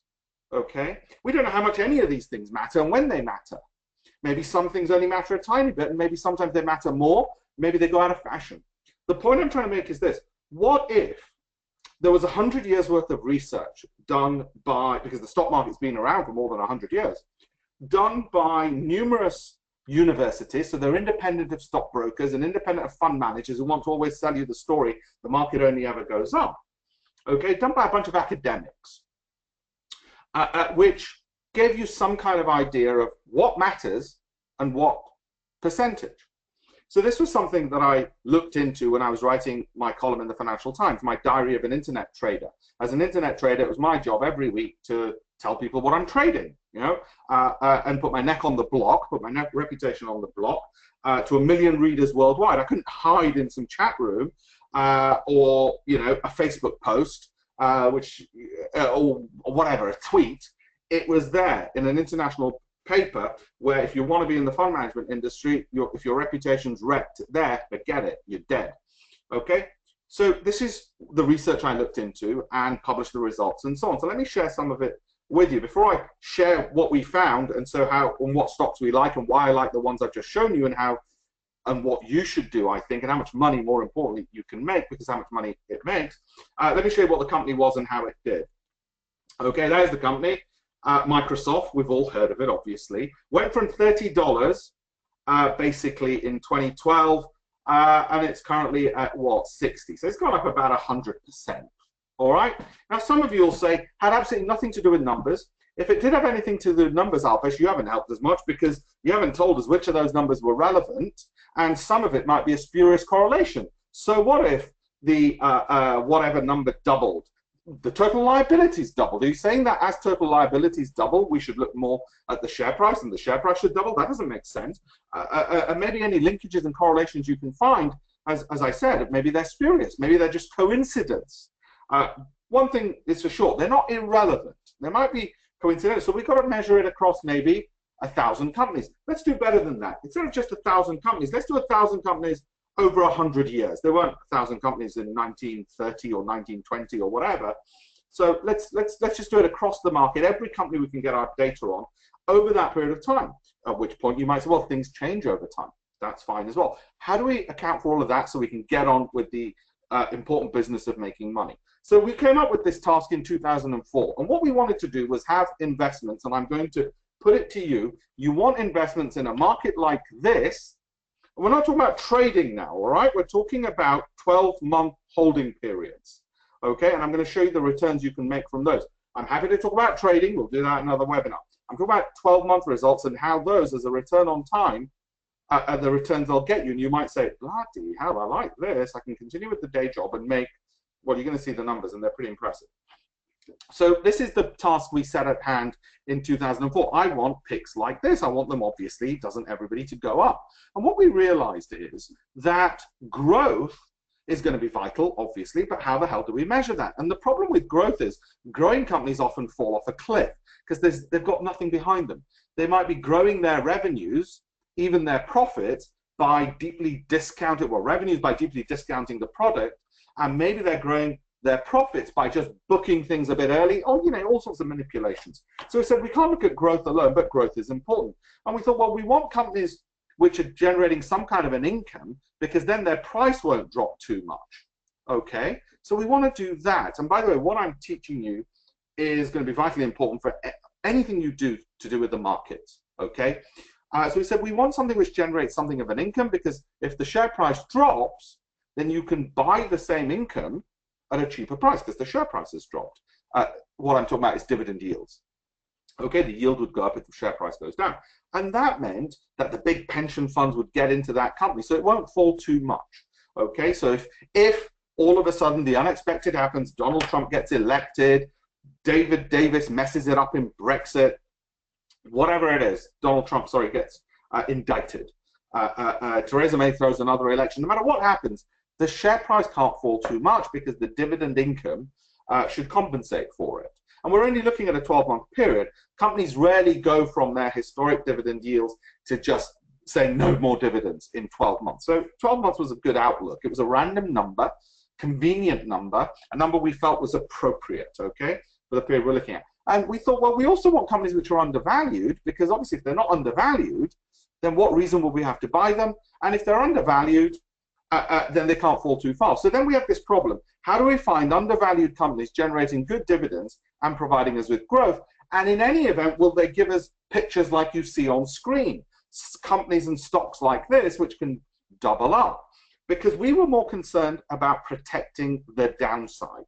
And like I said, the best way to do that was to have that undervaluation, which begged the question, well, how do you measure valuation? And what weight do you put on valuation measures? Do you look at EBITDA? If you do, how important is it? And what the hell is it to begin with? So that was how we started. I then, as I said, in the Financial Times would give my results and post these. And then I got an independent software company, a software company independent of me, to every year from 2004 publish this on the web. Some of you all know this, and I had dinner by coincidence last night with the CEO of that company, Ionic. And let me show you what we found, and I'll go back to the stocks we like, because those are the ones which we think will make the money. The other question which we had to solve was how many stocks should you hold over that 12-month period? Okay, whether UK or US, and those were the two main markets we looked at, okay, because we could get the data for those more easily than, God forbid, German stocks, okay?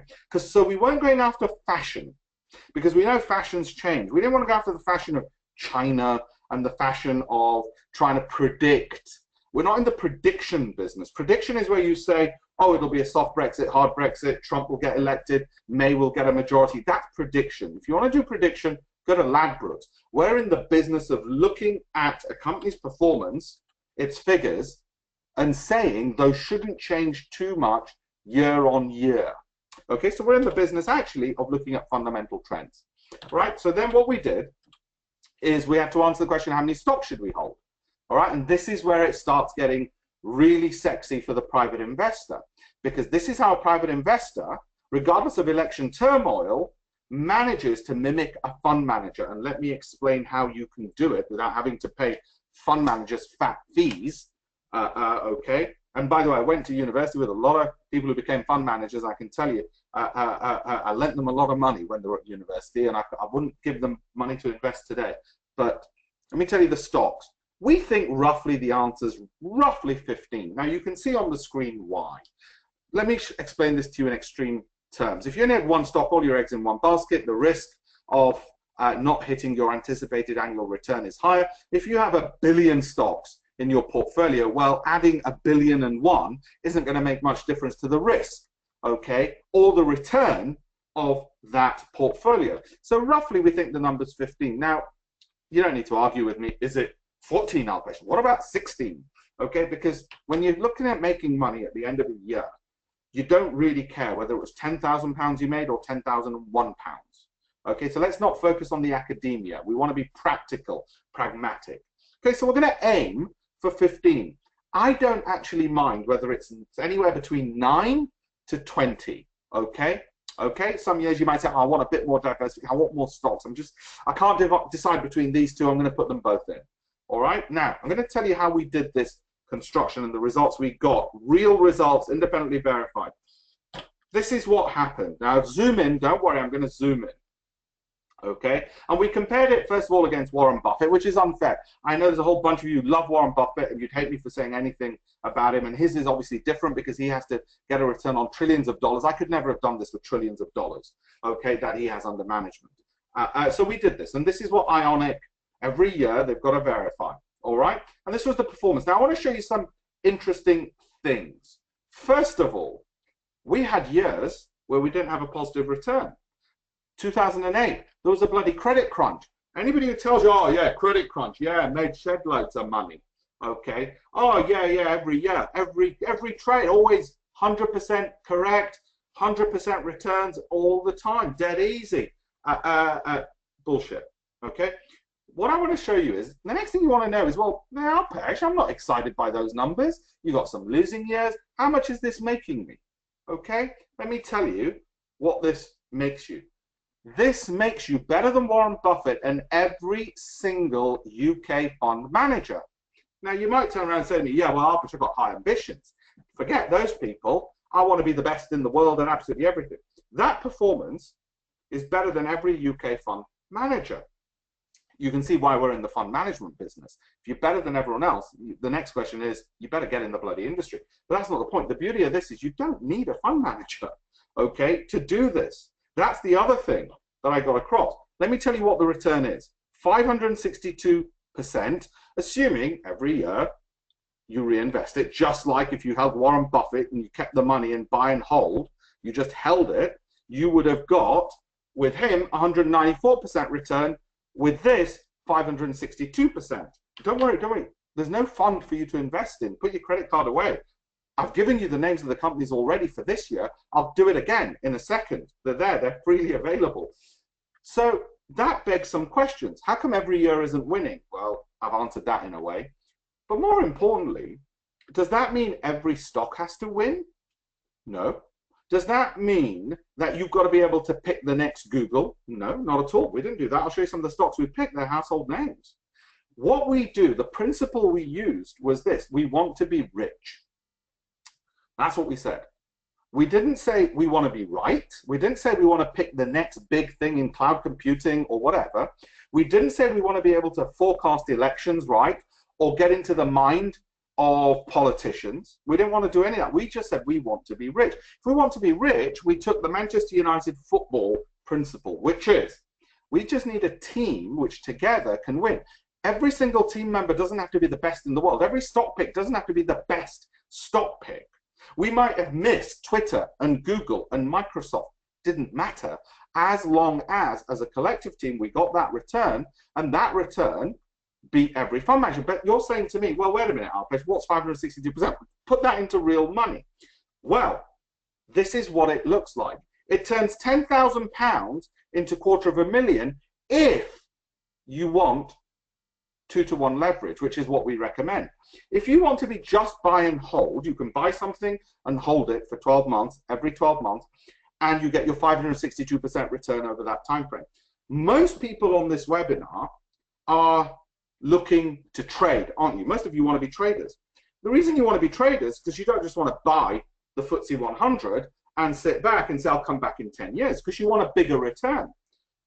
The best of both worlds, to my mind, for most people, is to buy and hold for 12 months, with a tiny bit of leverage, 2 to 1, not 20 to 1, not 2,000 to 1, just 2 to 1, okay? So what the hell is 2 to 1 leverage?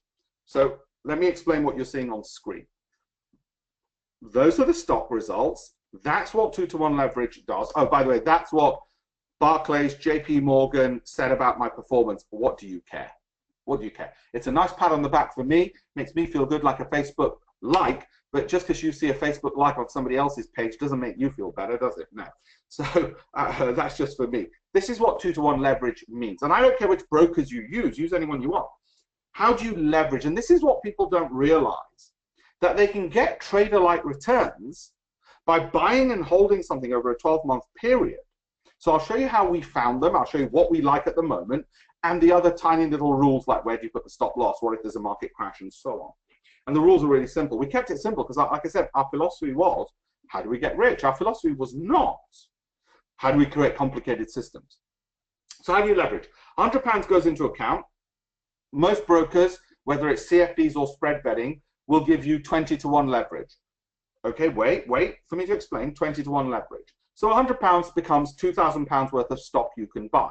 Because what the broker does says, if you give me £100, I'll lend you the other 1,900 at an interest rate, which won't be too exorbitant, okay, because interest rates are low anyway.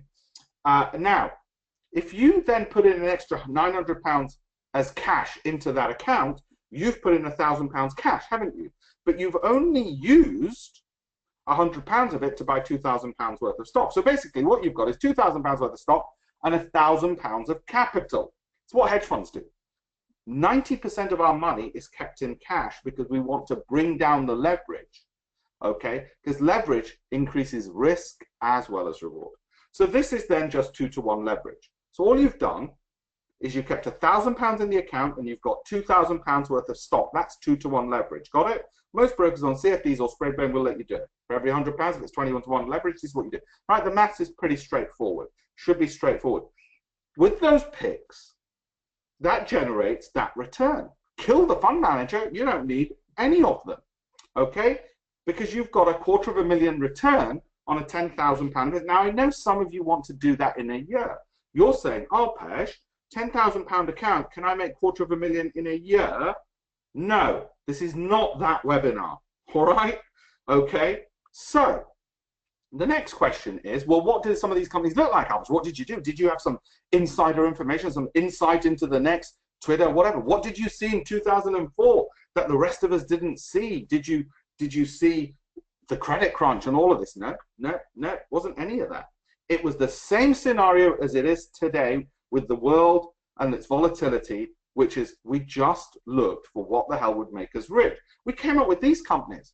Now, I didn't know anything about WPP, okay? I didn't know anything about British Polythene Industries. It wasn't an insight into the sector or anything like that, or, oh, they've got this new contract in China. You know, the usual crap you read in Investors Chronicle, Shares Magazine, or dare I say, the Financial Times. Those are great for journalists and analysts, all right?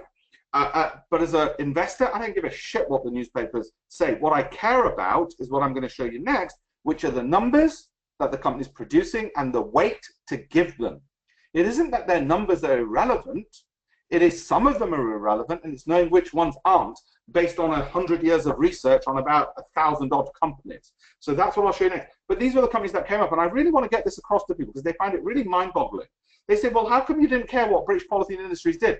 And in 2000 and whatever year this was, 2013 in this case, what the hell was happening in polythene? Do I have to become an expert? No. We're data mining.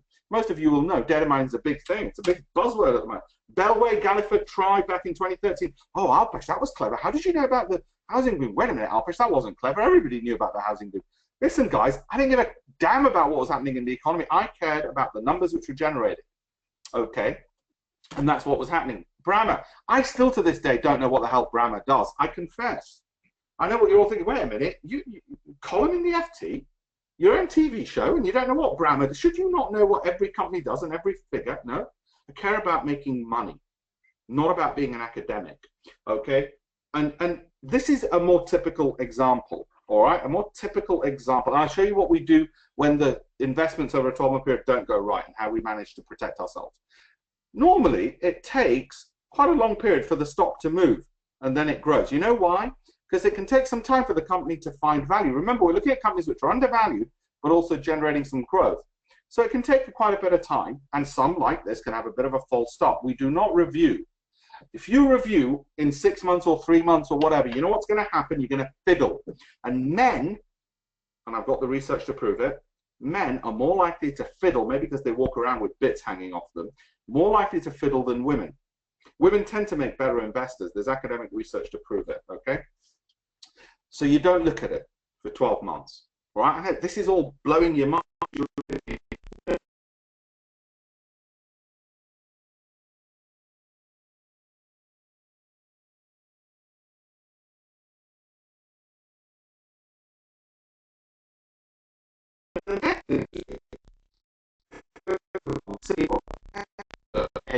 I hate going to Cineworld. I like View. I don't like Cineworld.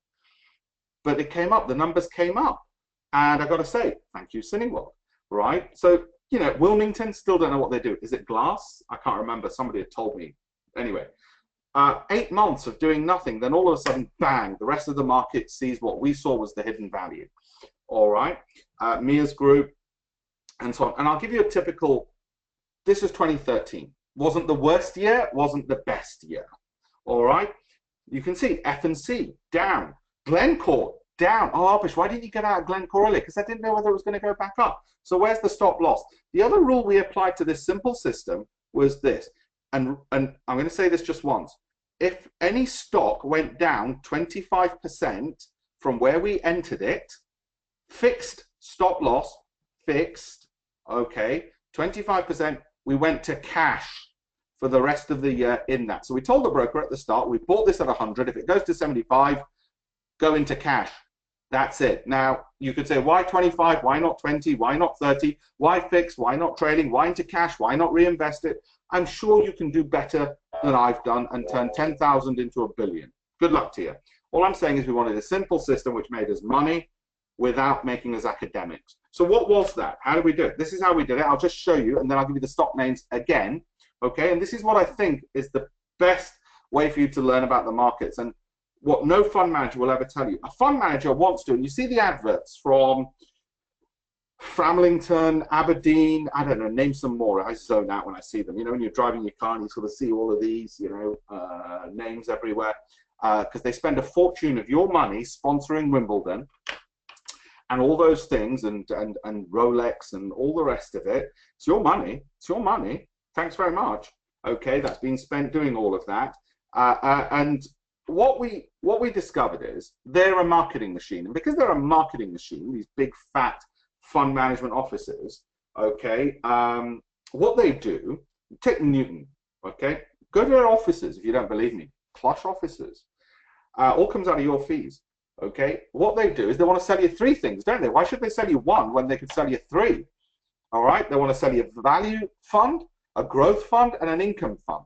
So we thought to ourselves, well, why can't we have all 3 in one? Why do we need to have 3? After all, if it's an undervalued stock, it can't fall too far, but if it's got growth, it can go up, and if it's generating income, then at least we're getting paid, and again, it can't drop too far. But then that begged the question, what the hell's important? What numbers do we look like? Do we go through? So we looked at the research, and we went through everything, okay? And then we settled upon certain variables which historically we found were helpful. And I'm going to tell you, I'm going to let you into a few of these. I'll tell you what was shocking, okay? What came out as shocking was, I'll give you one example. We found that price-earnings ratios were actually important. They might say, oh, that's a bit, thanks, Alpesh. They were important, but it wasn't their relative values. It wasn't what a price-earnings ratio was relative to the sector or to its historic self. It was absolute numbers. Now, you might say, what? That doesn't make sense. For those who know about PE ratios, you'll say that doesn't make sense. You can look up the research. It's shocking. Then you might say, well, Alpesh, that means you're not going to look at a whole bunch of technology companies because they have ridiculously high PEs.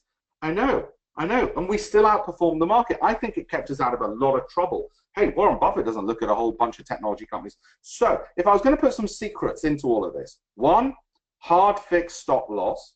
2, let's look at some of these things that we found. So for valuation, we knew that there were certain things like PE, like PEG, but it was absolute numbers, not relative. We knew with income it was dividend yields, but to know the range, okay, and we knew with growth, the two key things we looked at was year-on-year revenue and profit growth, okay? These other things were important, but the weighting was so small that actually if you removed it, it wouldn't make much difference to the portfolio picks that came out. So then what we did, okay, let me just zoom in. We went through everything. So how do we manage our risk? Well, I told you. We made sure the risk management was that no individual position, okay, could go beyond a 25% loss. Now, if you divide your money, let's say 14 stocks for argument's sake, into 14 equal lots, remember that, 14 equal lots. Oh, Arpesh, doesn't that mean you would have, why didn't you put more money in one company and not another? Guys, it works. 14 equal lots, okay, because it's an equal team, and if any one of them drop 25%, guess what happens? 25% of 1/14 of, say, your £1,000 or £10,000 or whatever means you'd only lose 1.8% of your total capital. That's pretty much the same risk of a loss on any one fund's individual investments. I'm getting a bit technical, but just so you know, 14 positions, 25% hard stop loss gives you very, very good fund manager-like risk management, amazing risk management. Now, here's the other thing. Alpesh, what about transaction costs? Okay, actually, it's not a high turnover market. Let me tell you how fund managers screw you. Virtually every fund manager out there will have a rebate agreement with the broker through whom they are making the trades. Now, a fund manager will not say, oh, I'm churning. What they'll say is, oh, yes, I have to do a portfolio rebalancing, you know, and all of this. They're churning because they get commissions and they earn income. I know this from inside the fund management industry and the brokerage industry. When you, like I said, when you write for the Financial Times off the record, people are going to tell you a lot. If they don't meet their numbers, they're going to churn. Okay, they're going to sell. Is it criminal? Yes. Oh my God, Alpesh, you've discovered criminality within the financial services industry? Yeah, so did the Serious Fraud Office with Barclays. Okay, so why you want to be a fund manager? You're your own boss. You don't have to deal with any of that bullshit. Instead, you get to hold those stocks for 12 months. So which were the numbers? So what we did, we ran through all of this, valuation criteria, income criteria, growth criteria, we weighed them, and then we just turned everything, it's a pretty simple mathematical process, into a score out of 10. So like I said, these are the ones bang up to date for the next 12 months. Now, you might say to me, well, which 15, 14 should I pick? It doesn't matter. Alpesh, what if they're all concentrated in one sector? Well, we didn't do the correlation analysis because we felt if we're concentrated in one sector, we've got two in one particular sector, that's probably because that sector is bloody good and going to give us a great return. Yes, there's some concentration, but we also knew the difference between 14 and 15 stocks, because we had two in one sector, let's say, isn't too bad. All right, so just use your common sense a bit. Don't put all 14 into one sector. You probably won't end up doing it. Right, but there you go. Now you might say, well, Alpesh, what about what about Spectra Systems? They're already up 100%. We didn't care what they'd already performed. We're looking at what they're doing now. Even if they've doubled up in price, they may double up again. Some of you may say, no, I don't want that. I want the ones which haven't gone up so much, like Playtech, for instance, okay, or whatever. So I'm not recommending any particular ones. Remember, with any stock recommendations, please take financial advice on what's suitable for your portfolio. Please don't remortgage your house and say, oh, I'm going to put everything into this. Those are the UK ones. So I said scored them out of 10. Those are the American ones. Okay, now remember, there isn't a story. People love stories. Oh yeah, so let me tell you a story about Brunswick Corporation as to why it's going to do really well. You all want to hear the story. You want to hear that story of, oh, how I met the CEO and over a pub drink, he told me about this huge contract out of Saudi. Well, none of that happened. Okay, we look at their numbers. I won't say numbers can't lie. It's just that I'd rather do that than do what your fund manager will tell you. They'll give you a whole bullshit about, oh yeah, well, we meet the directors of the company and make sure it's being run properly. Really? Really? Because that helped you at the credit crunch, didn't it? Even the numbers didn't help us at the credit crunch. When all hell breaks loose, and it might have to be election with Brexit or whatever else, the only thing that helps us is we didn't lose too much money. We were down 18%, but over that period of time, we're still turning 10,000 into 250,000. Okay? I'm going to show you another way. I've given you a whole bunch of numbers. I'm going to give you, if anybody's interested, out of 100, these are the scores based on similar kind of criteria what I've mentioned. It's just a different way of running the algorithms, okay? Because some of you might say, I don't like any of these, Alpesh. Okay, well, maybe you'll like some of these. Take a picture, all right? And you might say, oh, Alpesh, I don't want Microsoft. Give me some I don't know. Tell me something I've never heard of. So let me do that. Let me give you some you've never heard of. Let me give you a completely different approach, which is a thematic approach, okay? Before we go into the Q&A. What we look for, if we're looking at themes, right? And I'm going to give you just names now, and we're going to do this in 5 minutes. Some people say, Alpesh, give me a good theme. I say, hey, cybersecurity, they can bring down the NHS. So we look for good trends. We look for companies which are hidden from, they're not necessarily household names, but nevertheless are popular. In other words, in the industry, they're well known, and so on. They're big enough players, and so forth. Okay, now I'm not going to go through all of these. Network solution, I don't know if cyber's divided to network solutions and endpoint solutions, but what I can do is say, well, out of these, there's some interesting numbers here that I want to look at in more detail. Cloud computing, another good theme for those who like a thematic approach, trend, hidden, popular. And I'd probably say within this, I'm getting interested in data networking. Why? Because as a collective, there's quite a few companies. It's gone up fairly well. I probably don't want to go into the loss-making ones. Though some of you might say, oh, Alpesh, those are laggards. They might get taken over. I probably don't want to go for the biggest mover either. Somewhere in between, which is something which has gone up in a sector which has gone up, is a rough rule. You might have a different rule. You might want to play around with it. Feel free. What I'm saying is these are themes you might want to look at. Modern warfare. Again, after this election, I'm not going to blame the election, but maybe the election in America, maybe warfare is something we want to look at in more detail. That's how it's broken down.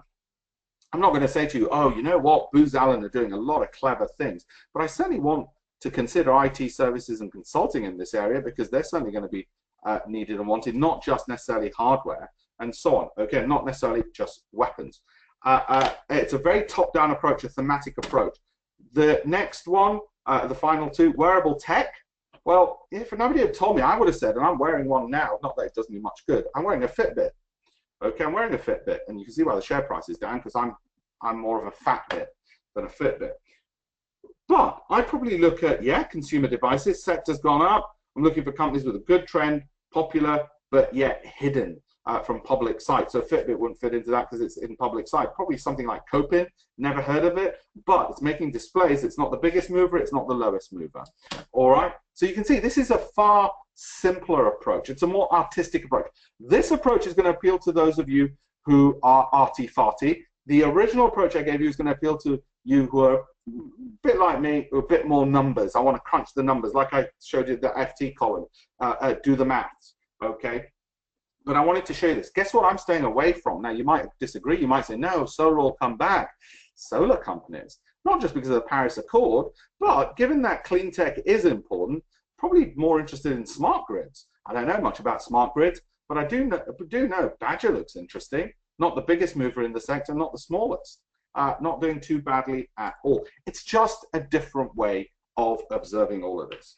Now, what I want to do in closing before this is, most of you don't know this, June 23rd is International Widows Day. Okay, what do you care? Just so happens I do.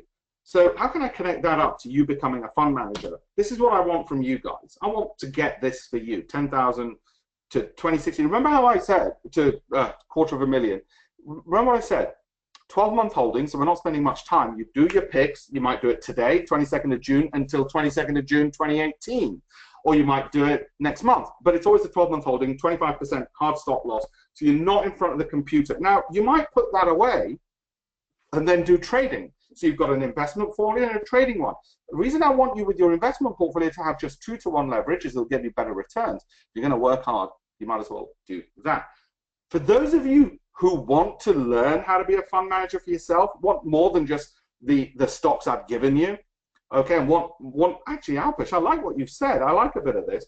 There's a way for us to improve your education and the education of children of widows, and it's UN International Widows Day. And I came up with this idea with Simon, and I'm grateful he's given me this time today. We thought to ourselves, and we asked about 100 people over a period of time, what do you think is the most important way to learn? They said, well, we want to learn from home, we want to do self-learning, we don't want to go to hotels, we want lifetime learning, we don't just want it for a while we're there, we want a regulated fund manager to tell us, we want access to them, we don't want to pay something every day, every week, every month, and so on. We want a little exam if we want it, don't have to take it, all of these things, okay? And so we put something together. That's just a little bit of it. That's just a tiny, tiny portion. It looks like this. Put this curriculum together, okay, with videos, with articles, with exams, with being taught by me, and all of this. And then we thought, well, Simon, how can we, look, we don't want to be in the online course business because we've got better things to do. Simon's got a business to run. I've got an asset management company to run. How can we turn education into something good for other people? For 5 years, I've been chairman of the Lumbar Trust. And the Lumbar Trust, set up by Lord Lumbar, supports widows and orphans. And my co-chairman is Lord Billamoria, who happens to be an investor in my hedge fund, and he is founder of Cobra Beer, so you might have heard of it. Given that our goal is this, by giving people all of this education, the exams, the live event invites, the webinars, there's no daily, weekly, monthly cost, lifetime mentoring, career advice, and connections to me through LinkedIn, and come and meet me as well. We thought, well, how do we do some good with this? And what we did is we put this together. Simon has been great at giving me time on this and promoting this. Okay, all the profits go to charity, all right? Go to the Lumbar Foundation, which cares for widows and orphans. And funnily enough, by pure coincidence, it was Cherie Blair yesterday, and Cherie is one of our patrons. And we were at dinner at my old inn, Lincoln's Inn, yesterday. That's the link. That's 50% off with the coupon. That coupon's not going to last very long, but just so you know, okay? And it cuts the price from basically 2,000 to under 1,000, or you can do it in installments. There's a 30-day money-back guarantee. If you want to learn more of everything that I've said, you got excited about it and you thought, wow, Alpex, that's great. Okay, and if you didn't, hey, no worries. And some credentials there as well about me. All right, like I said, all profits are going to the foundation. I'm co-chairman. I've been co-chairman for about, I think it's more than 5 years. I think it's about 8 years, because my company has been, Profinium has been a donor to the foundation. And like I said, June 23rd tomorrow is International Widows Day, which the UN granted us. We were the ones lobbying for it. It was actually Lord Lumbar who lobbied for it all. I can't take any credit for that at all. He did all of that. But there's the link. There's that. And this is what we wanted to do. This is what we wanted to get across to people. Okay, because there's people out there who just want to know a stock. They say, Albert, just tell me what you like and what you don't like and all the rest of it. I just realized I haven't even shown you the Forex stuff that we're looking at, which I can do in a second. I think there's a couple of minutes. Okay, this is it. Okay, this is where we fit in. And we don't think there's anything else like that out there, but equally, we don't want to be in the training business. So we created all the content, the course, online, bite-sized, 24/7, you can do it. And we made sure it had all these credentials, and basically no brokerage, nobody else has these credentials. So we thought, well, if that puts us up there, let's do something really good with that education. Let's make it available at a reasonable one-off price and just give the money to the charity, because then we can take from the educated West to widows and orphans around the world. Anyway, that's that. Most people don't care about the charity part. Okay, that's fine. You don't have to worry about it. It's 50% off in any event. That's where we fit in. Okay, at the this is where costs are going up, and this is where quality is going up. That's how we positioned ourselves, and this is where we think pretty much everyone else is. They're either higher cost or certainly lower quality. So I hope you like that. Hope you liked all of that. I'm just going to quickly just show you what's happening for us, by the way, on the main currencies. On euro dollar, because obviously election. Okay, we've got a long position on this at the moment. Just got to make a note. Yeah. Now this is the daily chart. So each one of these bars is 1 day. The green up arrow is the entry point. Okay, I'm going to show you slightly longer term, which is the weekly, and the weekly continues to show us good upward moves. All right. Euro dollar obviously popular. There was something else I wanted to show you. Sterling US dollar as well. It's come back a fair bit, as you can see, but the trends tend to be quite smooth. Again, daily. I'm showing daily because showing for 5 minutes isn't really going to help you, is it? And US dollar Japanese yen has been an interesting, good one for us because it's just got the smoother trends. And again, we're long on this. What are we doing? It's avoiding all the problems around the volatility around the election because this is the direction it's going in. That's what we're seeing. It's not based on a fundamental analysis. It's based on trend following of that. Simon, do you want to take control on that before I completely run out of time? Yes, Alpesh, thank you very much indeed. Great presentation.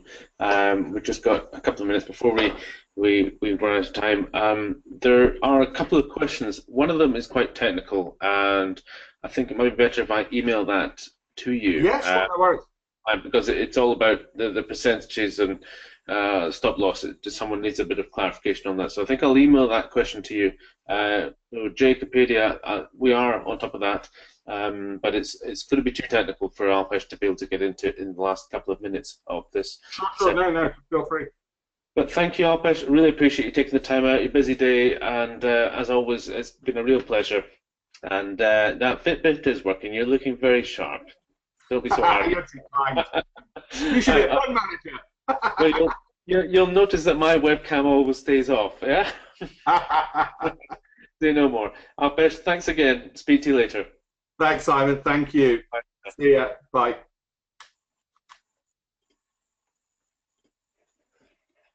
There we are. Thank you again to Alpesh Patel. So we're just coming up to 3 o'clock here in the UK, and welcome to everybody that's still with us since this morning, or you've just been joining us. This is Round the Clock Trader, June the 22nd. I'm Simon Campbell from London Investment Week, and it's a pleasure to have you with us. I hope you're enjoying the webinars that are being supplied by these excellent speakers.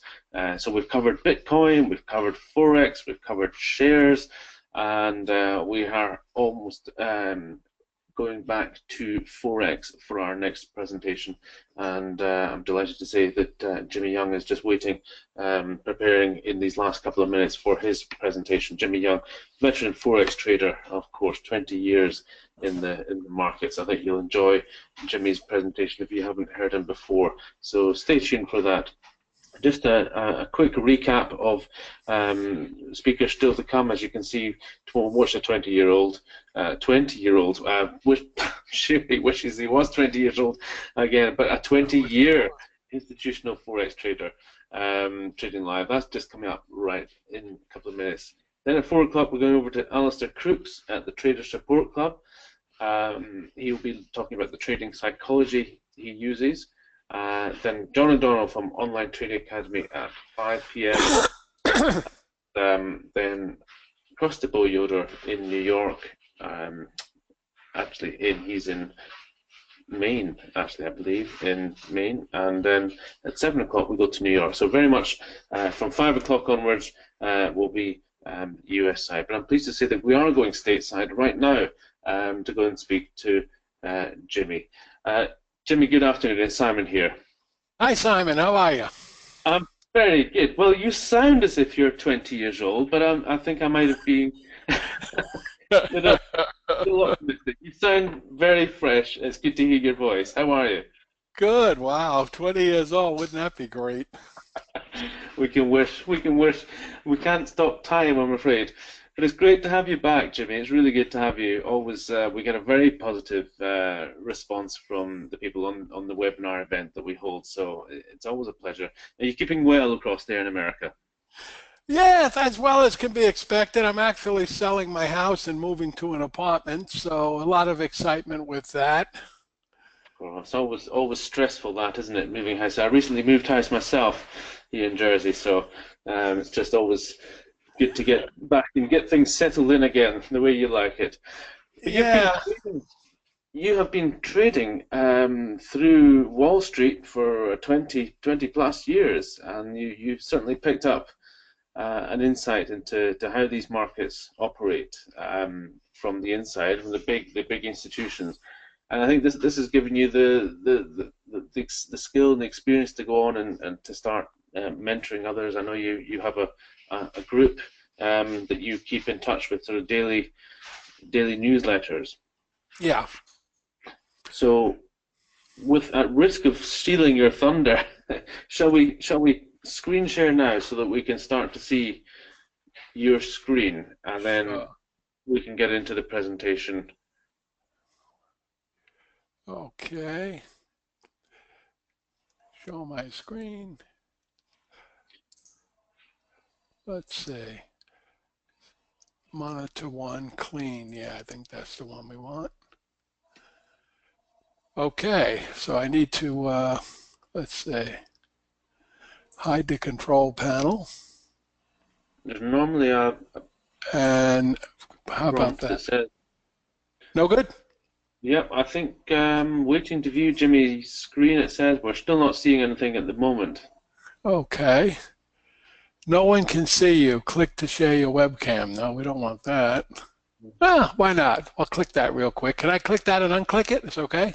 You can indeed, of course. All right. Is that working? There we go. All right, everybody. This is me. I'm all dressed up in my T-shirt here. Jimmy, I'm sorry to say, I would say probably 24, 25. Yeah. 63. Well, looking very well on it. Okay, so we can see your full screen, however. We don't have your slides. All right, let me go. Let me get rid of I don't have any slides, so that's not a problem. Let me get rid of the webcam. Still there. If I click close this pane, I think I can just close that. All right. No, I can see your mouse now. Okay. Now you see a blue screen? That's right.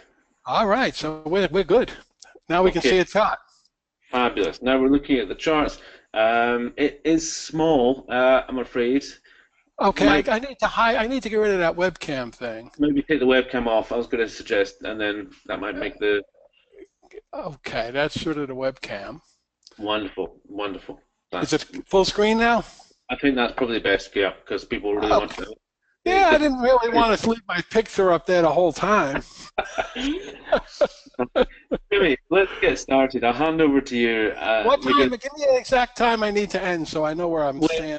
Well, everybody starts on the hour, so I mean, I say about 45 minutes. Give us 5 or 10 minutes for questions and so forth at the end. Gotcha. So we'll. If there's some questions come along, I might interrupt and say, can we deal with this if it's on a particular chart that we're looking at. Otherwise, we'll try to keep the questions towards the end. I know you like to go through things.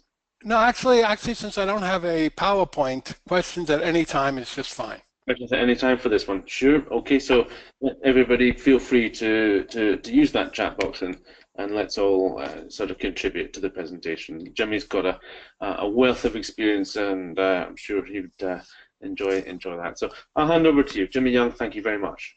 Okay, thank you, Simon. Welcome, everybody.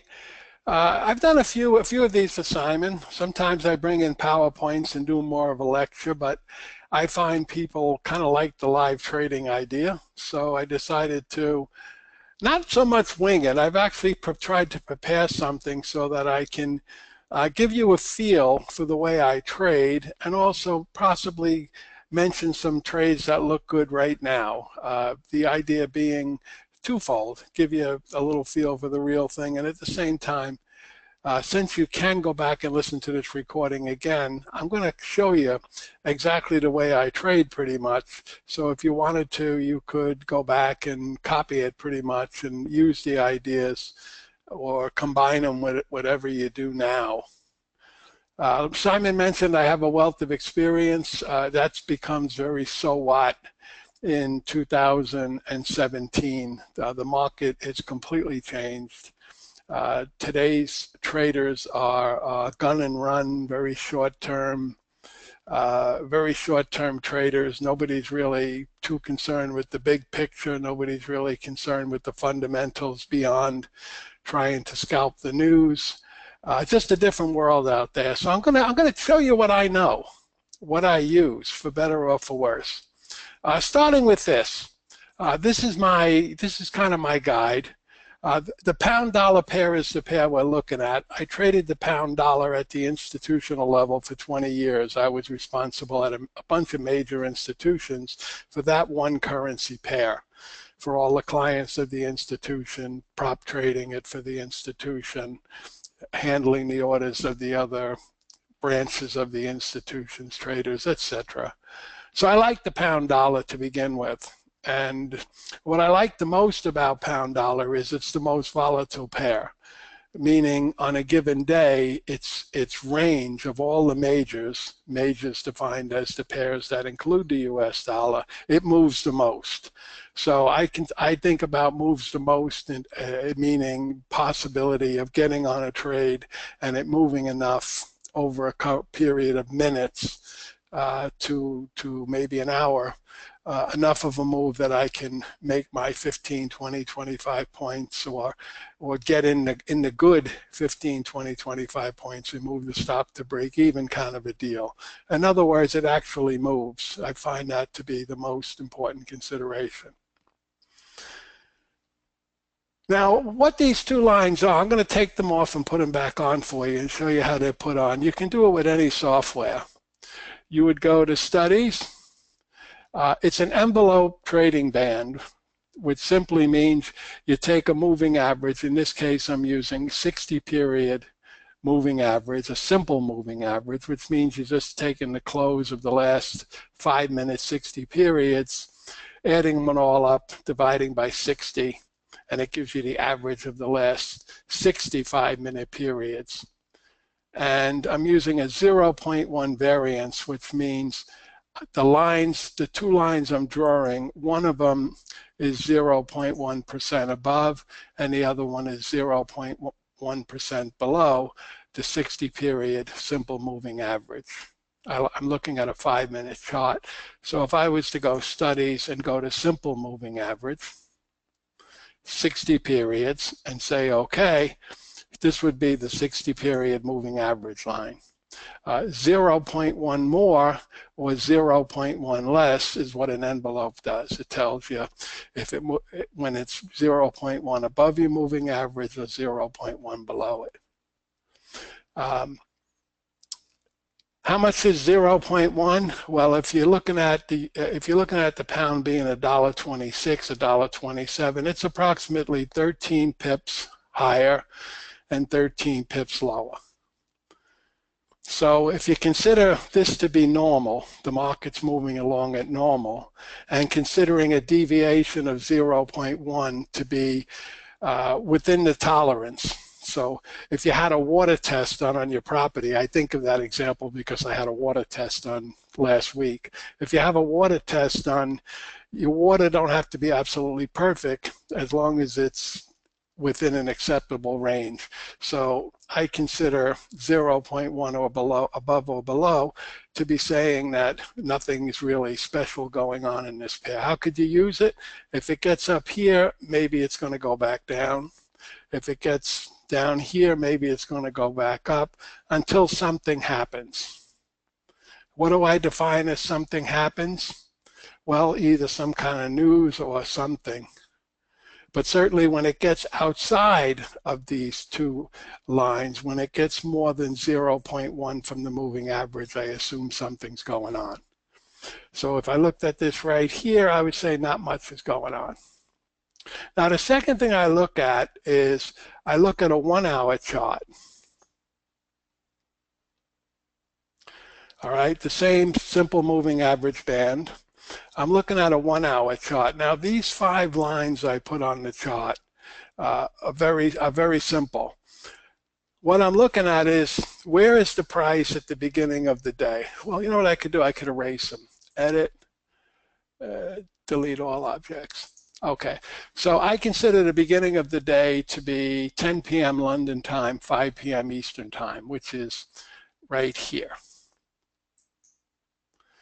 This candle here is the beginning of my day.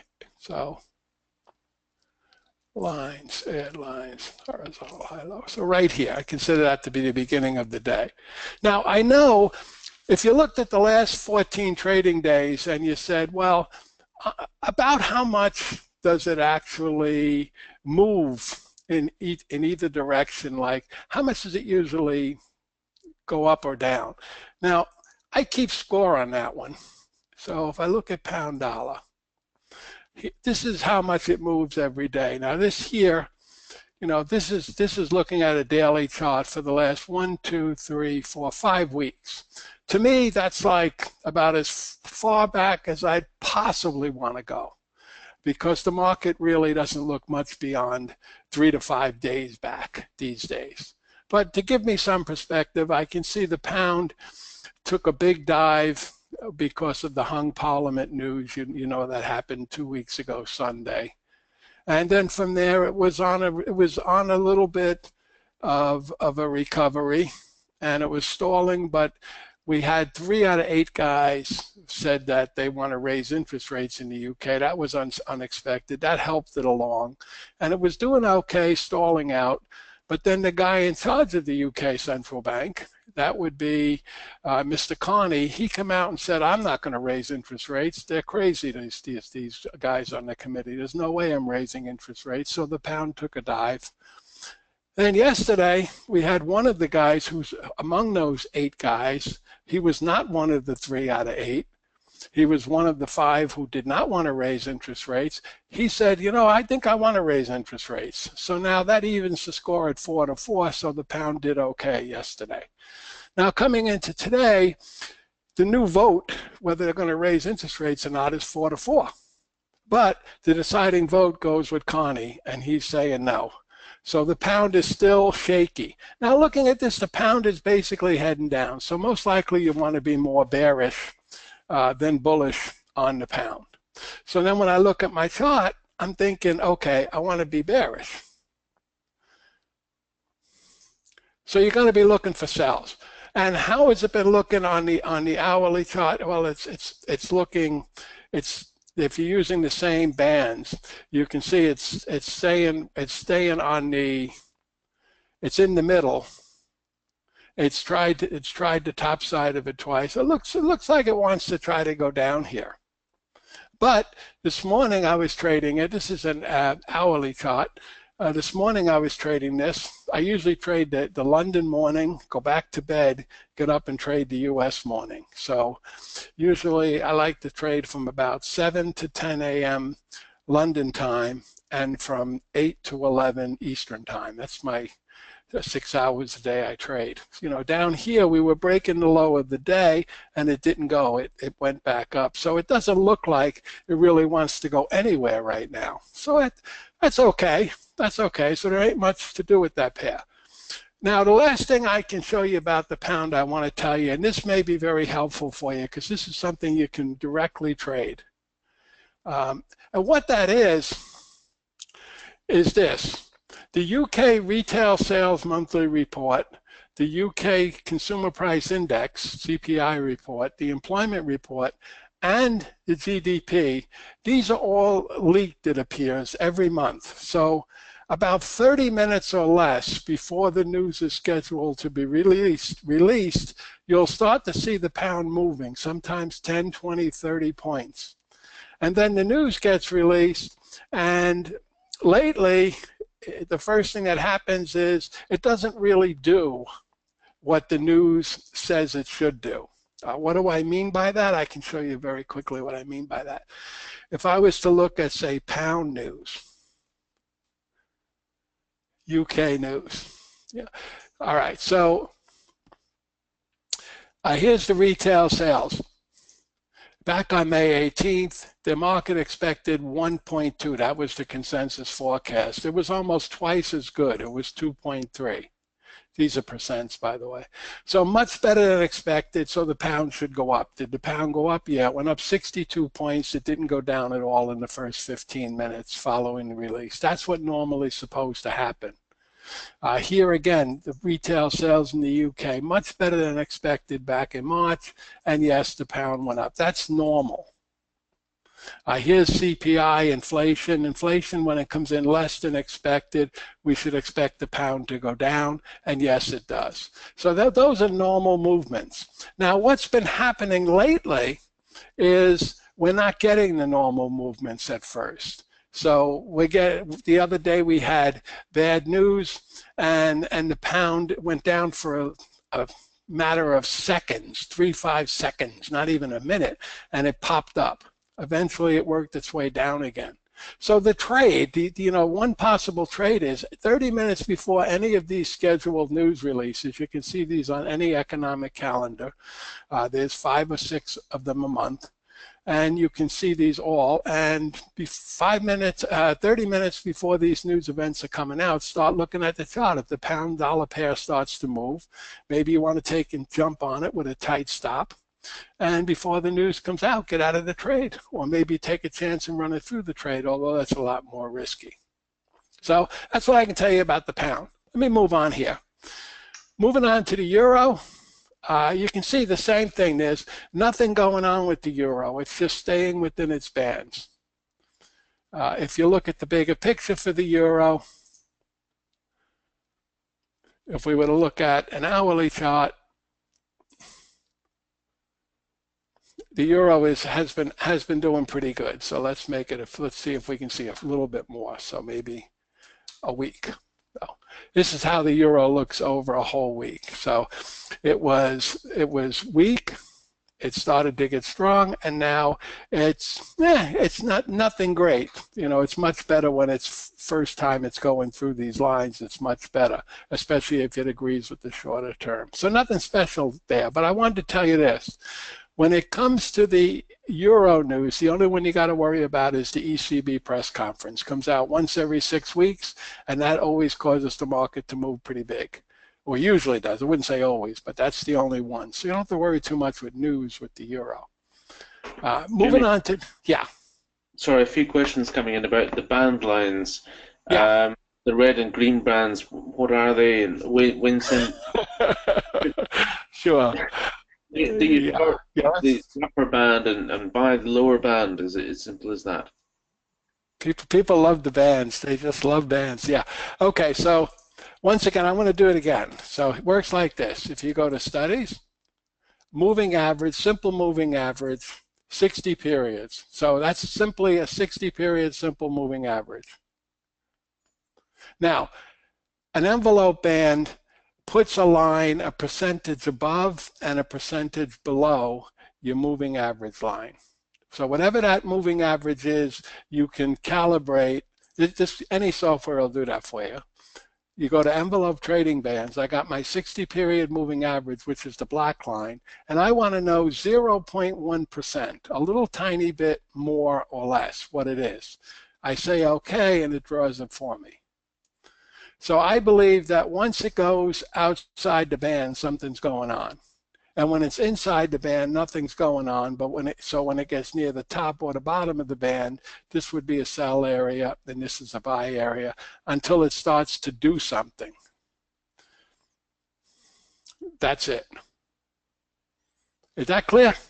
I think I get it. Yeah. Is that okay, everybody? That was asking. We had 3 or 4 questions on that. So I think that's clear that up. Thank you. Okay. All right, so let's move on to the dollar-yen pair. Now here's the bands with the dollar-yen pair. So you can see the same thing. Okay, over here, as soon as I see a candle completely outside, I'm thinking sell. And if it gets above this line, I want to be out. So selling over here at around 111.40. As you can see, it went down almost 50 points, which is pretty good. Now, eventually, it starts getting above.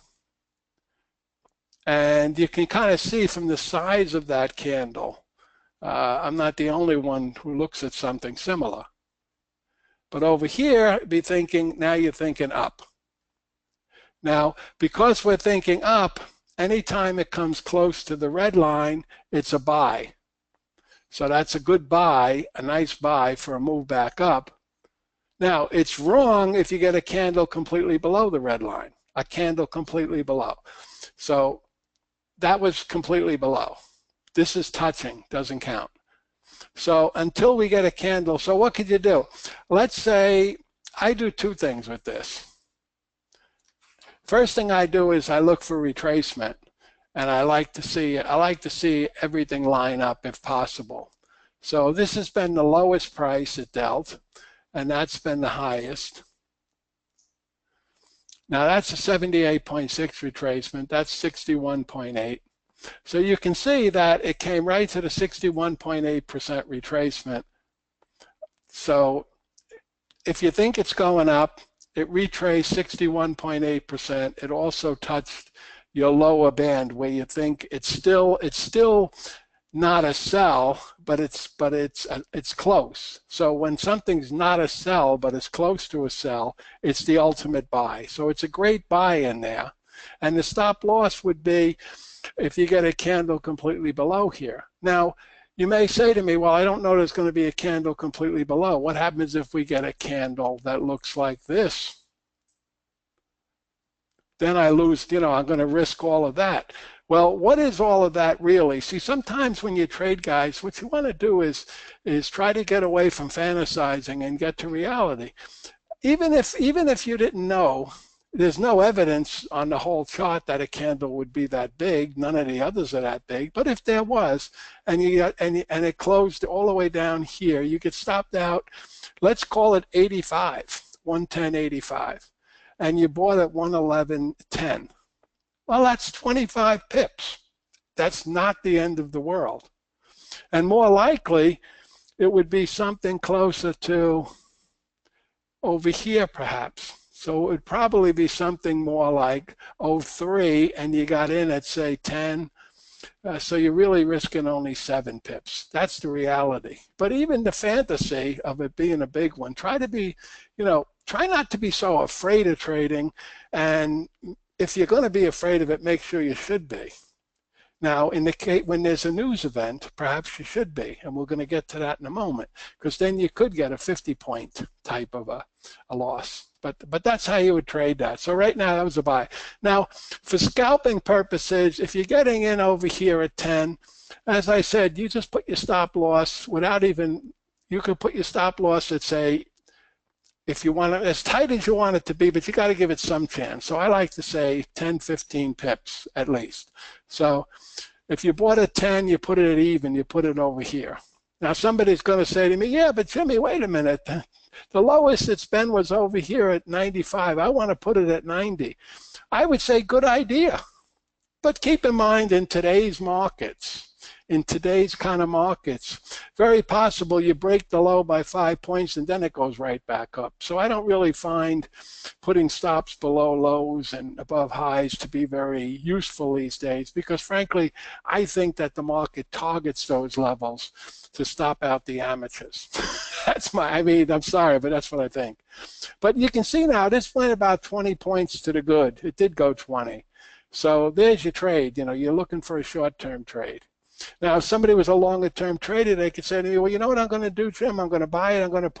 It goes 20 points my way. I move my stop to break even, and I put my profit target up here somewhere, near this old high.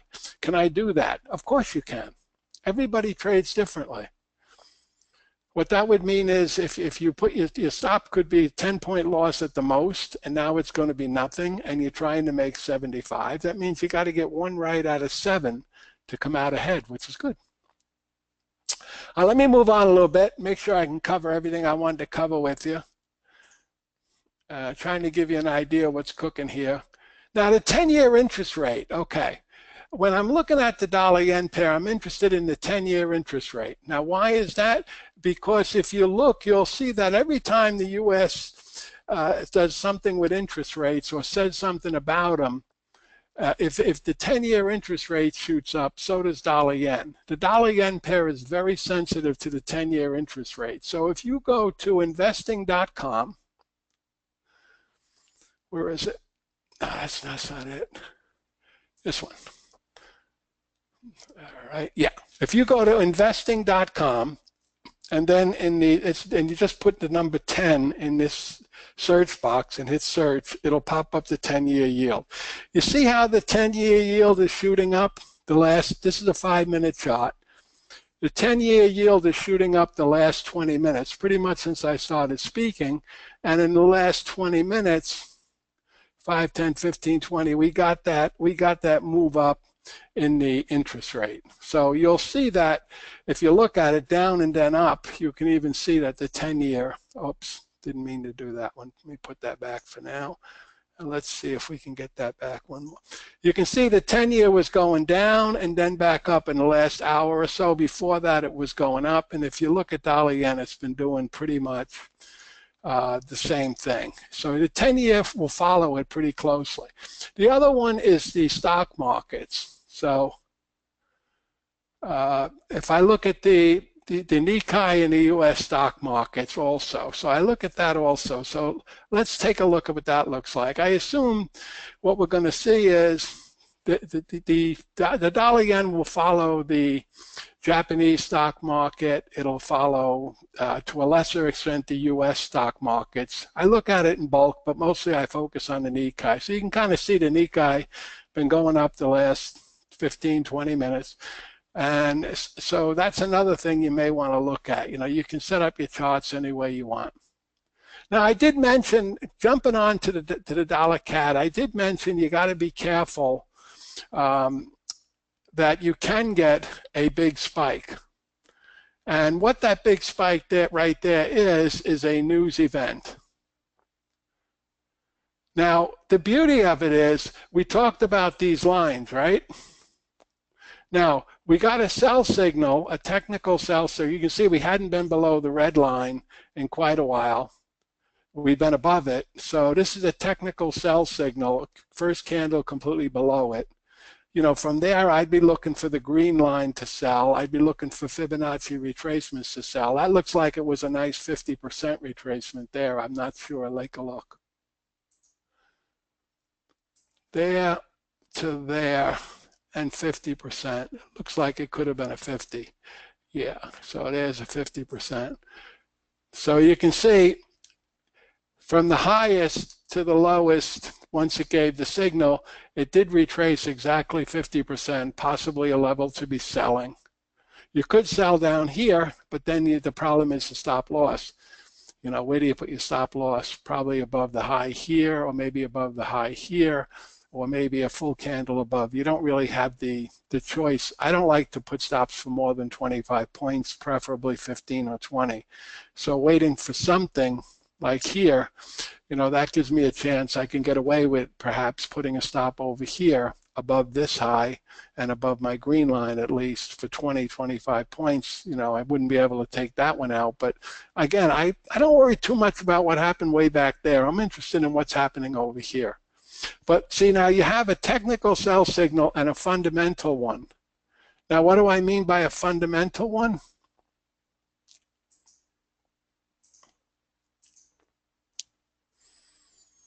Well, jumping ahead here, let me just put that down for a minute.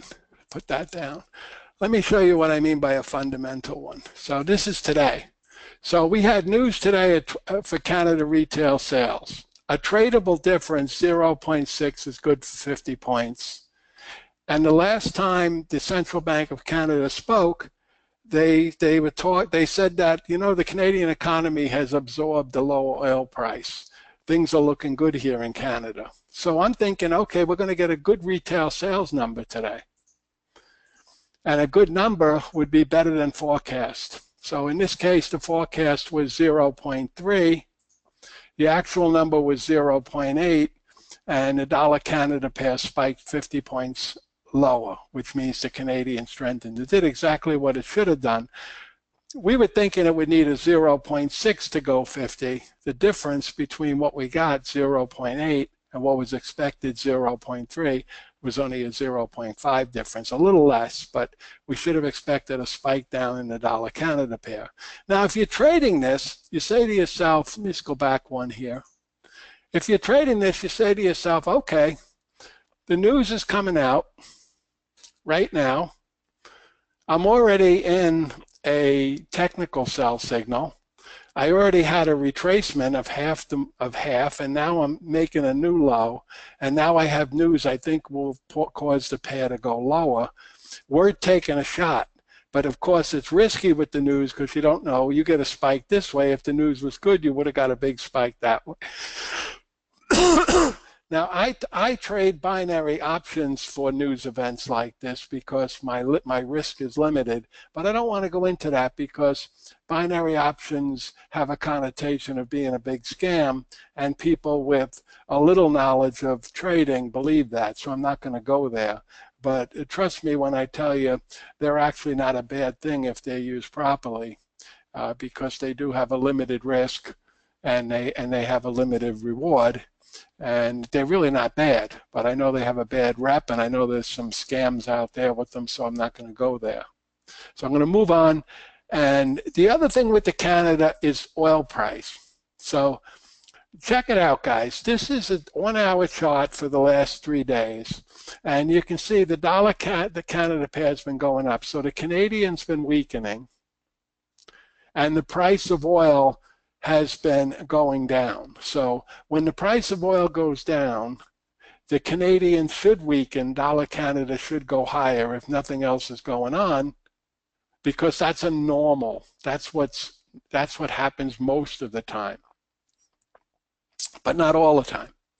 So today, when we had that news coming out, that would be 3 hours ago, we want to look and say, well, what's oil doing today? Well, today, oil had started the day. It started the day at 22.60, and when that news was coming out, it was 22.68. So it was actually doing slightly better. So the oil seemed to be on its way back up a little bit before that news. So if you're going to bet on a strong Canada, a lower dollar Canada, not too bad before that news, because oil at least is going up now. If it was down here, you'd want to say to yourself, I don't know. But then again, if it's already done that, it's already going to be reflected in the price as well. So it gets a little complicated. I know you guys much prefer to look at lines and trade off lines, and I think that's okay. But I think there's just more to the game than that. Let me finish up the last couple of pairs. See what we got here. Now here's Aussie dollar, and you can see by this slope of the line, the Aussie dollar. I'm looking at the last 24 hours, by the way. 5-minute chart, 289 periods is exactly 1 day. So let me just chart border settings. Let's make that a little bigger so you can see what pair that is. There you go. It's an Aussie dollar 5-minute chart. We're looking at 289 periods, which is exactly 24 hours, the last trading day of 24 hours on a calendar. And there's your exponential trade envelope trading band, 60 periods with a 0.1 variance. You see it? Envelope trading band, 60 periods, 0.1 is the variance. So you can see, okay, so the Aussie's weak. So as it comes up here, as long as it doesn't make a candle completely above here, these are sell areas. So you got sell areas all in here, a little move down, a sell area here. This is clearly some kind of a news event. It's what it looks like, or an end of day. Over here. Now these potentially are buys. I'm not so crazy about the buys, although they work perfectly as well because we're in a downward movement. The buys look a little better as this line starts to slope up. So you can see you're already starting to slope up, and these are potential buys. Sell, buy, sell, buy, sell. Buy in this area, but it went through. So now you start that process of, okay, I'm looking for a sell. So I would normally ask you guys to tell me how I would find my sell here, because I've already told you a couple of times, but since this is not a formal mentoring, I'm going to do it for you. Lines, Fibonacci retracements, high, low. This has been the highest. That's been the lowest. Somebody may say, okay, let's see, if we go to 50% as a minimum, did it make a 50? Yep, exactly 50%, and off again. So you see how that works? So you got officially edit.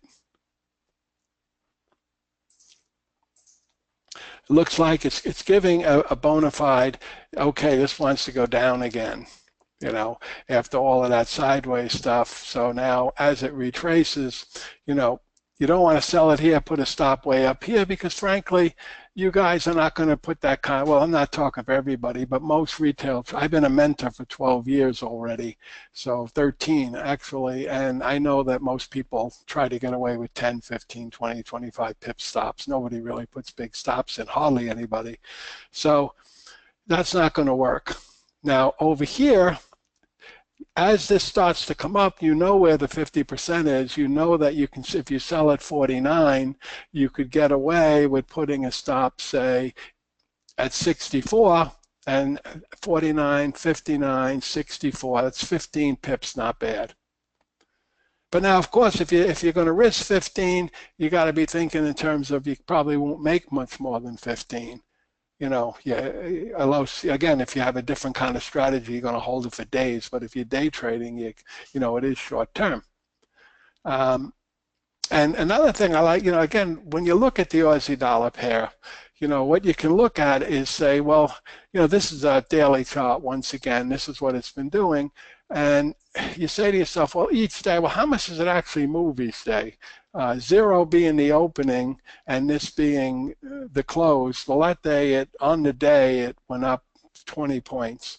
The last 3 days, it went down 25, went down 20, went down 20-ish, maybe 30-ish. You see, this would be 50, so it didn't go down 50. Let me just make that bigger in case you can't see it.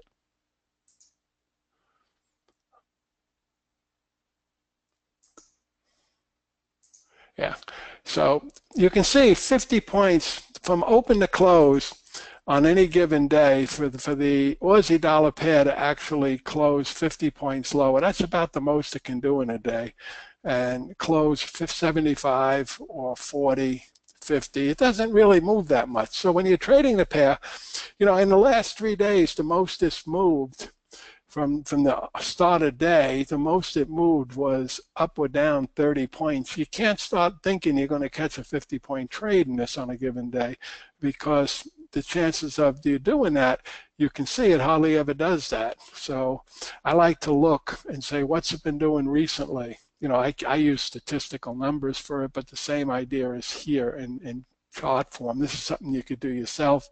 You have a picture of this on the recording to look at. If it helps you. There's not much news for Aussie to worry about. If you look at the Aussie news, there's the only Aussie news to worry about. There hasn't been one news event the whole year in Aussie that's caused a 50-point move. The closest we got was 48 points on a bad GDP number. But the only ones you got to worry about are interest rates, which is once every month, the Aussie interest rate decision, and then their employment report is every month. That one moves the market. And then GDP and CPI, that's it, just those 4. And again, you can see it here. You can see it on the recording. If you want to copy it, you're welcome to. With the UK, these are the ones for the whole year that actually move the market. Most of them related to, the big ones is Prime Minister May speaking, the parliamentary election, Connie speaking. These are the ones that move it big time. Other than that, these are the regular ones. These are the 4 we mentioned. Now, there's nothing coming out to July 12th, for example, so you don't have to worry about UK news other than the unscheduled stuff related to the Brexit. That can happen at any time. That's just that's kind of like that's what it is, right? We can do about that. All right, let's move on. And last one we got is New Zealand. New Zealand yesterday, we had some news on New Zealand yesterday, and that was this New Zealand news. Can you see how the news, you know, it can really blow out the chart? So we had a buy over here. We got a buy signal over here. It did give us that buy on the red line deal. But then the news was coming out. So with a binary option, you could do something like this. With regular, it's hard. But you can see it was very strong. Now over here, it gave a sell. So you'd be looking to sell this on a retracement, and it didn't work. So lines. You could be looking to sell this one from the high to the low. That's a 78 retracement, but even a 50% retracement. You could be selling over here with a stop above here, so that's 57 and maybe the 72. So it looks like you just about would have got stopped out. 15 points, not bad. They're not going to all work. Not everything works. All right, we're at 10:39, so I got another 6 minutes before Q&A. So let's see if we can find any trades right this minute. and you can follow them through to see how they work out. Okay, this is a sell. We missed this one because I talked too much, but that would have been a sell. And again, if you get a candle completely above. None of this has been completely above, so we're going back to periods, maybe 600, 2 days. All right, you can kind of see it. Let's take this line in the middle out. It looks a little less confusing, but you can kind of see with the pound, sell, buy, sell, and it's been a sell the whole time since then. But that would have been a sell, and again, if you make a candle completely above, or if you want to know what your risk is, just put a stop above the high. Like I said, a lot of times above the high doesn't really work out so good. It takes you out and will go right back down, but you need something to work with, and that's the accepted one that most people do. This was, by the way, this was that guy speaking yesterday. Yeah, that was this was Haldane, the guy from the UK Central Bank, when he spoke, and that caused that big spike up. But you can see once again, by the time he spoke, we already had a buy signal. So the buy signal was already there. It's arguable, it looks like he spoke over here, but I think he spoke over here. And in fact, I was trading this yesterday. I actually got myself in a tough one because, well, I'm not going to get into it, but I needed it to close below 92, and it did the candle before and the candle after, but not right on the hour. I needed any one of these, so it kind of stunk. But anyway, you can see that right over here. This is something I look for. You see the size of that green candle there? That's bigger than any candle here. This whole move down, we didn't see a green one like that. And all of a sudden, you get 3 of them in a row. And then you get the pullback, probably 78%, at least 50, and another leg, and another pullback, and another leg. But I think that the news itself was probably known down here, that first little leg, believe it or not. I'm not one to be really big on the big guys got all the inside information and all, but I think in this day and age with computers, that because of the internet, that actually a lot of this stuff is yeah, it's not a bad little scalp trade type of a deal.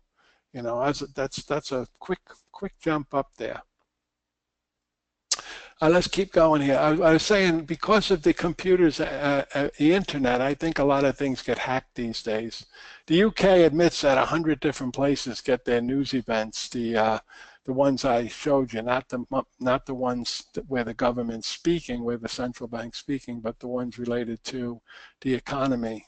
They admit that those are like 100 different people get them beforehand. So for them to be getting leaked, it's very possible, especially because of the hacking, I think.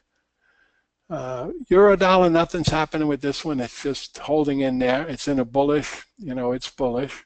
It got bullish over here, and it's hanging in there. These are potential buys, still potential buys with a stop below. And again, that would be a short-term trade.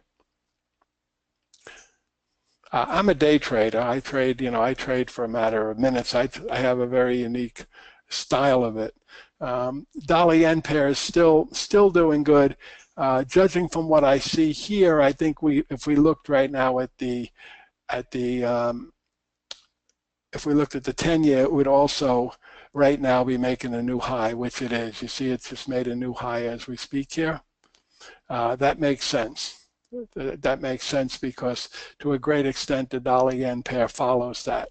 So that's something I track all the time. So actually, and it deviates at times. So you can see, I kind of keep track of it. You can see that the 10-year bond has been going down and dollar-yen following it. more than the Nikkei. The Nikkei hasn't been as good as an indicator of the dollar-yen pair. The 10-year bond has been better. It does switch back and forth at times, and I just try to trade what's been happening the last few days because that's the best I can do.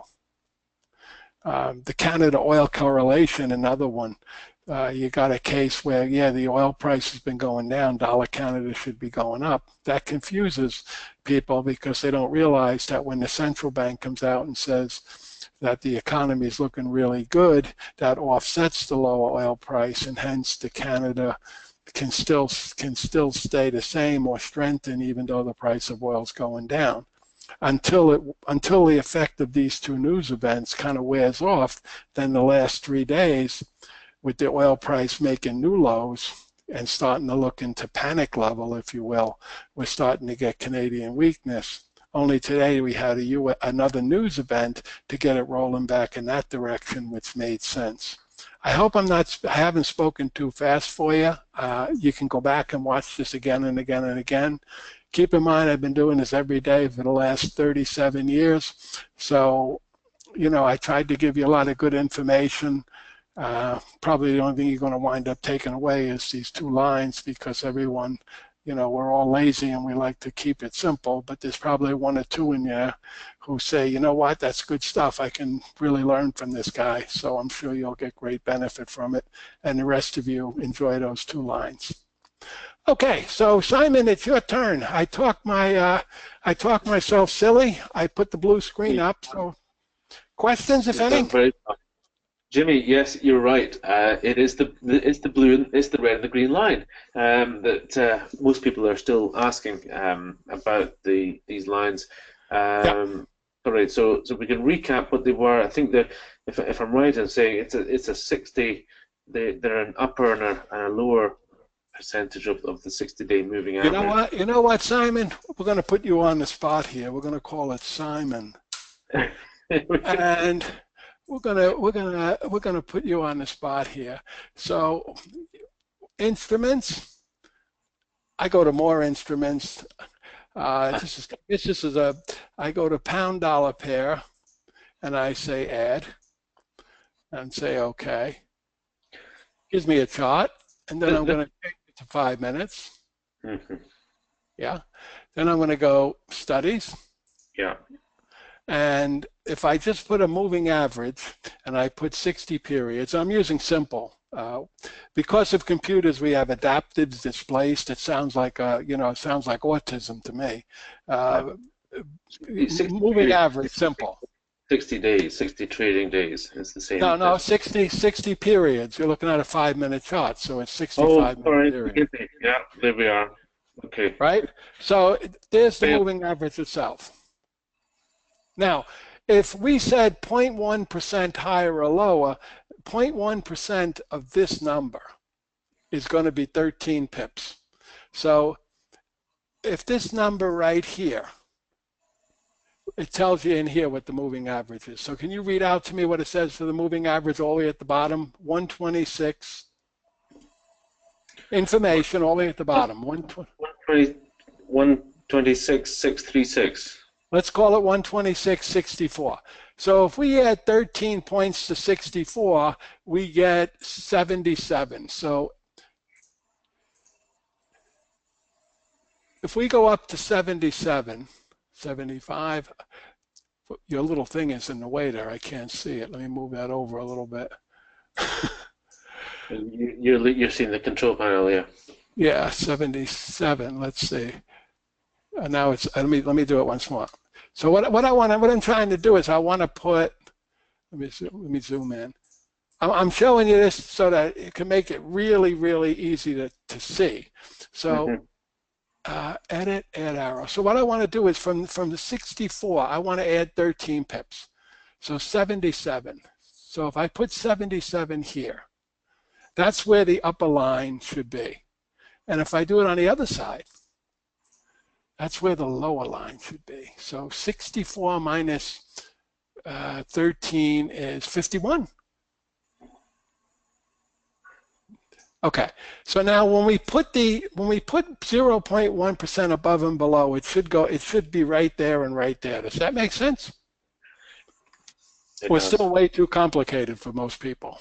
No, I think that makes sense. I think some people just missed the explanation. But Tina's saying as well that if you're using an MP4 platform, you just put it in envelopes. Yeah. Yeah, you just go to envelopes and you have to play around with it a couple of minutes. You know, it's got to be 13 pips away based upon a 126, a 127, a 128 handle on the pound dollar pair. You follow? If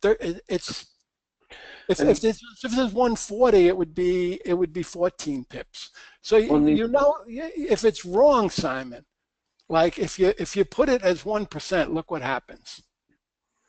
When you're doing the variance studies, if you put 1% here, it's gonna now it's putting it 130 points away. You follow? Yeah. Now if you put something really small, if you put 0.01, well, then it's going to put it's going to put it right there. It's not 13 pips. So the way you do it is you have to understand what you're doing. You do. If you understand what you're doing, then that doesn't look right. And it certainly doesn't look right 100 points away. You need to understand what you're doing, that you're looking for 0.1%, which is 13 pips. You know. Does that work on for the hour chart? Do you still use the same 60 periods? I don't really look at it on the hourly chart, but I think it's a good guide because it'll still give you the same idea. In general, which way is the price flowing? To me, the hourly chart is too much information. Yeah. I'm really only concerned with what's going on right now. That's about it. We're talking about day trading, yeah. So you work on the 5-minute chart. Well, when people say day trading, I think when we're talking about day trading, we're talking about people trying to put stops in for 10 pips. Do you think that's correct, or do you think people risk 40, 50 pips on the trade? I think when they're talking about day trading, they're talking about risking 10 pips or less, maybe 15 tops. So under those conditions, why you want to be looking at hourly charts or daily charts, other than I don't really, there's no purpose in looking at all that other than to see the general direction. But when your stop is so tight, you need to be looking at information related to what's going on right this minute, because the biggest story doesn't matter. Yeah, indeed. Okay, thanks, Jimmy, says Tina. Ripple said, what is the win rate using envelopes? Do you have any? No, I don't look at it in terms of win rates and loss rates. What I do with the envelope is it's a very good guide for me. It's a very good guide to say, okay, let's just go back to, let's look at a different one. We'll look at dollar yen just to look at a different one than pound dollar all the time. When I look at it, it's a very good guide for me. So it's telling me now that I should be selling. I should be bearish. It's telling me now I should be bullish. Mm-hmm.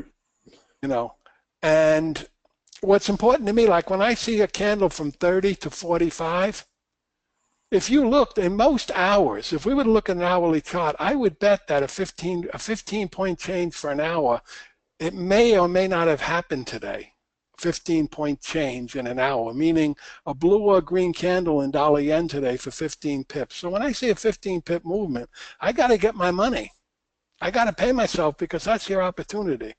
That's the real world of trading. So what I mean is, if we put an hourly up, let's look at the size of, these are whole hours, right? So before this hour, well, let's look at it. Here's the big one. How many pips was that from open to close? It opened at 59, it closed at 37. All right, that's 20, that's 22, right? 30, yeah, 22 pips. That's 20 pips.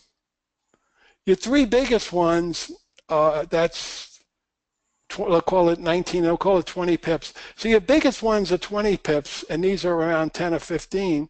And this one here at the moment is 22 pips. So that's extreme. And that's where it is now. So when you see it move quite a bit, real quick, like in 5 minutes, you got to be taking the money. That's where you pay yourself. That is the game of short-term trading, because you can look and see that when this hour is over, what are the chances of this being up here?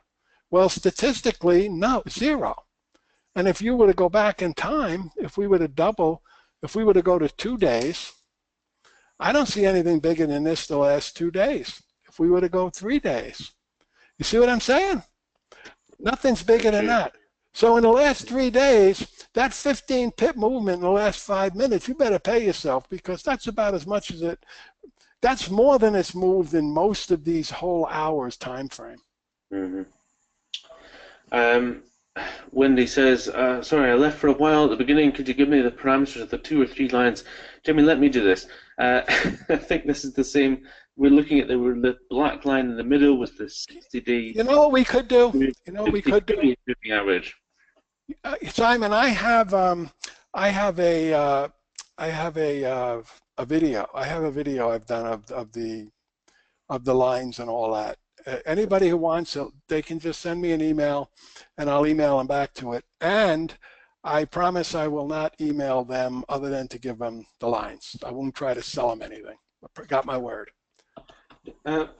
Before you do go though, Jimmy, if people do want to get in touch with you or have a look, because you do offer the services as a mentor, or you run a trading group. Yeah, well, I can show you that. Let's see, Internet Explorer.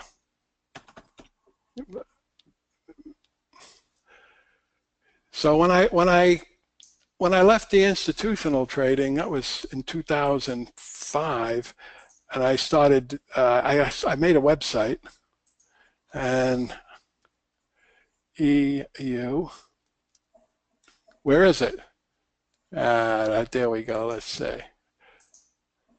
I wonder if that's going to pop up my email box. No, it didn't. So it's the currency pair EUR/USD, and then the word trader. So it's kind of long. If I was to do it again, I wouldn't do it that way. You can put it in the message box now, so you should be able to. Yeah. Yeah, there's your website. Yeah. So here's my background. I was institutional currency trader for over 20 years. Really institutional currency trader. If you click on this, it will give you my LinkedIn profile. If you click on my about, it'll give you comments from traders from some of the biggest institutions in the world I actually traded with. So I actually done this. Now, what I got to offer, Simon, all I got to offer is my view, my current view of how I look at the market after doing this every day for the last 35 years. I don't have any magic formulas. I don't have any answers. The market's constantly changing. We're in a world of algorithms and Nintendo traders looking at second charts and jumping in and out, and they're quick as hell, and they're making money, and it's a different world. So that's all I got. I got a live trading room. I can show you that if you like. If I got 1 more minute, let's see. Here's my trading room, and it's not meant to be a trade call service. It's just meant a place where I usually have 20 people. That's it. That's about all we ever show up. At the moment, I have 22, and we get together and we talk about the market. Here was that. I explained to them. I mentioned earlier I expected the number for the Canada to be better than expected, so I can get in on this using my binaries. A lot of people don't, so tough one. And just little comments. There ain't that much, as you can see. In a given day, we don't talk so much. At the beginning of the day, going back to the beginning of the day, every day I give them that spreadsheet we were looking at earlier, the one with the news events and all archived, and then a quick video, couple of minutes, 3, 4 minutes, 2 minutes long, saying, this is what happened today, this guy Hardane said something from the UK and blah, blah, blah. This is what's big for tomorrow. Keep an eye on that. And that's it. So that service, they can read about it if they want. And yeah, it's absolutely fantastic. I've put your email address and the website, and yeah, it's all good. I think, like you said before, if you're in any doubt, you just Google Jimmy Young, and there's so much on the internet that you've done over the years that they can find you in many different ways. Or you can contact myself. I'll put you in touch with Jimmy. Yeah, that's fine. That sounds good. Well, Jimmy, thank you so much again for us. Good luck with that house move. I hope you settle in okay. For the new Always a pad. pleasure, Simon. Fantastic. Take good care, and we'll keep in touch. I'll take the presenter role back from you now. All right. Thanks, guys. Bye-bye. Many thanks.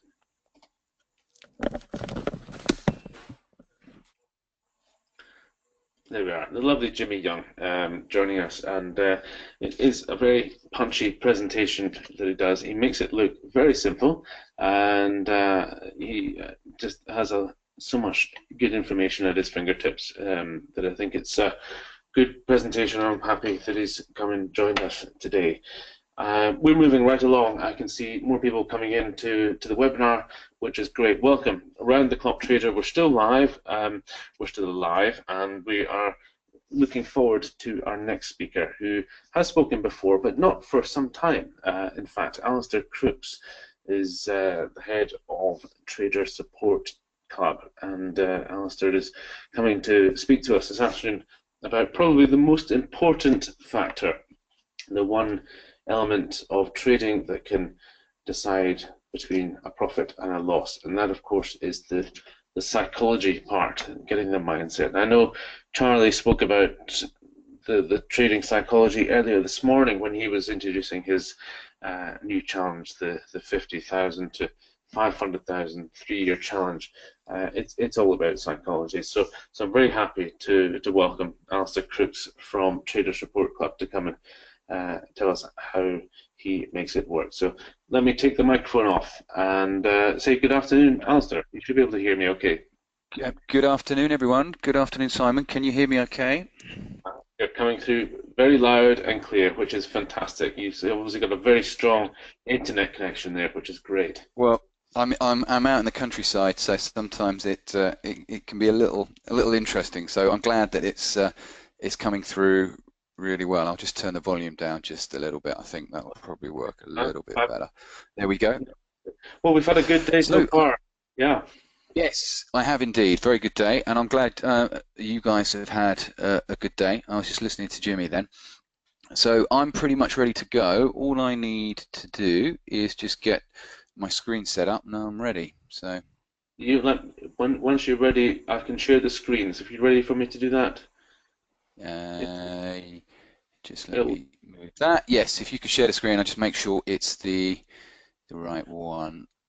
Yeah, there we go. Once you're ready, you can just press the prompt, the yes button.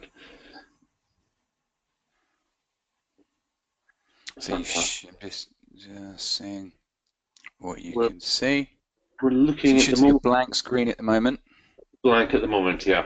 And a blank white screen, because I'm going to do a few little drawings on as we go through, and now you should see me and the team. I can see you and the team. Very smiley photograph. That's great. That must have been at Lisa's Forex show, I believe. It was, yeah. Forex show a couple of years ago. Yeah. I recognise the Octanorm shell scheme. How sad is that?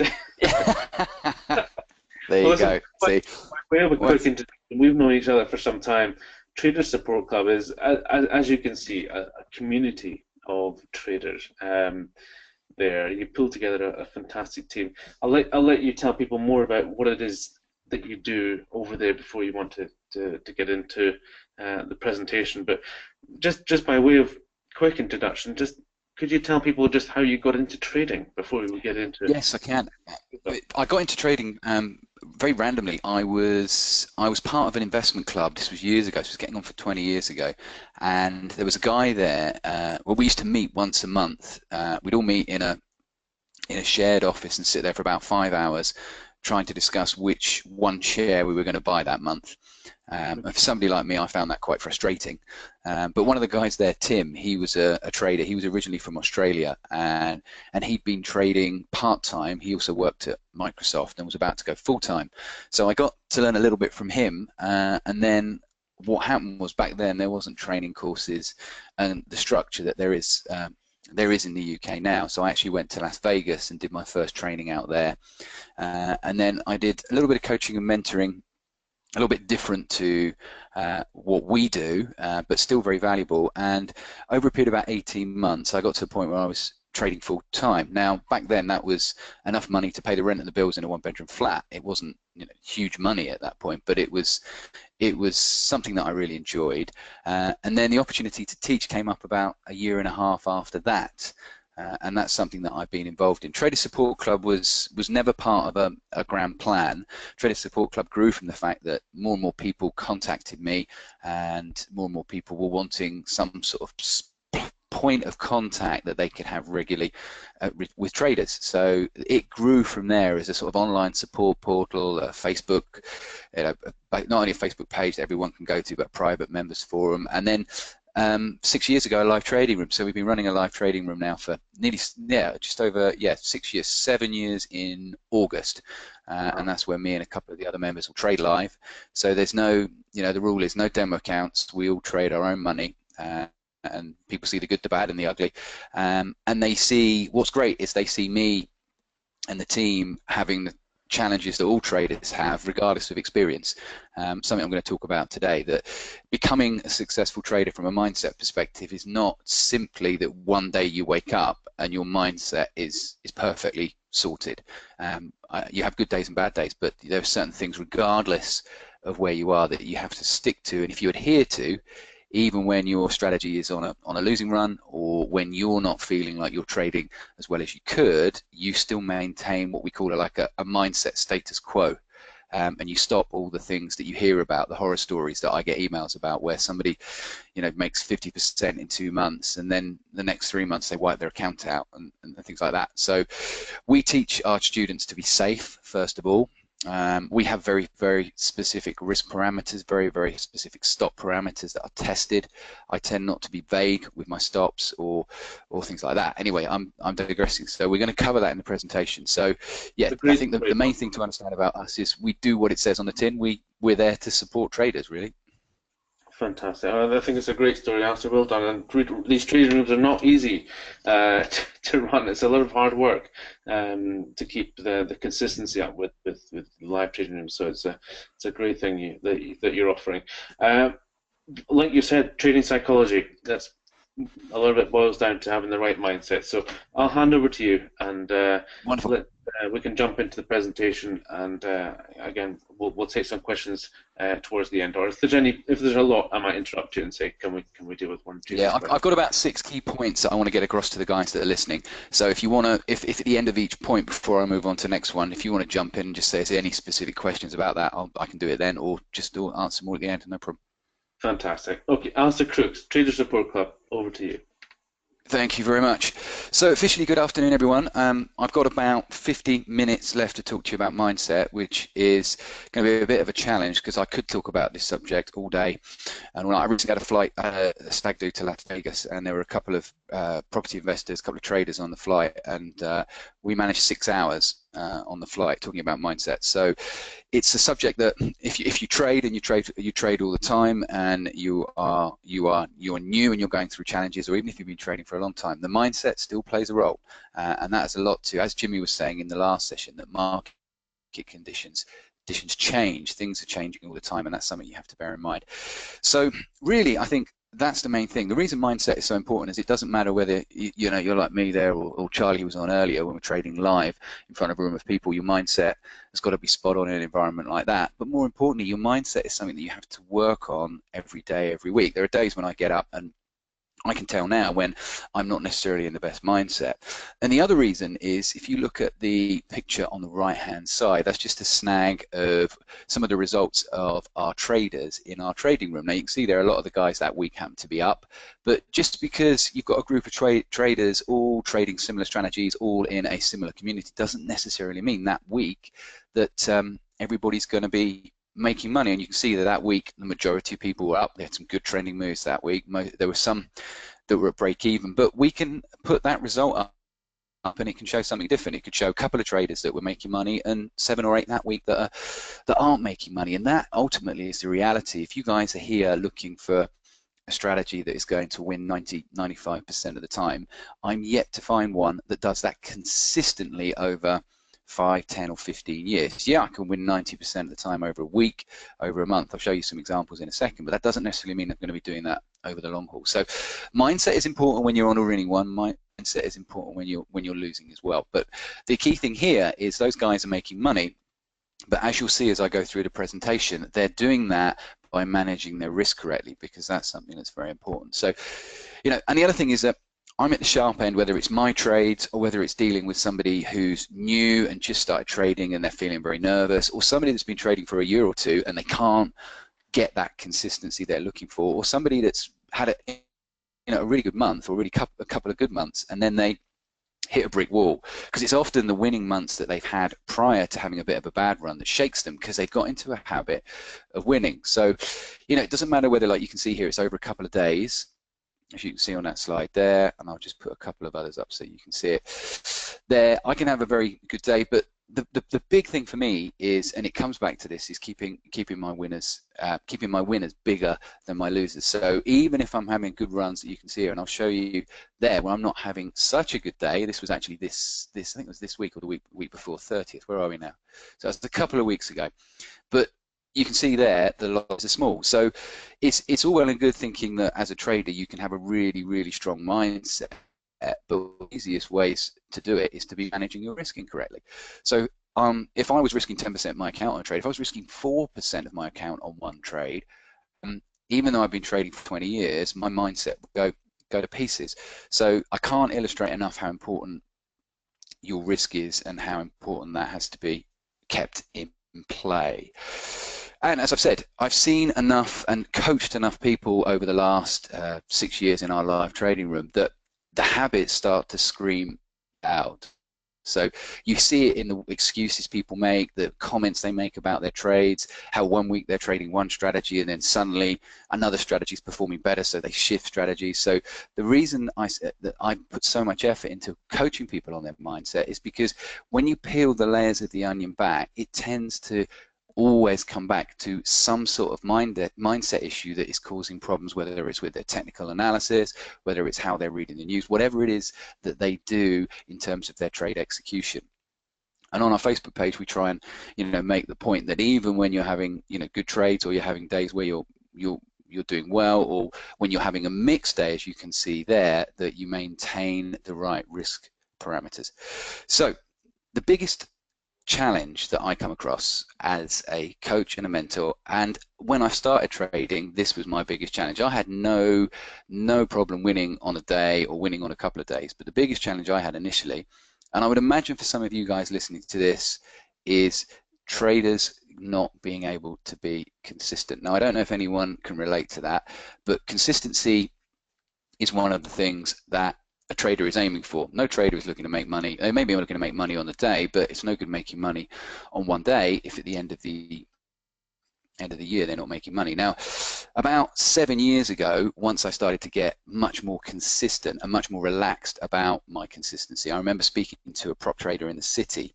I got introduced through a friend, and he was a scalper, so he was trading on very, very small amounts. And I remember meeting him just for a beer in London, and he said, well, the thing is, Al, he said, you know, I might be in and out of the market in a couple of seconds, but as long as I make money by the end of the year, I'm happy. And he said it as a kind of, you know, just a throwaway phrase. He didn't say it with any conviction. It was just, as long as I make money by the end of the year, then I'm happy. But it was one of those phrases that stuck in my mind, because it was one of the things that I'd slowly started to do.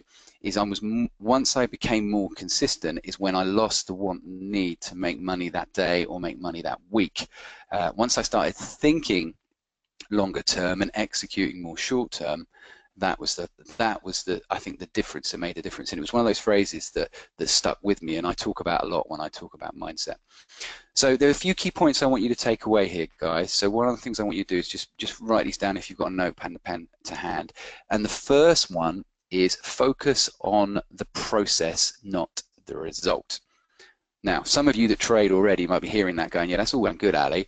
I've heard that before, or I know that's what we should be doing, but when I see a trade and I'm enter a trade and I've got a 30-point stop on a day trade or a 100-point stop on a swing trade and I'm 3 or 4 points away from being stopped out, I suddenly start focusing on that result and worrying about the trade losing. Or when I'm 2 or 3 points from my target, I start focusing and worrying about whether or not I'm going to get to my target. So it's something that is easy to say as a coach or easy to say as somebody who mentors people, but I understand that that's not necessarily the easiest thing to do. But please do make a note of that, is you want to focus on the process rather than the result.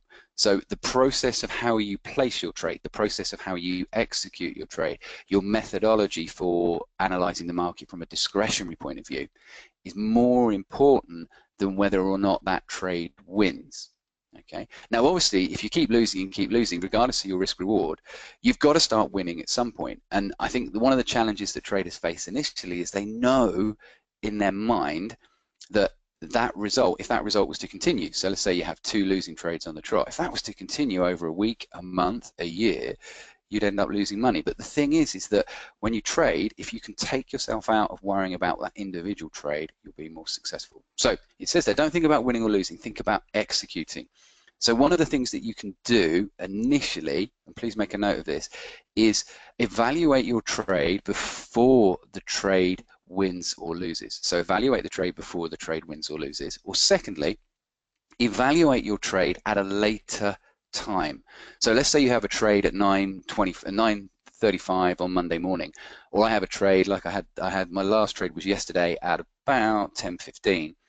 I won't review that trade until the weekend. The last thing I'll do once that trade is over is go and look at it there and then and start focusing on whether or not I made a mistake, or did I do anything wrong, or was my stop too tight, or get myself into a position where I could potentially go and revenge trade. So it's a big one for me, is that I will analyze my trades at a later date, a later point. And why it's so important to focus on the process rather than the result is because most other people are focusing on winning. Now, this slide you can see here, this was a study done with accounts on FXEM. Now, some of you may have seen this before. I found this fascinating when I found out about this study. Now, regardless of what you think about FXEM and what happened recently, what they did over in the US, what was key was what was going on with their traders. So this study looked at 48 million real trades placed on FXM trading servers from Q2 2004 to Q2 2015. So that's 48 million real trades. Okay, so that's, that's a fairly good sample of people.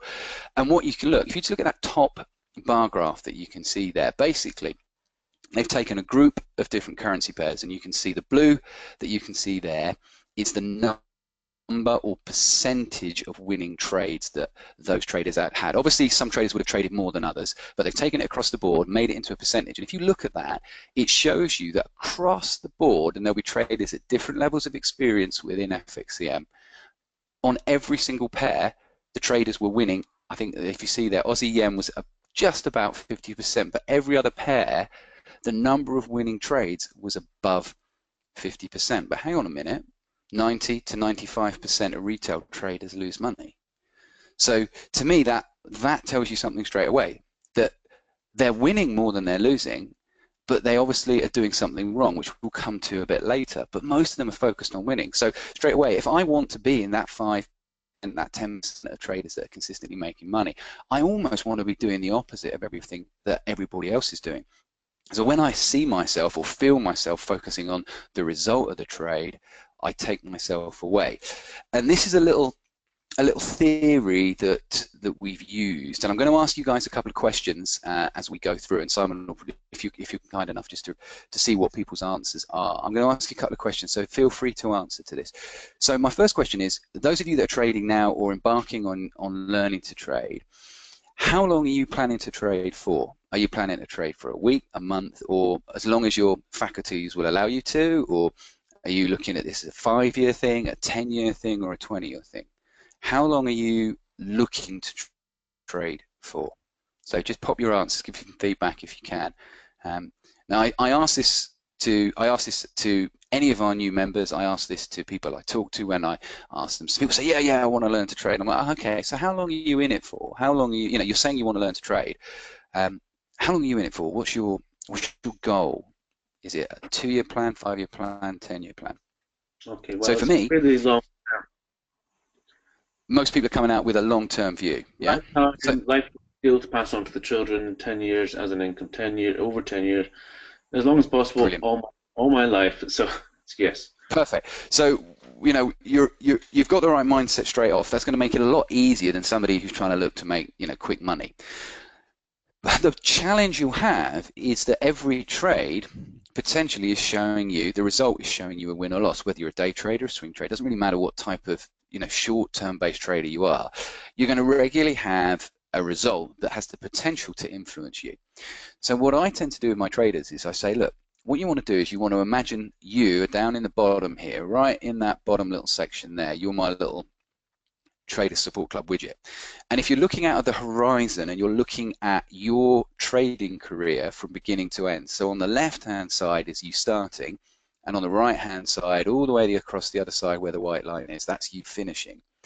If you imagine you're placing 1 trade a day, 2 trades a day, even 1 trade a week, whatever it is, that the actual result of that trade, if you imagine you've got to fit each trade along the horizon, so you've got to put each trade, basically each trade is going to look like a dot to get them all in. Make sense? So if you have to put them all in a line, so if I stacked up all the trades I placed over the last 20 years to fit them in maybe to halfway, because I'm not giving up anytime soon. I'm planning to do this until, you know, till the faculties aren't there anymore. For me to fit every single trade on here, that trade has to, from a result point of view, be very small. So it's a really good analogy to think of, or to take yourself to, when you're trading live and you run the risk of that individual trade, you're making more of it than it is. Now that doesn't mean that you approach the trade with a slack attitude. I am very meticulous about my approach in terms of what I trade, how I trade it, what news items I look at, what news items I don't. All these things, I have a very, very specific plan. The trade strategies I trade have been tested over long periods of time. I look at the variances. It doesn't mean that I don't put a huge amount of effort, work, and focus into the trade. But once the trade is placed, I let that trade go. And one of the ways that I do that is I see each trade, whether it's long or short, is a trade that I've bought. So once the trade is placed, it's bought, it's done. It's like when I go and buy something. So when I go and purchase something, it's bought. So I see the trade more as an investment, even as a short-term trade, because most traders out there place their trade and they're hoping it's going to win. Whereas if I look at it from a psychological point of view and say, look, this is a very small trade across my trading horizon, that helps me take a step back, because the reason people's mindset can be fluctuating and be very intense, be it positive or negative, and either side of that is an issue. We don't just say simply just because you're feeling negative about your trading, that's bad, and feeling positive is good. We say you want to be feeling balanced, you want to be feeling centered. If you're overly enthusiastic, which we're going to talk about in a second, that can be just as dangerous as when you're feeling down or feeling despondent about your trading results. So first thing, try and use what we call the horizon theory. Is look out there and imagine each trade out on the horizon. And whilst each trade matters, the importance emotionally needs to be kept very small. The next reason you've got to be focusing on the process is you have to watch out for what is called a confidence bias. Okay, so this is an example where I've had a couple of trades. So this trade here is a trade that I was in. This was back around, it's about February this year. So I've entered the trade, had a nice position that I've caught here on yen, followed the strategy. I've had a really nice day where the trade has gone exactly how I want, lovely pullbacks. It's all looked really nice. So what we call a peach of a day, something we can't control. They come along maybe once a week. You have to be at the right place, right time. So executed, but the trade's moving really well, as you can see here. So I'm sitting on a nice profit. Now, you can see, can everyone just see the blue lines here? There was my target. Now, what was interesting was the day before, this was the result that I'd had the day before. So you can see here on the DAX, I'd had another good day. So I cleared the best part of £1,000. So I could feel myself thinking about running this trade, the yen trade, past my level of support, thinking, yeah, I'm going to run this. And little things were coming into my mind like, well, I had a good day yesterday, so I can run it a bit, or I'll move my stop up. And essentially, all of those things are me moving away from my plan. But the reason I was doing that, and the reason I was thinking that way, was because I'd had such a good day before. Whereas, had I not been overconfident. So again, this is what I'm saying. It doesn't have to just be an underconfidence bias or a despondency or a frustration. It can be when you're feeling like you're on a good run. And I was on a good month, was looking at I didn't actually end up with a 20%, but I started to visualize, right, okay, 20%, bank this yen trade, probably get another good day. And the important thing I want you to understand here is, although I've been trading 20 years, those thoughts still happen. Does that make sense to everyone? I just want to reaffirm that. The difference is that I'm aware of those thoughts and I don't necessarily act on them. But to think that when you've been trading for a long time you won't have those thoughts, they still enter, because I am still susceptible to some element of fear and greed. But the volume's at 0.5 rather than the volume turned up at 10.5. So for me, the key thing here is that because of the previous day, I was already thinking about running this trade past my predetermined target. Now, if I've got a predetermined target and I've stated that, it's way more important that I stick to that process than it is to try and run the trade for longer just because I've had a good day the previous day. Because then what's happening is I'm letting the result impact the way that I trade rather than trading the way that my strategy dictates. So watch out for overconfidence bias, but in the same breath, watch out for an underconfidence bias. If you've had a day where the trades haven't gone your way, so like on Monday I had 3 losing trades on the trot, didn't have a good start, is be aware of how you approach the market the next day. Because it's very easy, and I see this a lot, especially with experienced traders, I see them bringing in too much discretion. So the slide says there, watch how much discretion you bring into your trades. So if you have a specific strategy, so literally a set of criteria that must occur, then you have some discretion. So my primary discretion is previous support and resistance levels, and I use those previous moving average points, so I'm using those as targets. If I start finding myself paying too much attention to the news, or I start looking at other indicators, so I start bringing in things that I don't normally use, that could be a clue that I'm trying to be, or I am being too cautious based on the result that I've had the previous day. Or vice versa, because of the result I've had the previous day, I start using less discretion, or I don't even wait for the strategy to set up because I'm too concerned about winning back the losses from the previous day. So be wary about what you bring in, and a good way to do this is counterbalance your thoughts. So one of the things we teach our traders to do is analyze their thoughts, analyze the voice in their head, analyze the things they're saying, analyze what they're feeling.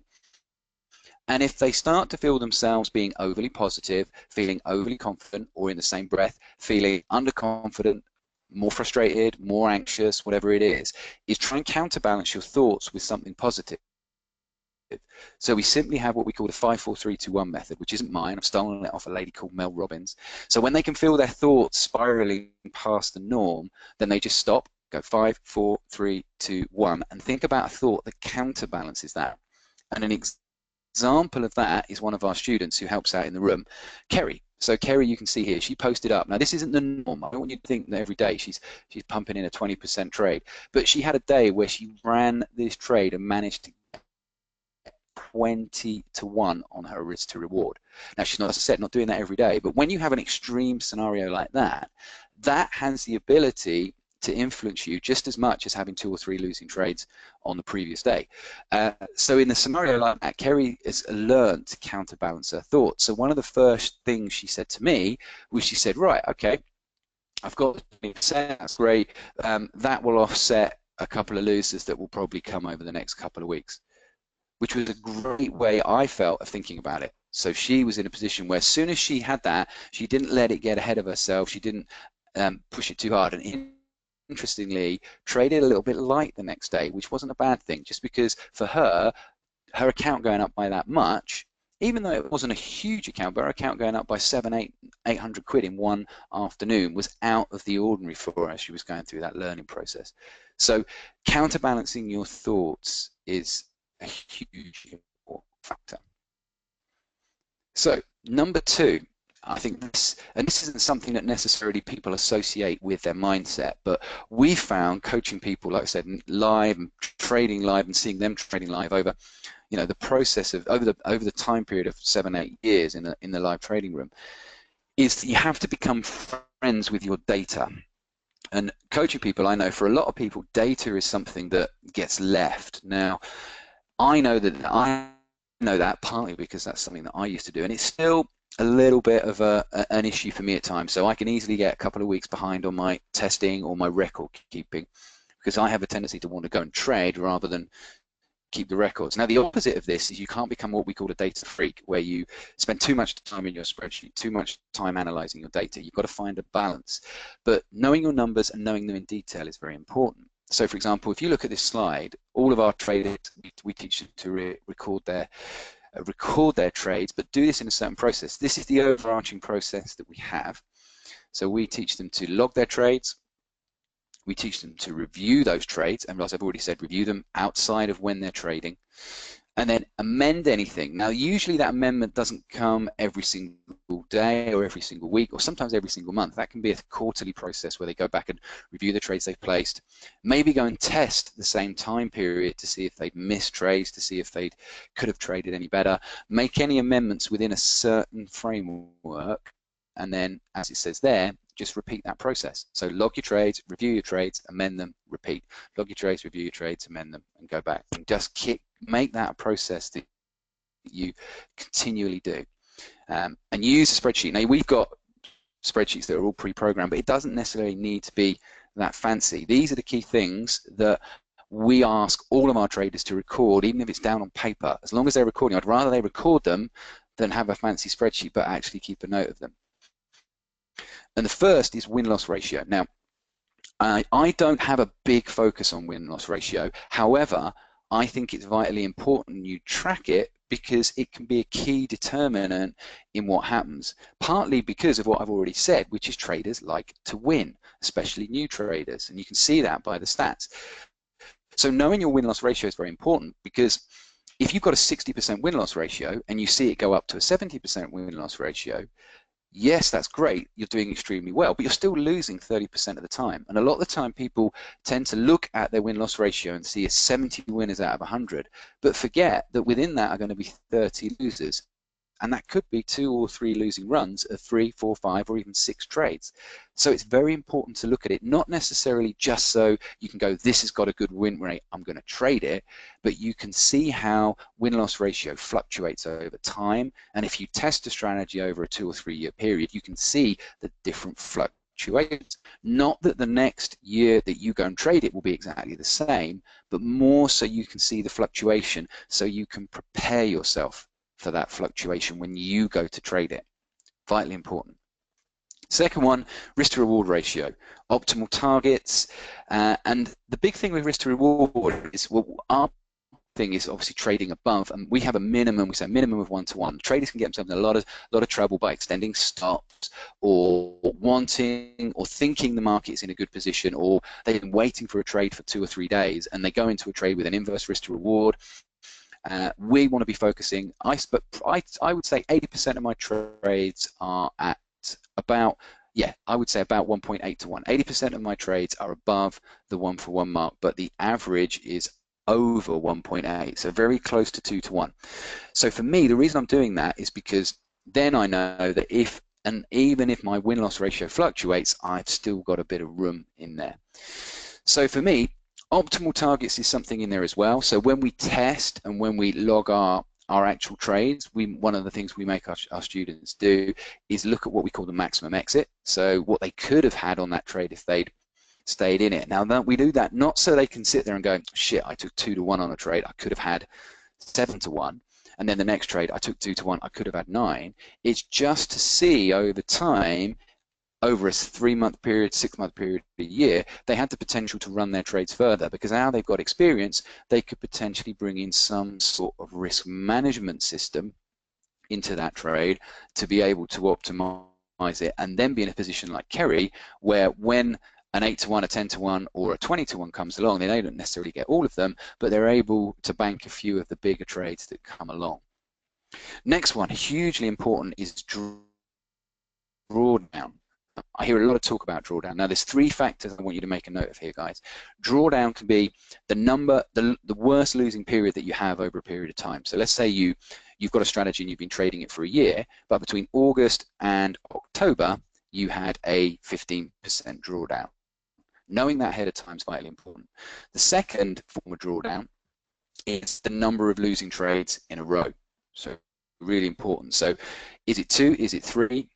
Is it that you've had 3 losing trades in a row and you've had that happen 6 times over the last year? Or is it 2 losing trades but you've had it 10 times? So looking at how your trades draw down. What's the longest period of winners before you've had losers? So drawdown is very important. Okay. The next one is trade frequency. This is, for me as a coach, something that I see as so important, is looking at how many trades on average does a strategy give you, and then depending on what happens to that trader, if they start getting on a winning run, what happens to their trade frequency? If they start getting on a losing run, what happens to their trade frequency? And that's quite often when you see a shift in the mindset. It's easy to have a good mindset when everything's ticking along fairly nicely without anything extreme happening. But the test of a trader's mindset is often when you're moving towards the extremes, both winning runs or losing runs. So for example, if a trader's more greed-based, I'll often see if they have more losing trades closer together, quite often their trade frequency will go up, because what they're doing is looking to revenge trade, or they are revenge trading, and they're looking to make the money back that they've lost very quickly. So if I see an average of 1 trade a day, and then suddenly they hit a little bit of a losing patch and they're averaging 2 trades a day, that's a huge red light. That's a huge warning to me that that trader is being too emotional about what they're doing. And then what we'll do is we'll go and look at the quality of the setups, because often there's a correlation between the quality of the trades they're taking and the frequency of those trades. So they excuse a couple of factors from their strategy that used to be there. So trade frequency is huge. So you can do that. You can look at your trade frequency, and it's not always going to be exactly the same because it will fluctuate, but it's looking for spikes of either lots of trades or lots of periods where there aren't any trades, and you cross-reference that against what has gone on in the market during that time. Simple one, but quite important for new traders, is whether they've got a long or a short bias. Now, usually what I'll see with a new trader is quite often they'll have a long bias, because shorting for new traders is something that their mind is not necessarily geared around. It takes a little while. I worked with a trader probably 2 years ago now, and his first 35 trades were all long trades, which I knew straight away was he had a bias. Now, it doesn't necessarily mean it's going to be 50-50, but over a 35 trade period, there should be at least a few short trades in there, specifically as I knew what strategy he was trading. So I went back and had a look at the trades, and we found that there were probably about 30% of trades that he hadn't taken because he's not trading. A long and short bias over a period of time. If you're a day trader, something as simple as the time of the day, that can be an issue. For me, what would happen is if I purposely now don't trade all day, because for me, my personality is that I get bored. I've got about a 3, possibly 4-hour window in front of my screen before I start getting a little bit antsy, a little bit bored. I switch off. So for me, I do very specific things. I'll take breaks every hour or so. Often around news, actual news announcements, I'll be away from my screens because none of my strategies have anything to do with news. I focus on strategies that have consistency over a long period of time. So for me, I'll take breaks, and I'll look at students. And one guy, Chris, who he now lives in Australia, his simple one, he was giving all of his money back in the afternoon. So all I did was say, look, your results are screaming out at you to not trade in the afternoon. Something as simple as that. But it took somebody to look at his results from a distance and say, look, stop trading in the afternoon. So time of day, if you're a day trader, can be really useful.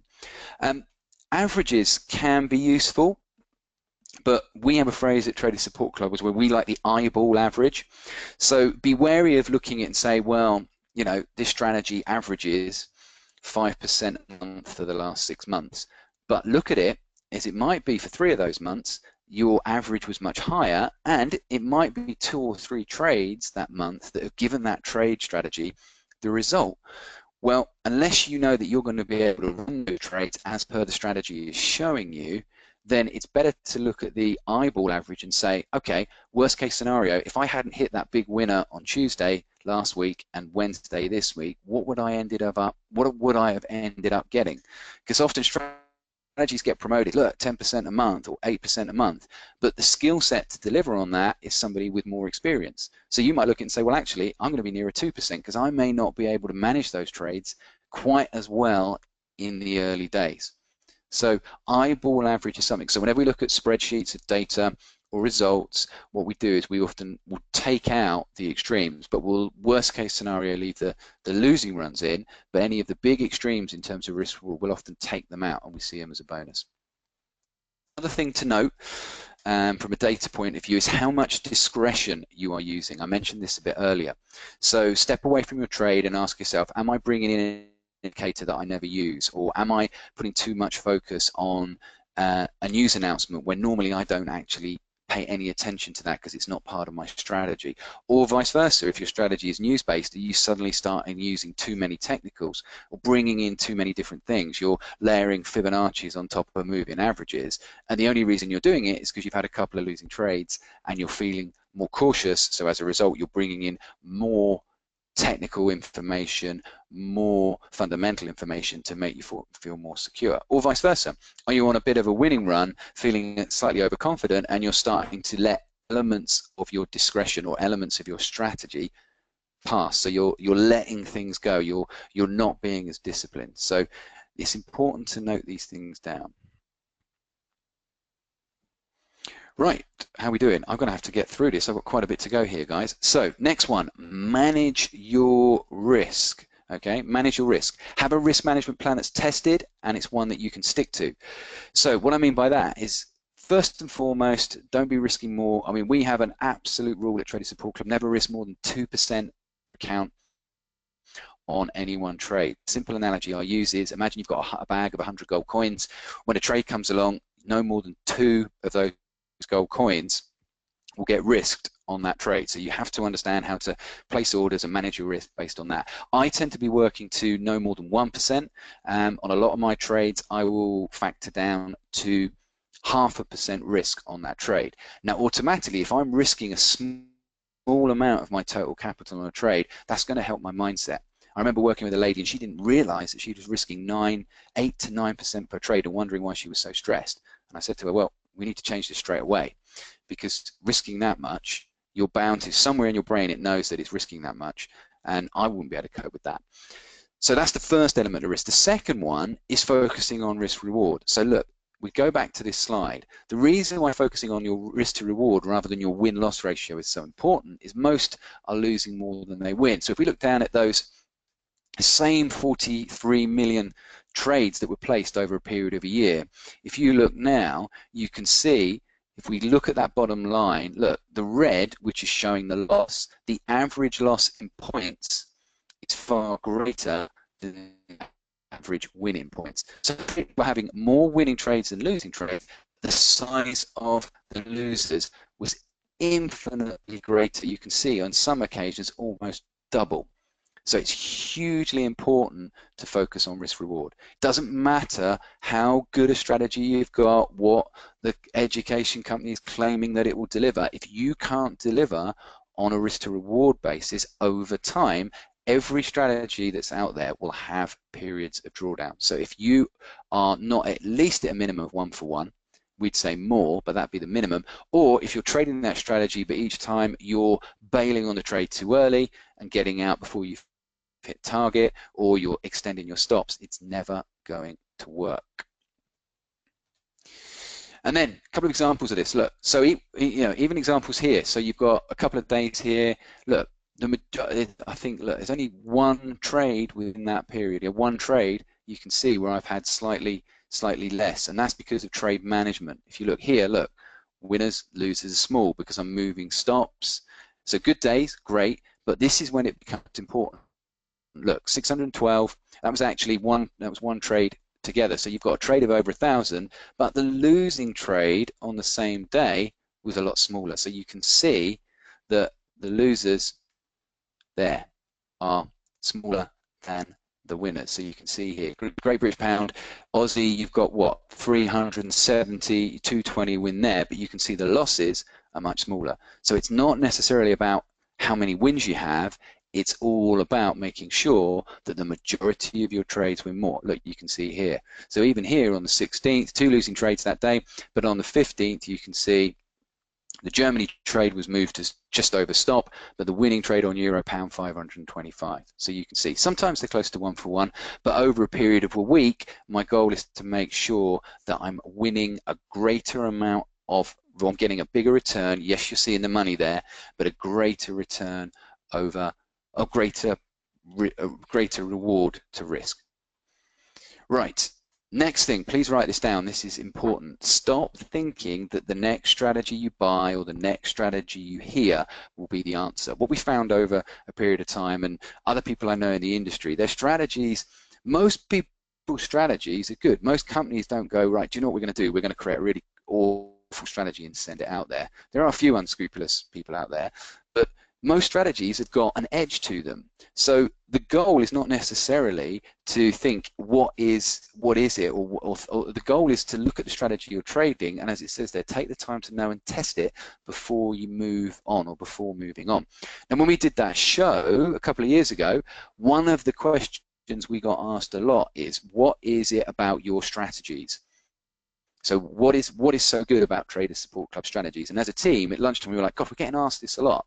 And the honest answer is the only difference is potentially between our strategies and other people's is we know that all of our strategies have been tested and traded live by either myself or the team or our members over a long period of time. So there's a lot of data through a lot of different market characteristics. Yes, the market conditions are changing. Yes, there's more algorithmic trading going on than there was 10 years ago.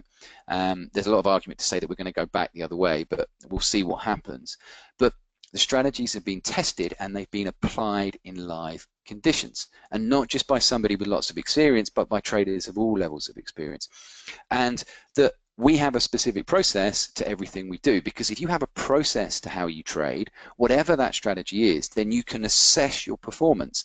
If you're focusing on the result, as I've already said, you're more concerned with whether you've made money that day or that week rather than whether you've executed correctly. So we make sure that all of our strategies fit into a framework so the student can actually measure what they're doing. So next one. I'm looking at the time, so I've got about 15 minutes left. So we're getting there, but there's a few more key points that I want to get across. As I said, an hour is probably not long enough. It's important to know what your weaknesses are. It's very easy to focus on your strengths. A lot of people come to me and say, oh, I'm a business owner, so I'm great at taking risk. And my first thought is, well, you're probably a bit of a control freak. So that strength could be counterbalanced by your weakness. Somebody else says, oh, well, I don't know how good I am at taking risks, but I like to follow rules. So they've already negated the fact that they might not take risks, but I think, yeah, but the fact that you follow rules might actually be a benefit. So it's important to know what your strengths are, but also define your weaknesses, and primarily around whether or not you are a fear or greed-based trader. Now, some of you may have heard about fear traders, greed-based traders. For me, it depends on where you are in the process. It also depends on what's going on. If I've had 2 or 3 losing trades, I'm more likely to show fear-based characteristics potentially than greed-based, or depending on what mood I'm in, I might have had those losing trades and feel like I want to get the win back really quickly. So it's not as black and white as being one or the other. However, there are some characteristics to look for. Now, you'll have to write these down fairly quickly before we finish, but these, I just want to get these over to you. So if we look at fear and greed together, you can see often a fear-based trader will undertrade. So they'll, over a week there were 18 setups, they took 1, and they'll overanalyze. So they'll get to the point where they're ready to take the trade, as it says there, and they'll, as soon as it's time to take the trade, you can see that on point 4, they'll look for extra criteria.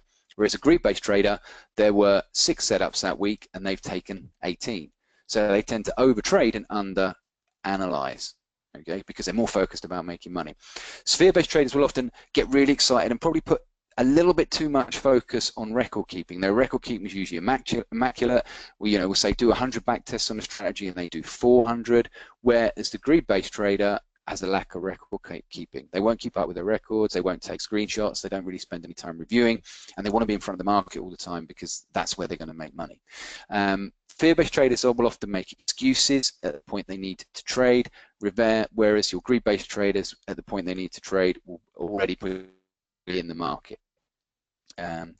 So in terms of Execution, a fear-based trader often waits for the setup, and as soon as that setup's ready to go, suddenly they look for something that they don't normally look for, or they bring an excuse in, or say that, well, I've heard a rumor about the news, right at the point they need to make the trade, whereas the group-based trader will be in a trade and will have missed the fact that that candle needed to close above the pivot line, or that candle needed to close above the moving average line, or have missed one of their criteria. Fear-based traders tend to over-optimize one strategy, so they'll be looking to make that strategy 90% winner. They'll optimize it and optimize it again, almost looking for the holy grail of that strategy, or the holy grail of that, whereas the greed-based trader will probably have too many strategies running, or too many markets. I see that a lot. Sometimes the trader is trying to day trade 18 markets, and they're all over the place. And as you can see there, fear-based trader stick to a strategy for too long and optimize it too much, whereas a greed-based trader will change strategies. As soon as he has a period of it not working, they'll jump ship and be on to the next one. So you can actually do this yourself. You can assess this, and this is something we're doing with traders all the time, is looking how many trades they're running, how many markets, how many strategies, whether they're sticking to what we've said, and we really focus on that. And we'll often put traders on trading binges or trading diets. If they're a fear-based trader, we push them to trade more. If they're a group-based trader, we get them to trade less. Another one is shutting out external noise. This is a little bit more specific, but there's a lot of information out there, there's a lot of noise, and there's a lot of good information, but there's two things to always assess with information: is it relevant to what you're doing, and can it be tested? So please make a note of that. Is the information relevant, and can it be tested? And if you can't make it relevant and you can't test it, exclude it from what you're doing. See it as noise. So for example, I don't sit with CNN on. The only news item I have, or the only news filter that I have, is Forex Factory when I'm trading. I'm not listening to what is going on. I'm not listening to opinions. I'm focusing very much on shutting out external noise. And that isn't just information from the markets, so it can be news, additional studies. So I'll only use the studies relevant to that strategy that I've tested. Additional indicators, I'll be filtering those out. And when I'm trading, I tend to focus on keeping other traders' opinions out. Now, this can be tricky when you're in a trading room because you're dealing and coaching with people, so you're getting their opinions. But in terms of my trading strategy, there's no trader in the world that will be able to say something to me and push me off my path if my strategy sets up, it meets my criteria, and I've got a setup that fits my discretionary framework. So other traders, and especially for new traders, other people, so people around you will be looking to see how you're getting on, will probably have a short-term view, so if you've had a bad week, they'll suggest things like it's not working. So for me, it's very, very important to only focus on what you need to be focusing on. And then, I've said this already, review your trades at a separate time. For me, I would do this often at a weekend. So usually Sunday night when I'm doing my overall market analysis for my swing trading setups, and I'm looking to send signals or potential signals out to our team of professional members. What I'll do is I'll often review my trades from the previous week at that point, because the markets are closed. I haven't got one eye on what's going on, or whether a market's about to break a level, and I've got a potential pullback trade at the same time as reviewing a trade from the day before or the morning before. So I'll review my trades at a separate time. And the last one is get around the right people. So being here today, doing things like that, getting around other traders, listening to what other traders say, listening to patterns as well, listening to things that you hear. See if you hear something that I say and 3 or 4 other guys are saying, and go, okay, so that's a thread there. All of those guys that have been trading for a long time, they're saying the same thing, or they're doing the same thing. So looking at those live trades you saw there, getting around people that are live trading. So one of the things the guys say in the room is he's quite nervous for the first few weeks, but when they've seen me place 10, 13, 14 trades, they've seen me go through a bit of a losing run, they've seen me not overreact, they've seen me stick to my rules, makes them more confident for sticking to their rules as well. So get around the right people, but in a live environment. The more you see traders operating from a consistent approach, regardless of the result trade by trade, the more likely that is to spill over to what you do. And then if you can, get somebody to assess what you're doing, because then your learning becomes specific rather than you going around in circles wondering where you're going wrong. Look to get somebody else to assess what you're doing. Yes, you can do your own filtering, your own assessment, but often having somebody with the experience will speed that process up, so the feedback's more structured and long-term success is more important. So I know I've talked quickly there, guys, but I wanted to try and get in as many of the factors that we see coaching people who are trading live. We're not just teaching people from the point of view of, right, go and do this. We're actually seeing them trade live and seeing how they react to different scenarios. I hope that was useful. It's great to be back. I know, Simon, we're looking at doing some live trading as well, aren't we? So you're going to get me on to do some live sessions and do some bits on risk management. So I know I've talked about mindset twice now, and I love talking about mindset because it is the most important factor, but I think it'd be great for some of you in the future to see the other facets of how that mindset plays out in a live environment. Obviously, if you guys want to look and learn a little bit more about what we do, that's the main website. So that's tradersupportclub.com. That's just the site with a little bit about us. Some of the traders, some of their stories are on there. If you want to catch us on Facebook, that's our Facebook link. You just put in traders, so remember it's plural, Traders Support Club, and you can follow us on our Facebook page. I've put a little special offer together for you guys here today. What we've got available for you is if you go to our membership site, which is tscmember.co.uk/join free. If you head along there, anyone can go there and join up and access some free material. But what I did recently for all my free members is we created a £19 a month level where they can get some access to one of the trading coaches. They're going to get access to some webinars for me. And what I did for all free members, as I said, you can have access to that level for 3 months completely for free. No obligation at the end of that 3 months. If you don't want to then pay the $19.97, you don't have to. You'll just slip back down to free membership. But if it's something you want to do, you can. And it means you can find out a little bit more about us, and you can have 3 months free access. If you go along and join for free today, so you fill in the standard registration form, but if you tick the box that says round the clock trader, my lovely admin lady Sarah will know that, and what she will do is she automatically upgrade you to our Foundation Plus membership. So you'll get access to a lot of the teaching videos, a weekly coaching webinar with one of our traders, somebody who trades live for real, spend some time in the evening coaching people as well. And you'll get access to a whole host of videos, and you'll see the other videos that are on the system.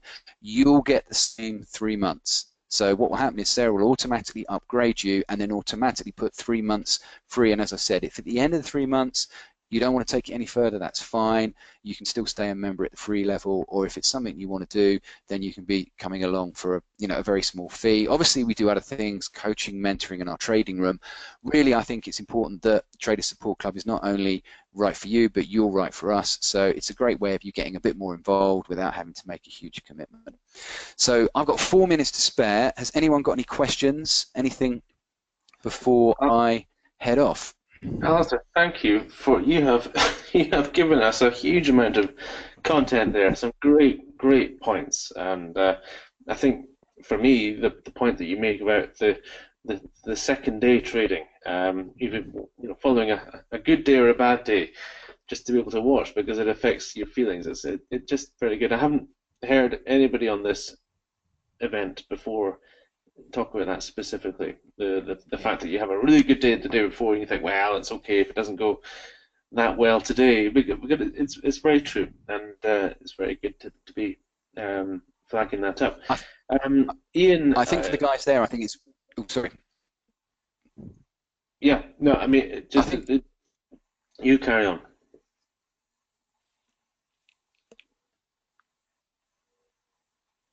Losing you there. You go first.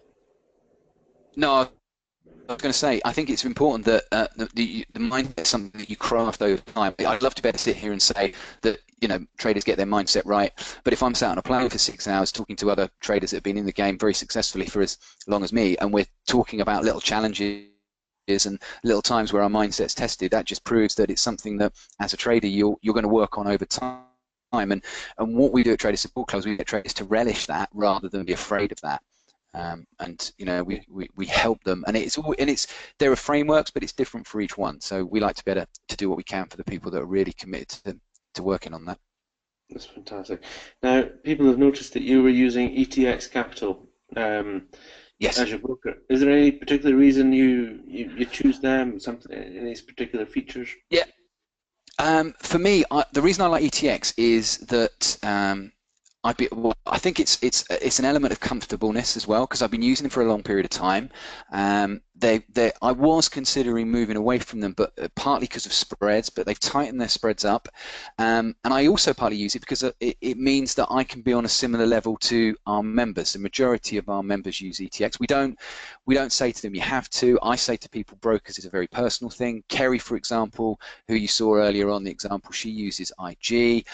Martin, one of our traders and mentors, he uses FX Pro, but I like the functionality of it. I like the fact that I don't get slipped very often, and I like the fact that it's still, with the account size that I've got and the stakes that I'm using, I'm still able to get into the market. There's a lot of talk about whether or not, because it's not a straight through broker, whether or not, taking the other side of your trade, and I look at that, is it really a factor? To be honest, most of the people that are talking about that sort of thing, that I find, are the people that aren't making a lot of money. And although I've got friends that use Saxo, I've got friends that use different brokers, but ultimately, if you're consistent, you should be able to make money whichever broker you're using. If you're following rules, like people say to me, oh, I get slipped at news time on ETX, and I'm like, well, what's your strategy for trading at news? And like, I don't have a strategy for trading around news. Well, then don't use ETX. It's not ETX, it's just potentially any broker. So for me, yeah, I'm happy with them. I'm always keen to see what other brokers are doing, and what's nice is that they're within our community. People often say, have a look at this one, Ali, see what you think.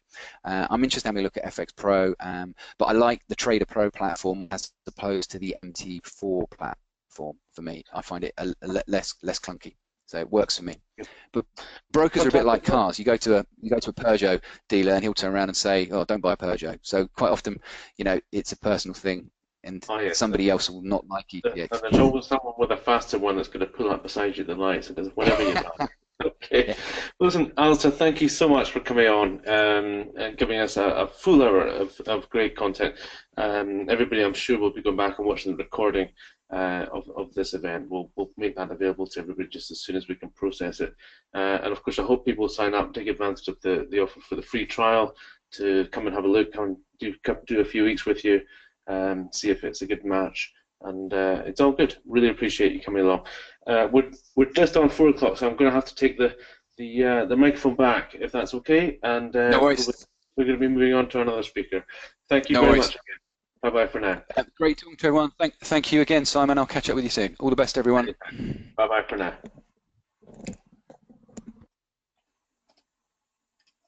Fantastic. Alistair Crooks there from Traders Support Club in the UK. Now, from one Traders Support Club to another, form of Traders Support Club, and indeed one of the longest running and probably one of the most well known around the world online trading academy, which has been going, I believe, 20 years, and I'm pleased to say that I count John O'Donnell, one of its founding directors, as a good friend. John and I first met back in 2003, I think, all those years ago. But he's joining us on the line now from California, which is fantastic, and he's going to update us on some of the core trading strategies that they teach at Online Trading Academy. Not just online trading, lots of real physical seminar stations around the world, and here in the UK, St Albans is the centre, the training centre for Online Trading Academy. So let's go straight to take the microphone off and say good afternoon, John, or maybe good morning for you.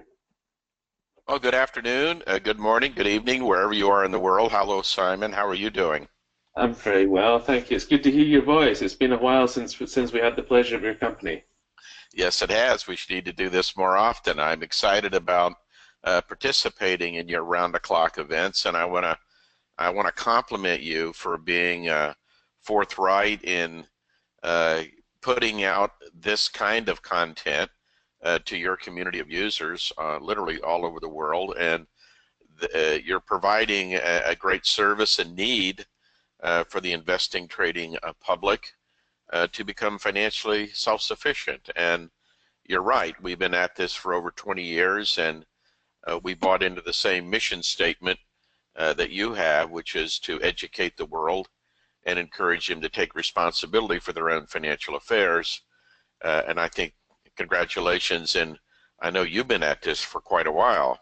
When we have various guises. Of course, we met through the physical shows that I used to organise, the exhibitions that I used to put on in London at Olympia. I think was the first one where we met, and then we did various seminars after that. So we're aging ourselves by this sort of conversation.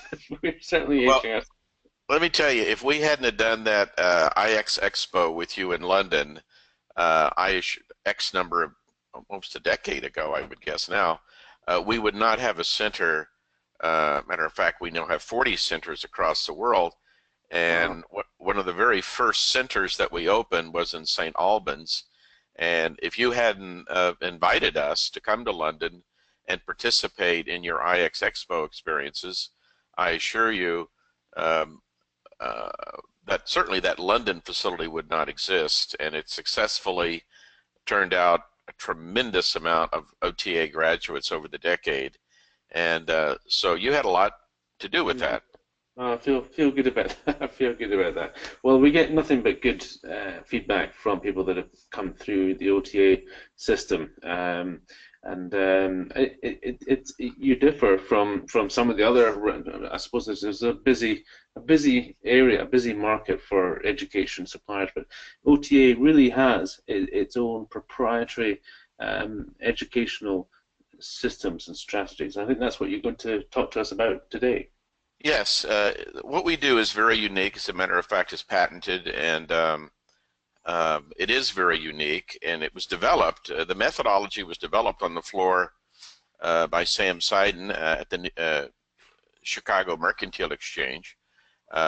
Literally trillions of dollars of transactions have been executed with this particular strategy over its life, not only by Online Trading Academy graduates, but by members of various exchanges, hedge funds, etc. So it truly is a professional, vetted strategy, and we're very proud of it.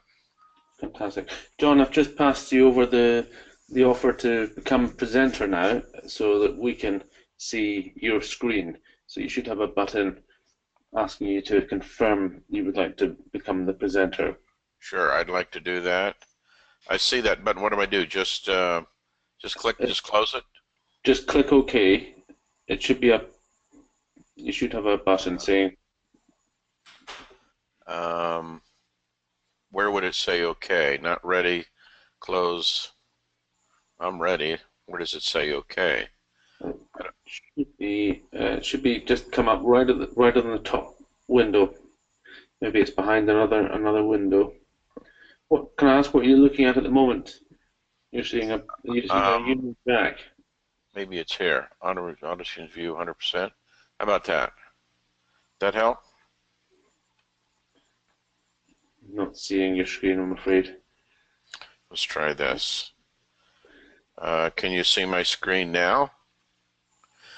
Please close confidential windows. Okay. I mean, that's what I need to do. Maybe it's just. Show panel. I see it says you have been made presenter. Please close confidential windows. When ready, show my screen. Maybe I just. How about that? Oh, there we go. That's okay, the one. Cool. Very cool. All right. Great. Core Trading Skills webinar. Fabulous. Okay, so I can hear and see you. Can I ask everyone at home just to let us know that you're also looking at? You should see this slide with the currencies circulating the globe there. Fantastic. Okay. Yes. Everybody can see. Yes, I see that. 20 years. It says at the bottom. I was right. It's been a good 2 decades. John, I'll hand over to you. Well, believe it or not, thank you very much. Believe it or not, our company was founded, we'll talk about that a little bit today, but our company was founded, well, literally 20 years ago this month. So what are we going to talk about today? My job today is to help you understand why you're not reaching your income and wealth goals and retirement goals. And I'm going to show you an overview of how the Academy has been training its students for over 20 years to think and execute like a Wall Street professional, and I think that's a very important consideration. I guess we could also make the same case in the UK for the city professionals. And I'm going to give you the opportunity to work with the Online Trading Academy, either of your choice, either online in an education, coaching, hand-holding environment, or in a classroom environment.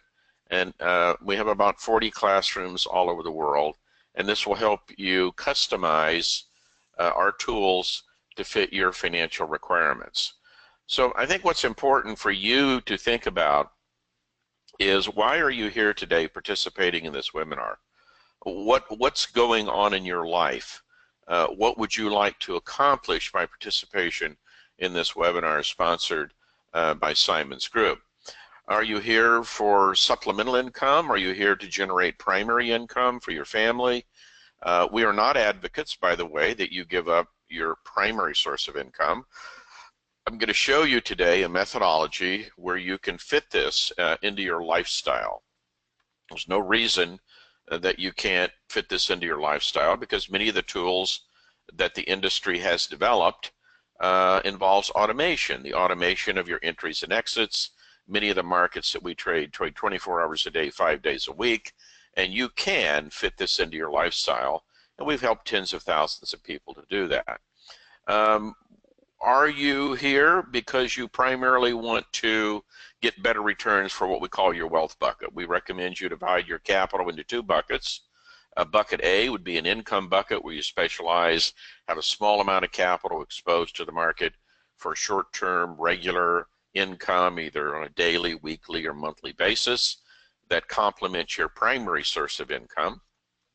Some of you may evolve to where it does become your primary source of income, but another important source of capital is that money that your retirement fund, we call that your wealth bucket.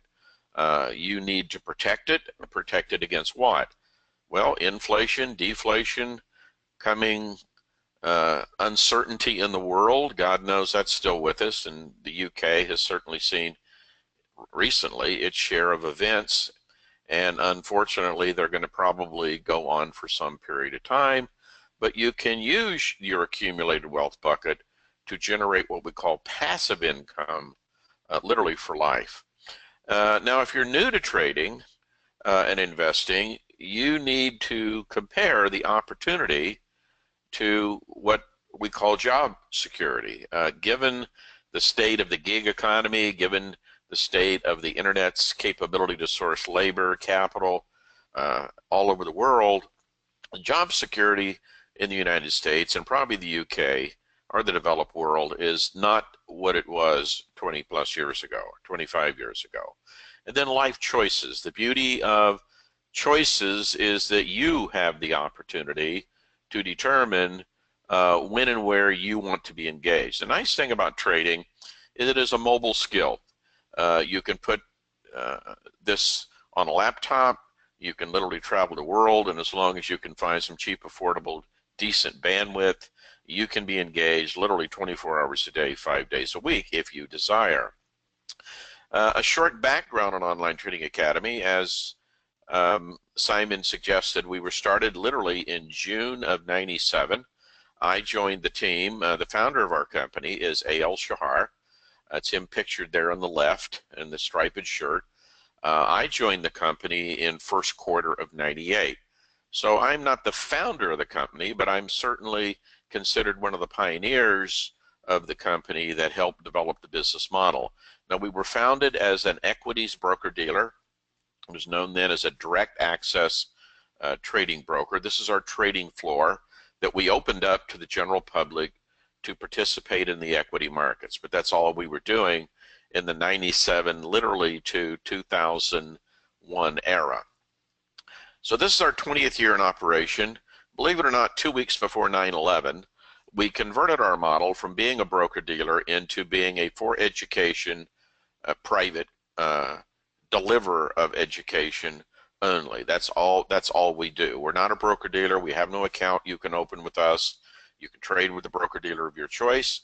We do partner with a couple of broker-dealers we'll talk about today who will reimburse your tuition various ways if you choose to become a member of the Online Trading Academy community. We've experienced, over 250,000 people have experienced our education over the years, and I'm very proud of that. That's been a significant opportunity for us. As I said earlier, we now have 40 centers spread over 7 countries. We have over 101 active classrooms that are staffed with faculty and instructors. We have about 120 instructors on our faculty now, all of whom are professional traders. In our model, they trade a week, teach a week, trade a week, teach a week. We teach a fixed curriculum. I'm going to give you a little bit of a peek under the covers today of what that looks like. And we teach a very specific methodology that we'll get into based on order flow, the discovery of institutional order flow. We also have strategic alliances with NASDAQ, the New York Stock Exchange, Bombay Stock Exchange, Singapore Mercantile Exchange, Chicago Merc, Indonesian Exchange, TradeStation, and Oanda. So I'm very proud of the team of employees that we built. We're now over 600 employees and independent contractor instructors that work within our business community. We were granted a patent for our core strategy in February 11th of 2014. And if you want to come to one of our workshops, either online or in a classroom environment, perhaps they're in St. Albans or any other part of the world, we will give you a lot of information about how that patented core strategy works. Our core strategy is unique, and as I said earlier, it was developed on the floor of the Chicago Mercantile Exchange in an environment of professional order flow. And we'll talk a little bit more about that in a moment, but basically it is not based on what is known as traditional support and resistance. It's based on something that's uniquely different, similar but uniquely different, what we call OTA's patented supply and demand zones. And all I want to say at this time is that supply and demand zones are different than traditional support and resistance. Our supply and demand zones are price levels that are based on a methodology to score the probability of the imbalance between supply and demand as measured by professional order flow. Professionals do have a pattern of engagement that's, as you would probably guess, much different than the pattern of engagement of the general public. We're interested in following and discovering what are known as the unfilled orders. In the supply zones, those happen to be the identification process we use to score the high probability turning point of the markets down. What you're looking at now is an image of what's known as our mastermind grid. This was from February of 2016. This proprietary information is developed through our patented strategy to identify high probability turning points in the market. For equities, options, futures, currencies, the bond market, it really makes no difference. The yellow areas that you see on your chart are high probability turning points where we expect the market to rise. The pink areas are supply zones where we expect the markets to fall. We give our clients a methodology to determine these high probability turning points in the market. One is called the supply zone, the other is called the demand zone, and we'll look at them a little bit further in a few moments. But when I show you these price levels, I want you to think of them as stacks of order flow. Stacks of unfilled orders. In the red zone are professionals who have high probability of selling at various prices, and the stacks of orders on the bottom in green are high probability buying orders from institutions as well. And what we want to do is follow their lead to discover market timing phenomenon. Market timing is very, very critical. But in this process of working with the retail public and with professionals over the years, we have discovered that there are 9 mistakes in managing your wealth that are very, very important. And if you have the facility to take a screenshot of what I'm about to show you, I would encourage you to take a screenshot. The biggest wealth mistakes that our methodology cures, first of all, if you have a deficiency in your trading engagement pattern, it probably lives within at least nine of these particular cases. And our methodologies address all 9 of them in a very comprehensive way. 1, decisions based on fundamentals. We don't pay attention to the news. We don't trade the news. We think that's ridiculous. There is a wholesale and retail window to the news, and it's very, very difficult for you to get on the right side of the news in front of the professional crowd. We don't like you turning your money over to brokers. We recommend you become what is called self-directed to the market, and you manage your both your income bucket and your wealth bucket. We have found that the vast majority of novices that come to us really do not understand their retirement plans.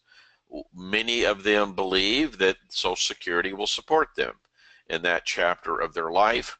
We think in America, at least, that's a foolish belief, because in fact, Social Security fund in America, there is no trust fund. It is grossly underfunded, and it is very well may not even be there to serve you depending upon your age. At the very least case, the benefits will be diluted very significantly going forward, and everything's probably going to become means tested very shortly. We don't like mutual funds. We're going to give you an alternative to a mutual fund, and I'll tell you right up front, all alternatives to the use of mutual funds are exchange traded funds. They're just a better mousetrap. They are very, very efficient when it comes to fee structure and transparency. There are exchange traded funds that allow you to go long or short to market, and they're just a better mousetrap. Trillions of dollars of capital in America have moved out of mutual funds, and that capital has been redeployed into exchange traded funds. Most of the people that we meet really don't understand the fee structure. There's a lack of transparency in the mutual fund industry, and I'm sure it's quite prominent in the UK as well. And most of the people that we meet have an aversion to short selling, and they really don't have a plan for a down market, and they're not properly diversified. And we're going to talk about a little bit about diversification today. And of course, one of the biggest obstacles to success is your buy and hold bias that most of you have been conditioned to have. Unfortunately, buy and hold bias doesn't work very well in an environment of that nature. So today I'm going to show you a few trades and take a look at this particular scenario. Is this the new normal that we all face in the equity index as measured by the S&P 500? This is the rise of the S&P in the United States in nominal price from the start of 2000 to roughly today. And you can see during that period of time, even if you had bought at the absolute peak, you're still up about 53%. And some people would consider that a wonderful bull market. In fact, the real bull market started, if you take a hard look at it, right here in first quarter of 09, March of 09. And from March of 09 through where we are today, the market's up over 260% in nominal price. But even if you would go back to 2000 era, and if you would have bought and hold going back to 2000, roughly 16 and a half years, if you take 53% over that period of time and divide it by 16 and a half years of a holding period, that's just about 3% a year. And in our experience, that's just not enough of growth for your pension plan in a buy and hold environment. So we are not big fans of the buy and hold strategy at all. Now, what then are the alternatives? Well, the alternatives is to protect yourself during these bear markets that came along from 2000 to 2002, the bear market that came from the peak in fourth quarter of 2007 into March of 2009 bottom. And because it's not uncommon for those particular bear markets, in one case, to wipe out 45% of your capital, in a second case, in 2007 to 2009, wipe out approximately 55% of your capital. A very alarming statistic in the United States, and I would guess it wasn't much different in the UK percentage-wise. During the 2008-2009 crisis in housing and equity decline, net worth of the median American household dropped over 45%. Now, we haven't seen a decline in net worth in an economy as dynamic as the United States of that magnitude going all the way back to the 1930s. So what's very, very important in trading is understand where you are in valuation, understand where you are on the price of equities, which is really the price of the productive sector of our economy. Remember, government really doesn't produce hardly anything. The government takes from producers, redistributes wealth in a grossly inefficient manner, arguably. But what is the price of equity? Well, if you take a look at what we call the Warren Buffett indicator, on relative terms, where are equities priced today in the United States relative to GDP? Because if you take a look at the price of equities, you're really taking a look at the valuation extremes where markets go from periods of overbought to periods of oversold. So basically what we're taking a look at in this particular chart is the nominal GDP is the denominator, and the numerator is the price of equities. Now, I want to show you how extreme things were, even going back to the 1968 era, where Mr. Buffett's particular favorite indicator showed equities priced at about 87%. If I were to take the denominator, which is GDP, and divide it into the price of equities, you can see that we had a big bear market come starting around 1968 all the way into around 1982, where we saw the price of equities drop from 87% down to 32%. The real bull market, which very well may have been a once-in-a-lifetime bull market on a relative basis, came from around 1982 into 2000. And you can see that using the Buffett indicator, that markets went from a period of grossly oversold to a period in March of 2000 of 151%. That is a once-in-a-lifetime irrational, exuberant print, okay?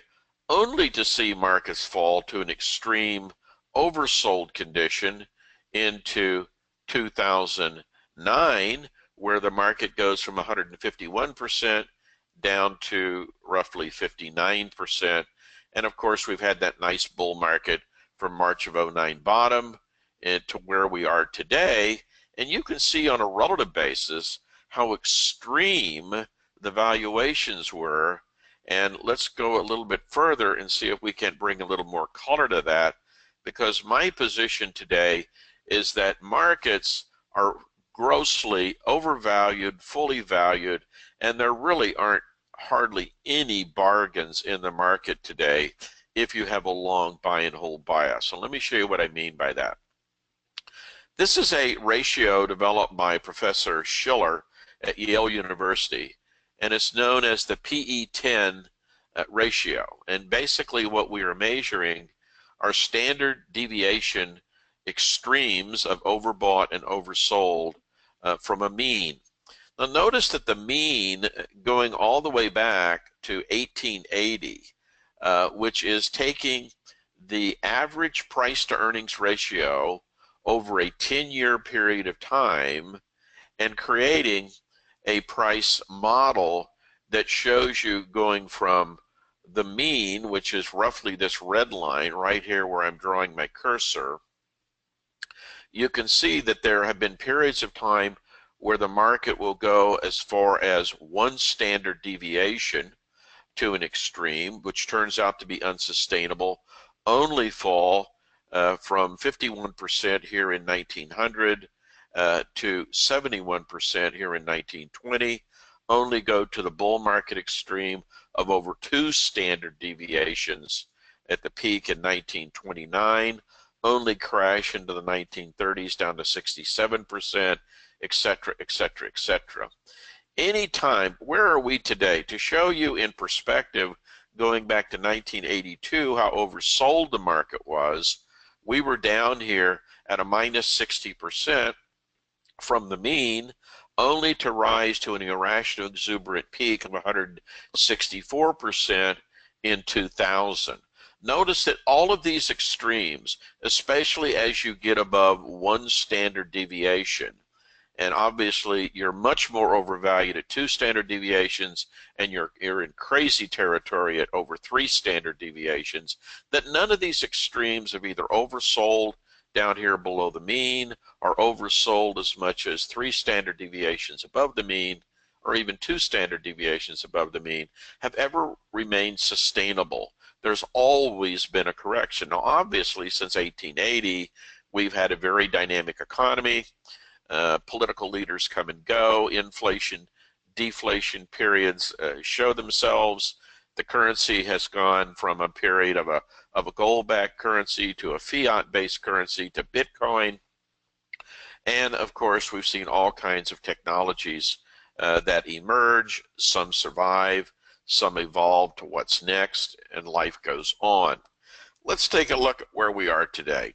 If you look at the extreme of roughly 2009, where the market was 20% below the mean, that's an extreme oversold condition. But look where we are today.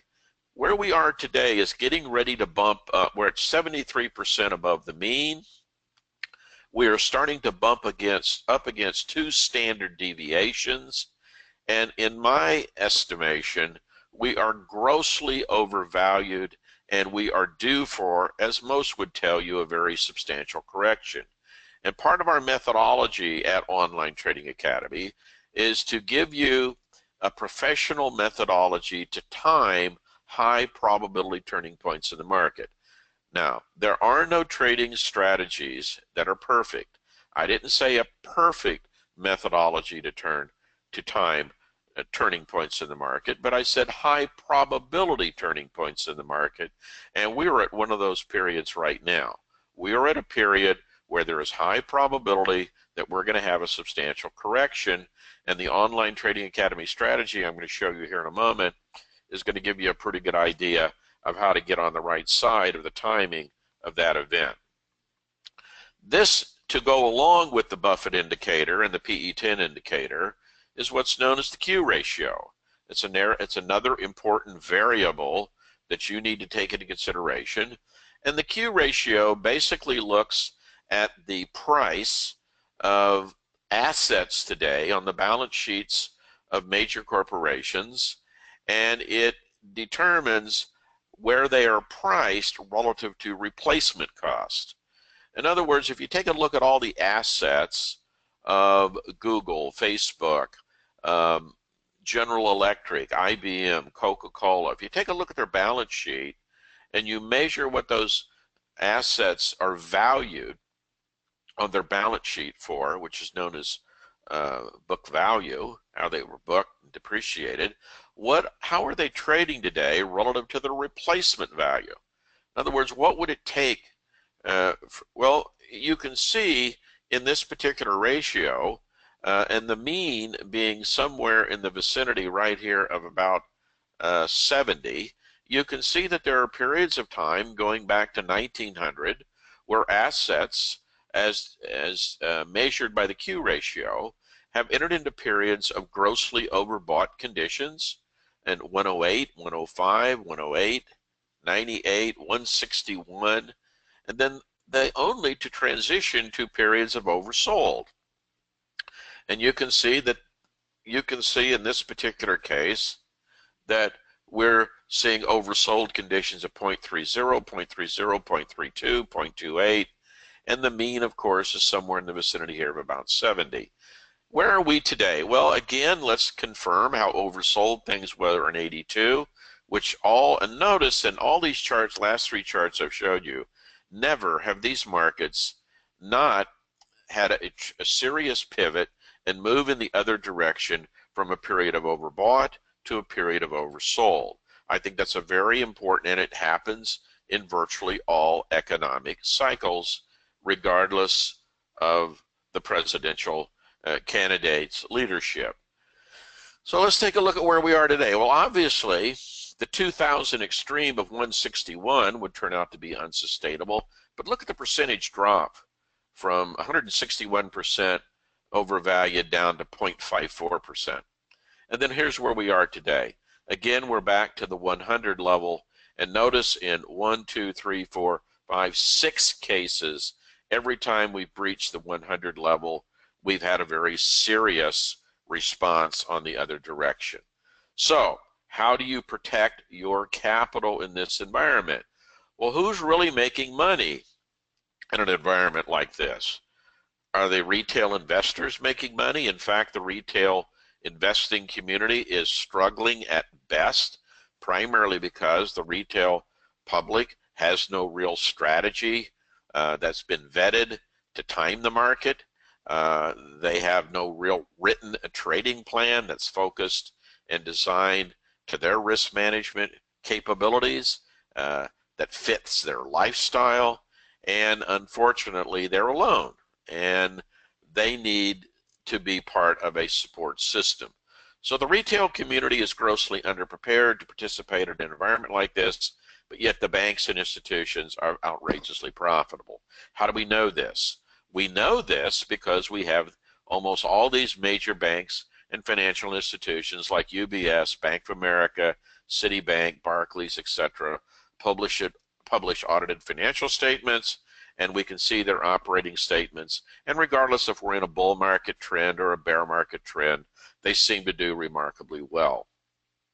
Now, what I want to do next is I want to go in and I want to show you an alternative methodology. Now, the method I want to show you today will literally work in all environments, whether you want to trade stocks, options, futures, or currencies, okay? Regardless of what you want to use, I'm going to show you a methodology that you can use to time the market, and let's get into what we call solutions, okay? So let's take a look at solutions. What kind of solutions can we use? Because I think that's why most of you are probably here today. What are the solutions that we can use to time the market? Well, let's take a look at it. There are several solutions that you can use. Now, what are some of the mistakes that we have discovered, and again, we've served tens of thousands of people, that novice traders are generally seeing as headwinds to their success?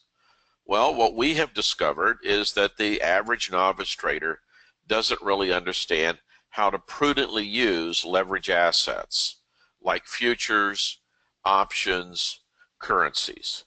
Our novice traders are spending too much time paying attention to what's being published in the media, the financial media. The novice trader does not really understand the principles and techniques of risk management if they choose to become a short seller. We are not big fans of what is known as traditional technical analysis. We don't use traditional technical analysis, stochastics, MACDs, moving averages, to time our entries and exits. I'm going to show you in a moment what we use, but we do not use those. Okay? What else? Well, the other thing is that novices are not aware of what are known as market traps. They're known as pro-market traps and in our world, novice market traps. They are very specific. They are generally part and parcel of the business as led by your financial intermediary, your broker, and you need to understand how to identify market traps, and you'll never be a victim of them again. And of course, the average novice does not have a professional grade risk management plan. Our simple rule-based strategy involves taking 1 unit of risk for 3 units of reward. On the trades that I take, I'll show you in a moment, if I have properly identified a supply and demand zone, and I take an entry to either go long or short, and if I've drawn my zones, both my proximal and distal line of those zones in the right location, there's no reason in the world that I should be risking more than $100 on a trade at any given moment in time. But if I'm going to risk $100, and that is where I enter the trade versus where I put my stop to get out of the trade, of course the position size will be much larger than $100, I'm going to look for at least 3 units of reward on that decision. So our foundation is centered in keeping losses extremely small. Warren Buffett used to have a rule. I saw Warren Buffett interviewed on TV one time, and Liz Clayman said, "What's your rule for success?" He said, "I have 3 rules. Rule 1, don't lose money." She said, "What's rule 2?" He said, "Reread rule 1." She said, "Well, what's your rule 3?" He said, "Don't forget rule 2." Capital preservation is extremely important if you're going to be successful in taking responsibility for your own financial affairs. And we have also discovered that market timing is a very, very important life skill. Market timing skills mean that you make high probability choices, a voluntary choice on when to buy and when to sell. You are meticulous in getting out of the trade if you're incorrect, with a small predetermined loss, and the smaller the better. And then of course the last thing that is the major headwind for novice traders is they really don't understand or have a market rule-based decisive disciplined methodology to determine when prices are in high probability going to move up, move down, or even move sideways. Professionals do have rule-based strategies that are very specific that they follow. That's a very important consideration. So let's really talk about how our core strategy works. Our core strategy works based on the principle developed by Sam Seiden. Sam Seiden is very well known in our industry. Sam developed our core strategy while acting not as a trader but as a clerk on the floor of the Chicago Mercantile Exchange.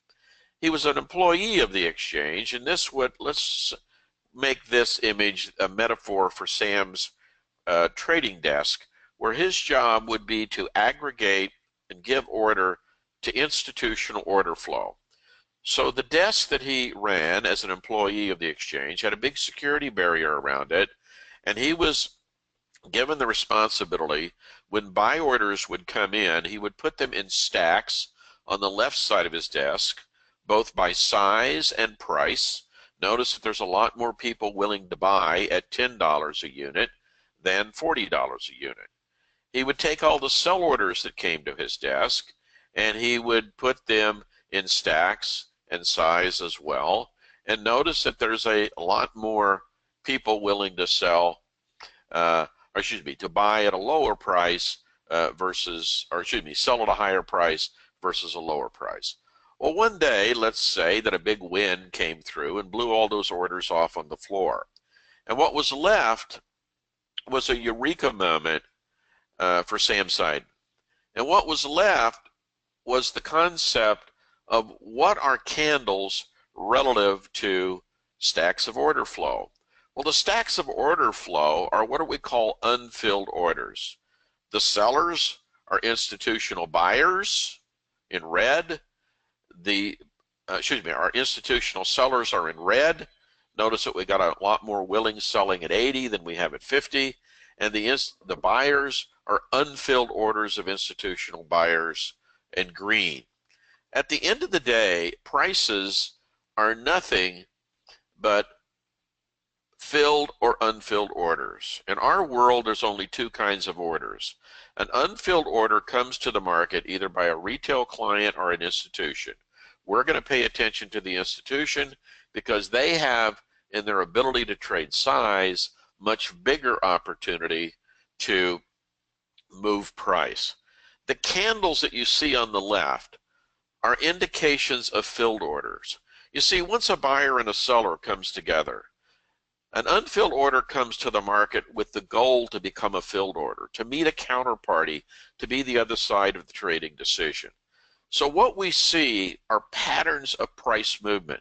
Now take a look. If the candles represent filled orders, by their very nature, an unfilled order in becoming a filled order, when it's a filled order, it is now impotent.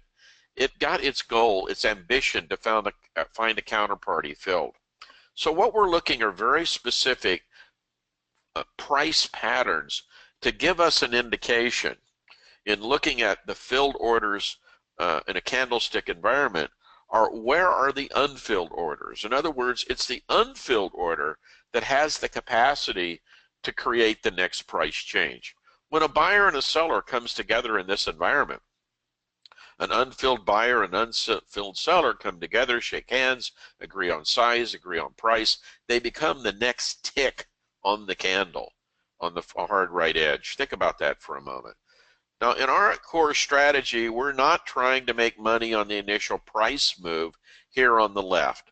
We're looking for a basing pattern, which we've marked in yellow, where supply and demand are in equilibrium, price is moving sideways for a specific period of time.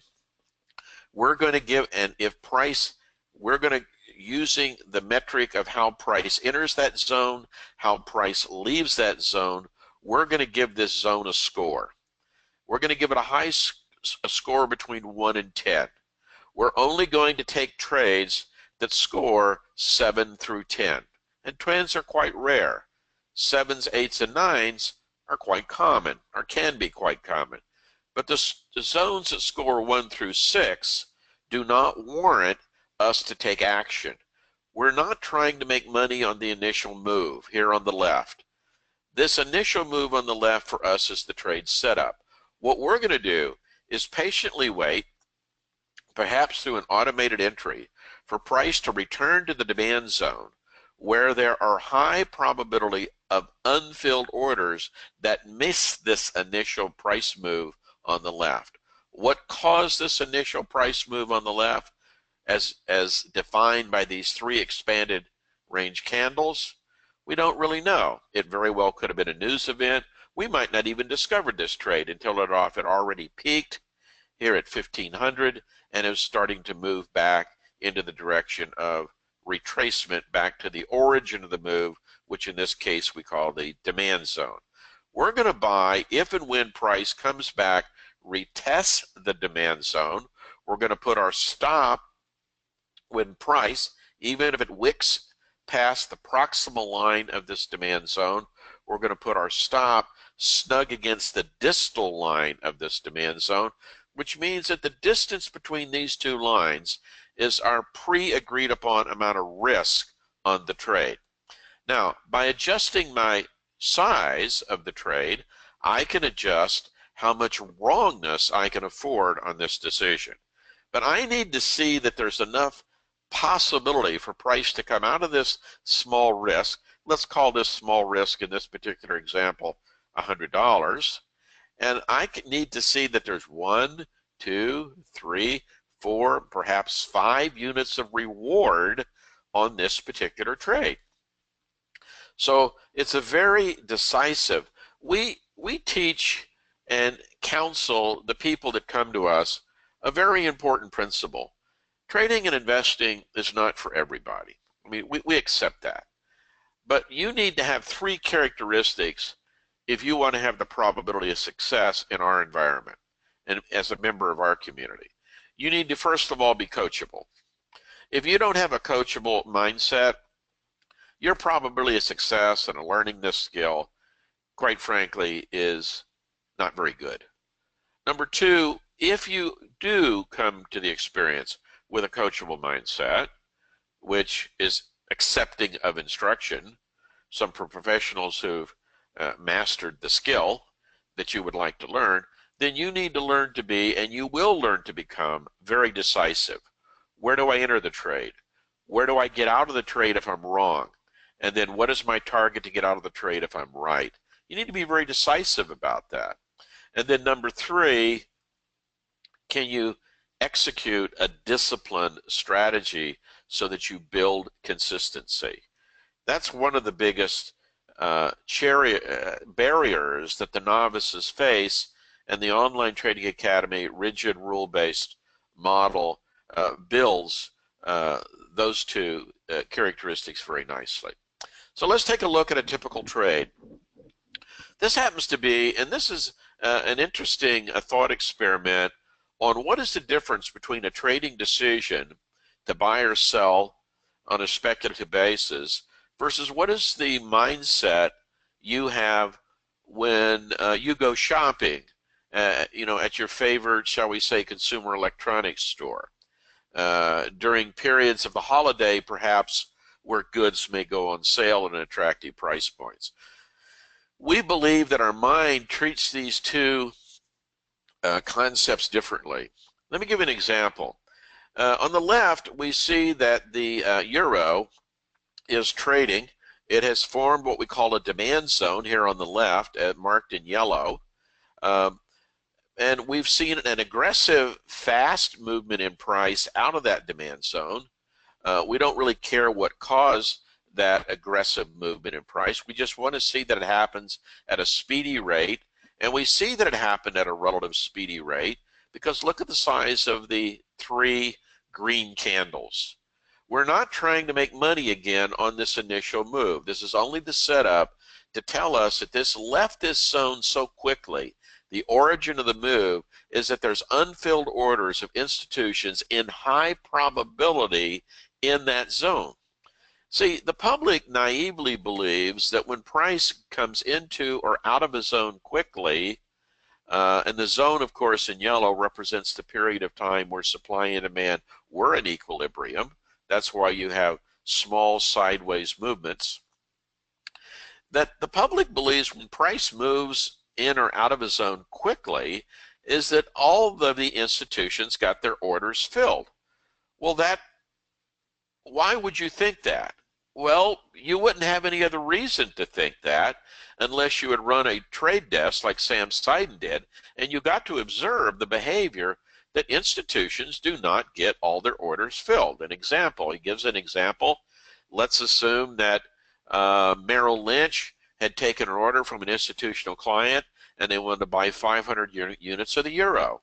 But let's assume they only got maybe 20% of the order filled. The price moved away too quickly because there were some limit orders where the client wanted to be filled at a very specific price for the euro. It's perhaps somewhere between these two lines. But the price moved away too quickly. Merrill did not get all the orders filled. So what we're going to do is we're going to follow the lead of the institution and we're going to wait for price to come back and retest the zone. Now, how do we know if the price is going to retest the zone? We don't know for sure that the price will retest the zone, but I remember 30 plus years ago, I met an institutional trader on what was then known as the Chicago Board of Trade. He was an egg and butter trader. And I asked him as a young man wanting to learn to be a trader, what is the secret to your success? He said, young man, I always want you to remember this. Price has memory. I said, no, wait a minute. How can price have memory? He said, just bear with me. He said, who creates those buy and sell decisions? I said, well, a willing buyer and a willing seller.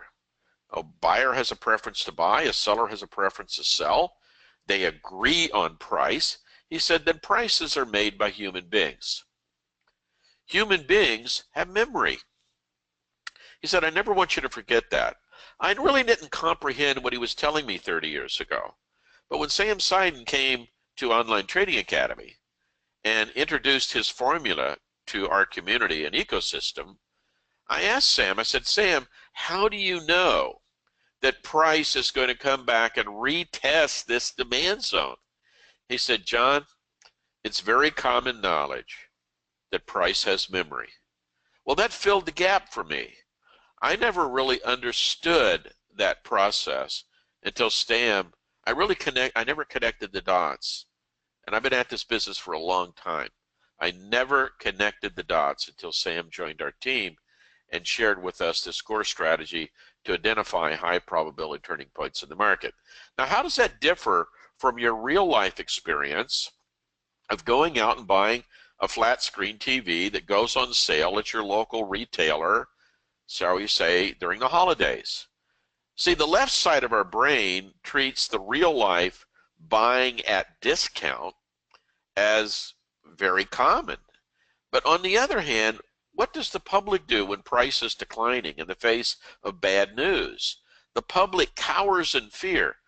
The two biggest mistakes that the public makes in trading that we have discovered: the public loves to buy after a rally in price seeking confirmation, and the public cowers in fear when price is declining. Well, why would the public cower in fear when price is declining? Prices are wholesale. They don't cower in fear when the smart flat screen TV is 50% off. They relish a discount to buy a consumable at 50% off, but yet they cower in fear to buy something that's declining into what we call a demand zone. Well, the reason they're in fear is they don't know that demand zone exists. They don't know how to score that demand zone. They don't know where to draw those lines. Those lines are drawn under a very rigid, rule-based, patented formula that we developed. Now let's consummate this trade and see how it worked out. Prices do have memory. They're coming back to our demand zone, and all of a sudden, we got our stop down here below the distal line. Our risk on this trade was about $100. Our reward on this trade, on where we entered the trade as it crossed the proximal line of this demand zone, we got out up here. We made $600 profit on that trade. These happen to be 10-minute candles. We were in that trade only about 30 minutes. And correct me if I'm wrong, I don't know what the cost of consumer electronics are in your country, but in the United States, $600 in about 30 minutes of trading with our automated entry and exit process, because I don't have to be there. I mean, this trade very well could have happened at 2 o'clock in the morning. Maybe it's, for me, it was trading during the London session. I don't need to be there. My automation entered the trade. My automated trailing, my stop, got me out of the trade if it were to cross this distal line. And I can set my target to get out of the trade with a nice little profit. I don't need to be a pig about this, because I'm going to go shopping and I'm going to buy myself a new flat screen TV. Trading is a beautiful thing to consider. So who are all these financial institutions? These institutions are people that you do business with. Many of these financial institutions, through their intermediary, are the other side of your trading and investing decisions in life. They're very, very powerful. They're extremely profitable. Extremely profitable. Okay, Goldman Sachs generates over 57% of its revenue, quarter over quarter on average. Morgan Stanley, Bank of America, Goldman Sachs, Barclays, UBS, most of their capital is not made investing. Most of their capital is made in trading. Now let's talk about the behavior of institutions, because we like to follow and identify the behavior of institutions. And believe it or not, they have a very, very forthright methodology of managing their risks and being engaged opposite the trading public. Let's take a look on the bottom here of the S&P crashing, and let's compare that to what we know as Goldman's Value at Risk report, which, by the way, is published in their 10K. You can see, for instance, when the S&P is crashing here, what is the public doing? The public is selling in fear. What is Goldman doing? They're raising their exposure to be the other side of the fearful selling public. So when the public is selling in fear, Goldman is raising their exposure from 100 million to 150 million of daily VAR, or exposure, to be the other side of the fearful selling public. So when the public's selling, the professionals are buying. They have an important market-making function to bring liquidity to the market. On the other hand, take a look at the S&P during this period of July and October in this given year. Look what Goldman was doing when the public is selling in fear, because the public does two things wrong. They buy after a rally in price, and they sell after a decline in price, not knowing that they're selling to a professional in what we call a demand zone. How do we know this? Well, take a look at what Goldman's behavior is. When the public is selling in fear, Goldman is raising their exposure to be the other side of the fearful selling public from roughly 90 million a day to 160 million a day, almost doubling their exposure to be the other side of the emotional, fearful selling public. Let me end on an identification of wholesale versus retail. We would call a wholesale price zone, we would call a wholesale price zone a demand zone. We would call a supply zone retail. You see, trading is not any different than any merchant, if you really think about it. Merchants have made money one way for literally centuries. They make money buying wholesale, they make money selling retail. If you really think about it, Goldman Sachs, Barclays, UBS, Citibank, all they're doing, they're acting like a merchant. They buy wholesale, they sell retail. They do it in short windows of time, medium windows of time, to make profit and provide service to their client. Not much different than Walmart, Amazon, or any other retailer. They just have a different kind of merchandise. It's either called equities, it's called credit, it's called derivatives. You can name it whatever you want. At the end of the day, that's what trading's about. Now, I want to give you a specific end on this specific example. At the end of the day, this happens to be Microsoft shares. Microsoft shares have formed a demand zone here on the hard left. Prices have rallied from the demand zone all the way up to the opposing supply zone. Now, I have a choice. I'm not trying to make money on the initial move where it moves from a demand zone here on the left all the way to a supply zone here on the right. I could have, but in this particular example, I'm not trying to make money on that initial move. Notice the price is now returned back to the demand zone over here on the hard right edge. Notice that we get a bad earnings report. Notice that the analysts have downgraded the stock. Notice that the downtrend is in place. What are those three messages telling the general public to do? They're telling and motivating the general public to sell. Sell in fear. But is this really the time to sell? No, price is at a wholesale level. Not the time to sell. In fact, if you're an online trading academy graduate, it's the time to buy right here by buying the retest right here in February. Price rallies out of there nicely, comes back, retests the demand zone one more time. Wonderful. So I have choice number one to get in the trade, perhaps choice number two to get in the trade. At all times, I'm going to put my stop down here just below the distal line of this zone, and we're not even close to getting stopped out. And then price rallies nicely out of that zone. We even enjoy a gap. Now, our system does not identify gaps ahead. We don't do that very well. It's not designed to do that. But as the price rallies up toward the supply zone, after we've bought it down here in the demand zone, either at 0.1 or 0.2, notice what the news is as price rallies toward the supply zone. Microsoft had a wonderful third quarter. Analysts now give it an upgrade. We're in an uptrend. What message is that sending to the public? Buy. Buy.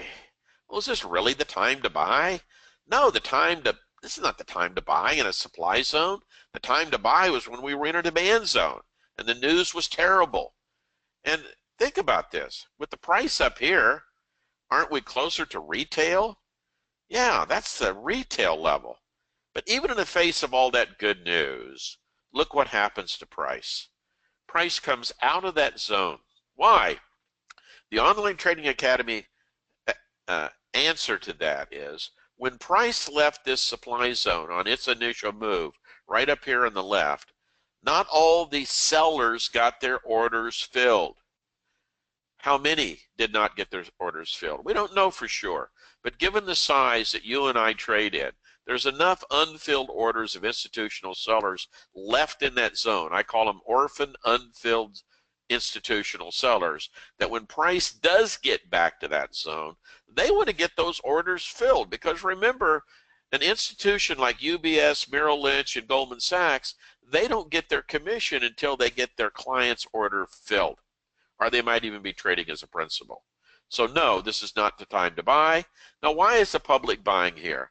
Because the public does not know that that is a supply zone. So I'm a little bit over time. I've enjoyed being with you today.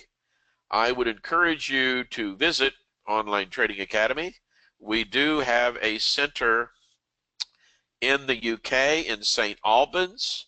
Just go to tradingacademy.com, click on the locations tab, and we have like 6 seminars. And if you're not near any of the UK St. Albans Center, we do host our free power trading workshop online, and I would encourage you to reserve a seat for either of those. Thank you very much. John, thank you very much indeed. You've talked for a full hour. That's a lot of information, and it's awful interesting. For these workshops that are coming up, I know there's online as well as physical. Where do people go to log on to register? Just go to our website, tradingacademy.com. The tradingacademy.com website you'll see a box there where you can find a power trading workshop, free power trading workshop in your neighborhood, or if you don't want to attend it in your neighborhood, anywhere in the world, quite frankly, you can attend it online. So both experiences. Fantastic. John O'Donnell from Online Trading Academy, thank you very much indeed for coming and joining us again for an hour. It's been great to have you on, and put that link there. We'll follow it up, of course, as we normally do with the emails after the event, and we'll send you a recording. 1 or 2 people had to leave already, but they actually requested, they said, make sure you send me the recording for this, I'm really interested, so we will do that. John, thank you very much. I'll take the reins back from you now, and wish you well until we speak again in the future. Thank you.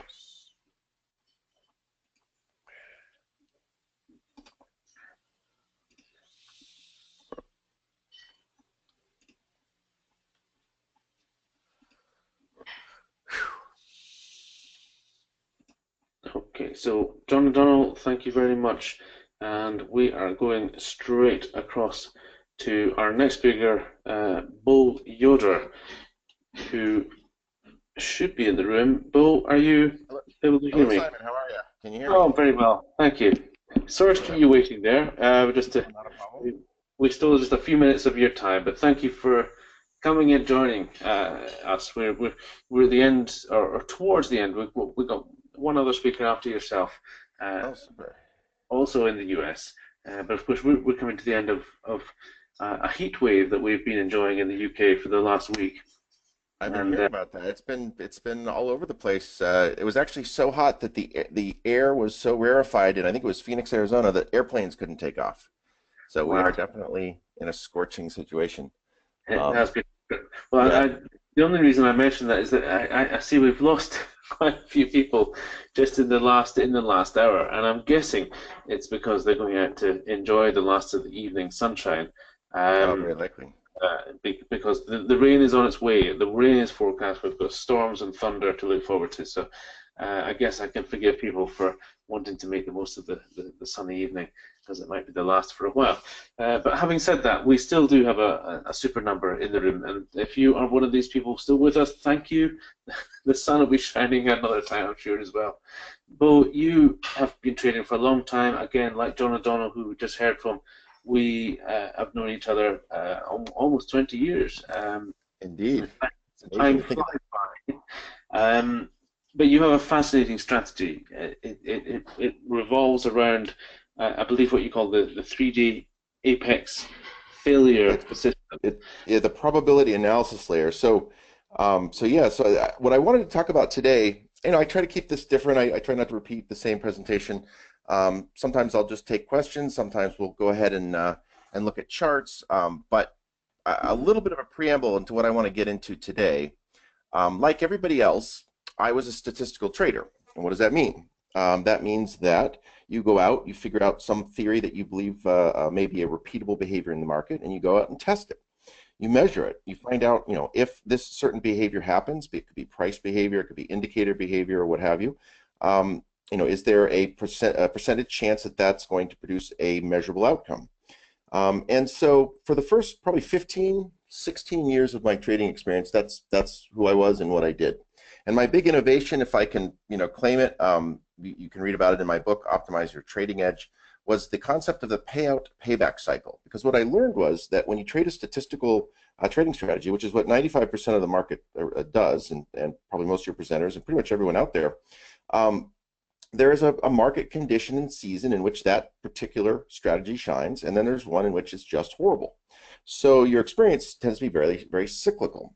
Now, I just figured that was the way that trading was, and never thought another thing of it. And then about 5 years ago, my current business partner, Roger Corey, came into my consulting practice with essentially the solution to the problem.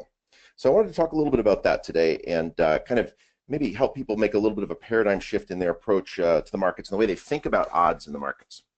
So with that, I'll get started. So the question is, have you realized yet, as I did about 5 years ago, that all trading strategies, it's a big claim, but it's true, all trading strategies and indicators, past, present, and future, are inherently flawed?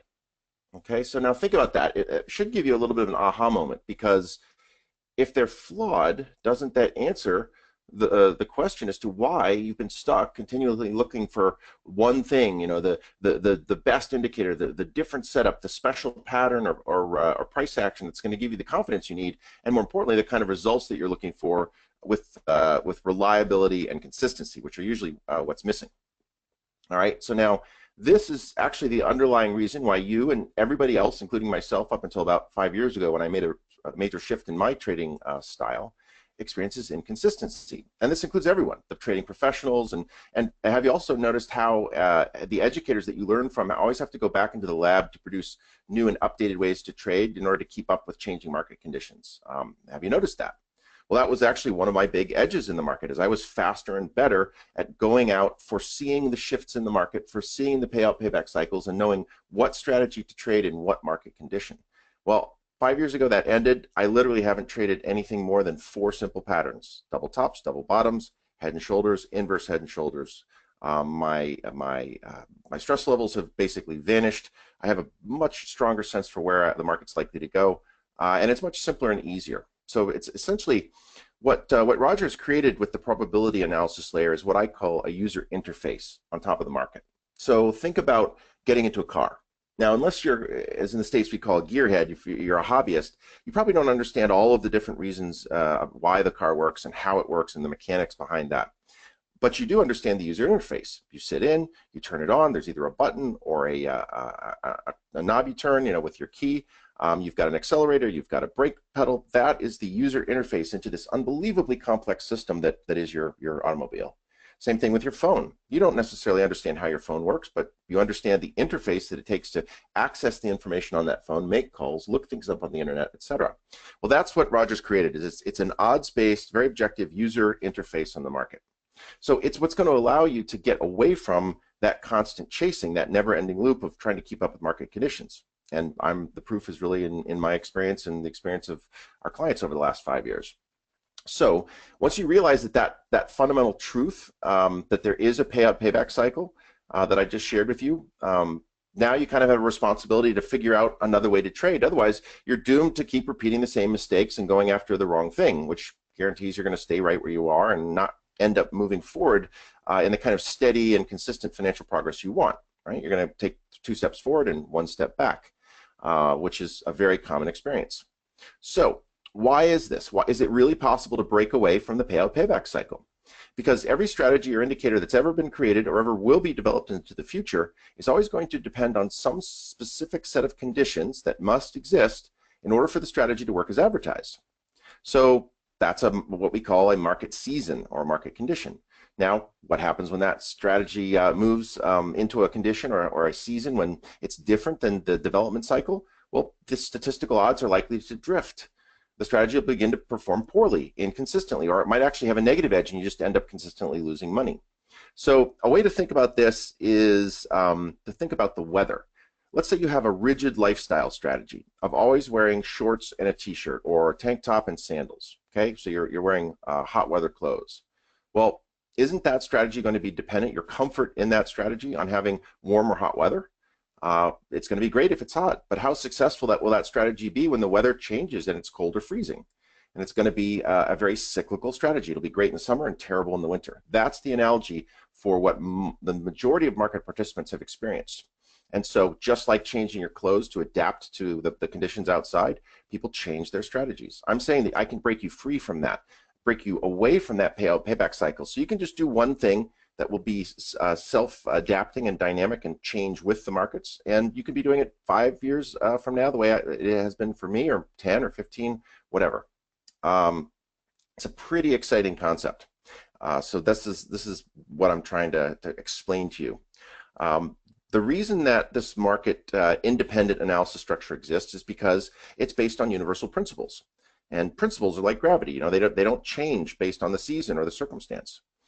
So what we want you to do is shift away from trading statistics and instead really look at only trading the odds, because there is a difference there.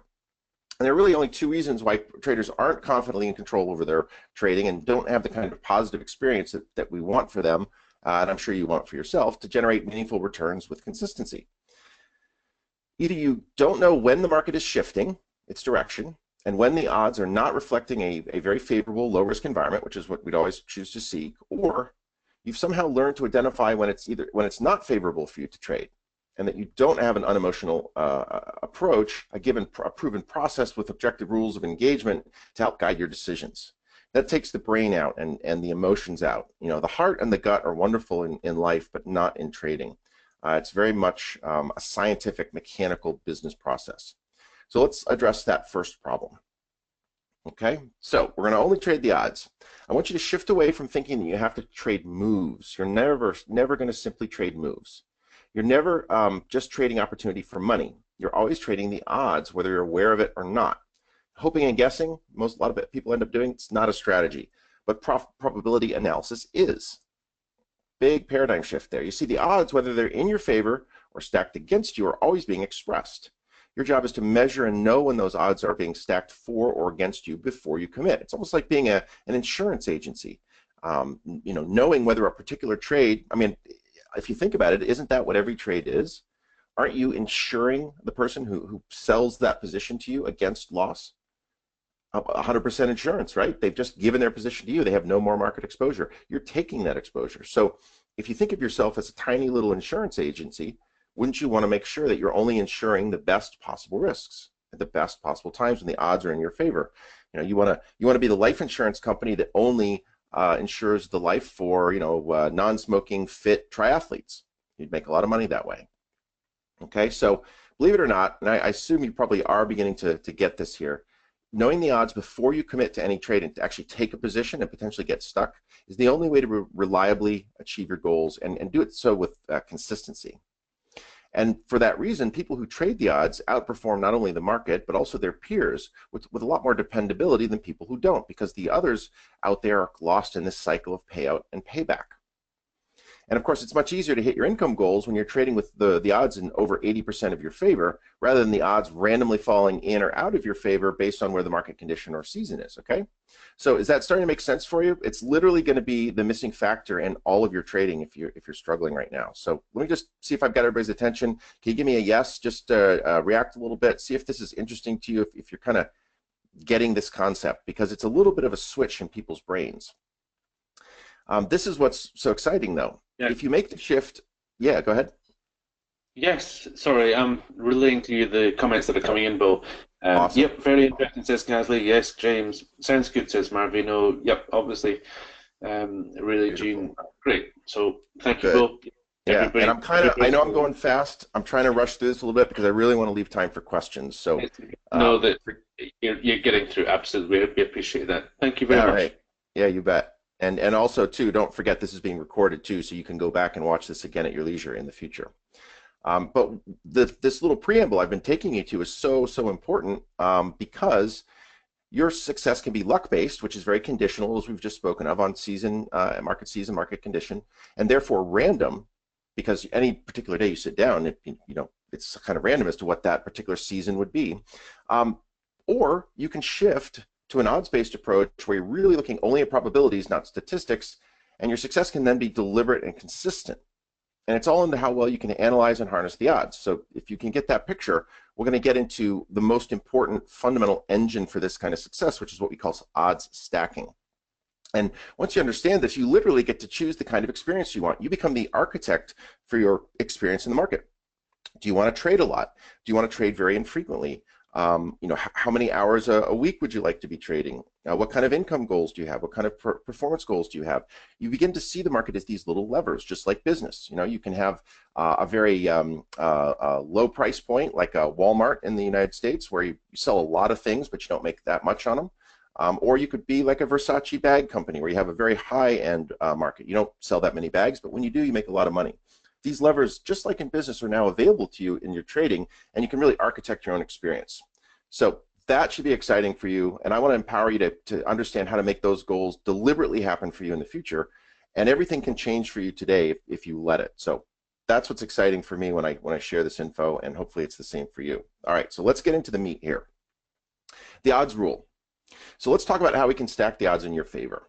So remember, everything in life, literally, whether you can go to work and not get in a traffic accident, or how long you're going to live, or the chance that of the kind of food you might eat that day, all has some relevant statistical reality of occurring.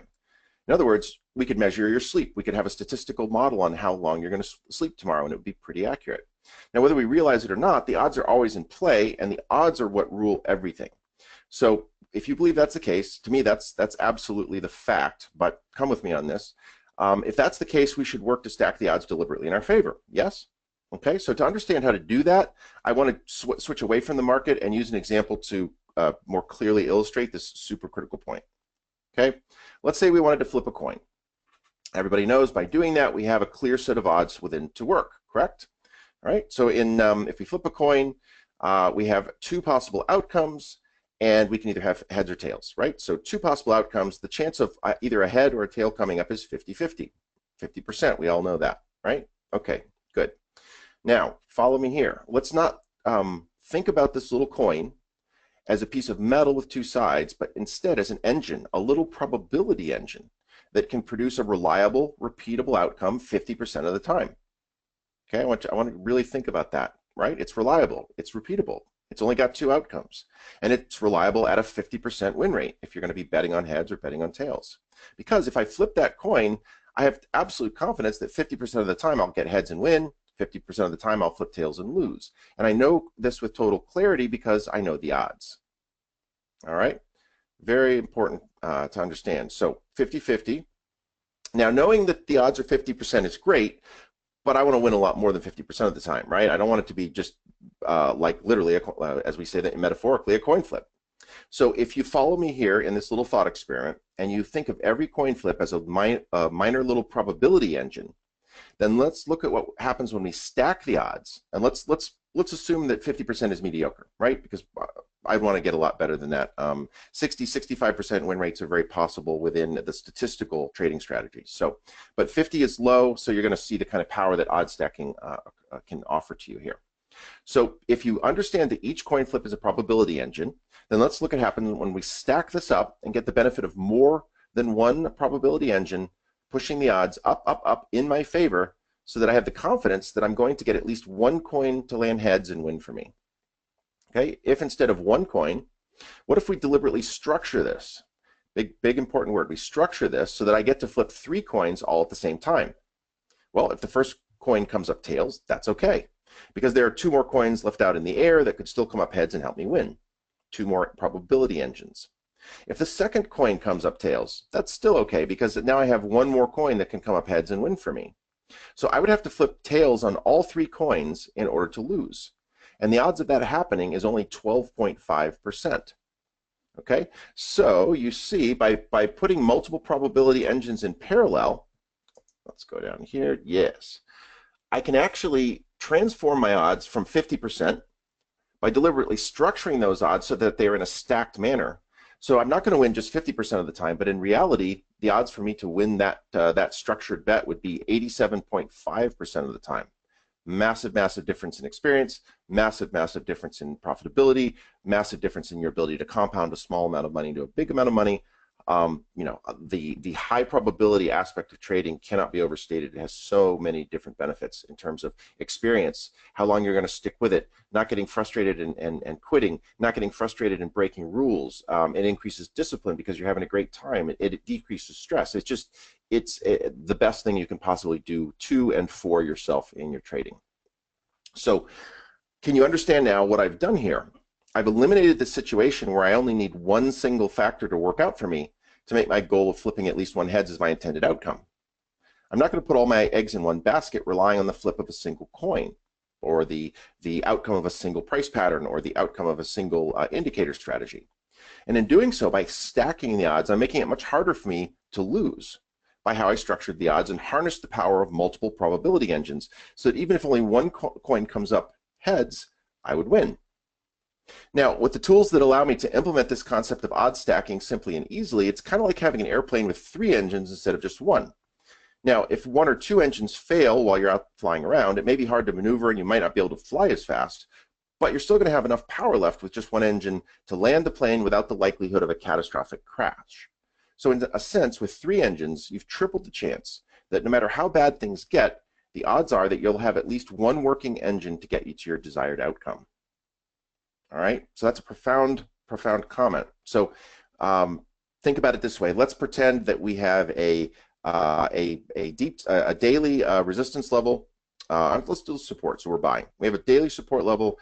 We have an intraday support level, and we have a micro time frame support level that are all being tested. They're all showing signs of reversal.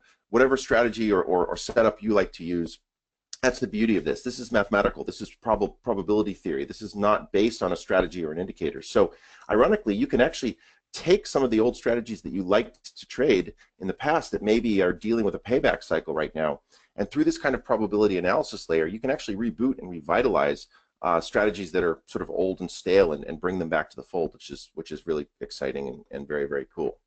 So back to we got multiple support levels. We got multiple reversal signals. Okay, let's say the 5-minute reversal signal fails. Well, there's going to be a large constituency and a supply-demand imbalance that's being driven by, let's say, the hourly reversal signal. So that's okay. The smaller time frame failure is not going to cost you any money. Let's say that the medium time frame, the hour, fails. Well, the daily is still at support, so it may not happen as quickly and as effectively as you like, but you've got 3 probability engines in this little thought experiment, all pushing you in the right direction. So like the airplane, if there's failure in multiple time frames, there's usually enough power and energy in this market to take you at least up into an area of profitability where you can scratch out for a small gain. And that's profound. That's why our traders have consistently win rates in the 80 to 90% level. And that's why people who have that knee-jerk reaction that that's not possible. It is possible. We do it every day. The question is, do you understand the mathematics, the probability theory of odds stacking? Okay, so that's what I have for you today. And now, understanding this information, you have a choice. You can stay where you were when we started the presentation, which is probably trading a setup or strategy that's dependent on a certain market condition or season, which means that you're going to be hot or not. You're going to be doing very well or doing very poorly over and over in a cyclical manner that won't have anything to do with your skill, your discipline, or your execution. That will just be the statistical reality of the experience that you have with the market when you just have one probability in effect. All right, you're going to end up making money and then giving it back. Very, very consistent theme throughout the trading experience. Or you can follow me down this little rabbit hole that I've just shared with you and make the paradigm shift to a fully reactive and dynamic odds-based approach. And this will allow you to measure and objectively just know what the odds are live and in real time. It's like changing over from being an astronomer or astrologer to an astronomer. So think of an astrologer, right? You look at somebody's star chart and you come up with this sort of vague archetype of who they are personality-wise, and make these vague and broad forecasts about what their life will be like in the future. And some people would argue that it's more or less right, but I don't think anyone would argue that it's very accurate. Let's now switch over and think about what an astronomer does. An astronomer takes a telescope, which is a precise instrument of measurement, and looks out, let's say at a planet. This astrologer is able to measure the angle to that planet, where that planet is in the heavens, and then they might come back the next day or a few hours later and take another fix, another measurement. The difference between those two measurements allows them to objectively and scientifically know a lot about that planet, how big it is, how heavy it is, where it's likely to be 5 years from now, where it's likely to be next week. And that kind of observational-based analysis is what our probability analysis layer offers. And the beauty of it is it all happens in real time. So there are a lot of times you'll take a trade, you have a very high probability for success, and then the odds shift against you after the trade is taken. We can actually see that shift occurring in real time and get out with a profit before the thing fails. So it's very, very exciting. And actually, I've been kind of tracking it. Market's been very quiet. There's been a lot of low liquidity situations. I'm currently on my 36th trade, in which I saw a trade that was interesting to me, and then I went through the qualification process. The odds weren't as high as my minimum acceptable levels, and all 36 of those trades in a row stopped out. So listen to what I just said. I was able to forecast that the trade that I was about to take, I was finger on the button, was likely to struggle and fail before I took it and got stuck. So I've been sitting out. I haven't had a trade. Today's actually the first trade I've had in well, almost a week and a half. But it's working out profitably for me. Still open. And I went into that trade very confidently, knowing that the odds were stacked in my favor. So even if a couple of my probability engines sputter and go out, that trade still has other engines out there pushing it in the right direction. I'll see that shift in the odds. I'll take a little minor profit, which would be a disappointment, rather than the large profit I'm hoping for. But that doesn't matter. My hopes, my wishes, my goals, those are all internal and emotional experiences. I'm trading the odds. I'm trading an objective measurement-based process. So I know where I am, I know where I'm going, and I know why, which is even more important. All right, so let's start with the ultimate end goal in mind, the holy grail, at least for us after 20 years in this business. And all three of my partners at RBJ Financial Group, Roger Corey, the founder and developer and creator of the probability analysis layer, and then also our other two founding members, myself and Dr. Jared Goldstein, have all been trading since the late 90s. So we've got a combined 60 years of experience. We've seen everything you could see. We've dealt with thousands of different people. You know, we know what the archetypes are. We know what market crashes look like. So it really has been a wonderful experience to have that brain trust when we go into a development cycle. So what's the end goal, right? At this point in our career, we really know what we want out of the market. So let's take that and reverse engineer together the outcome that you really need from your trading experience for it to be long, sustainable, fun, and low stress. So in order to accomplish your goals in the markets and have reliable consistency, which is really what everybody wants, but while at the same time actually enjoying the process rather than having to endure all of the traditional stressful and chaotic roller coaster ride type experiences. We've talked about this before. You need to have a systemized process which is going to fundamentally transform your relationship to the markets. And what I've been talking about here would give you that kind of transformation. This is an opportunity to shift your experience radically from blindly going forth, hoping and guessing, knowing you have a statistical reality which will eventually take you to profitability, but it may make you miserable along the way, to actually just going out, having a very high chance for success in every trade you take and really enjoying the ride. All right, this is going to produce a very comfortable trading experience, which means you won't need as much discipline. And for many of you, perhaps for the first time ever, you're going to really not see the market as a battleground, but a playground. And you're going to start to achieve that when you have all of the 4 critical C's in the market in place. Okay, so the first is clarity. And there's a great quote from Chuck Palahniuk that sums up this process exactly. What people claim as random chaos is actually measurable cycles and patterns that they just simply haven't been able to recognize and decipher yet. So just the little moment that we've spent today, about 25, 26 minutes together, I've given you hopefully an aha moment which has totally shifted your view on odds in the marketplace. Well, your lens has been shifted. You now have something that allows you to recognize and decipher something you didn't know before. It's very exciting. It makes things pop into focus. Clarity is something that few traders or investors really ever expect to get from the market because they incorrectly believe that it's random and chaotic. It's not. It's very measurable, it's very forecastable, and it is driven 100% by the odds as they are exhibited in real time. So having the right analysis tools and structure will allow you to see the patterns that everyone else is ignoring as simply a bad market or just noise.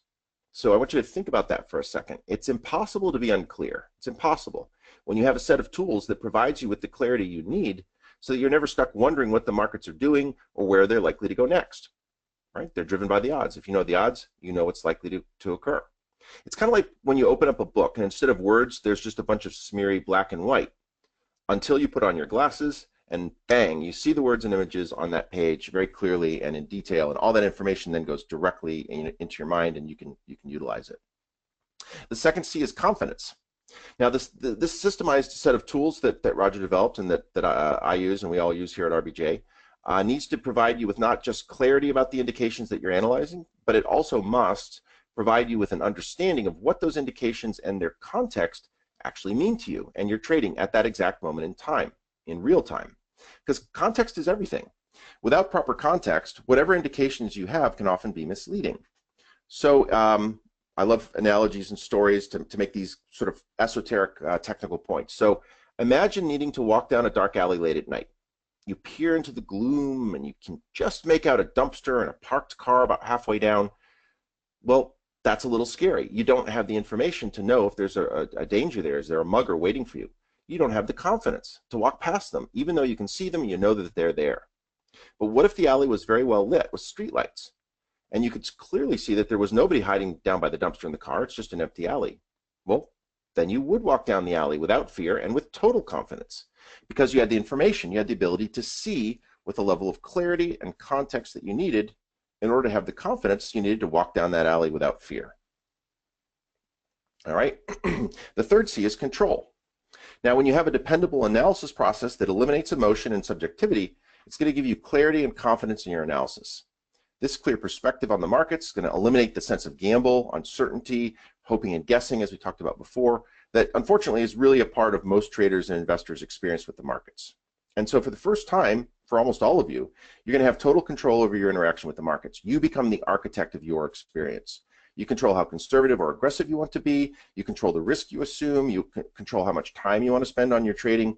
You're in control, and that's pretty magical for most people. And the fourth C, of course, and probably the most important, is consistency. Because there's literally only one factor that has the ability to take all of those three C's we just covered and produce a reliable and repeatable level of consistency in order for that new experience in the markets to be sustainable and constant, regardless of the ever-changing market conditions. You're stepping away from the payout payback cycle. You're freeing yourself from that roller coaster of making money and losing it back and making more money and losing it back and hoping that your gains are larger than your losses. Now, in order to get all this, you need the analysis process to be dynamic and self-adjusting. So you never again have to go back, stuck on the drawing board or back into the lab to develop a new strategy or be forced to go out in search of a new way to do things or have to buy new systems or indicators and have to endure the frustration that when something that you used to have that used to work so well suddenly collapses out of nowhere. I know you've all had that experience. I certainly did for the 15 years up until Roger and I began to partner on this. And I just took it as the cost of doing business. It doesn't have to be that way. And the last 5 years of my life are radically different as a result of making this shift. Now, in order to remain consistent in any market condition or season, a systematized analysis process must include a tool that is focused solely on probability analysis to tell you what the true odds are for the success or failure of any trade in real time. Because again, the odds rule everything, whether you know that they're there or not. So it's critical that you have the ability to see them and measure them and value those odds in real time, but also in a simple and easy way. And that gets to this user experience or user interface that I talked about earlier.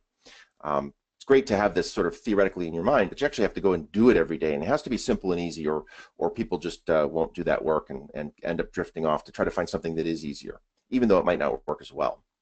So when you have the ability to measure and value the true odds in any market in any given moment, you're in a position where you can trade only when the odds are stacked in your favor. So you're now operating more like a casino. And wouldn't everybody rather be the casino owner who confidently profits because the odds are deliberately stacked through structure in their favor by design versus the gambler who's just hoping to hit a lucky streak and walk away with some money?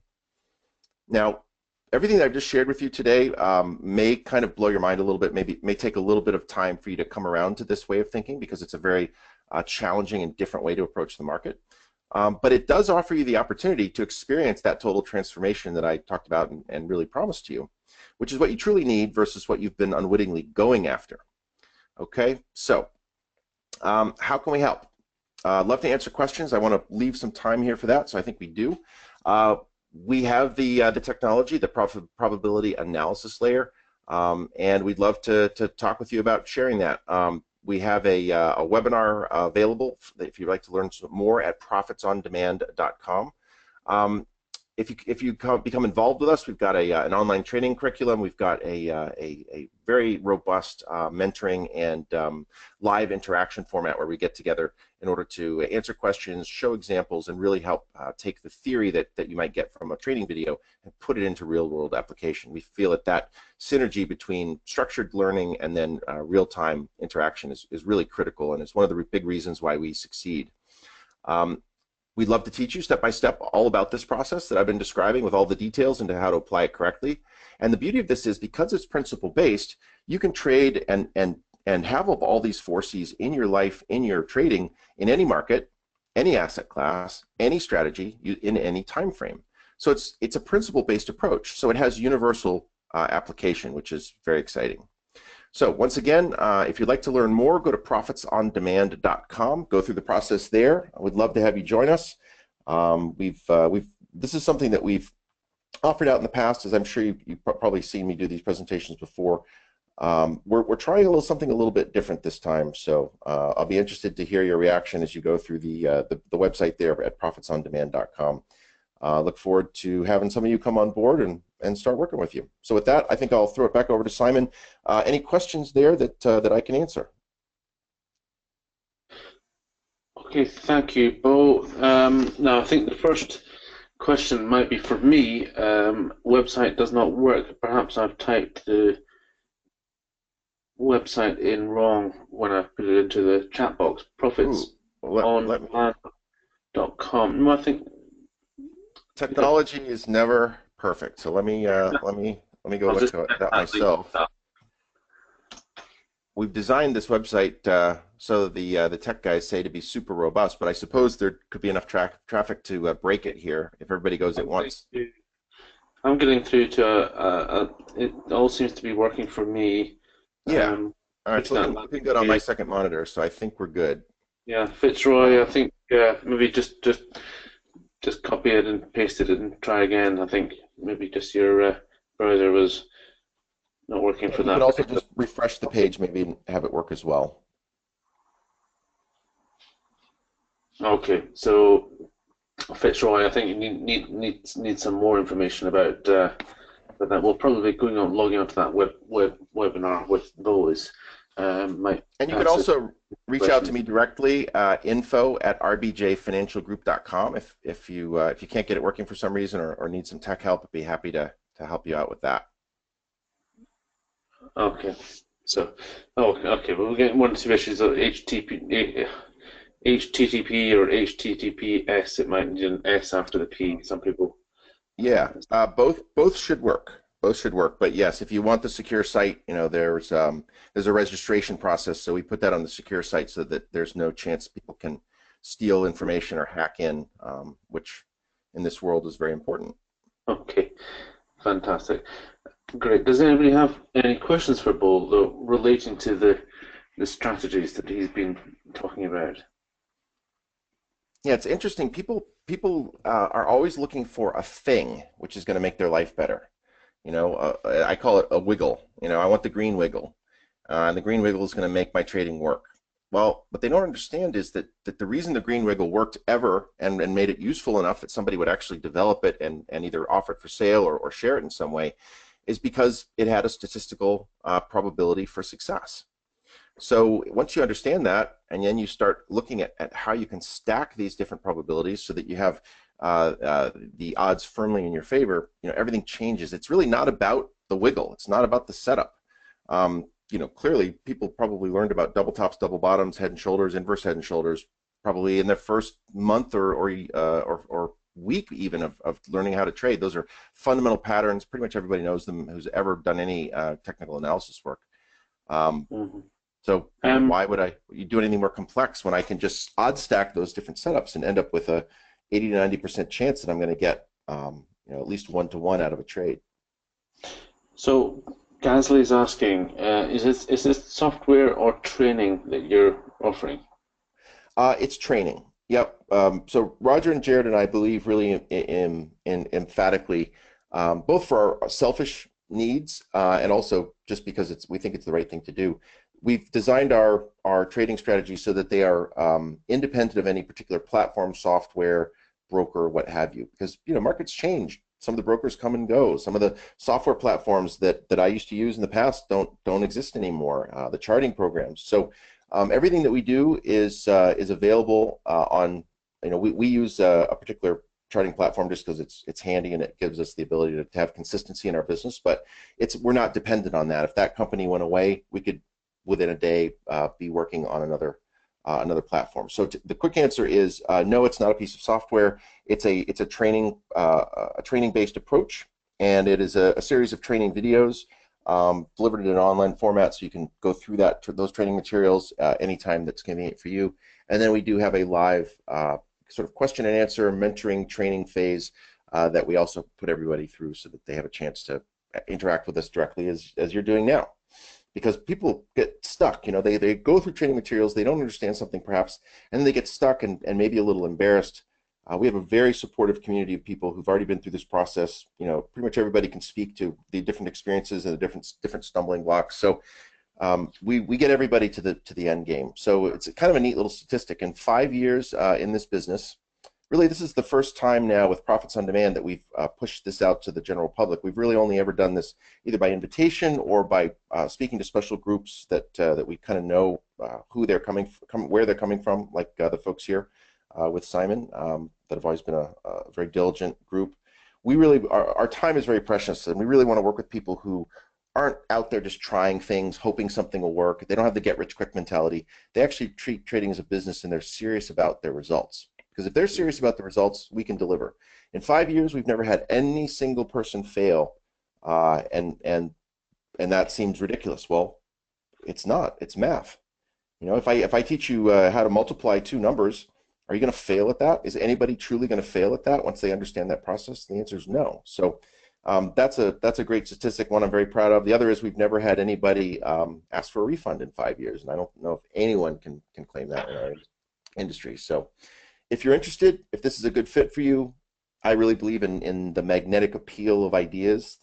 You'll find your way through to us, and you'll have success. And you'll get all these cool benefits. You won't have the stress. You won't have to deal with the worry of, is this trade going to work out? You'll know.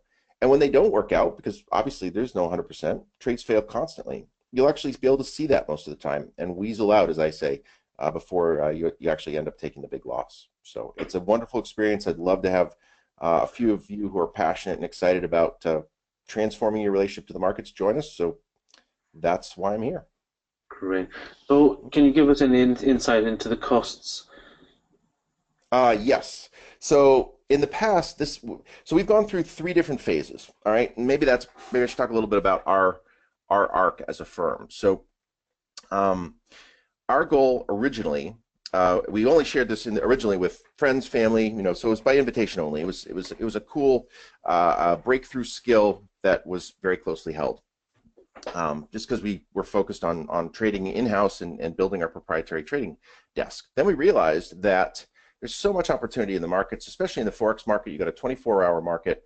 I live on the East Coast in the US, so I'm in New York time, and a lot of great trades happen at 3, 4 in the morning when I'm asleep. So we wanted to build a proprietary trading desk for our in-house funds. We don't take anybody else's money. It's all our money that's at stake. And we wanted to diversify so that our trades we'd have other traders just than the 3 partners out there trading this methodology. So in the beginning, we did it kind of by invite. We kind of picked apprentices, and we learned a very tough lesson, which is we literally gave someone the keys to the castle. We gave them the tools to create any kind of a financial reality for themselves. And the folks who we brought in, in a charitable way, didn't follow through. They didn't have the hunger. They didn't have skin in the game. So then we sort of rebooted our business and we started charging for this. And we charged $5,000 minimum up to $35,000 and even $50,000, depending on what the client's needs were and the level of service that we were going to give them. And we began to realize that the more money somebody put into this process as an initial investment, the better the results. In fact, you know, our first seven-figure client was somebody who actually had paid the most that we had ever charged at that point. We worked with them very closely, and they followed through the process. The math works, and he worked it, and he ended up with a very wonderful outcome. So that's all well and good. The problem is our real goal is not to sell this thing, but to actually kind of cast a net out into the world and find like-minded people that can be a good fit, have the right mentality, be teachable, be coachable, be willing to follow rules, you know, and have the discipline to actually follow those rules and not get greedy and try to gamble on outcomes and basically give up all the power that we've given them. And so in order to do that, we really logically can't charge $5,000, $10,000, $20,000 for it, because that's really more of a business-to-business approach, right? You're dealing with institutions, you're dealing with hedge funds, you're dealing with the high net worth individuals. And one of the things that I love about trading is it's the ultimate form of entrepreneurship.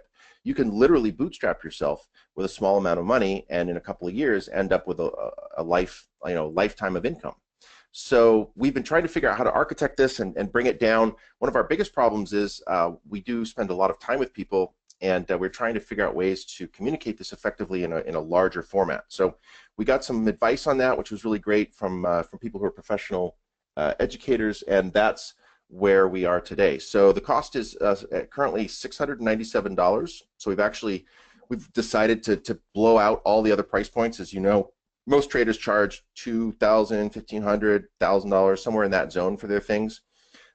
We want to make this a no-brainer. This is the best thing that we've could ever come up with.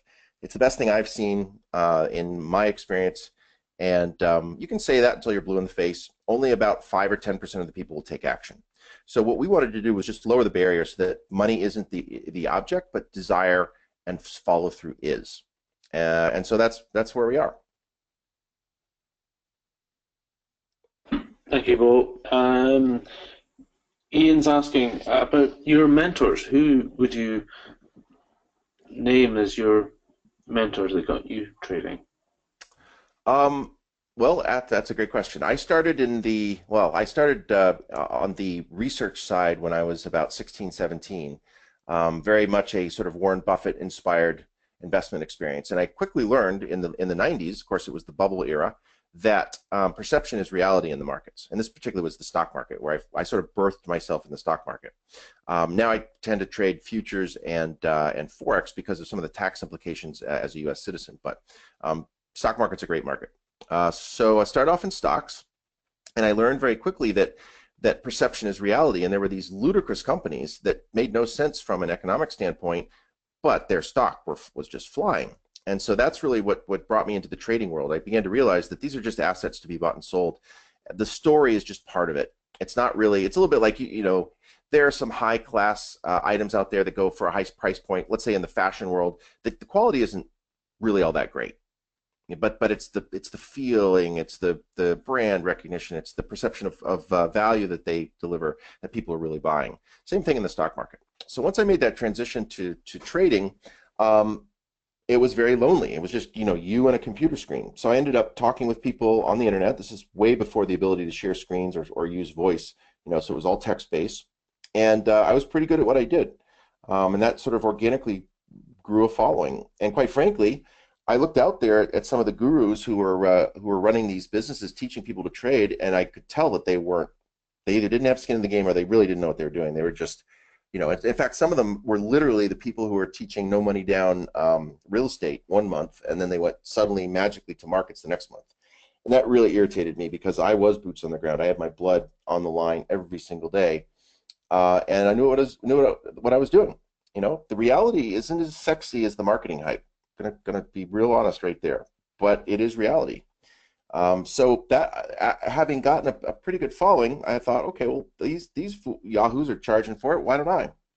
And that began my experience on the public side of trading, which led to me writing columns for TheStreet.com, which led to a couple of book deals with McGraw-Hill, which led to me meeting Simon and doing a lot of public speaking around the world because I love and with a great passion trading as a business, as an endeavor. But I also really love sort of infecting people with the possibility of ultimate freedom, which is something for me.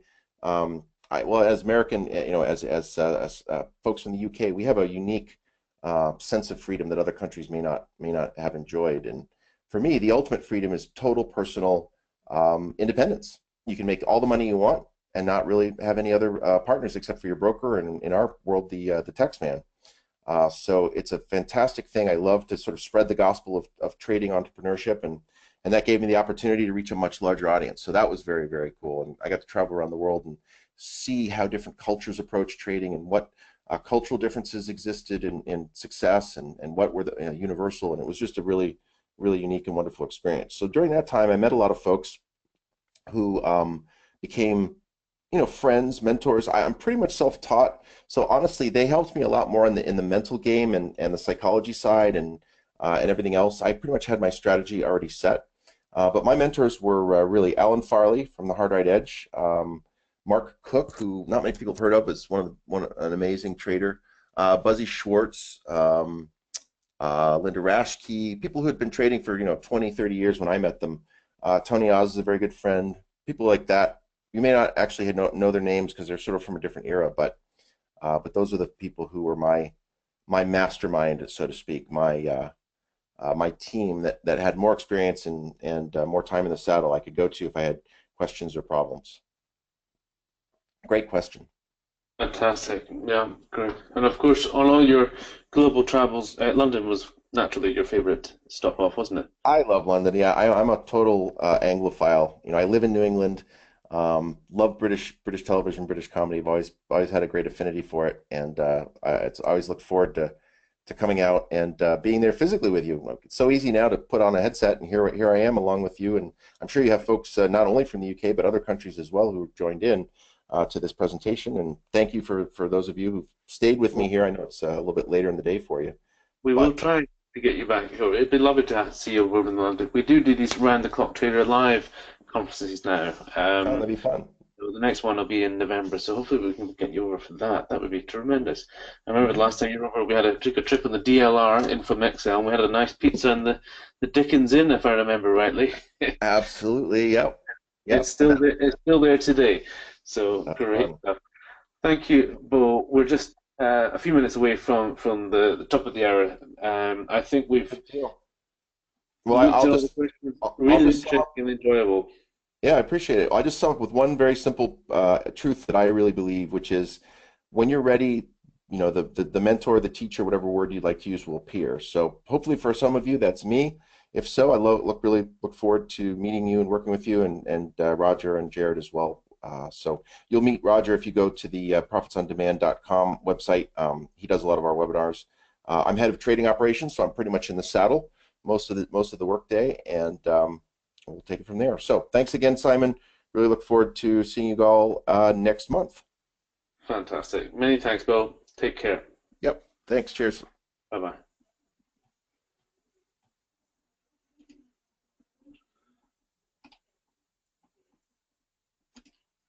There we are. Bo Yoder there, bringing us up to just a few minutes to 7 o'clock.